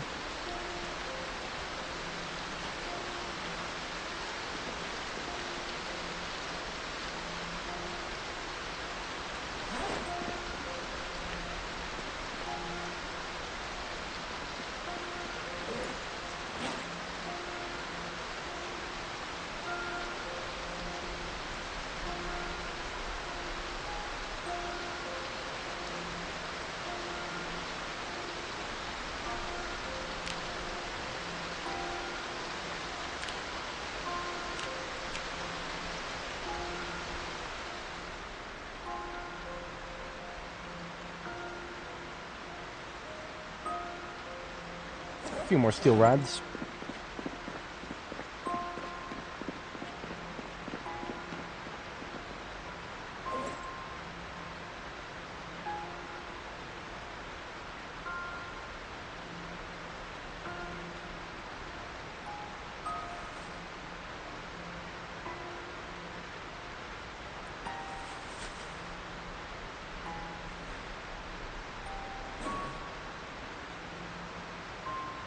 Double checking the fence recipe that I'm thinking of. It is steel rod and, yeah, just steel rod and welding rod.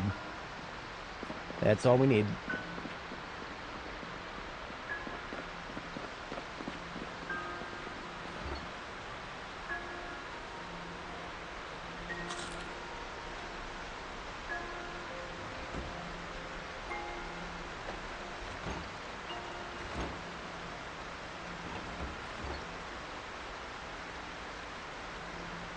Pull some kale out of the freezer. We'll do some cooking as an overnight activity after we get our first sleep in here.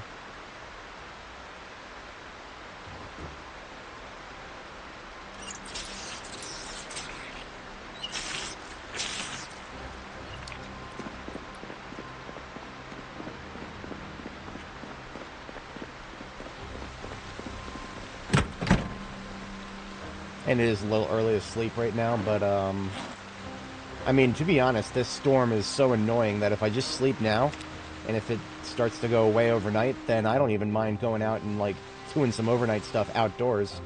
It's just this storm that's annihilating my sense of, echolocation.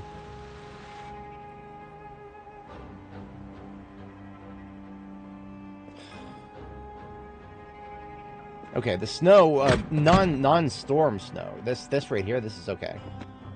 We can deal with this. I mean, I can deal with this. Maybe other people aren't as bothered by it. Me, this drives me up a fucking wall. Can't stand it. That's alright.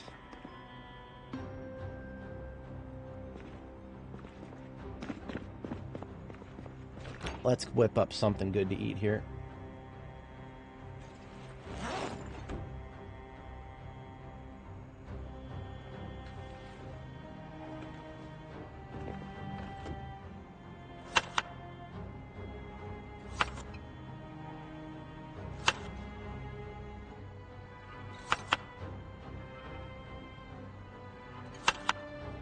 Rabbit meat has literally gone rotten.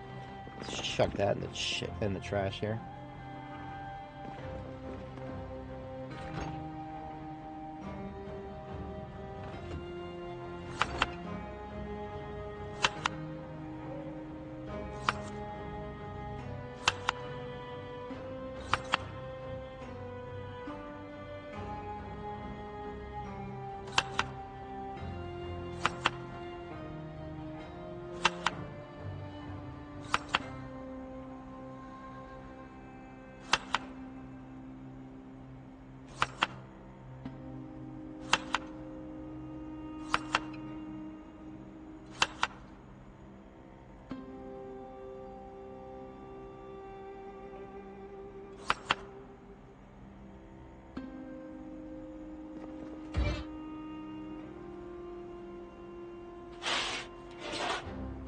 These should all come out to be probably in the mid-40s.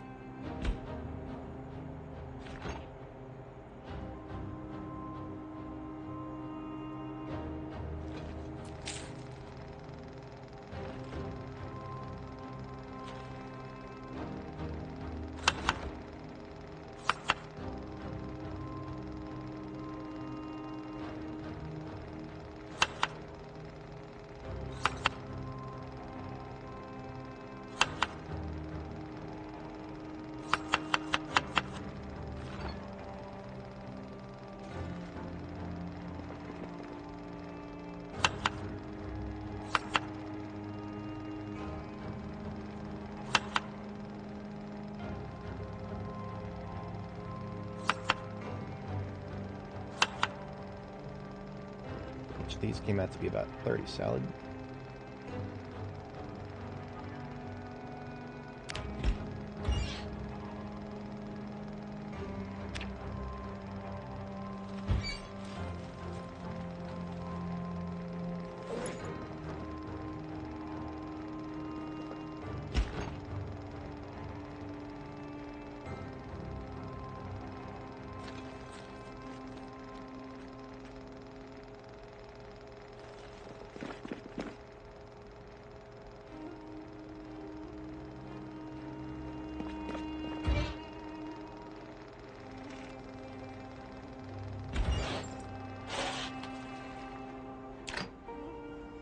Yep, about 40 each.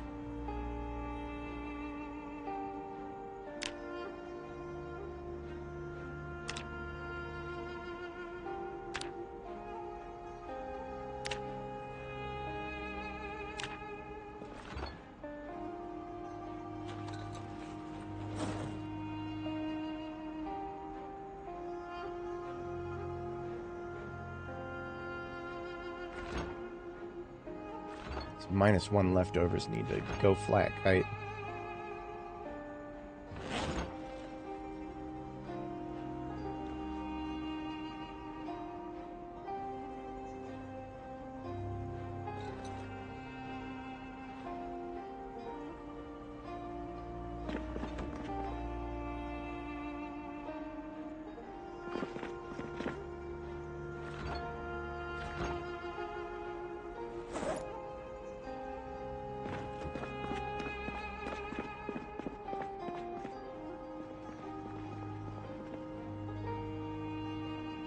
Alright, the van itself is finally empty. We can put this back in its parking spot.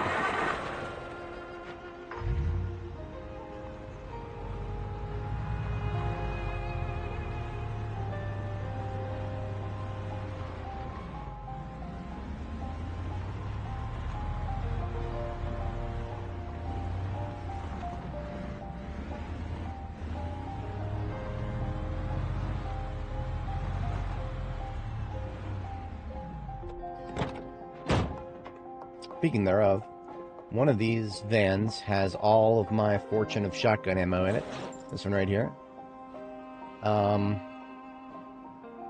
Let's diversify what it has aside from shotgun. So we'll take one of these bags of 44 mag and swap it out with the other van.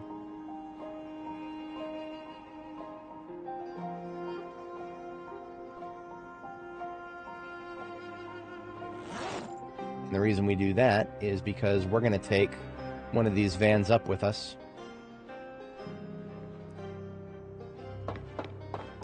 And we're going to leave it at Mike. Come on, really? You're so close. Just fit it in there for God. Ay, Dios míos. 176 out of 190. You know what? We're just gonna slap a repair on that trunk. I think we've repaired that one several times. I don't really care if we're at diminishing returns with it. It's not in active use anymore, so we can slap another steel sheet on it. The welding torch we have on us is... yeah, we got enough juice. Yes, I am effecting repairs to a trunk just so that we can fit one more garbage bag of ammo in it. Makes sense to me.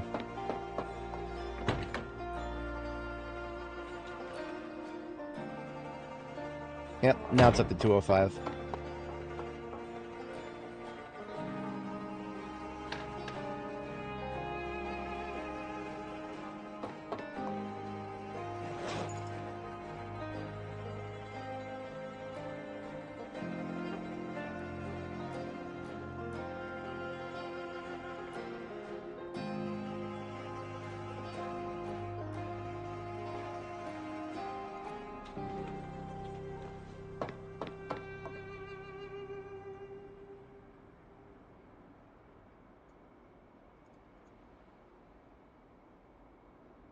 Alright, 223, 556.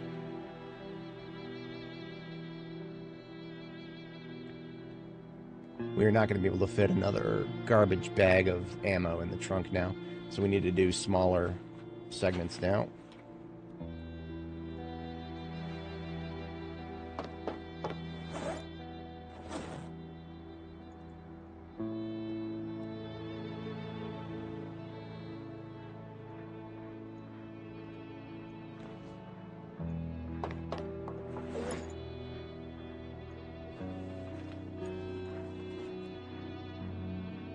This last carton of 38 special can just go into my ambulance because we need lots of 38 special.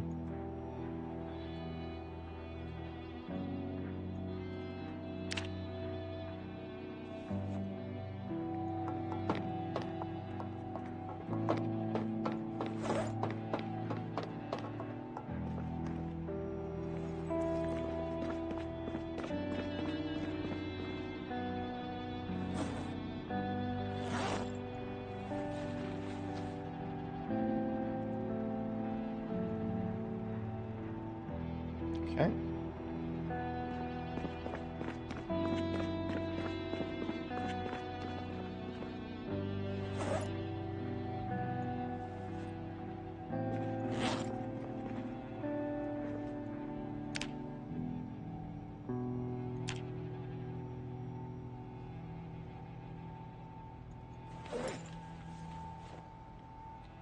checking on the actual guns. That's good.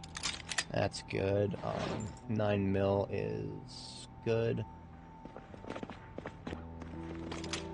Alright, now, let's pick up our shotgun, and we're going to put it in the van that's got all the shotgun ammo in it. So there's our shells bandolier, and here's our shotgun itself. And you know what we're also going to bring? We're going to bring a couple of shotguns to repair the shotgun. And a spare M36 in case this one gets further damaged. There's a spare 9mm to repair our primary 9 if it gets a little janked up. And there's a shotgun to repair our shotgun. The rest of our guns, well, we'll go get a 223.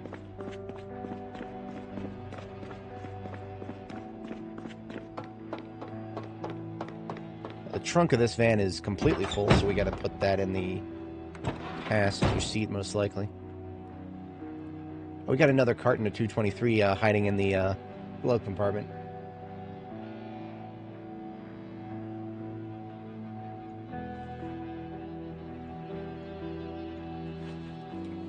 Alright, so guns for repairs will go on the passenger seat, and the shotgun itself will go on the driver's seat.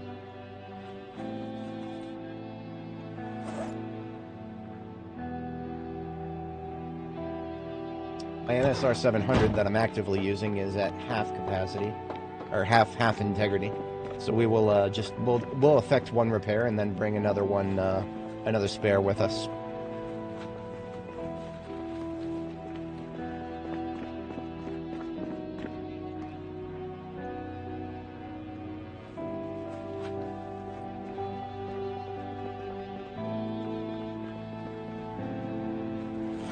Actually, I don't think it's that good of an idea to use one that's almost completely full.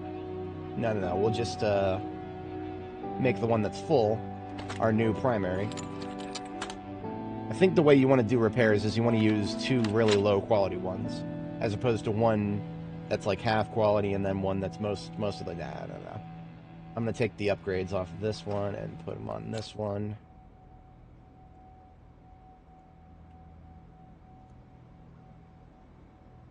And then slap that on my back.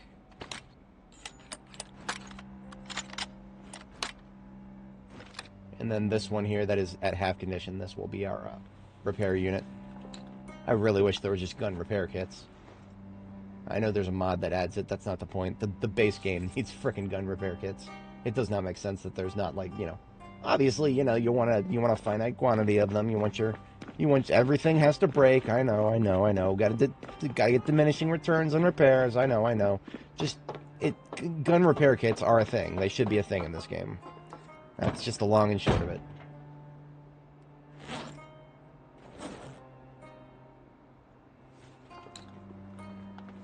Alright, and there's everything except, of course, the big iron. We're not going to be shooting the big iron enough for it to need to be repaired. If we shoot that somehow enough for it to need repairs, we've probably done something wrong at some points. Something horrifically wrong.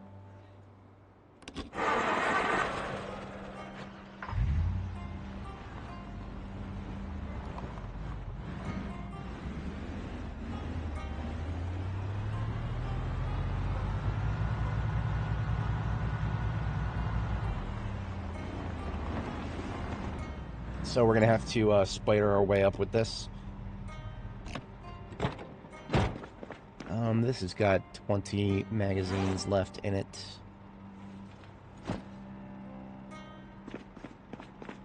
Let's fill those out. Yeah, that's fine. We can just dump those straight into the trunk here. This is never meant to be a looting van. This has always been meant to be the van that is almost completely full of stuff that I'm carrying with me. Bravo and Alpha can hold on to Charlie then. Alright, so the lesser used calibers are in here, and the more often used calibers are loaded into the step van here. So we're going to have to do a reverse tow because this thing has performance tires. So there's no towing it forward, especially not with it being as overloaded as it is.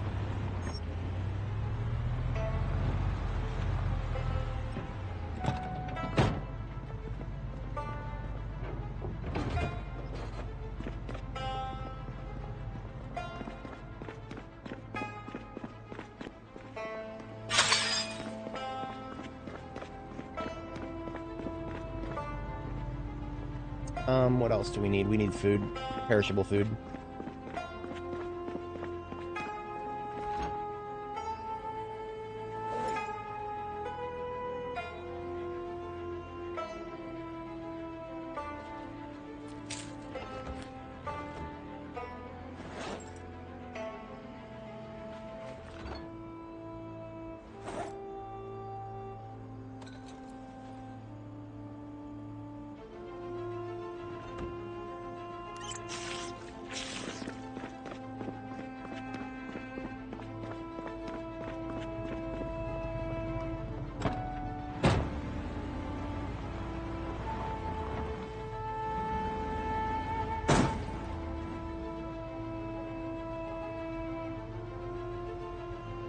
Such a tiny, stupid fucking mistake. Okay, we didn't lose any... I think we may have lost 3 storage space from that.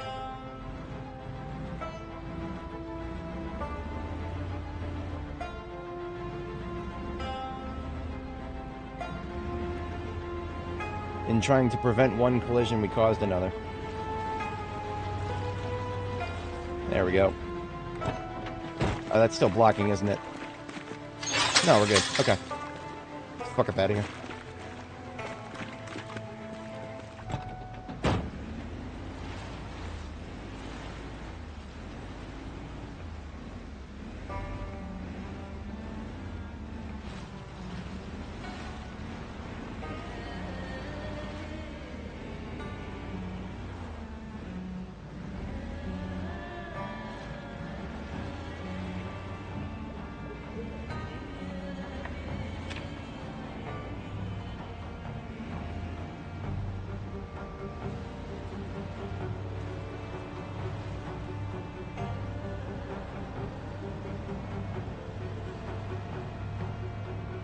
Hey, look at that. The trees are starting to bloom. It's pretty. It's pretty. A lot more are going to start blooming soon, and then the trees will look less ugly. We'll have pretty things on the screen.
Oh, look, more Zeds up here. What a shocker.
Alright, so our shotgun and all of our shotgun ammo are now well and truly accessible from our intended combat points up ahead.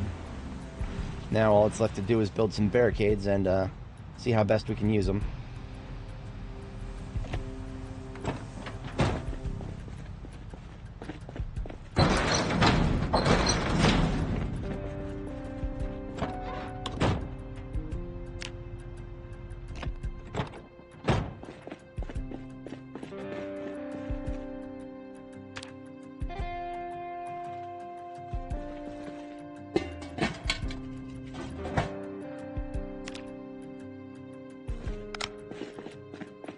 some more plenty tinder here.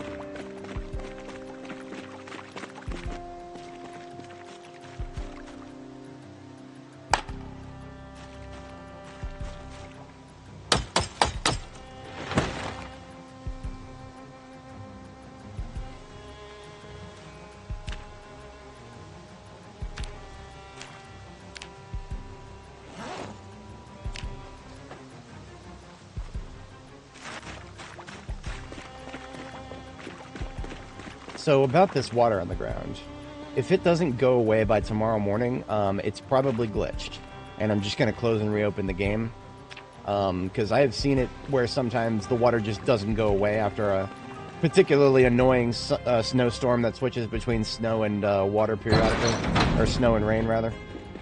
Sometimes it just results in permanent water being stuck on the ground until you close and reopen the game. So if it's still there tomorrow morning, yeah, we're gonna close and reopen the game. I'm not dealing with water on the ground. It reduces your frame rate. And right now, we don't need more frame rate working against us right now, not where we're trying to fight. So we'll do what we have to do there.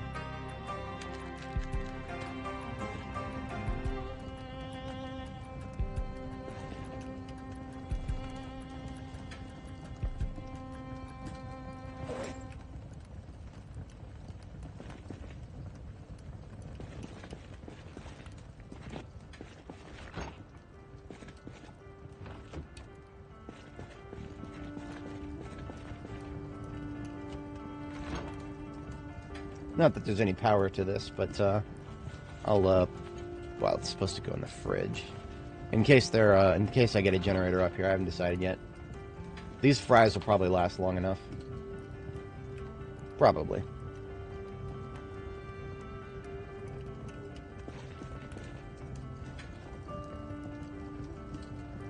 Alright, so we just got 1 hour to burn here. I'm going to go ahead and wait it out so that we can sleep, and then our sleep schedule will be on track. Tomorrow morning we will build the defenses and take it from there.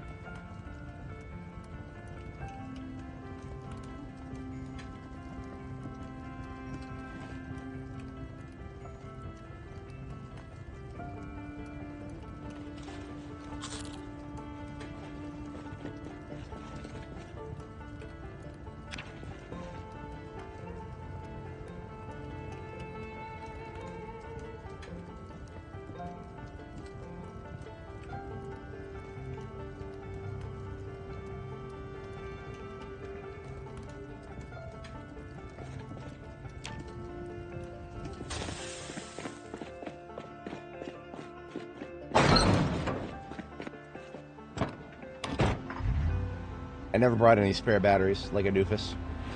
Absolute doof moment. Should have known.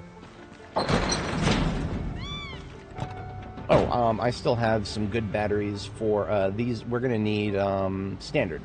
I know where to find some standard batteries that have charge left in them. We just need to go down a little ways this way. Tertius, our defensive position for taking LSU, is gonna have couple of standard car batteries right up here.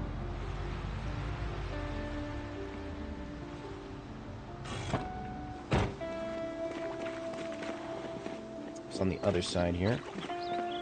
That is an empty one on the floor over there. I think it was this one. Yep. This one was my I used its headlights as part of the strategy.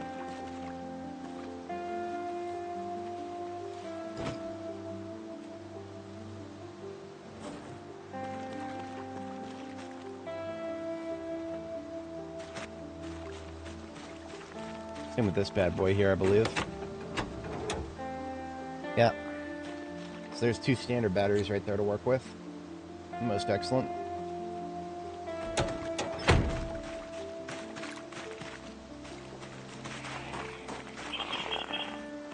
Yeah, why don't you throw yourself over that fence at me, huh?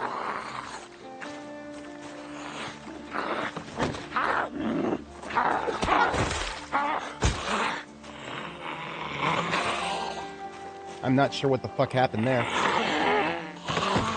I wish I could tell you exactly what the fuck happened there. I think I tripped over the fucking zombie.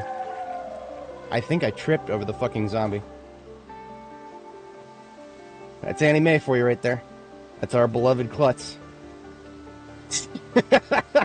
She scared the ever-loving shit out of me just there, but we're good. We're good. My body is absolutely fucking flooded with adrenaline now over something so fucking useless. Fuck this lady in particular. What's your name? Zelma Forrest? Yeah, thanks, Zelma. Anyway, where were we?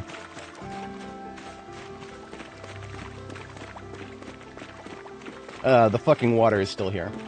So, yeah, we're gonna close and reopen the game in a moment here. This water needs to go away, and it should not be here. It's been over almost 24 hours since we've had snow, so... Snow, not rain, snow. It's been 36 hours since we've had rain, and yet...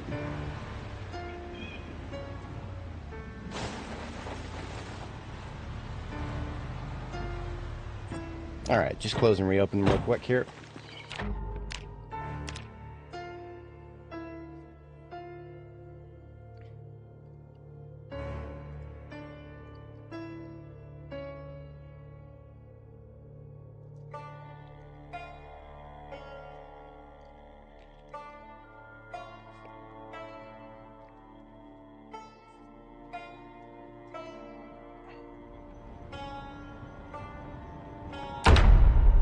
If the water's still on the ground, I'll be annoyed, but no, I'm pretty sure it'll be gone. That's the way it's worked the last couple times this has happened. I only really learned about that by accident. I don't remember exactly what it was that, I think it was like a crash that I ended up crashing and then reloading the game. I was like, wow, the water's finally gone. And look at that, no water on the ground. What a shocker. Good riddance to the random puddles.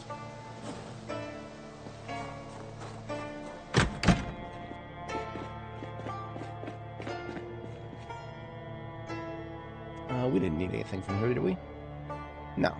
No, we're good.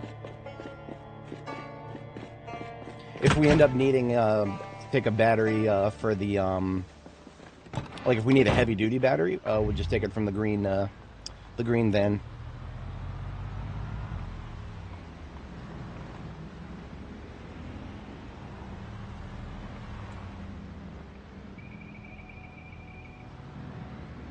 So this is actually a hotel right here. First train in.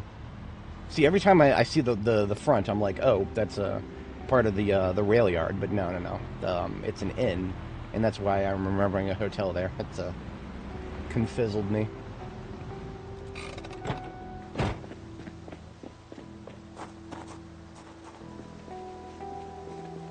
What's up, loser?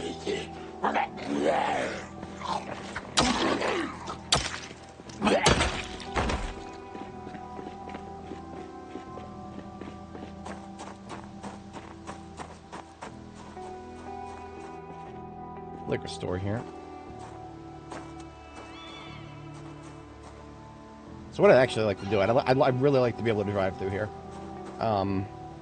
Maybe not necessarily all the time, but if I need to drive through here in a pinch, I would prefer there to not be corpses to annihilate my tires.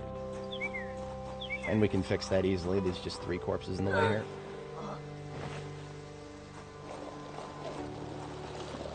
Now, unfortunately, there's that street light over there. I think you can annihilate... I think you can get rid of streetlights if you build a... You have to build a...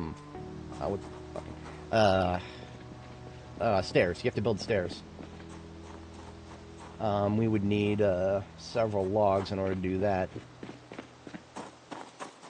3 logs, that's 12 plus 1. Might be some furniture we can disassemble instead.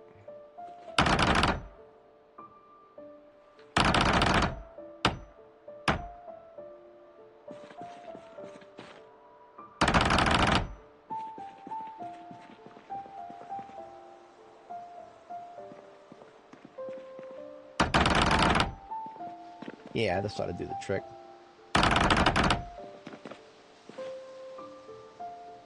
Not like there's anything on these shelves.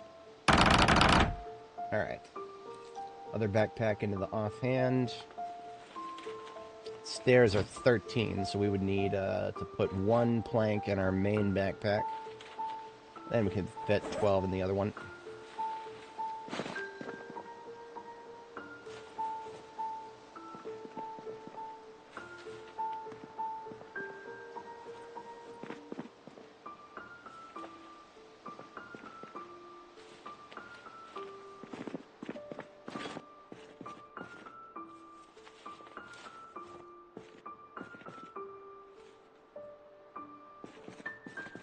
Got a little bit of nails, but not much. That's okay.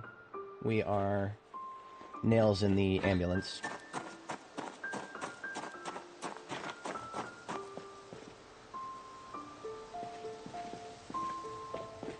Oh no, I should have still in my backpack there.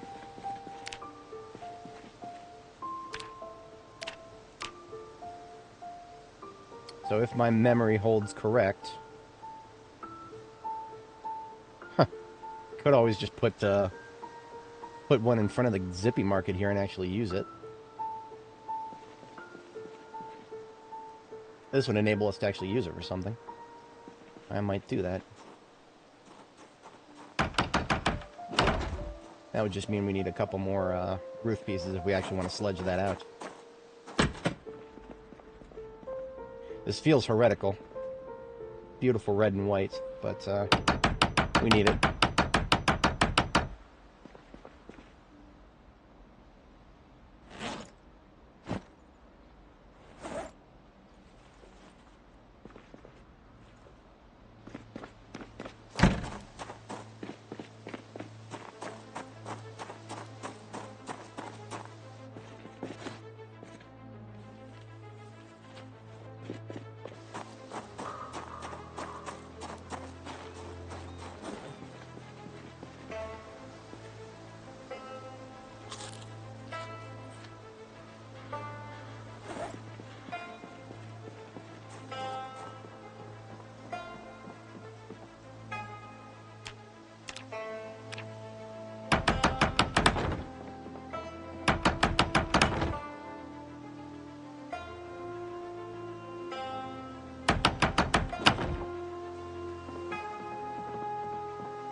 Alright, if my theory is correct, that will allow us to sledgehammer away the stupid streetlight.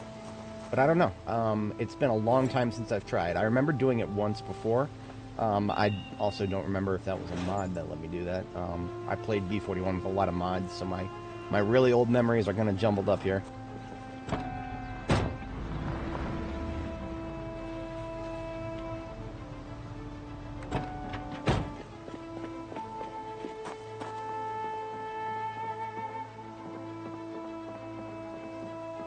Look at that. Look at that. My memories did not fail me. My memories do not fail me.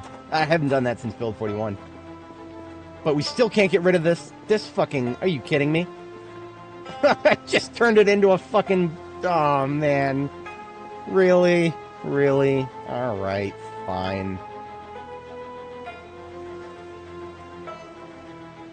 Is not zombie thumpable, is not player thumpable. But I'm sure it'll still... I'm sure I'll still run into it with the van. Well, at least we learned something, I guess. As much as I would love to, it is not possible to remove streetlights. Let's just give it a slight, just to make sure. Yeah. Yep. Oh, well. We can drive through here, we just gotta be very fucking careful about it.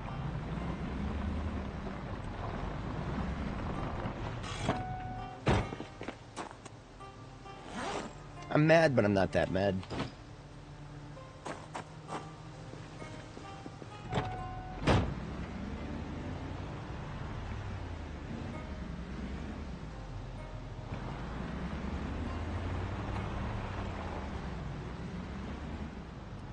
Forgot my crowbar. That's okay. We don't need to move this, we don't need to move this, whatchamacallit, this garbage bin if we can just destroy it.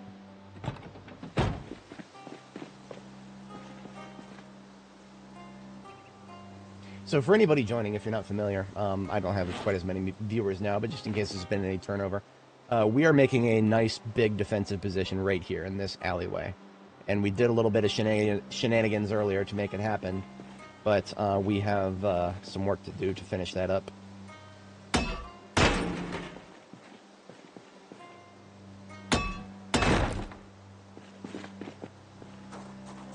I'm just going to leave the sledgehammer on the floor. I have a feeling I'll be using it again.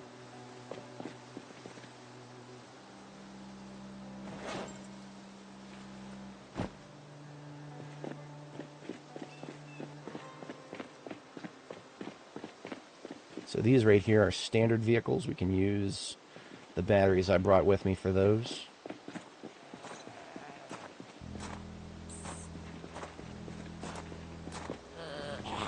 That's right.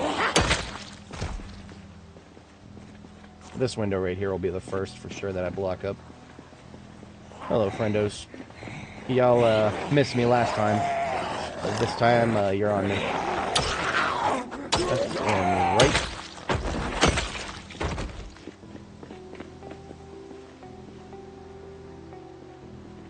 And what we'll probably do is we'll just rotate the batteries as we need.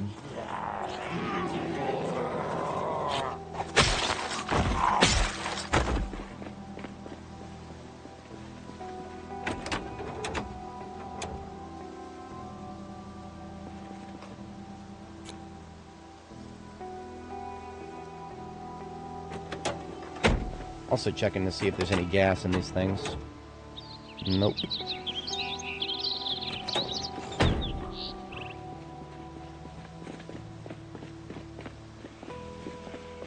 The Z on the other side of this vehicular device is still stuck over there. Sucks to be them.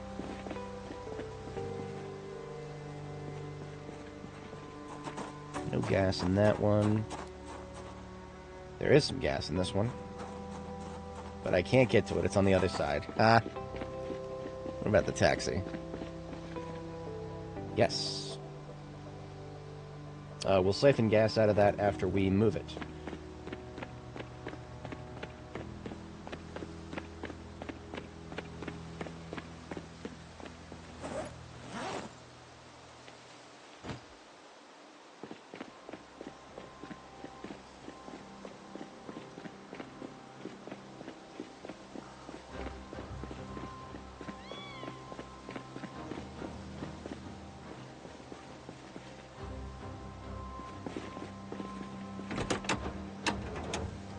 Pick the garbage broken battery out of there.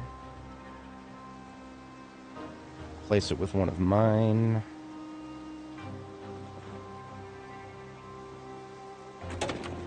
This baby hot wired.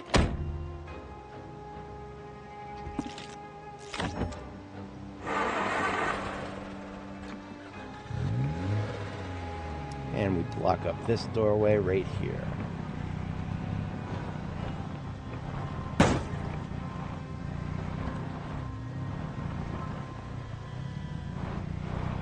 And we don't want to go all the way forward. We still want to be able to access the hood so we can get the battery back out.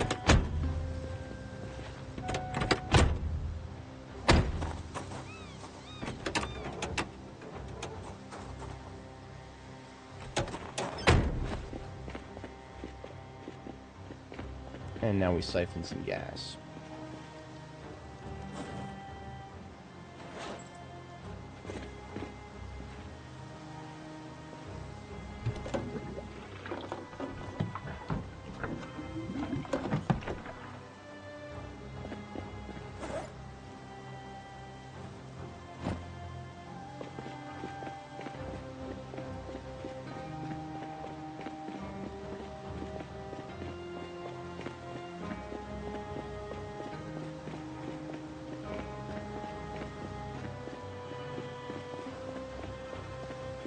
We'll use this van here as nudging if we need to.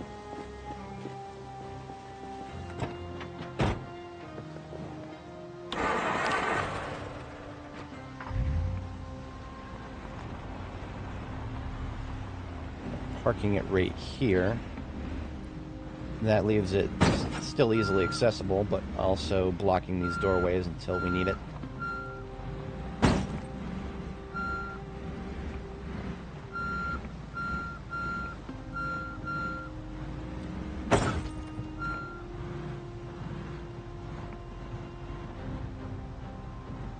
Perfect.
This one had the key in the ignition already.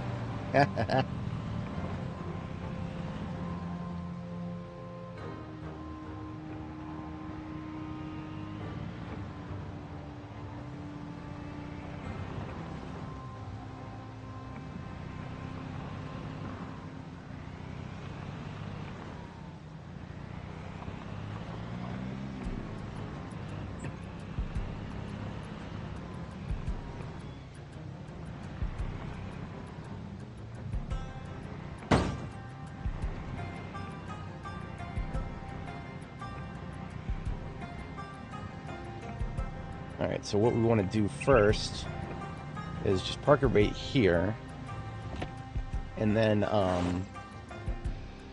take the battery out, and then we'll leave the battery off to the side so we can do this again if we need to with a different vehicle.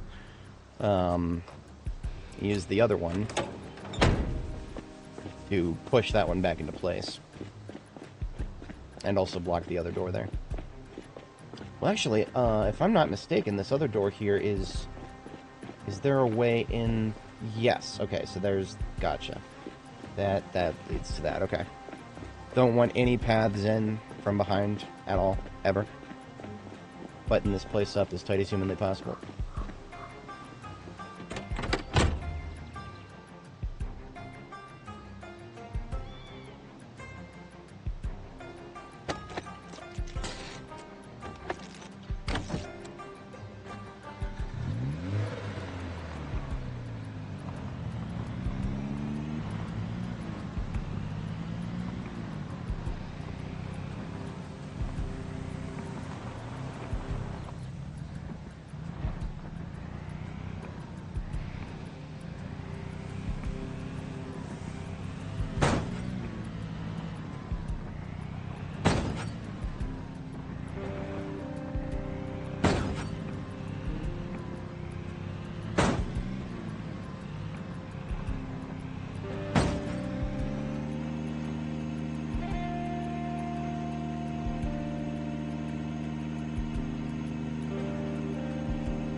It'll take a minute.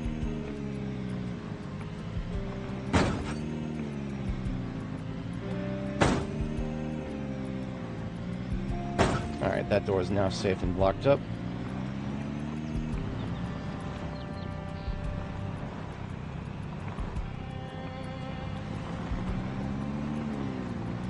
You know, now I'm actually wondering if this thing is long enough to block all three of those at once. This thing is pretty long.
Hello there. That's a lot of Zeds. Looks like we got a fight on our hands here.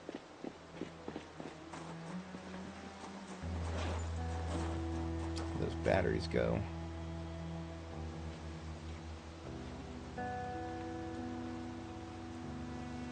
And let's have a quick bite to eat before we get started.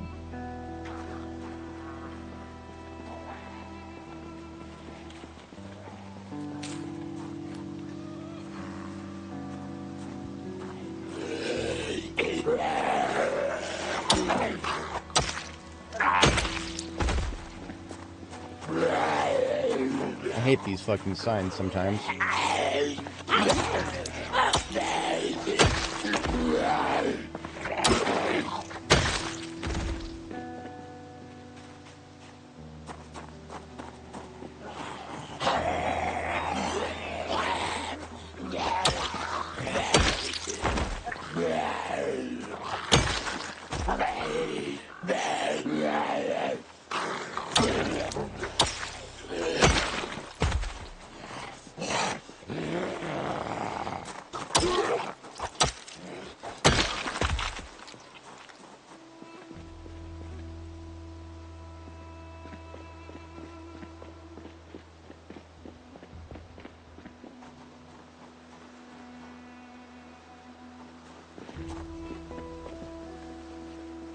What's up, losers?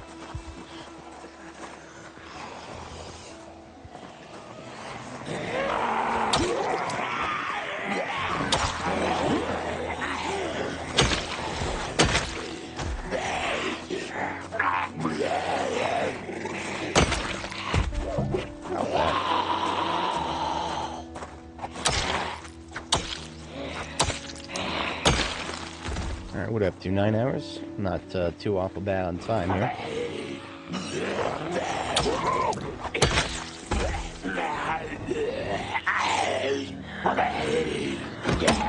Well, I'll just have to break that.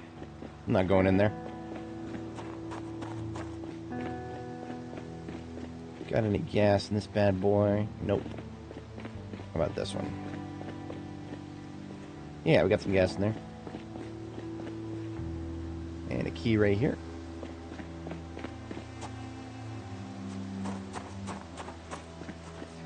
Made it out. Proud of you.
Okay, so this part is a little tricky.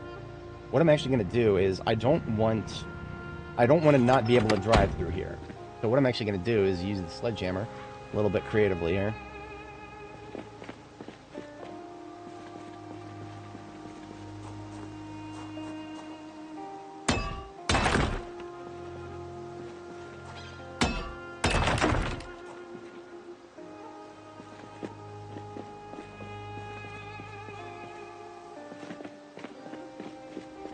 And I need to wait for the muscle strain to go away, so I'm just gonna leave that as is and run back to get the to get another car here. Let's siphon a liter out of the siphon a liter out of here.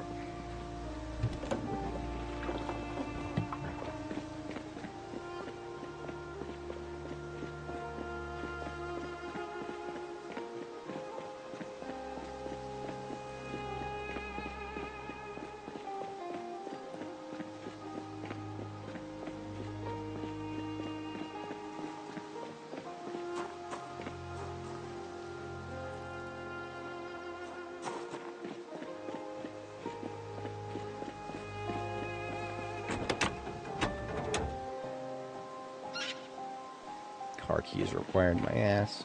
Got a car key right here, bitch.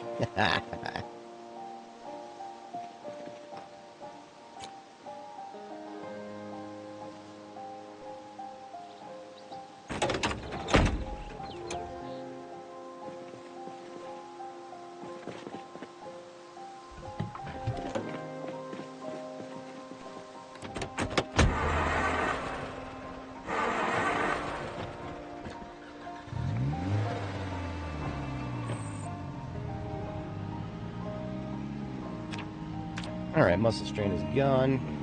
We can sledge out the other two parts of this doorway here.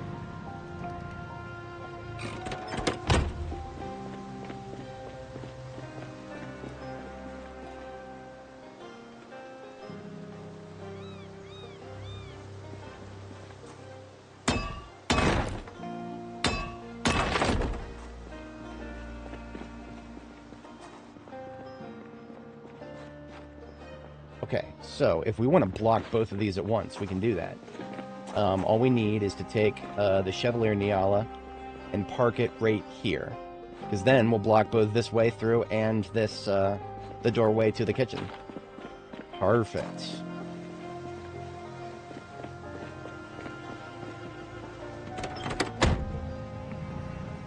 The only trick is it's going to be getting out of it. Yeah, that'll be tricky.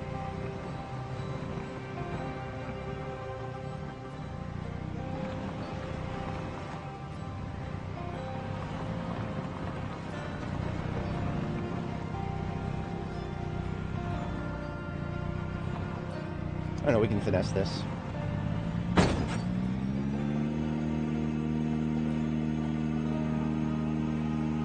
This is quite literally the equivalent of crashing cars into buildings to make sure that they are no longer passable.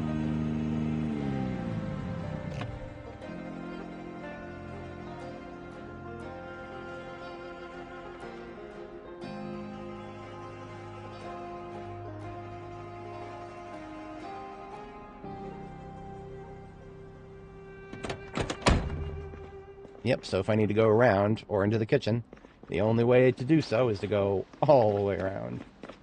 Glorious.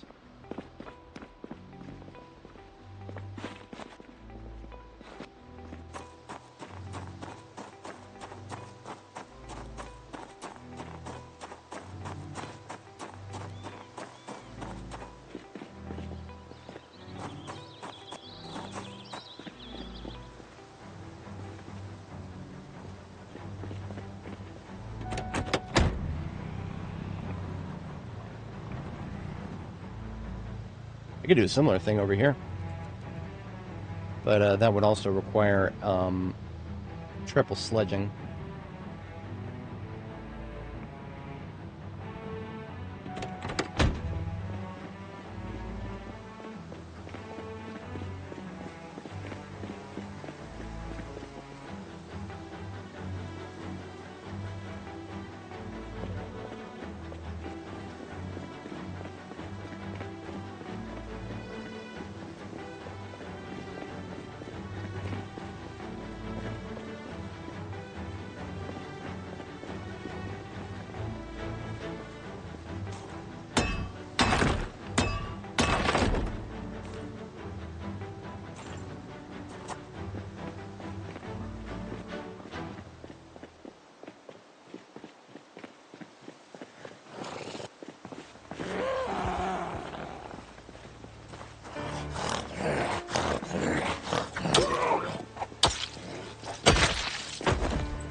That's not helping with the muscle strain.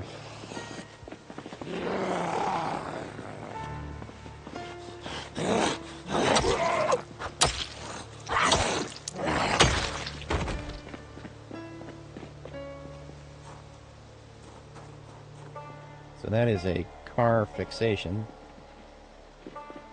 If memory serves, there was like a used car sales place somewhere nearby, but I don't remember exactly where.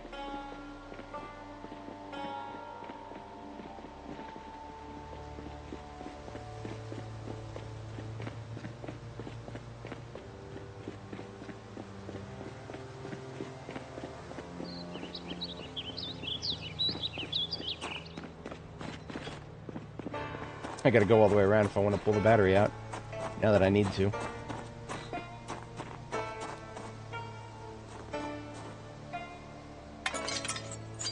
Oh.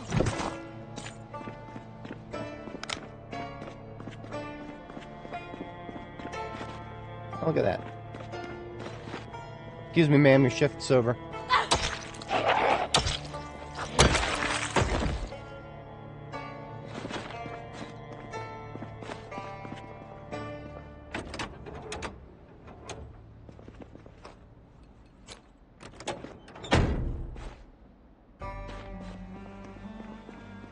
There's no way to siphon gas out of this anymore.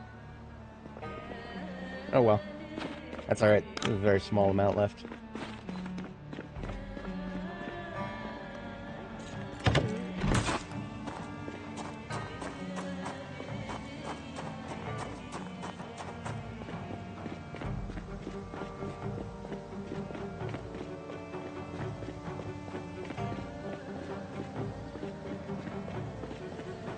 Is the muscle strain gone? Yes, it is. Excellent.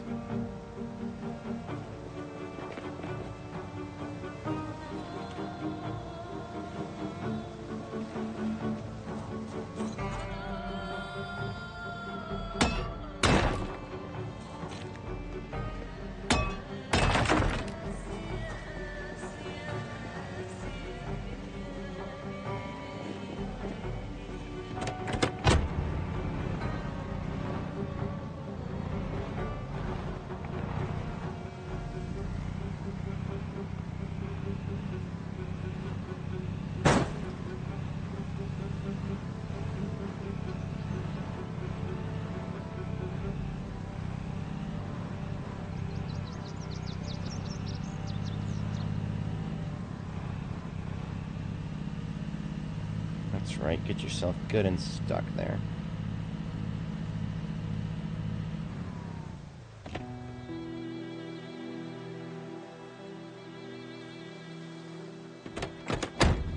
Siphon the gas, remember this time.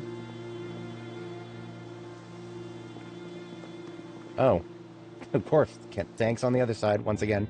Oops.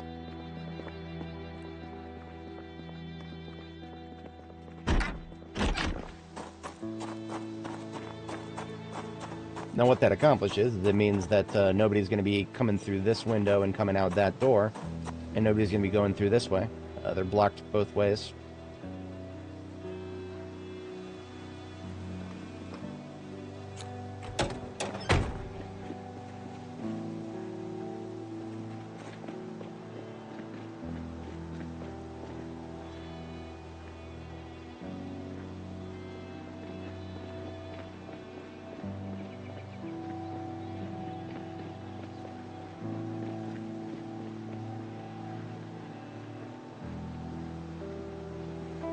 Now let's say I wanted to go through this way as a kill corridor. I kind of do. I feel pretty good about this as a kill corridor. Excuse me, gentlemen, your shift is over. Hey!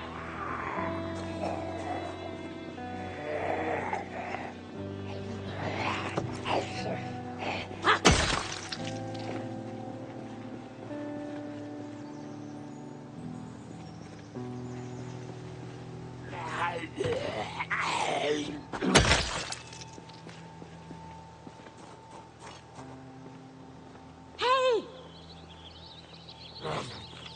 That's right.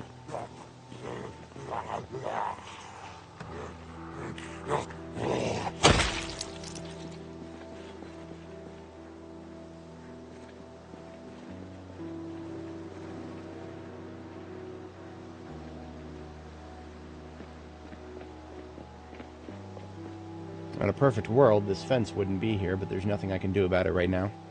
I have literally tried to set these fences on fire just to get rid of them. Like the wooden ones. Nope. They don't even catch fire. In fact, they block fire. The chain link fences, you can throw a firebomb at them and the fire will, from the bomb, will at least go through. Not the wooden ones. The wooden ones, not only do they not catch fire, but they block the fire from spreading. That's actually kind of fucking wild.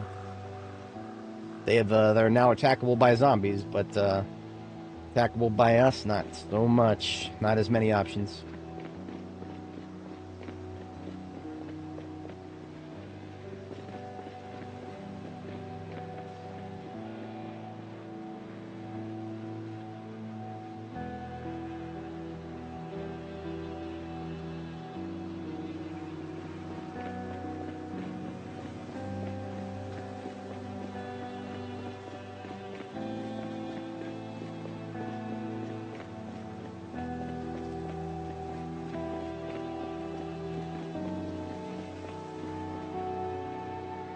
Big old parking lot full of more cars up there. I think we're good on cars for the immediate moment. I may have a desire for some in the not too distant future, but for now.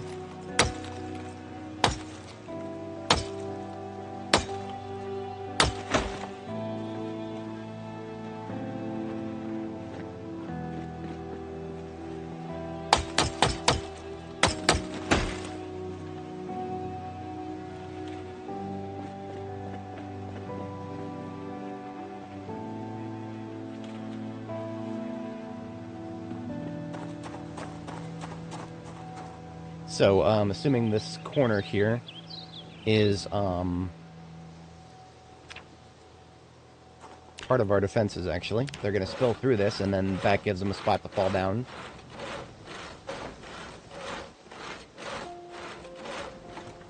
I hear somebody scratching at a door somewhere, I think.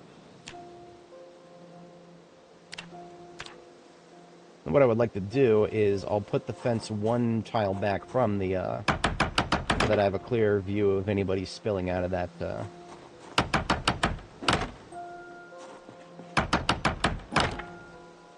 spilling out of the window there. Now that, the scratching that we're hearing is probably the second floor. I left the van running again. Oh no, I didn't. I'm actually good about it this time. Hey.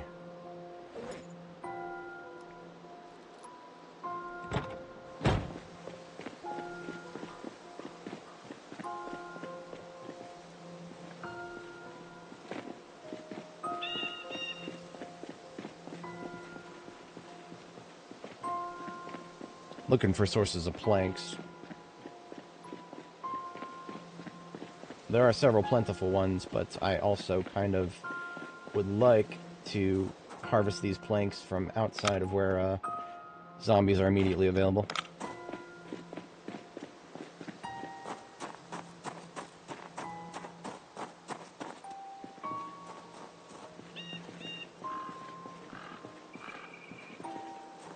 Here we go.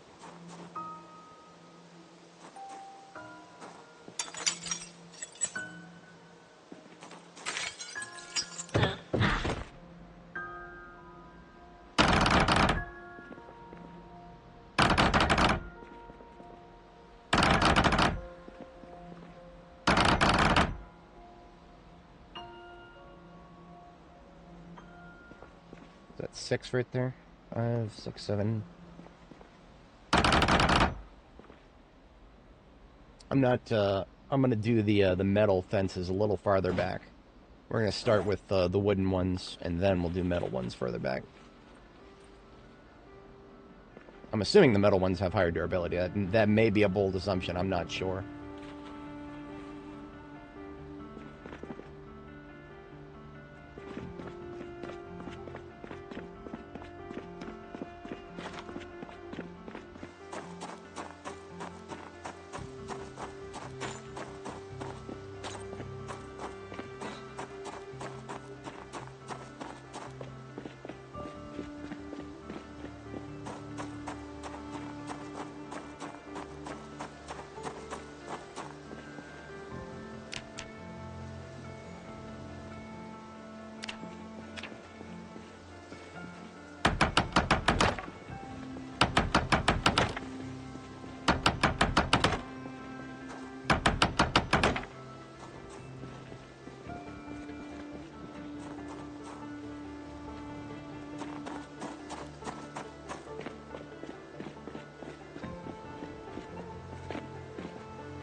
Garbage bag full of steel rods, go.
That was most of the steel rods we brought with us, to be honest.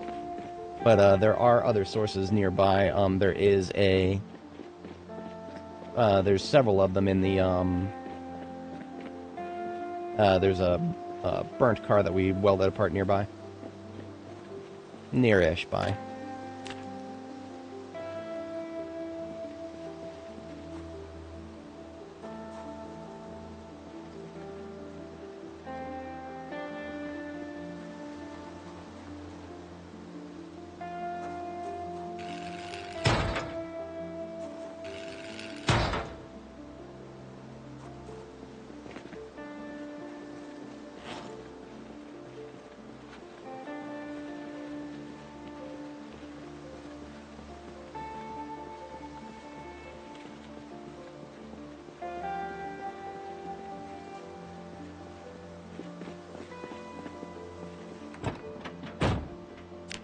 You know, I'm trying to remember if I actually have a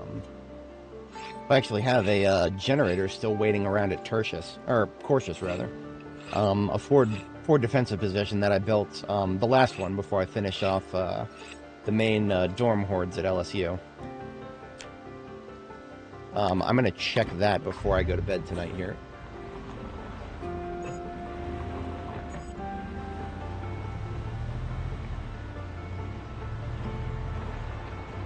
Should have room in the trunk. Just thereabouts, yeah.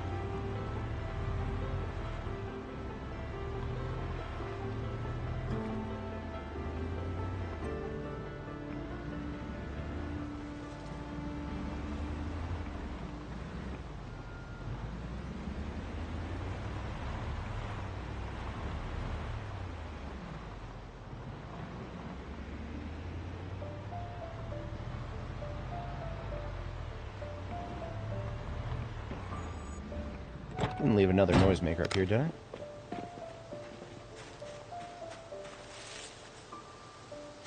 No, if I did, it would have been in one of these tiles here. Okay.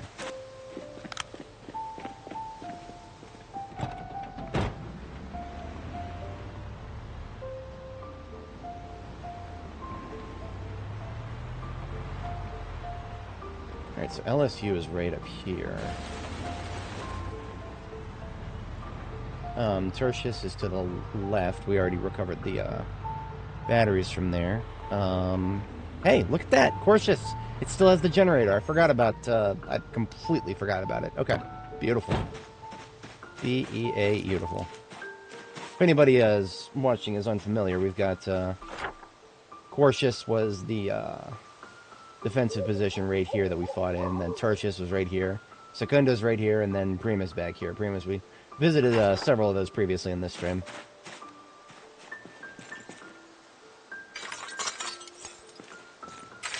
It's a little deceptive with these, with the broken glass. Doesn't look like it's gone.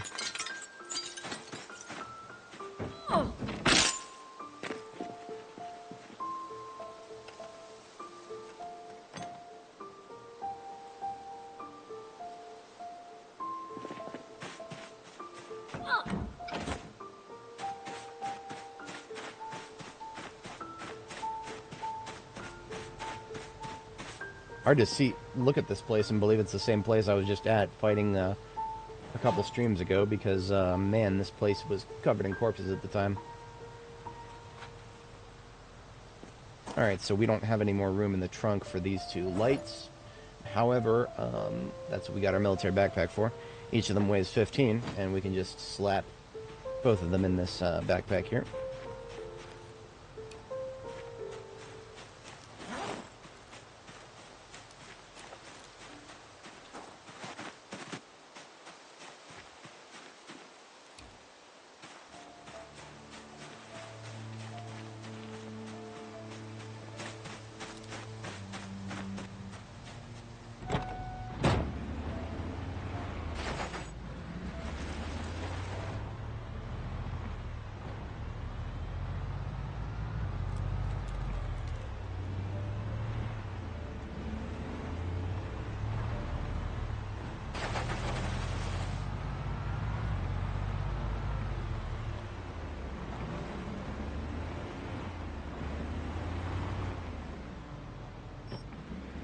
So that actually means that we have both a generator that we can use for field lighting and a generator for keeping our fridge powered here. I'll go ahead and put the generator down here for keeping the fridge powered for now. Tomorrow we will bring it up with us.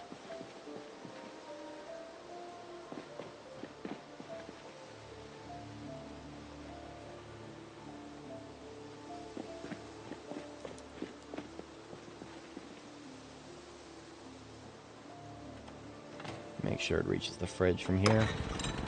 Yes. It's got 4 lights on right now. We can already see them, thankfully.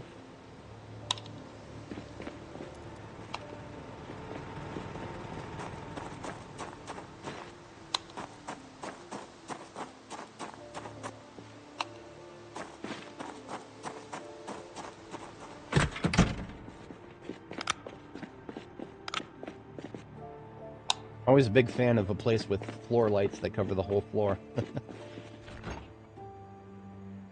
And there's the stir fries that I brought with me, so now they are refrigerated. Okay, so we'll get our first sleep in, and then I do have to step away IRL for another couple of minutes here. Shouldn't be long. After that, we will finish building up our defenses, and we'll try pulling in a major horde and see how it plays out. Oh no, a nightmare. Better read a book.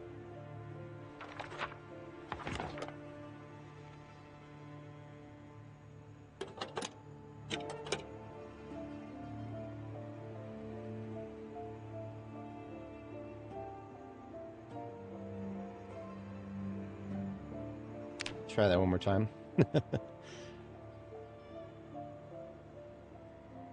Had a nightmare about defensive positions being overrun. It's okay. If we get overrun, we fall back and we attack again. That's all we gotta do.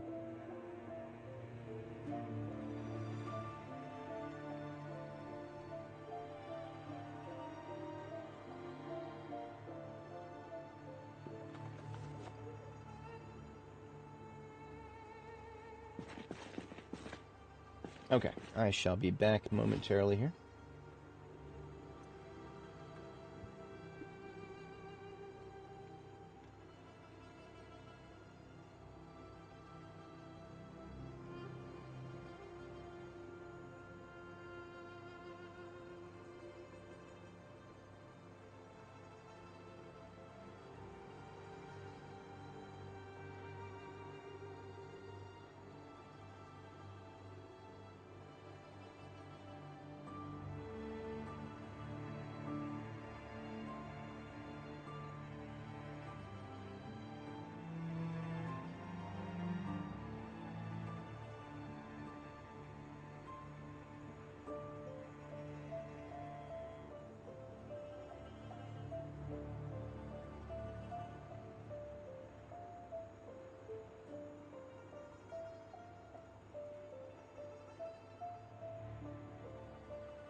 Alright, I appreciate you folks sticking around.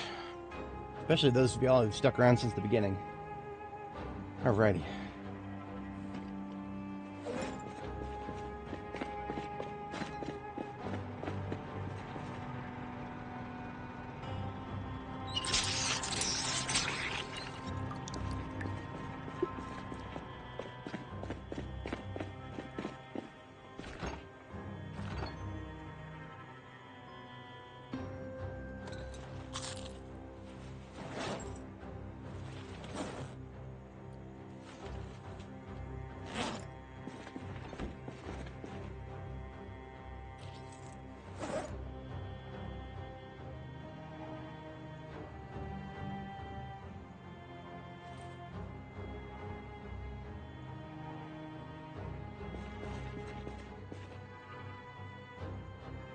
Not tired enough to sleep. You gotta be kidding me. That's what happens when you offset your sleep schedule a little bit by sleeping too much.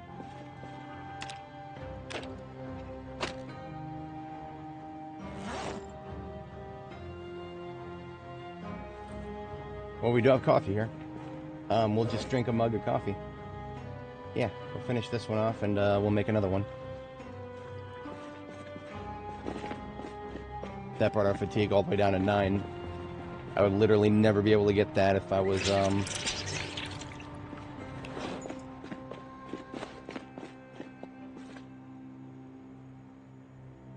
Here we go.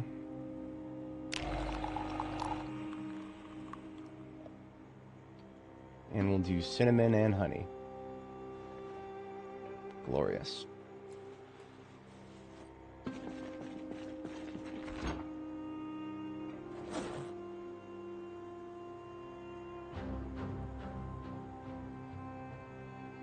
Ooh, a new Darktide class is coming. Allegedly, according to what my buddy's telling me here.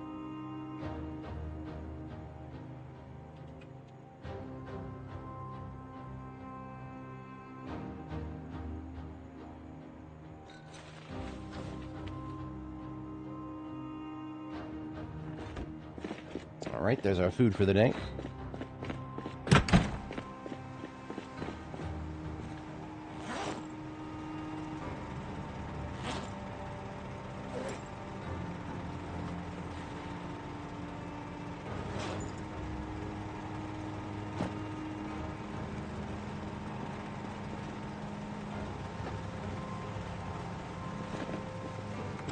Now we'll set up the floodlights up ahead. We won't necessarily power them on right away, but we'll set them up.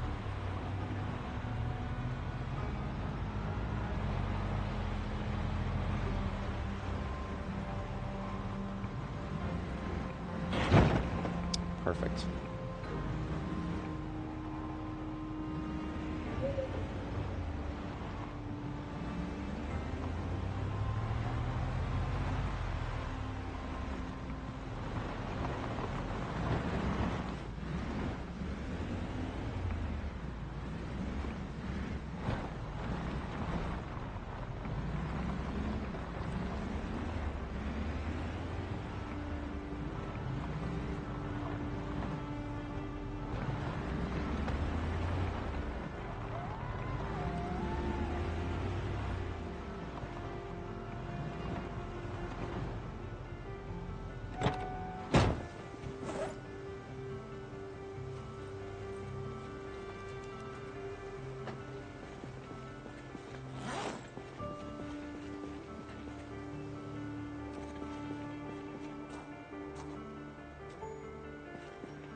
Two, 3, 4, 5, 6, 7, 8, 9, and 10, assuming we put it there.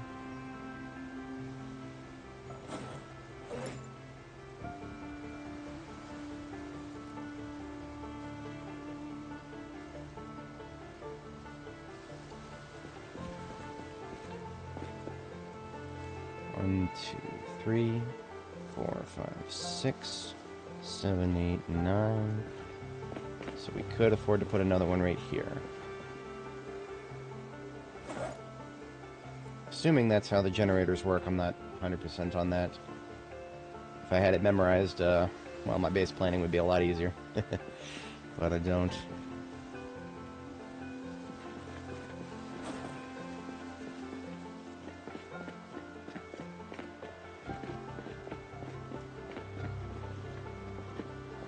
Okay, let's go pick up some more of those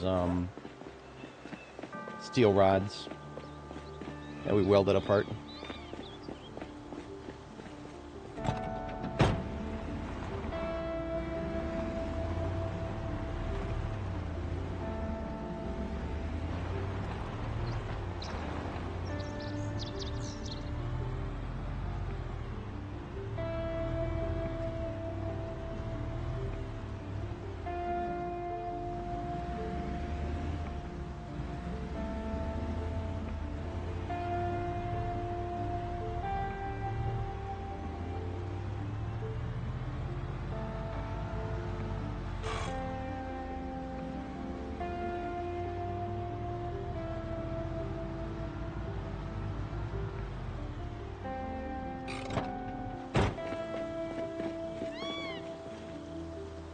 Seven of them here.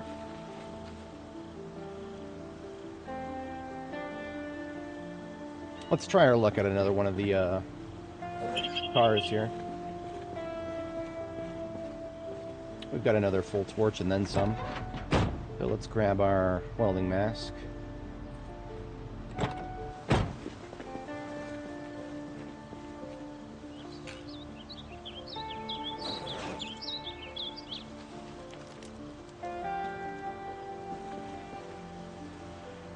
We chose poorly. There's only, we only got 2 steel rods that time. Oh well.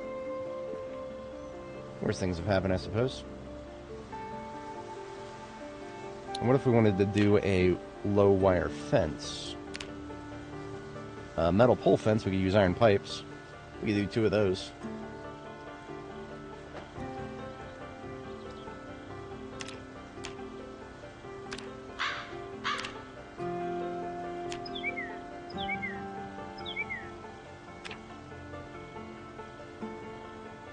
Or we could do 3 if we take this wire with us, yeah. And then we need, that would be 3 scrap metal.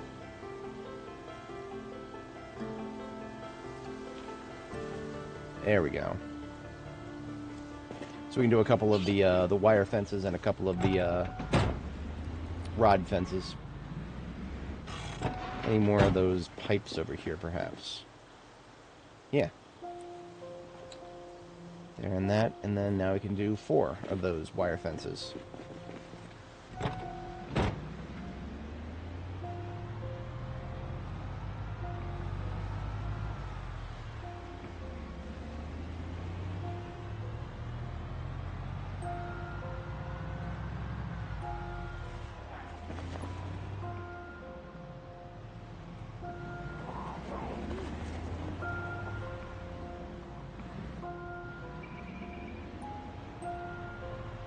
Interesting, okay.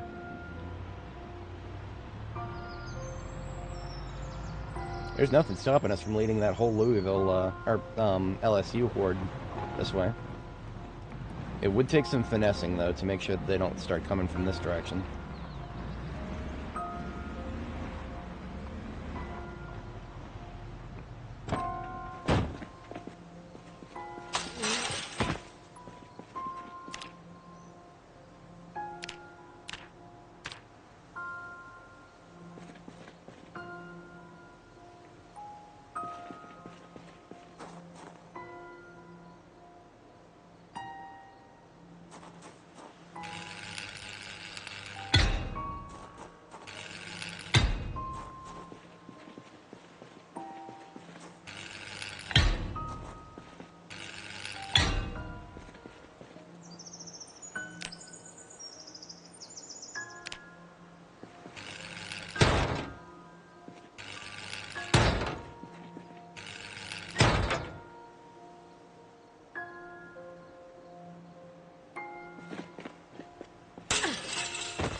Now here's something interesting I could do. To prevent myself from getting flanked from this side, I just parked my actual ambulance at a very light-facing,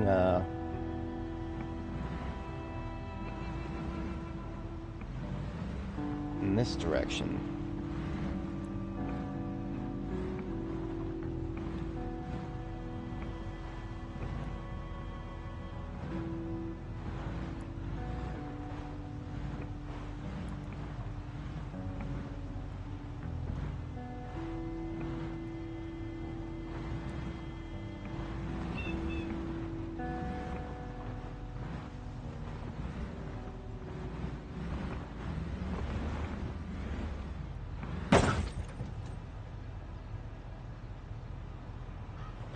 I really need to not fuck around with this when it's my ambulance. I think that fucking switch actually is... Get this out of the way just to be sure. I have no idea if that collides, but if it does, we've just made it so that it doesn't. I would laugh so hard if that actually was a colliding object.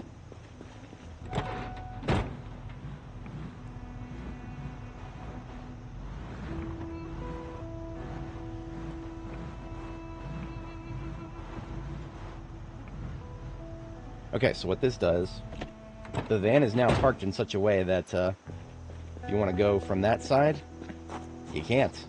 Zombies cannot path through here now. Yeah.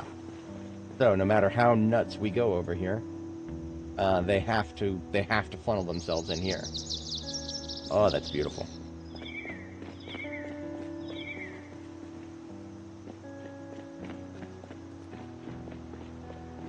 Now, of course, what we want to make sure of is that if anybody's coming from this direction, we deal with them first. Like all these guys here. Let's slap an 8x scope on my gun and do a little sniping here.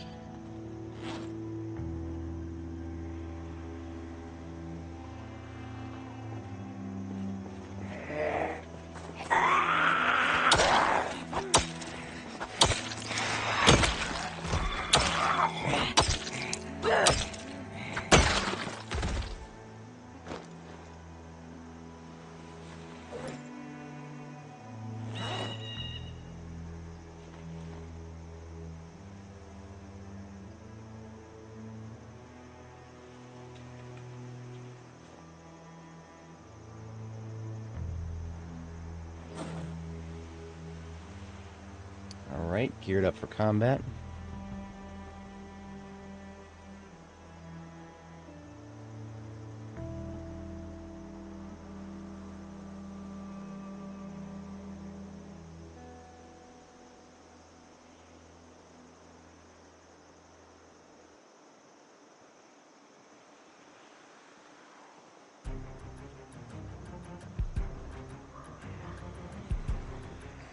That's a little too close for the rifle all of a sudden.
I believe first tree is straight ahead.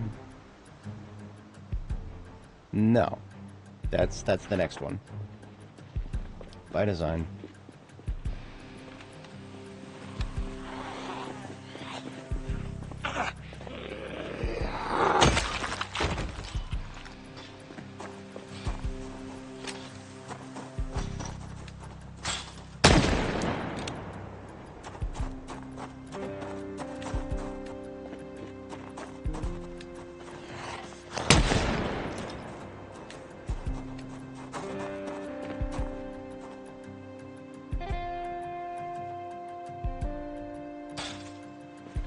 What you say to me?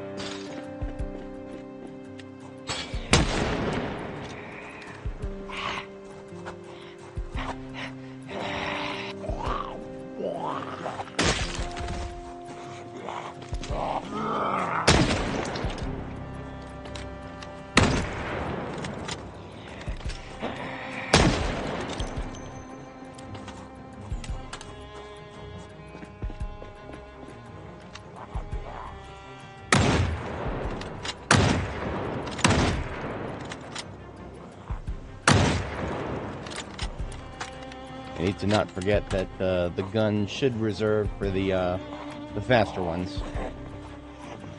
Slower ones we can very easily split apart from melee.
Couple south.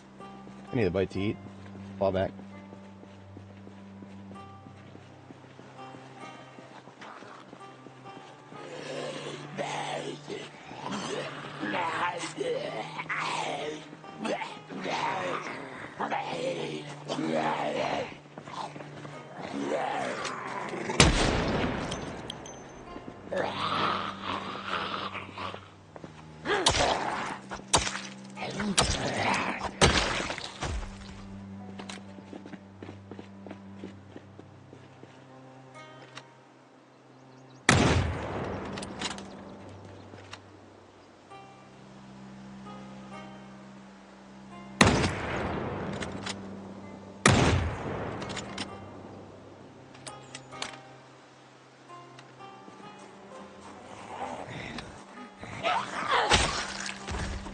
Alright, I think the chill music is about to take a back seat.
Shoot gallery over here.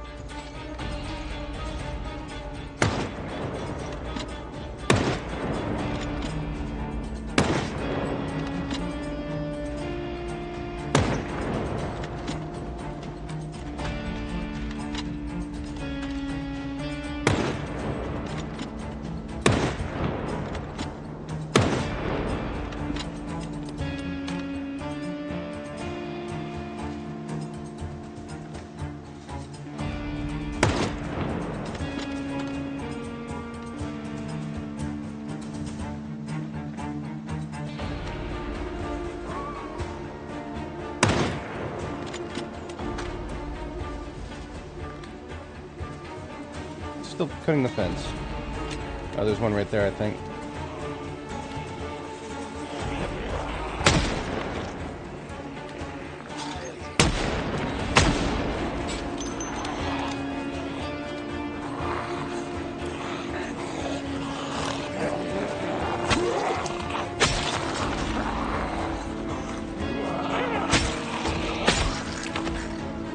Thought I heard something to my left here, but I think it's just this one all the way over here.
Ammo check.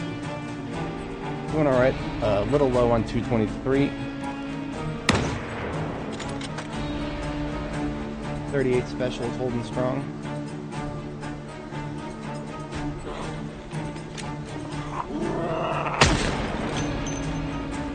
I think we can 38 special most of these guys.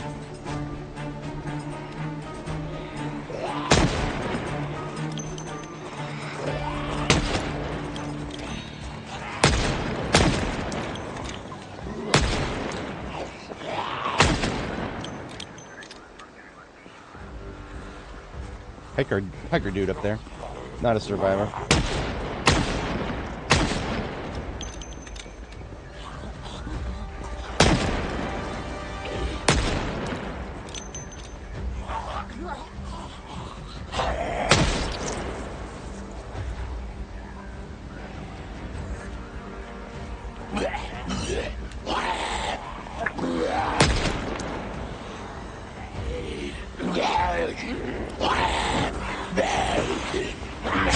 There we go.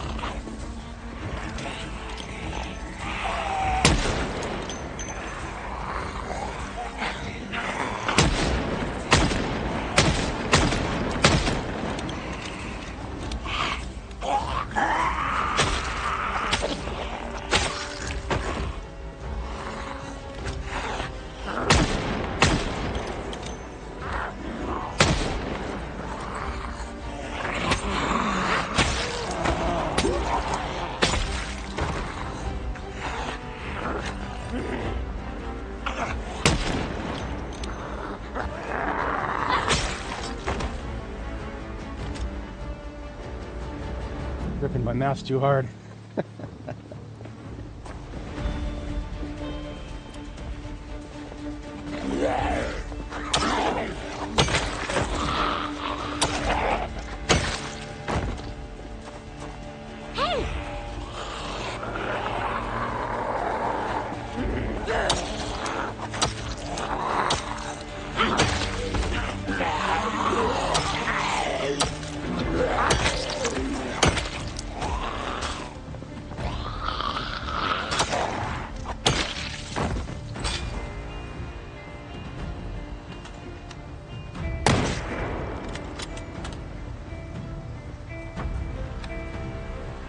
Both of these probably need a sharpen.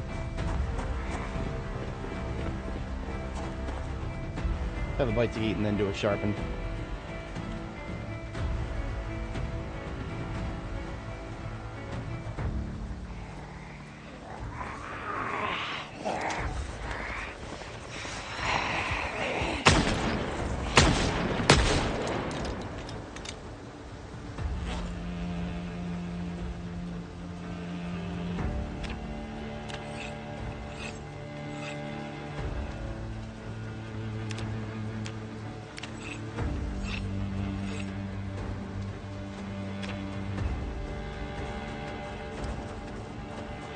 Yeah, the hatchet's almost done, but we got the most out of it. For a chunk of iron, it's done pretty good.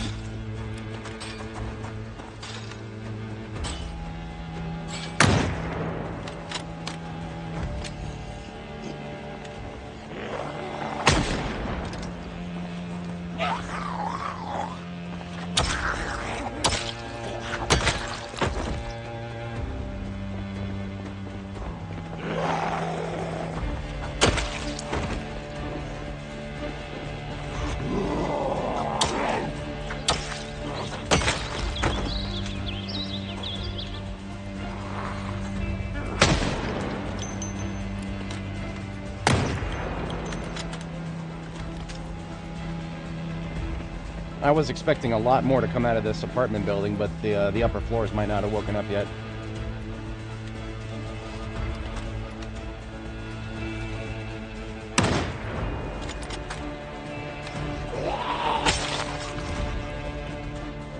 Ooh, here we go. E. Johnson office building. And we woke up further down the street. It's a shame I'm running low on 223.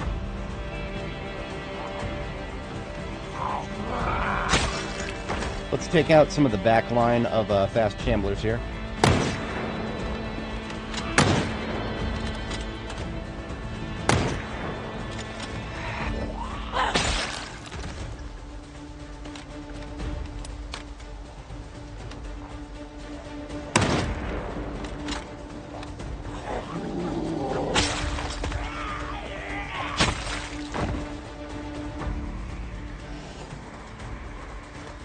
Okay, I was hoping to check his backpack, but no.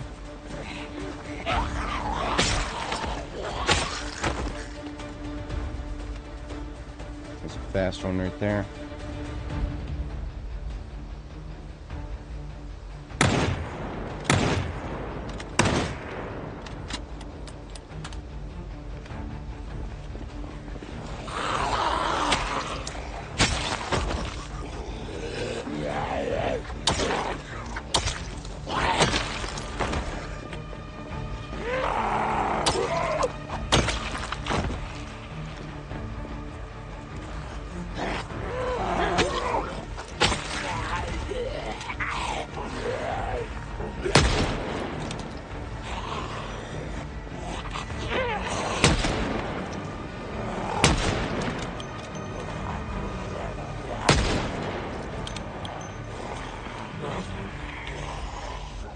Thorough faster than one.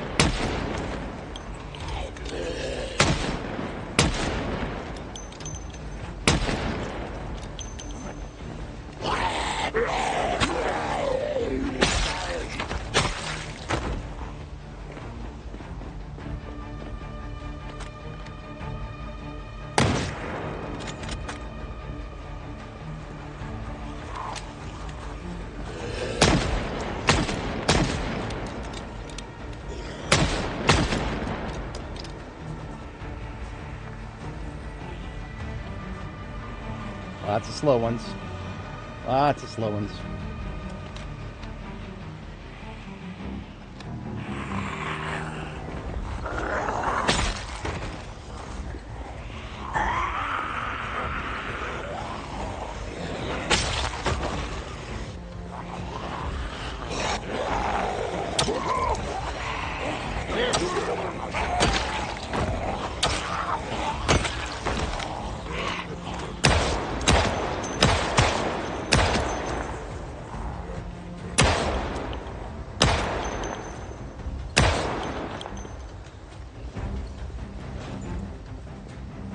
7 rounds in this one.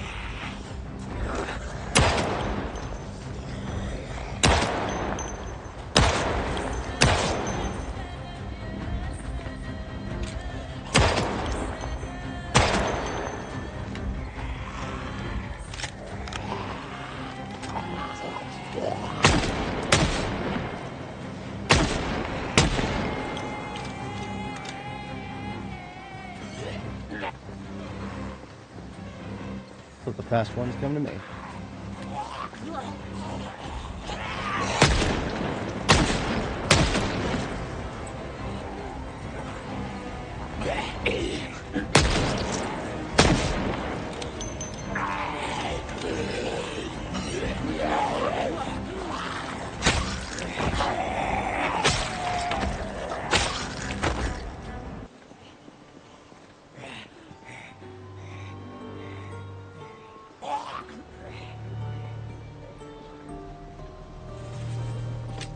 Oh, we got a couple on the fence back there. Backing away from that.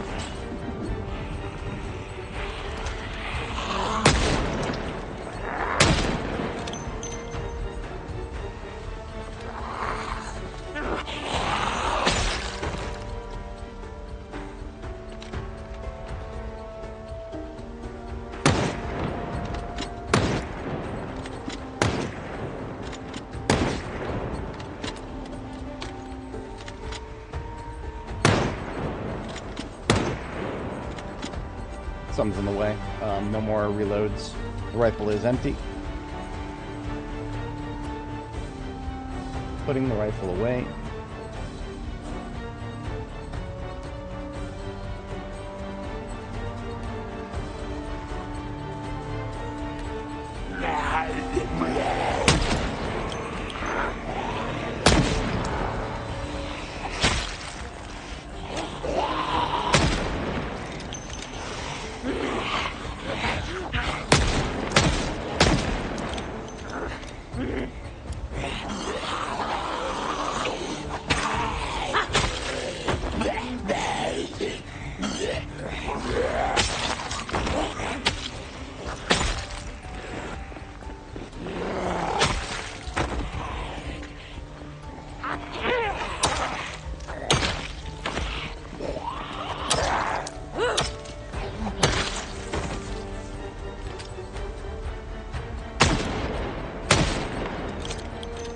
You know, now that I had to put the rifle away.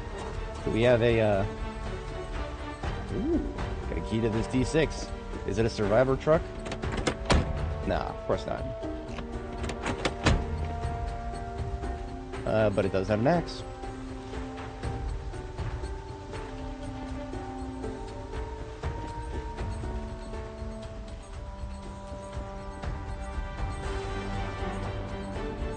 I feel like we have not woken up any of the mega buildings around here yet.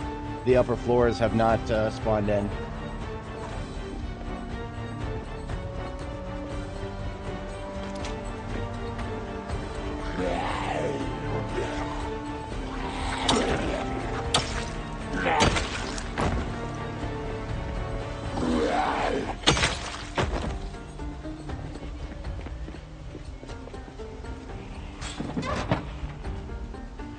Lots of stuff, none of it immediately useful.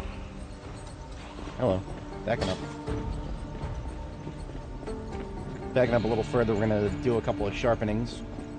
Then we'll finish what we started here.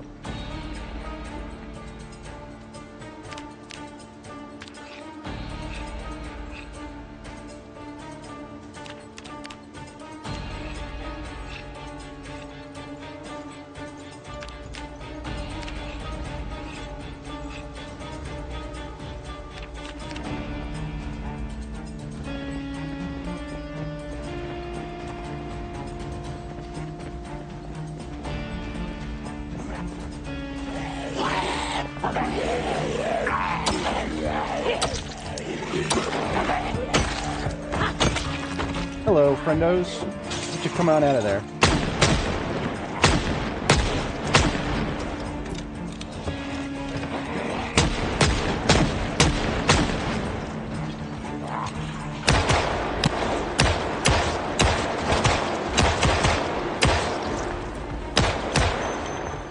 Okay, we got our free kills.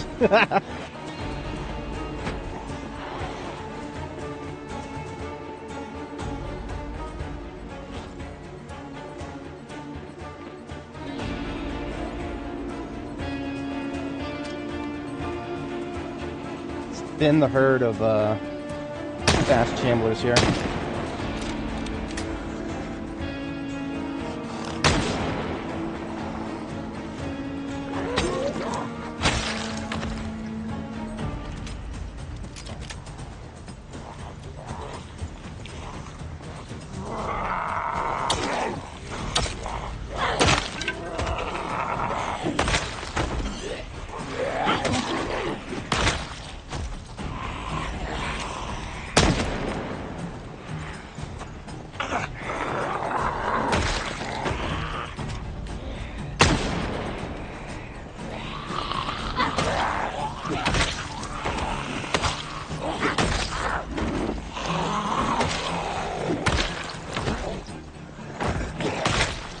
Backing up a little farther.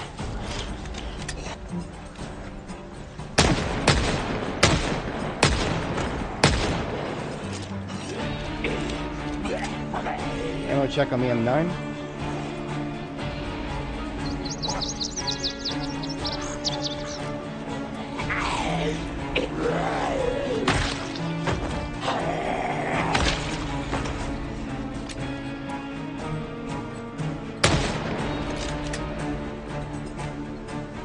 This is Louisville.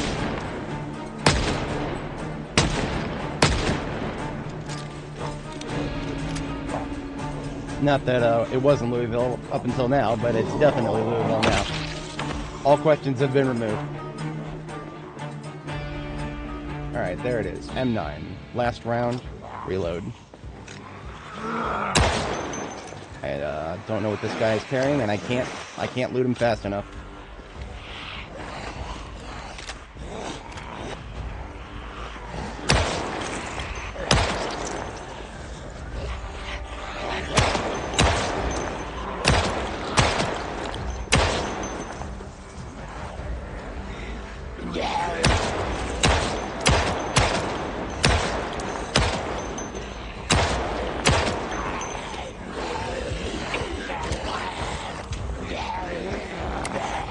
Oh, forgot to reload.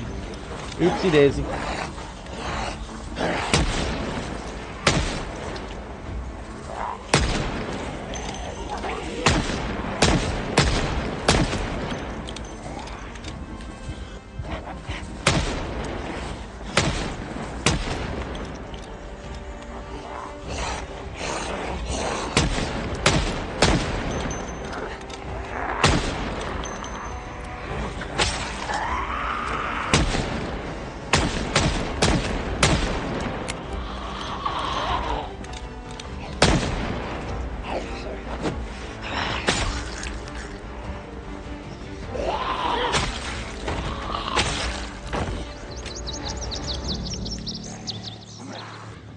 We made decent progress. And that was just the first floor of one building that's built out of. But yeah, this is officially underway. Have a bite of fry here.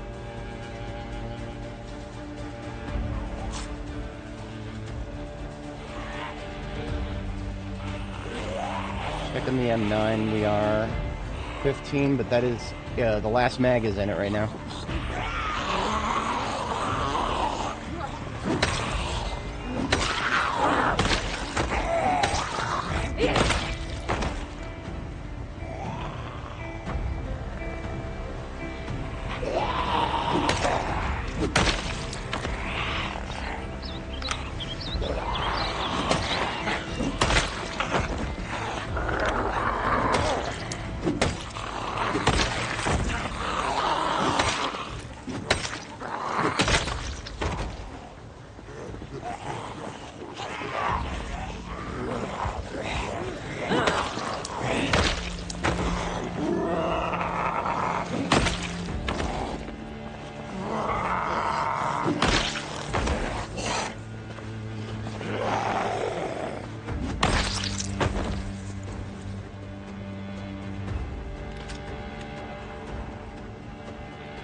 got about 25 rounds of the 44 mag left, and 36 of the 38 special.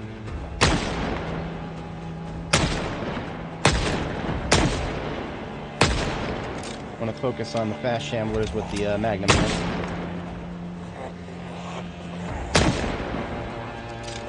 Oh, these guys coming up from behind me here.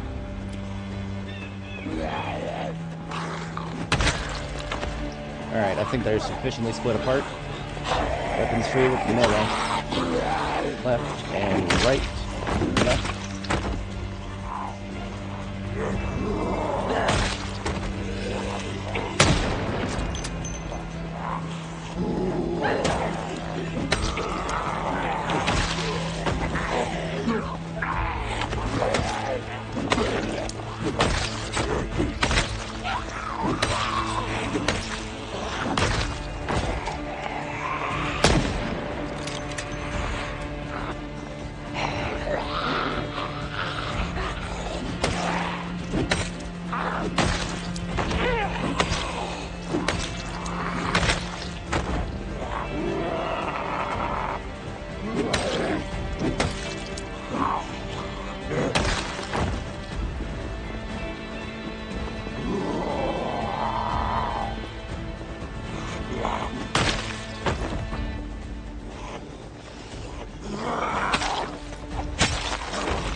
Oh, we're exerted. Shit, I didn't realize.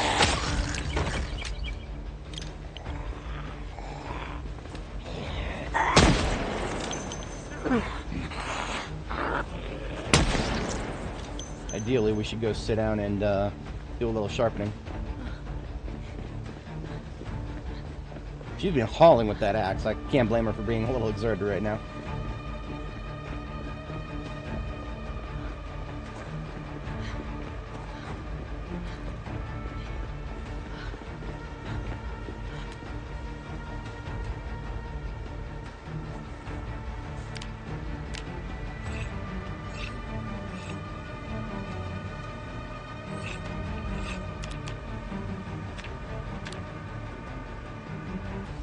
Sharpening up the sword, I guess. So, yeah, the sword is coming down the home stretch of its usability. The axe has got a little bit more life in it, but they're both past their prime, as it were.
Damn it.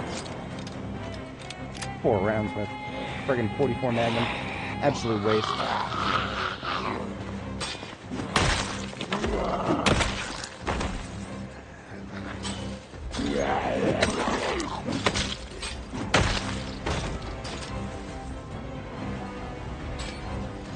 .33 left for the 38 special.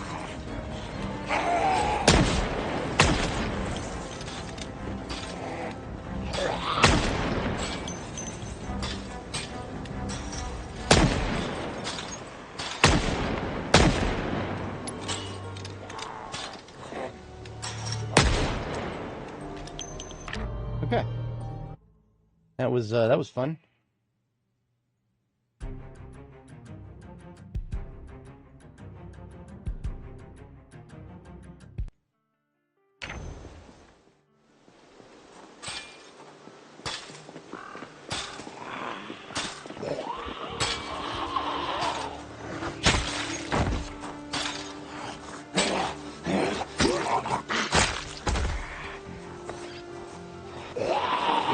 No more firearms while we're too close to that other building there.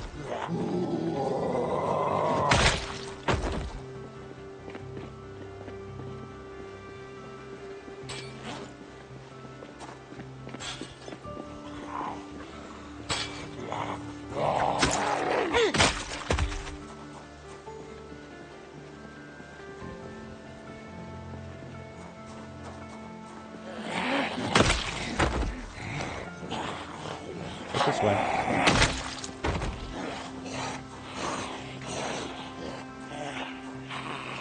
One fast to the north.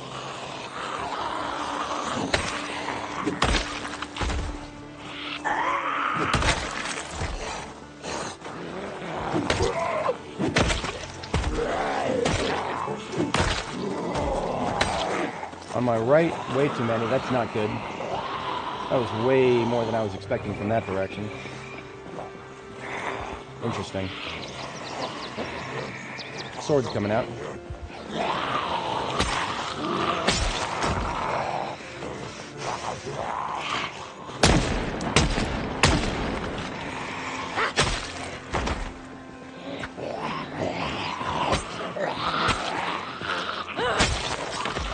Exertion again. Backing off, backing off, backing off.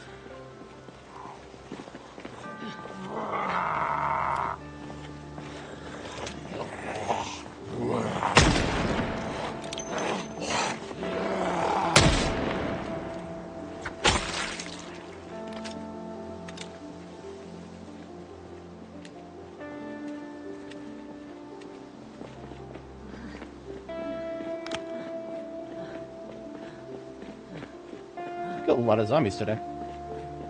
Many more where that came from.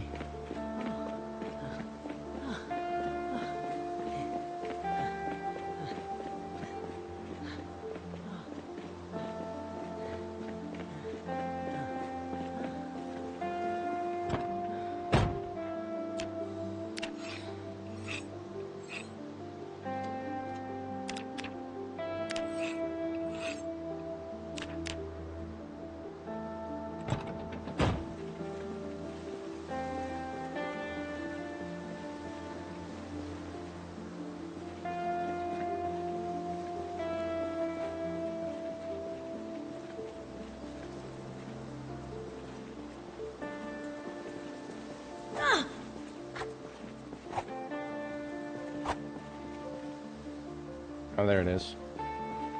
It escapes this time.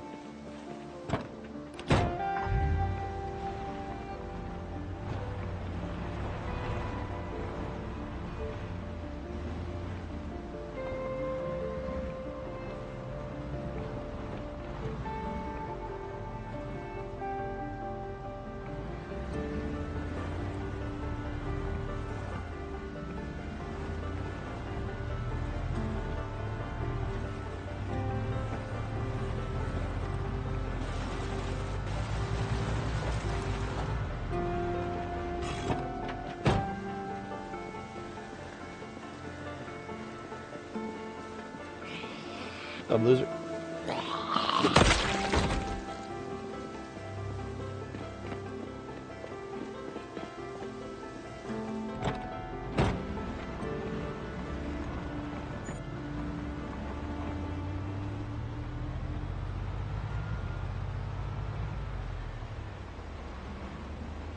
Oh, well, that was the first of many, Louisville fights.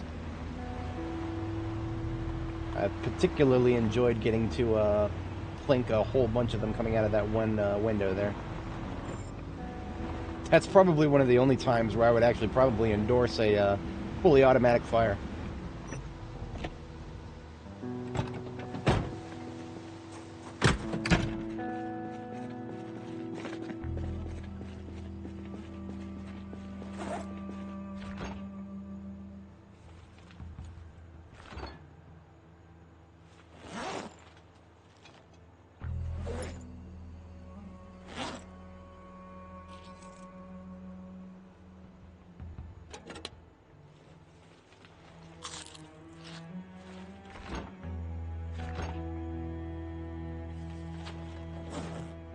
Wonder how many we could nab with a explosive.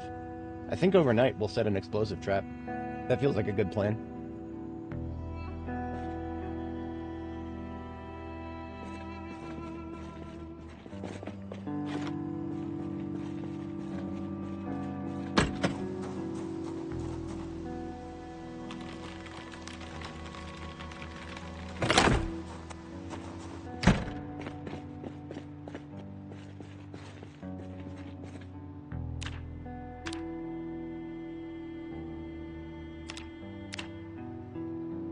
Replace the handle for the axe here.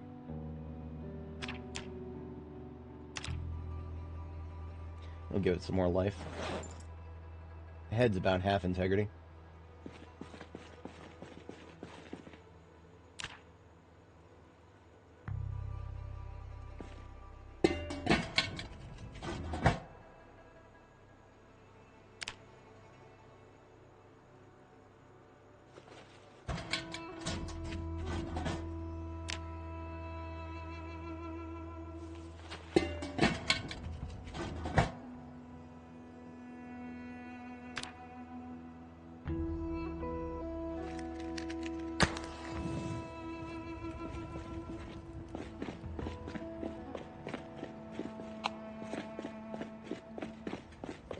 Alright, a little early for bed, but I'm going now.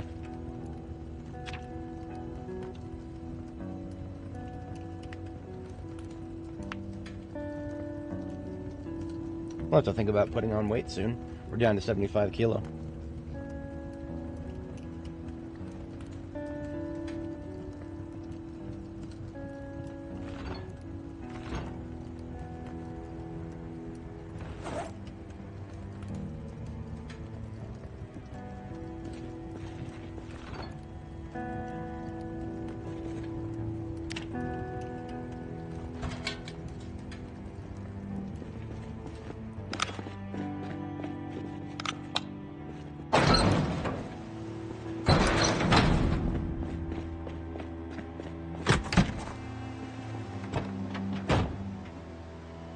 Alright, let's open up 2 boxes of 223.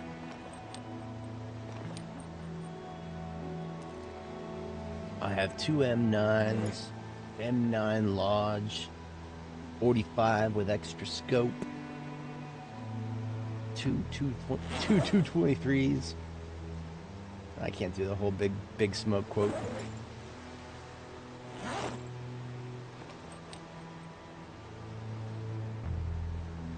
We definitely need to ease up on the 44 mag. Special occasions only. 2 boxes of 38 special coming right up. Straight into the bandolier it goes. Empty M9 mags into the backpack here. Full M9 mags back into the Alice kit.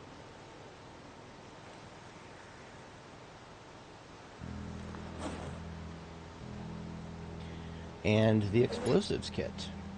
We've got several remote pipe bombs here. Let's take this one here, and that's the 68,001. That is linked to a noise generator that's still out in the world somewhere. Just kind of vain hope. I'll take an unlinked one.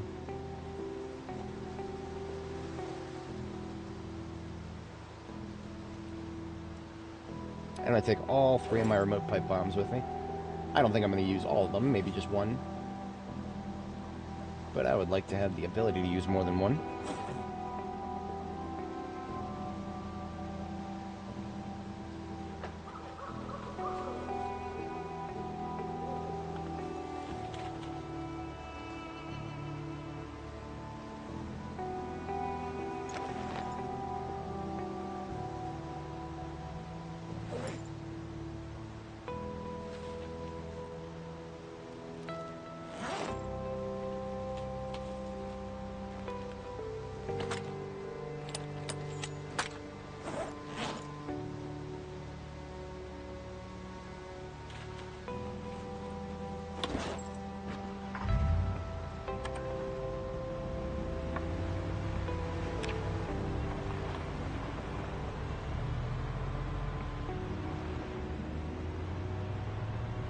So now that we know where there's going to be a ton of them. Got that apartment building there.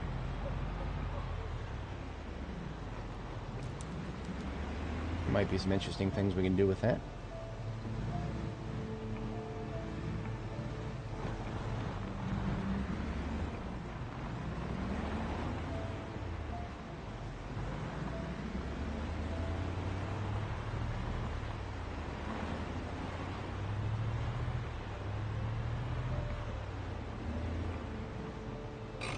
Alright, stragglers get cleaned up first.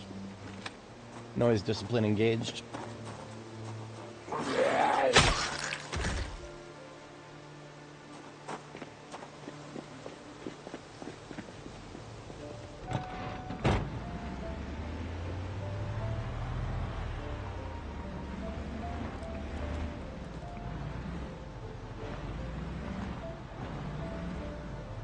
Did leave myself a slight way through.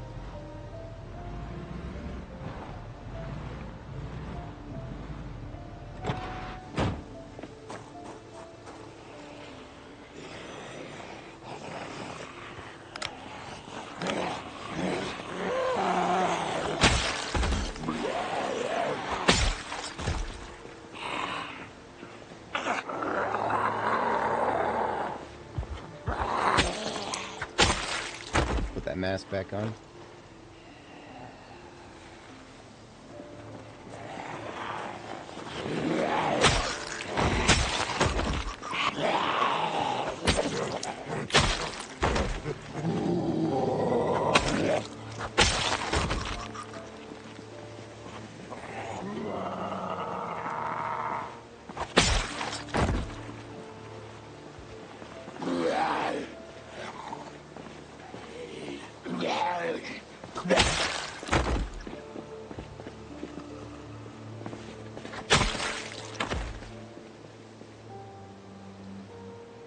Okay.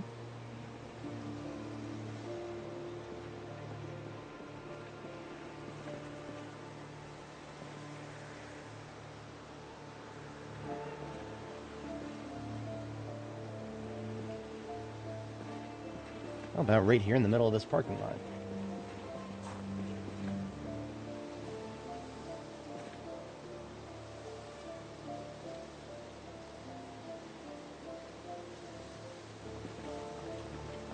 Good job finding me.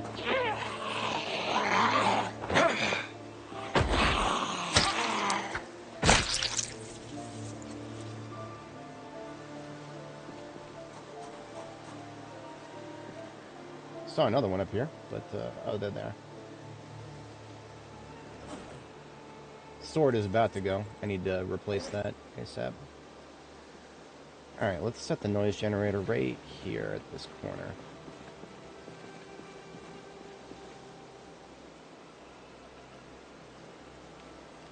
This one is on channel 77K.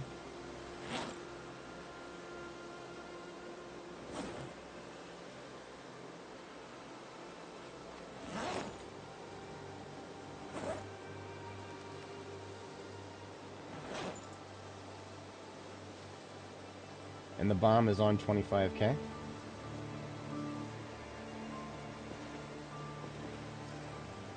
Now I'm going to try to get more than just this group here.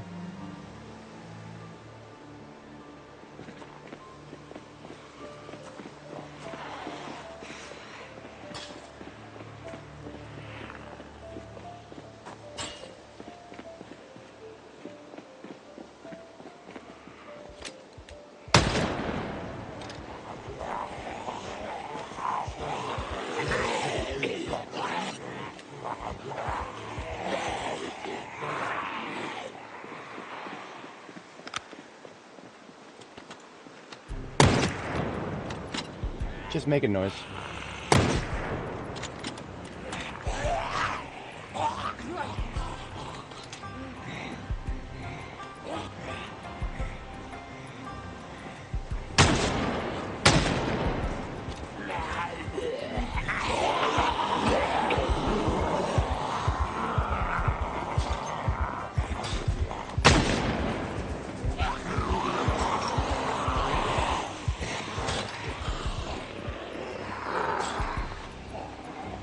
gonna have to keep making noise to keep everybody's attention.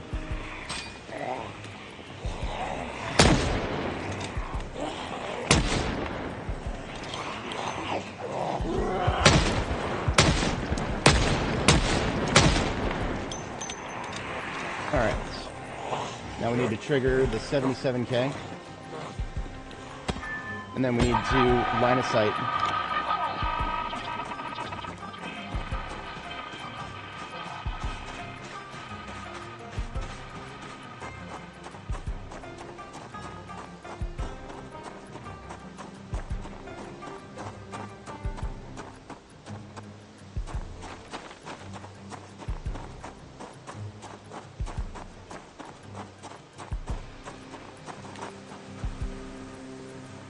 Oh, yeah.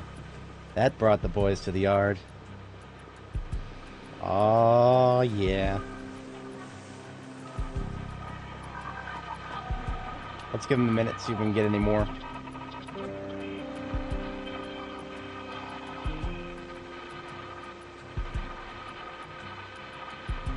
See the ones from farther away? See how they're moseying? They're moseying. Oh, shit, you're gonna make me mosey.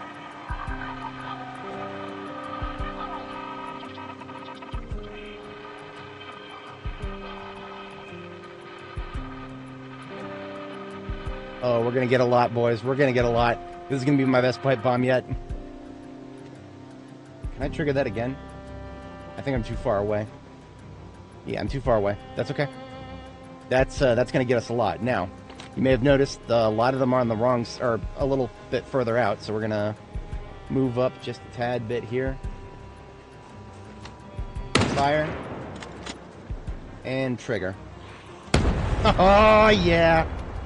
That was a good bomb. That was a good bomb. I'm gonna recover the noise generator here.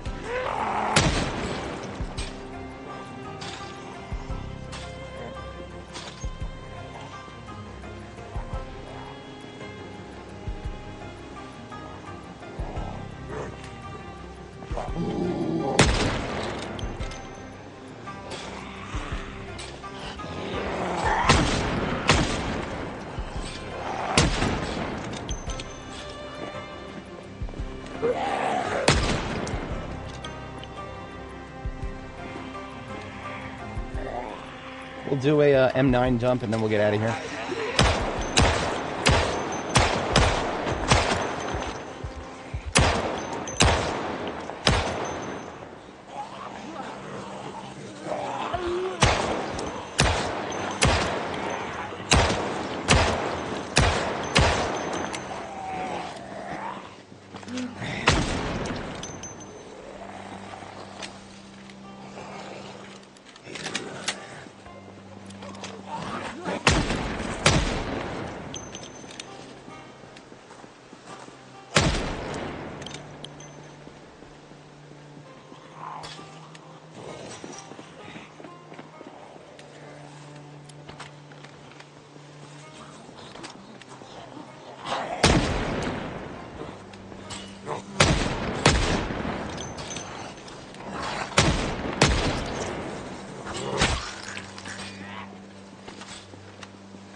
Just broke. It almost sounded like it could have been a fence, but I'm pretty sure it was just a window.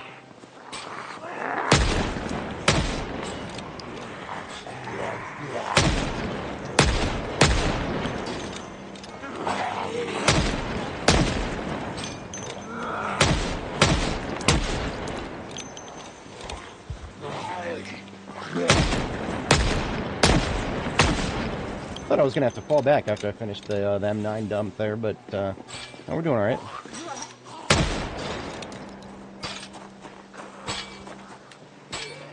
Well, we are gonna fall back after we get the fast chamblers and then fall back. All right.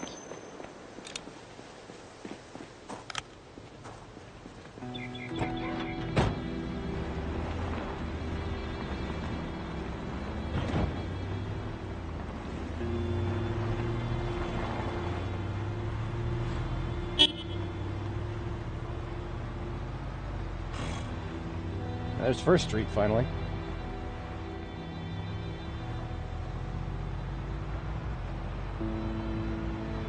I can't imagine living in those townhomes right there. Those townhomes right there have got to deal with the through traffic from 31 West all the way up to First Street there. It's such an urban planning failure.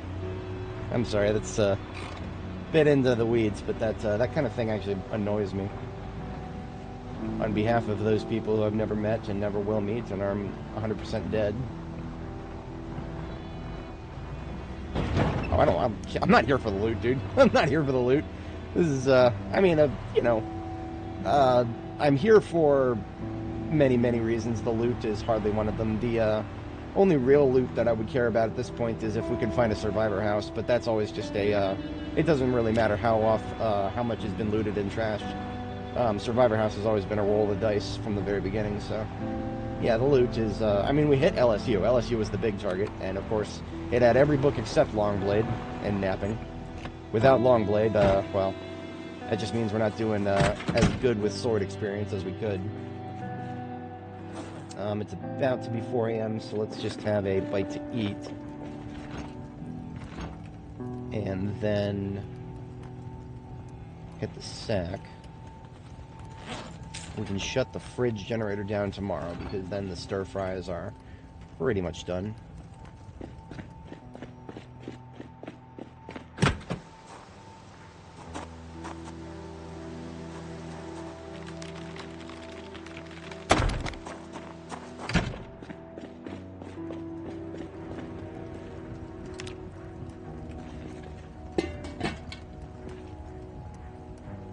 That'll be enough for tonight.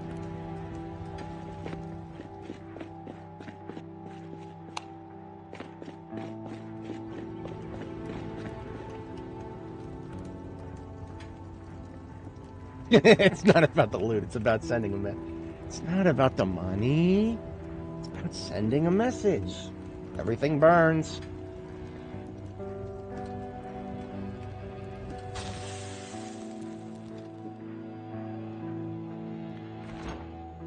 Alrighty.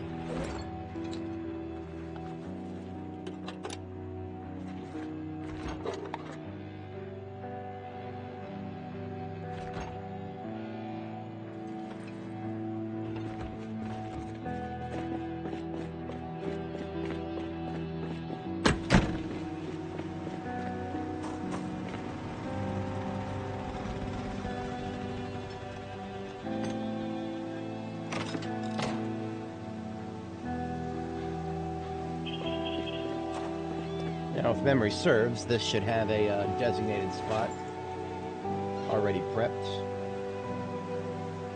I just don't know if it's a perfect spot, but it'll be close. Now, unfortunately, I probably will have to go in the not-too-distant future. If nothing else, we've only got an hour left before YouTube cuts us off. Good old 12-hour limit. Yeah, today's been great. We took a great explosion just now in the overnight, and now we are moving up the generator, and we're going to see if we can also establish a sleeping spot up here at, come up with a new defensive name at some point here.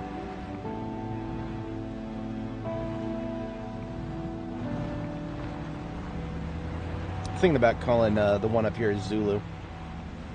Start over from the backwards, the bottom of the alphabet. Seeing as I don't know where to go from the top at this point.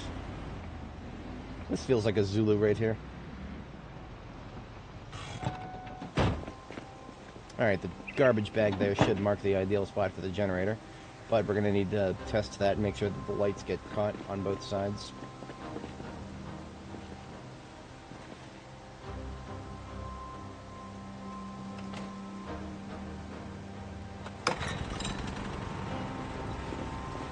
It's powering a few fridges from there. Alright, that's within range. Oh yeah, absolutely. I'm okay with that. Worst thing that's happened. I think this one is not within range.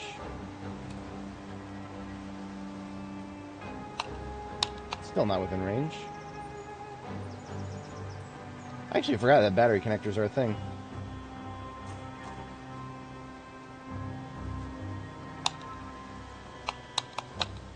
Damn. A little bit of disappointment.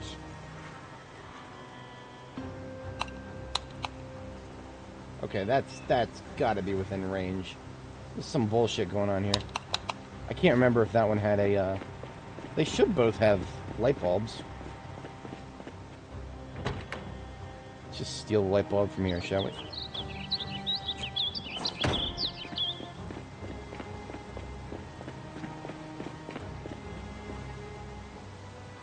Yeah, it was the bulb. That's alright.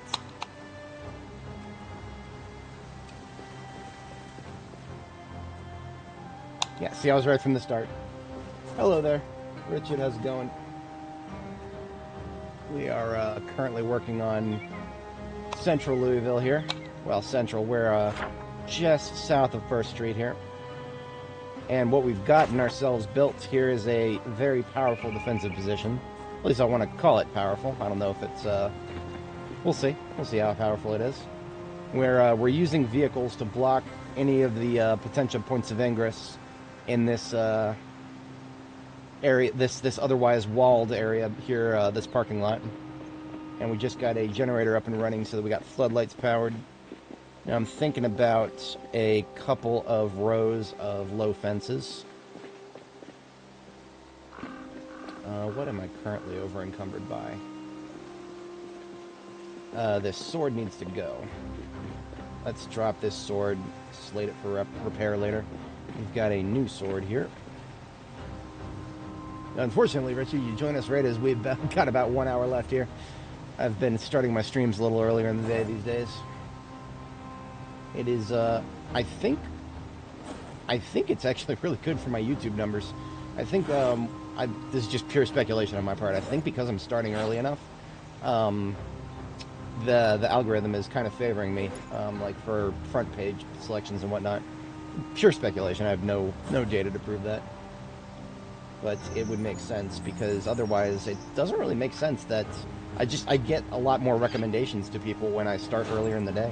Like, that's really the long and short of it. Hard to say. Oh man, that's I am so glad to be off night shifts right now. That is a nasty business.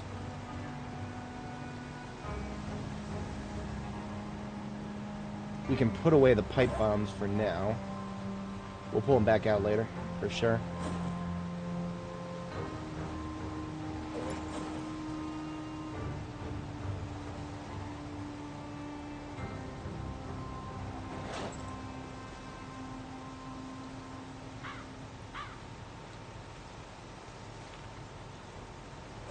And it looks like we're going to get a little bit of fog. No, we're okay.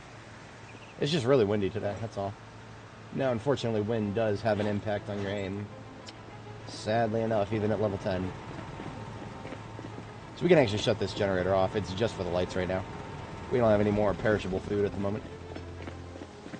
I did notice that about 3 industrial white fridges are being powered. So there are these 2 here, and then there's another one somewhere.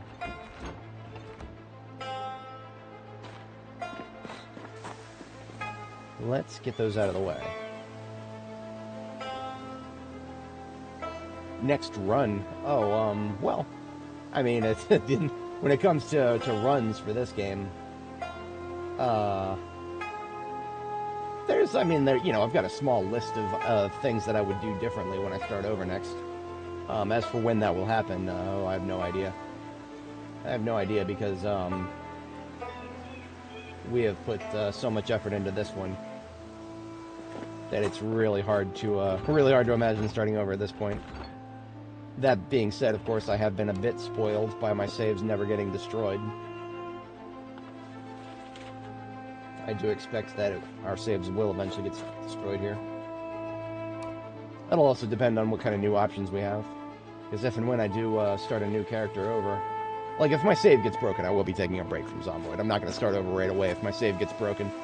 But it would probably be a point where I'll come back at the next build after that, most likely. I'll hold it personally against any builds that break my save. Just wait for the next one. I think there was still one fridge being caught by this. Oh, neither of those fridges were the ones. It must be this restaurant up here. Let's take a look. Here's my fire axe. We'll use that as a primary melee.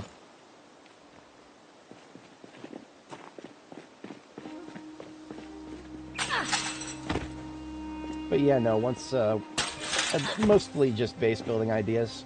I would build even further into the river next time, because the one we built in Riverside wasn't far enough into the river. They've changed firearms enough that I actually would feel confident, probably using firearms from the outside next time. Like, I've come up with enough strategies to just make use of it. Now, that being said, of course, we will still always wait until we have, the books. But the books aren't too hard to find.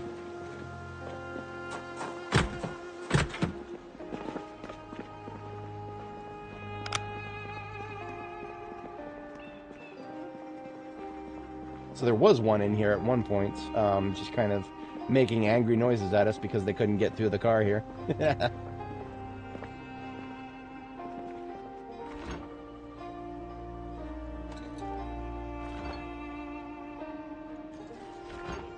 These are the ones that are being powered right here.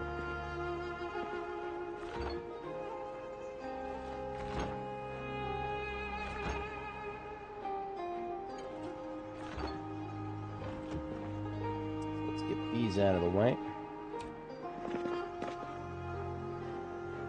Ooh, that's a coffee shop loot table there. Interesting. A coffee shop loot table in a place that looks... This looks more like a restaurant than a coffee shop, but okay. I'll take it.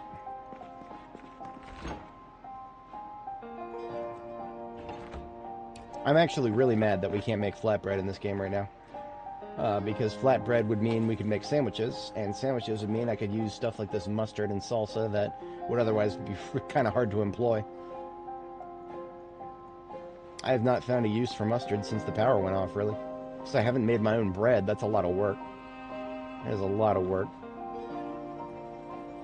Actual bread is so much harder to make than flatbread.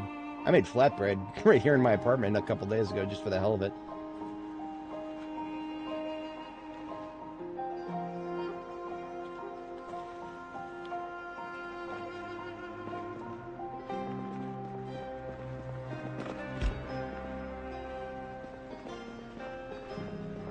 Yeah, no, that's 100% right there.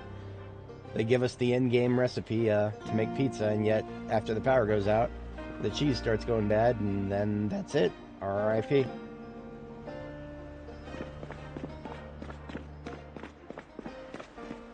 Now, okay, you know what? Actually, let's check something real quick. I think I saw some dead cheese there. Processed cheese.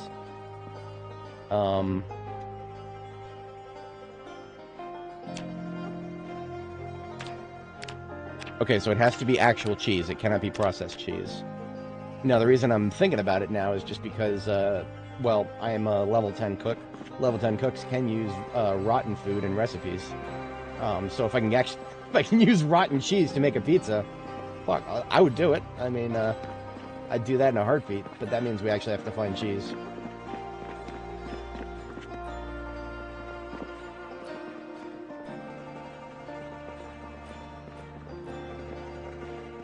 Potato pancakes, really? That's kind of funny. Oh, really? Damn, that sucks. That really sucks. Good to know, though. Yeah, cooking has definitely been neglected for a while. They haven't touched... I don't think they've touched it with Build 42 yet. If they have, it's been extremely, light. Okay, so it's powering 3 lights. I don't know where the third one is. Oh, this one right here. Can I even reach that to shut it off? Yep, perfect.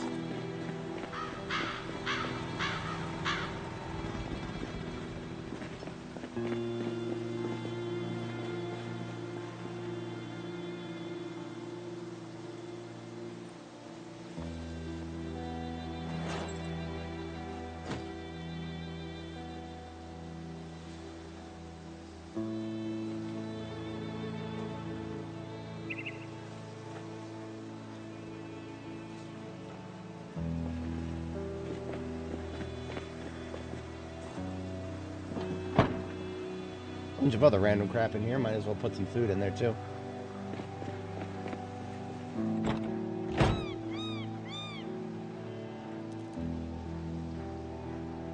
Stuff I'll definitely not be using anytime soon can go on the passenger seat here.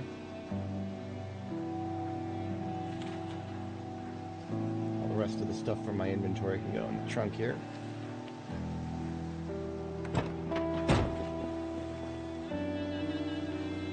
If I was going to put a fridge anywhere, back here wouldn't be the worst spot because it's extremely unlikely for zombies to randomly walk up to it and start smacking if it was right behind the Vault Mojo van here, because the flow, the shape of the flow right now is down from the north and from this way and around that corner and then coming this way, but the van blocks them directly. So if there's a fridge where I'm standing right now, the zombies are kind of less likely to smack it. But just something I'm thinking about for the future. I don't actually have anything to fridge up right now. These stir fries are going to be fine. I've only got one left, and then we're down to non-perishables for a bit.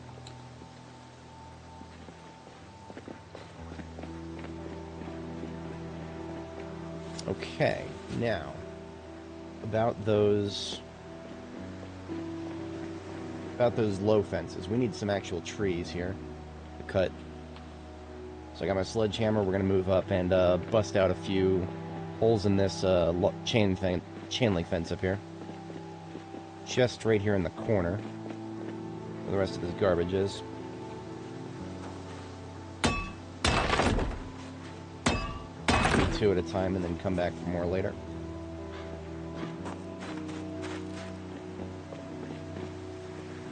I think I'll actually take a break from axing because if I were to start axing right now, the muscle strain would get worse. So let's just take a peek through this place really quick.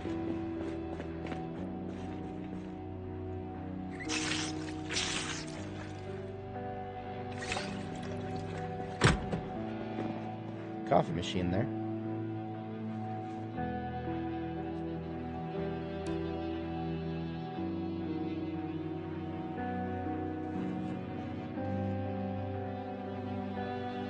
I'm hoping I won't have any need for a fire extinguisher, but you know what? We'll have another one in addition to the one that we have in our van.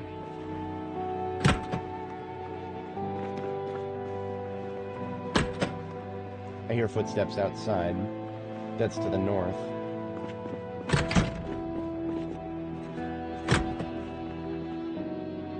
Ooh, I think this key is going to be to that step van out there.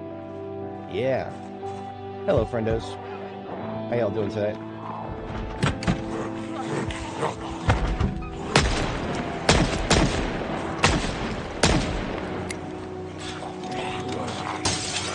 They really hate those windows, you know?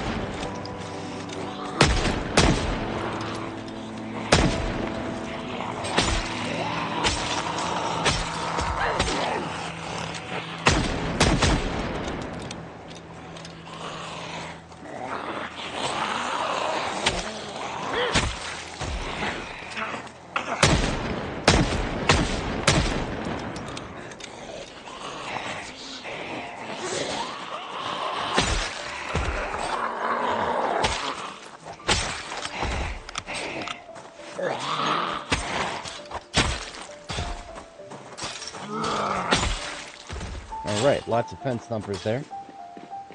Falling back just a little bit, and we'll snipe the ones we can see.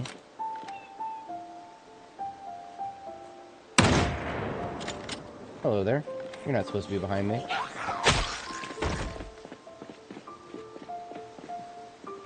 Honestly, I think our sniping is going to be a bit weak because of the wind.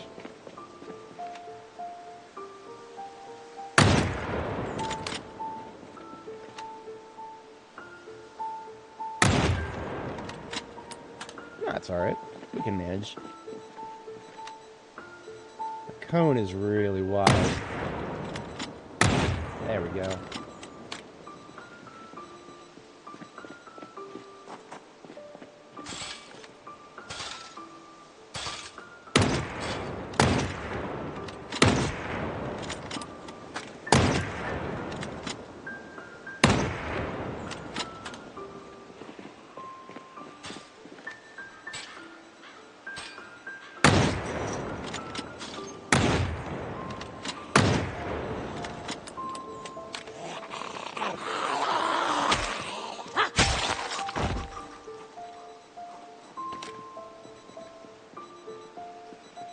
Plenty still more coming out of the building here, it seems.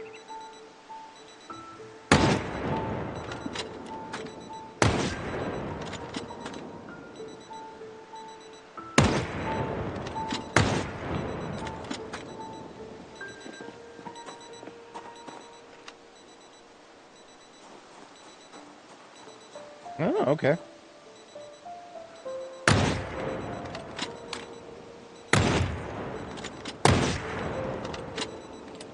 I have not tried Legendary yet. I've not actually. I have not done very much Mass Effect myself. I've got a buddy who's an avid fan of it.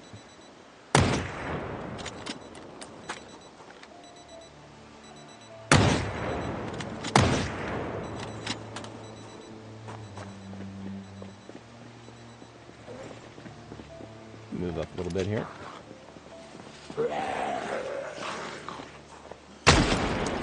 I was really just supposed to explore a little bit and then fall back. But now we've got fence thumpers that need to be dealt with. Come on. Oh, look at that. Look at that. 100 stress instantly. Fucking whatever. It's Project Zomboid. I can't let myself get too mad about it.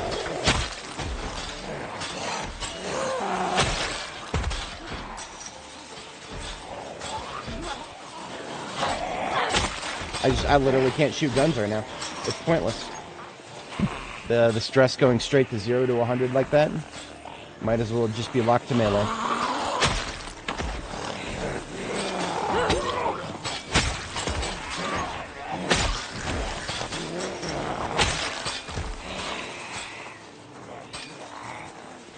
Well, look at that. Look at that. Ooh. Okay. Alright. No, we're falling back. Not because we can't handle them, but because I'd like to handle them with something more interesting.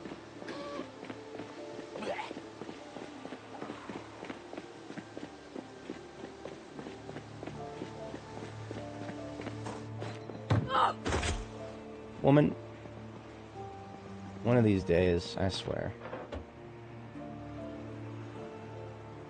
It's just a partition. You don't have to take it that hard.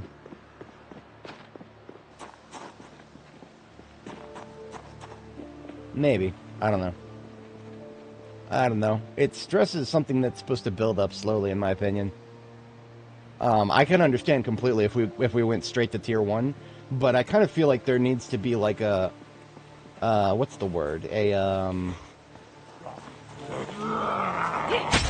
break point, maybe? I don't know. Like, just something that prevents stress from instantly building up to the 4th level. Like, sure, it can build up quickly, but it's like, we get stressed, and then we get more stressed, and then we get more stressed. There should be a gap between that somehow. It feels like bad game design for it to go 0 to 100 like that. But that's just my opinion.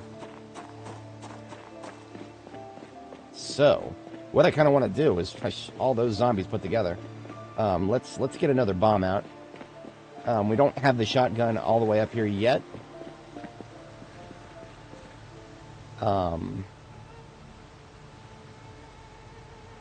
And we couldn't use it even if we had it because our stress is annihilated our potential aim. That's okay.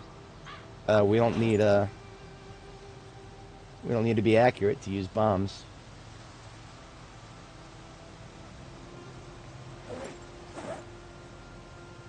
We still have another detonator. Negatives. Let's grab that one there. Grab one of them bombs. Of course I left the van running like a doofus. Let's key it off really quick and let's read a book after we kill this asshole here. Or whoever else is here. Some of them have tracked us. That's okay.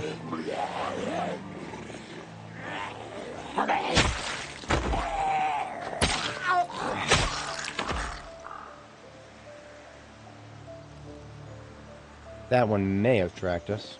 Let's see if we can read a book before she gets to us.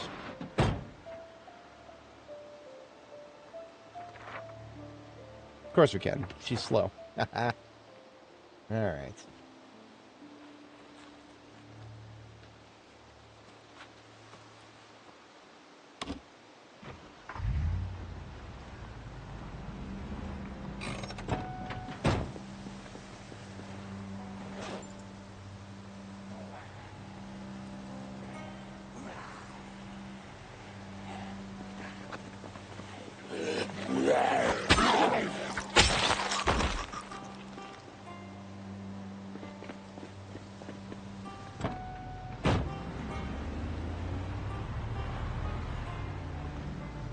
Alright, so let's go ahead and link up the pipe bomb and this remote controller here.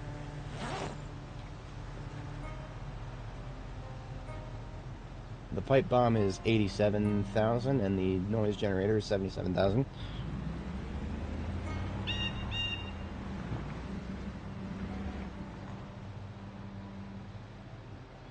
Alright, we're going to need a little stealth for this. So I'll park the ambulance over here for a quick getaway if needed. I'm going to try to go around this building here.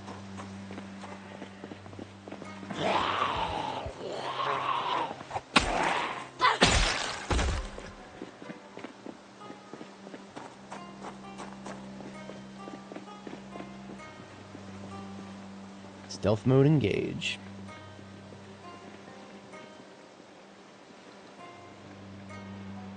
There's a few Zeds there. I'm not really concerned about them.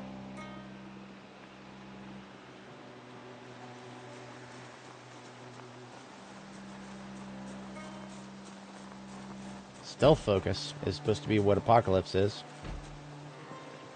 Except we are conspicuous and clumsy.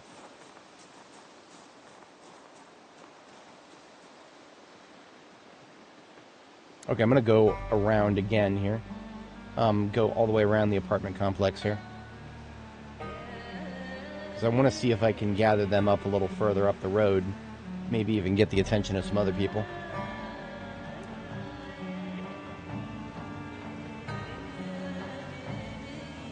I love that there's a way through the fence here. Glorious.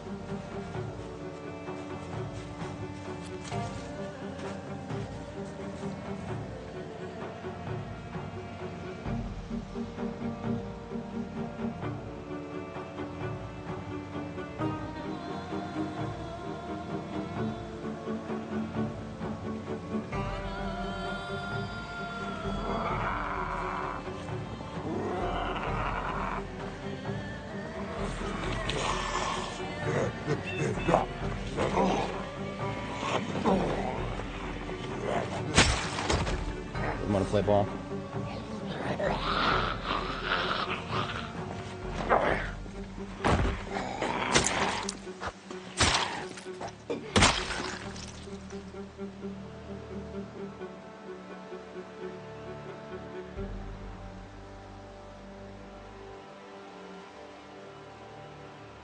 Alright, so big group up there and big group down there. Basically, from the south, big group everywhere. Let's get the one-offs out of the way so I have plenty of breathing room to set this up.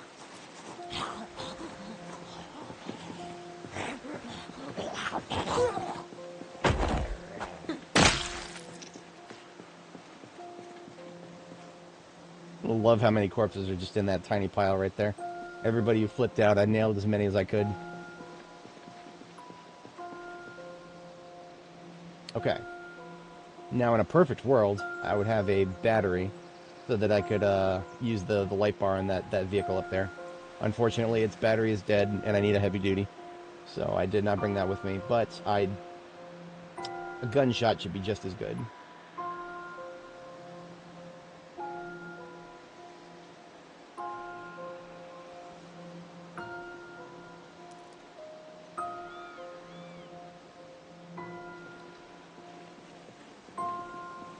We'll use the light pole here as reference.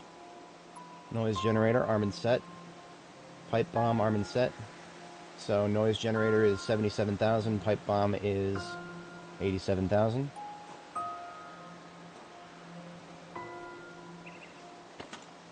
Believe the 223 is my loudest gun. Now what I'm going to do is as soon as I start discharging, we're going to do our best to sprint away ASAP.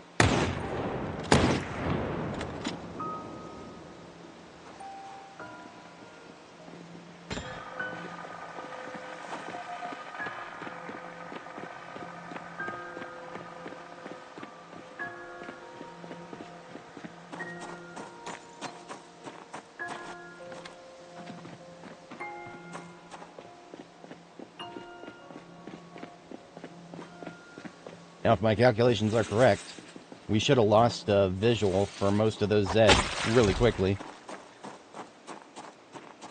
Now, this is uncharted territory for me. That's alright, as long as we move nice and stealthy here. Oh, you know what? I've been eating up stamina quite a lot by, by stealthing. I forgot that it, well, it's probably related to your stealth skill, actually. Do not be fooled by these townhomes here. They are definitely full of Zeds.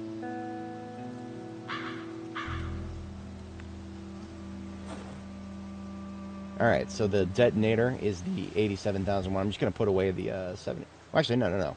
I might want to trigger the noise generator again to bring them even closer if I get the opportunity to do so. But we'll see.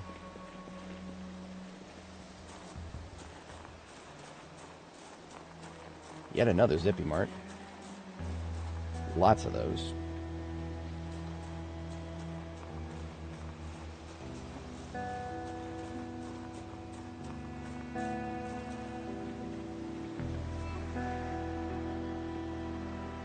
Oh, I like that. I just got to get close enough to detonate it now. Okay, boys. Here goes nothing. This is a bit risky, but we got this.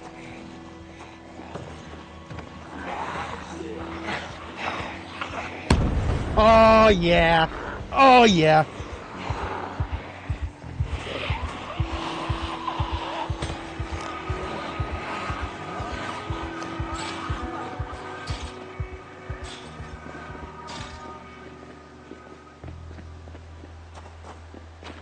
Now, I triggered the noise generator yet again, and that was for a good reason, I believe.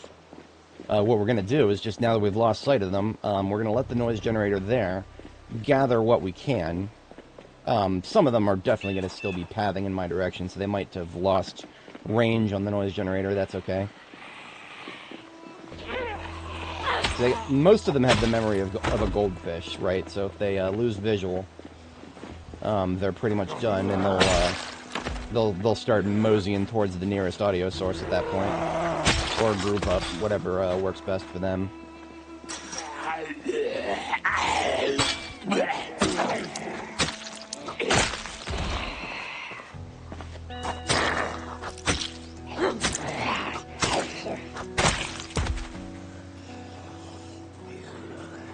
It's called mosey. We do a little mosey. I think that was easily the most Zeds I've ever killed at once in this game. Definitely more than 20. I'd have to go over the footage to actually count them, but I do believe we got ourselves a pretty good score there. Alright, now I'm not worried about these guys. Those are just the fast ones that have the best memory span.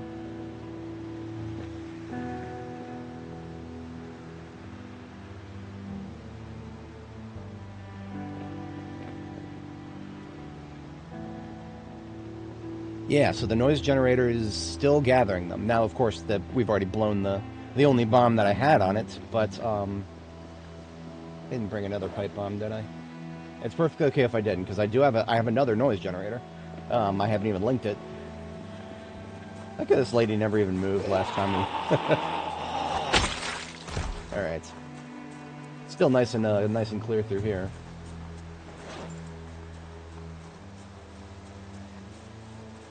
Alright, I can reset the frequency of this one.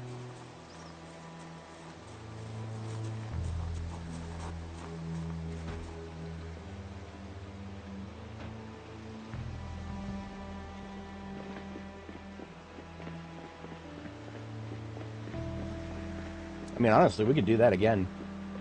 Ooh, look at all that. That's nowhere near my noise generator, but it doesn't need to be. I mean, we could just do another bomb. You know what? Okay, I have got a aerosol bomb. We could use it as a contact grenade on those guys.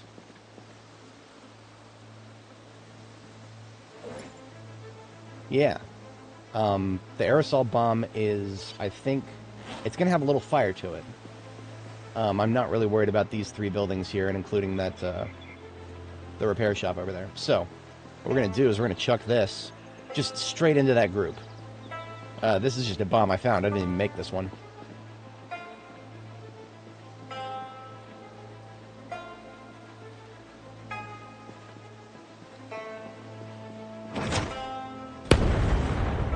I didn't quite get enough range. Now we've got a bunch of people on fire. So what do I do about that? I don't want to lead them towards where I have a defensive position. I instead want to lead them away.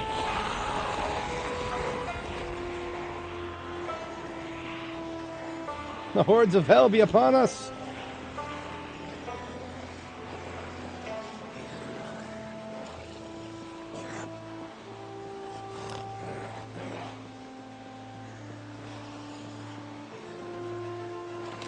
And I'm going to be real with you guys, if they start setting these corpses on fire, I'm happy with it, if that's what starts happening.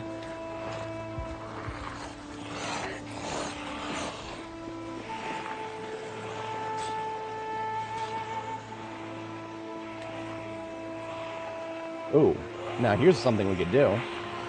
I have an idea of how to help this situation.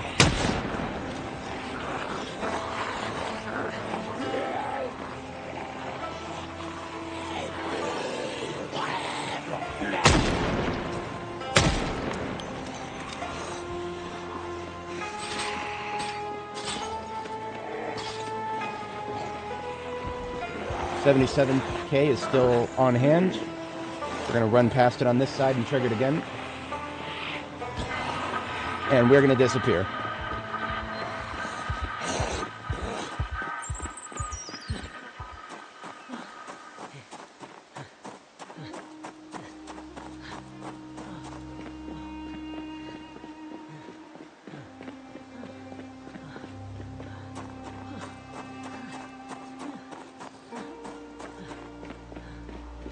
Now, what I did there, what I think I accomplished, I don't know yet. It's just guessing based on what I'm predicting their movement patterns might be after all that. What I think I might have done is I might have gotten them to spread the fire from the group to the south to the group to the north. I may have been successful with that. The fast shamblers who were locked onto me from the south, who were on fire, they may have made it north, and at least I'll just need one of them. Just need one of them to get caught by that noise generator, and they'll start sharing the love, as it were. I'm going to put my back to this fence here and take a little sit down real quick.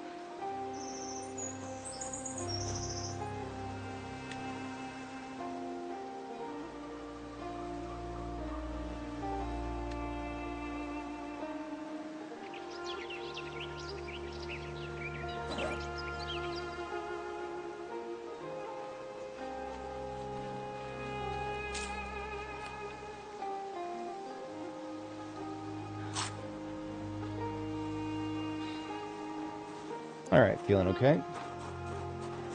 Let's just blade these guys here.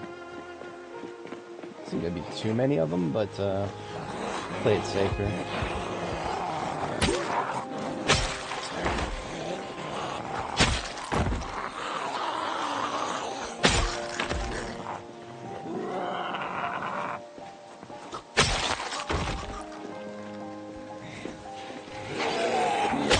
Leave that fence alone, boy.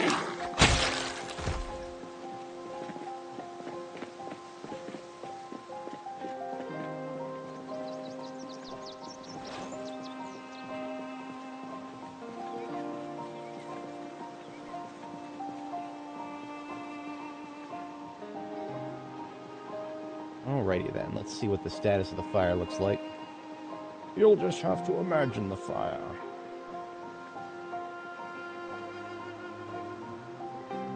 Alright, I see one burning. He's not spreaded it very far.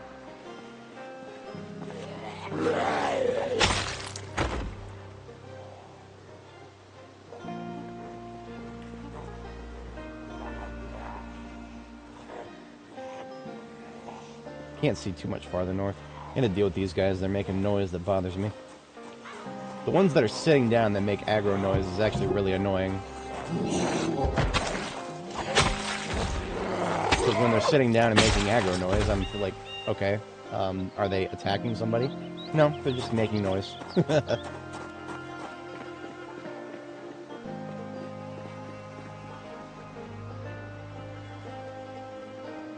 So there was a fire here. The fire here is now out. That's good. We do have one up there who's still on fire. It doesn't look like he's going to spread it. That's okay. It was just an aerosol bomb. It's not like it was a fire bomb.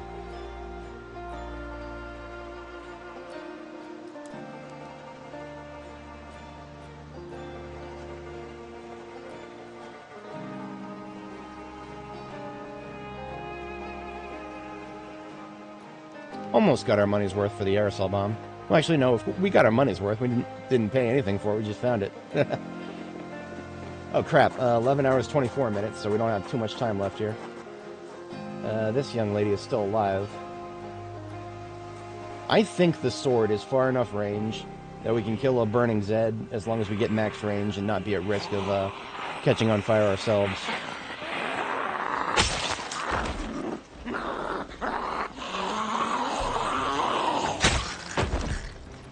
In fact, you know what I'm going to do? Let's see if we can get this one to set one of these corpse piles on fire, maybe.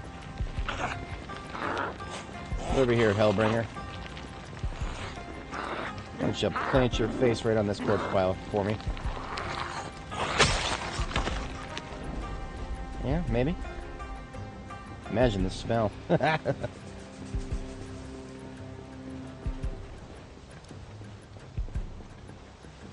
Oh, looks like some of the corpses are burning. I don't know if it'll spread, though. Nope. Oh, well. That's okay. I don't think I'm going to be driving through here anytime soon. Thankfully, there's multiple roads. I would say that we did some pretty good stuff there. Not all of our plans went according to perfection, but we improvised. Now, the remaining ones here, because I'm not really ready for a big fight from this direction, we're just going to sword these guys.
Okay.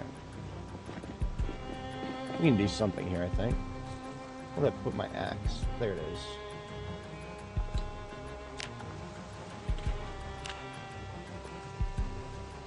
We don't have a lot of wood to work with here, unfortunately.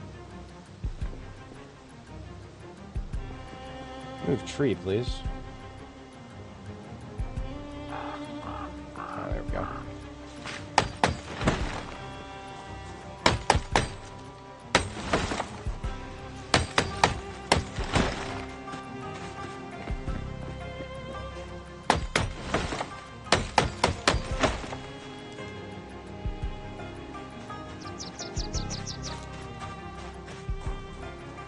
Only 2 logs out of both of those. Well, that's Louisville for you right there.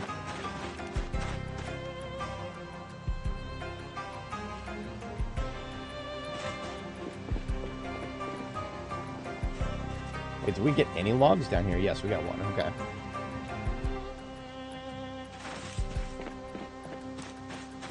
There's a reason I brought a bunch of welding stuff instead of just using the logs, as it were.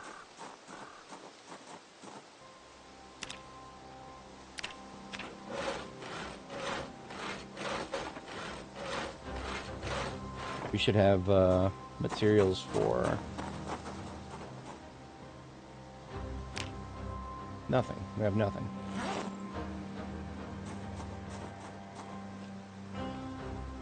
Forgot our nails.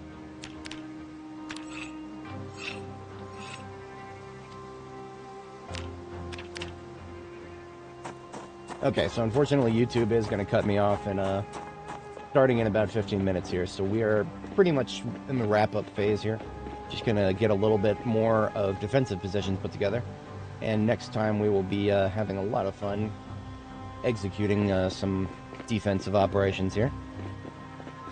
I mean, we'll do offense, we'll do defense, we'll do whatever the situation calls for, really. Now, the way these corners feel to me right now is that we need to start fences in this direction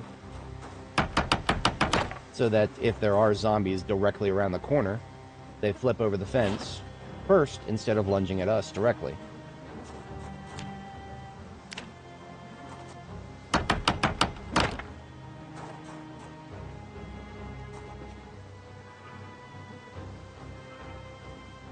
Now, this is a furniture shop right here, so we have plenty of furniture we can deconstruct inside.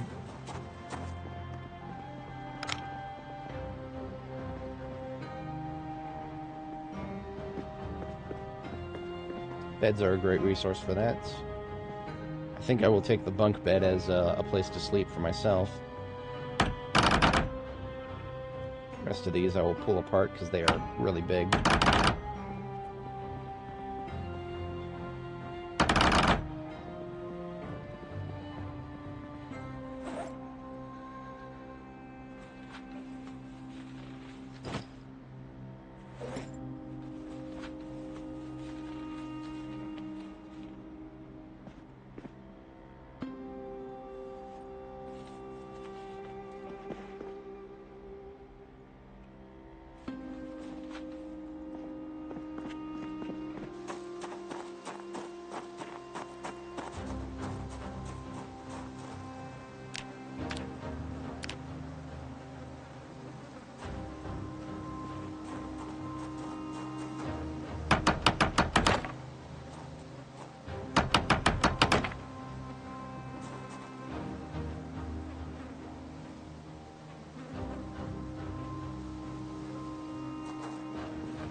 So let's say I'm falling back from a huge group of zombies here in this direction. We fall back to this point, and a whole bunch of them will start flipping over right there, and we can just shoot them as they pile up on the ground, get easy shots, and then quite separately have a couple of fences to have them flip over as they go further back here.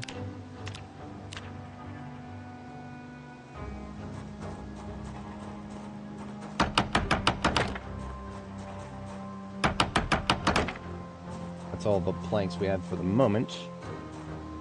But we could do another one right there, and then that would be pretty good. Now, this direction is slightly problematic if we're only because of the fence. If we get the right vehicle, we might actually be able to block this alleyway.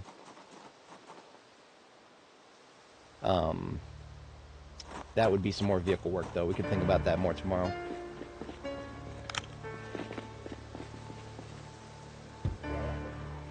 That's somebody on the second floor up there. I'm not interested in dealing with somebody on the second floor right now.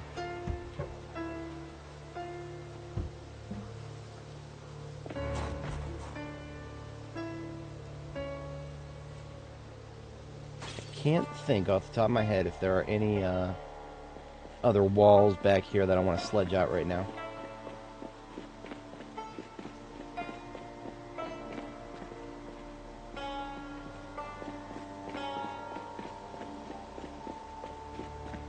Let's verify what the generator looks like if we put it on here.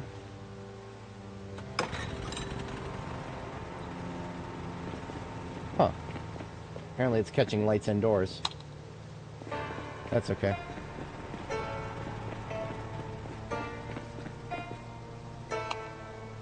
That's not bad. It's something I can work with.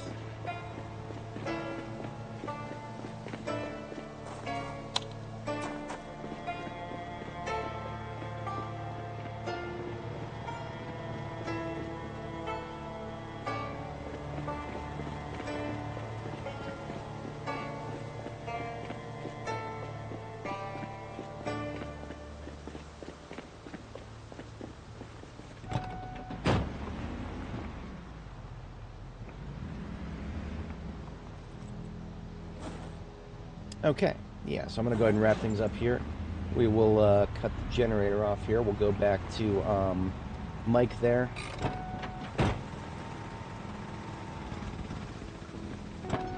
Get some sleep. And I'm going to leave the extinguisher here. And this coffee machine that I picked up is also for here. And this firefighter axe is also for the local area.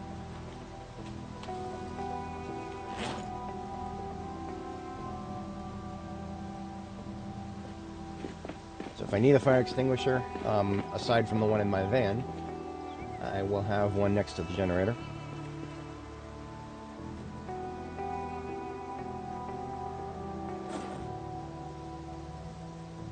If I need to, I can brew coffee straight out of the back of this van now.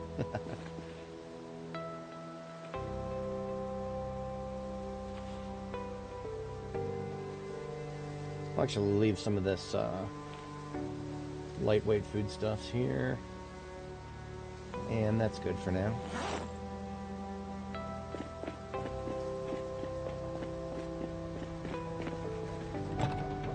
So we got our work cut out for us next time. I do not know 100% if I'll do Zomboid tomorrow or if I'll do... It is a Friday, so I'll probably do Zomboid. I might even just do a coin toss. So the other game that I'm playing right now is Terra Invicta. It's hard to say whether I'm in a good spot in that game right now. I made a few mistakes. Definitely made a few mistakes in it. Of course, nobody's ever going to play a Terra Invicta campaign without making a number of mistakes. It's just a question of how many you make, how bad they are, how much time does it cost you to bounce back from them. And sometimes you can't find out until a little while later. So might try that tomorrow morning. Might just do a coin flip. Might just continue here. It's a bit up in the air at the moment. But in any case,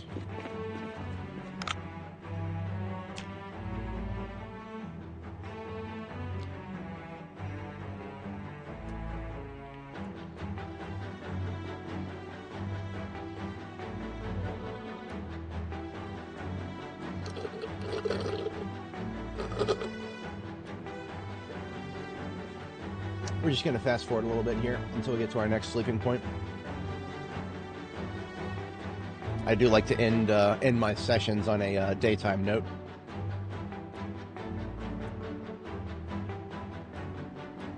It is a little boring, but that's okay.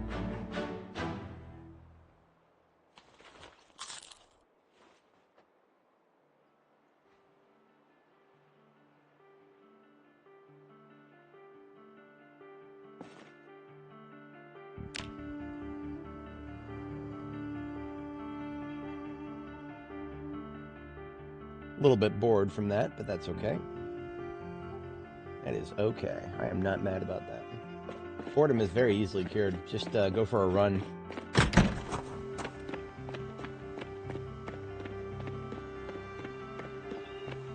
Look at that. My boredom is almost cured. Literally just look at a zombie and your boredom will it'll just friggin' evaporate. But in any case, we got a new aesthetic. This will make a nice new thumbnail here. The cyan hair was a bit of a spur-of-the-moment decision, but since we changed the rest of our aesthetic, I feel good about it. But yeah, I shall catch you all in the next one. And of course, the last thing we always do here is back up our save. This will be the 55th backup, because this is part 55 of Animated Journey through build 42. And let's see, is our save up to a gigabyte yet? 900 and... what was that, 99 something? Hang on a second. That was really close. That was really close, let's count it. Now the size on disk is always a little bigger than the actual size.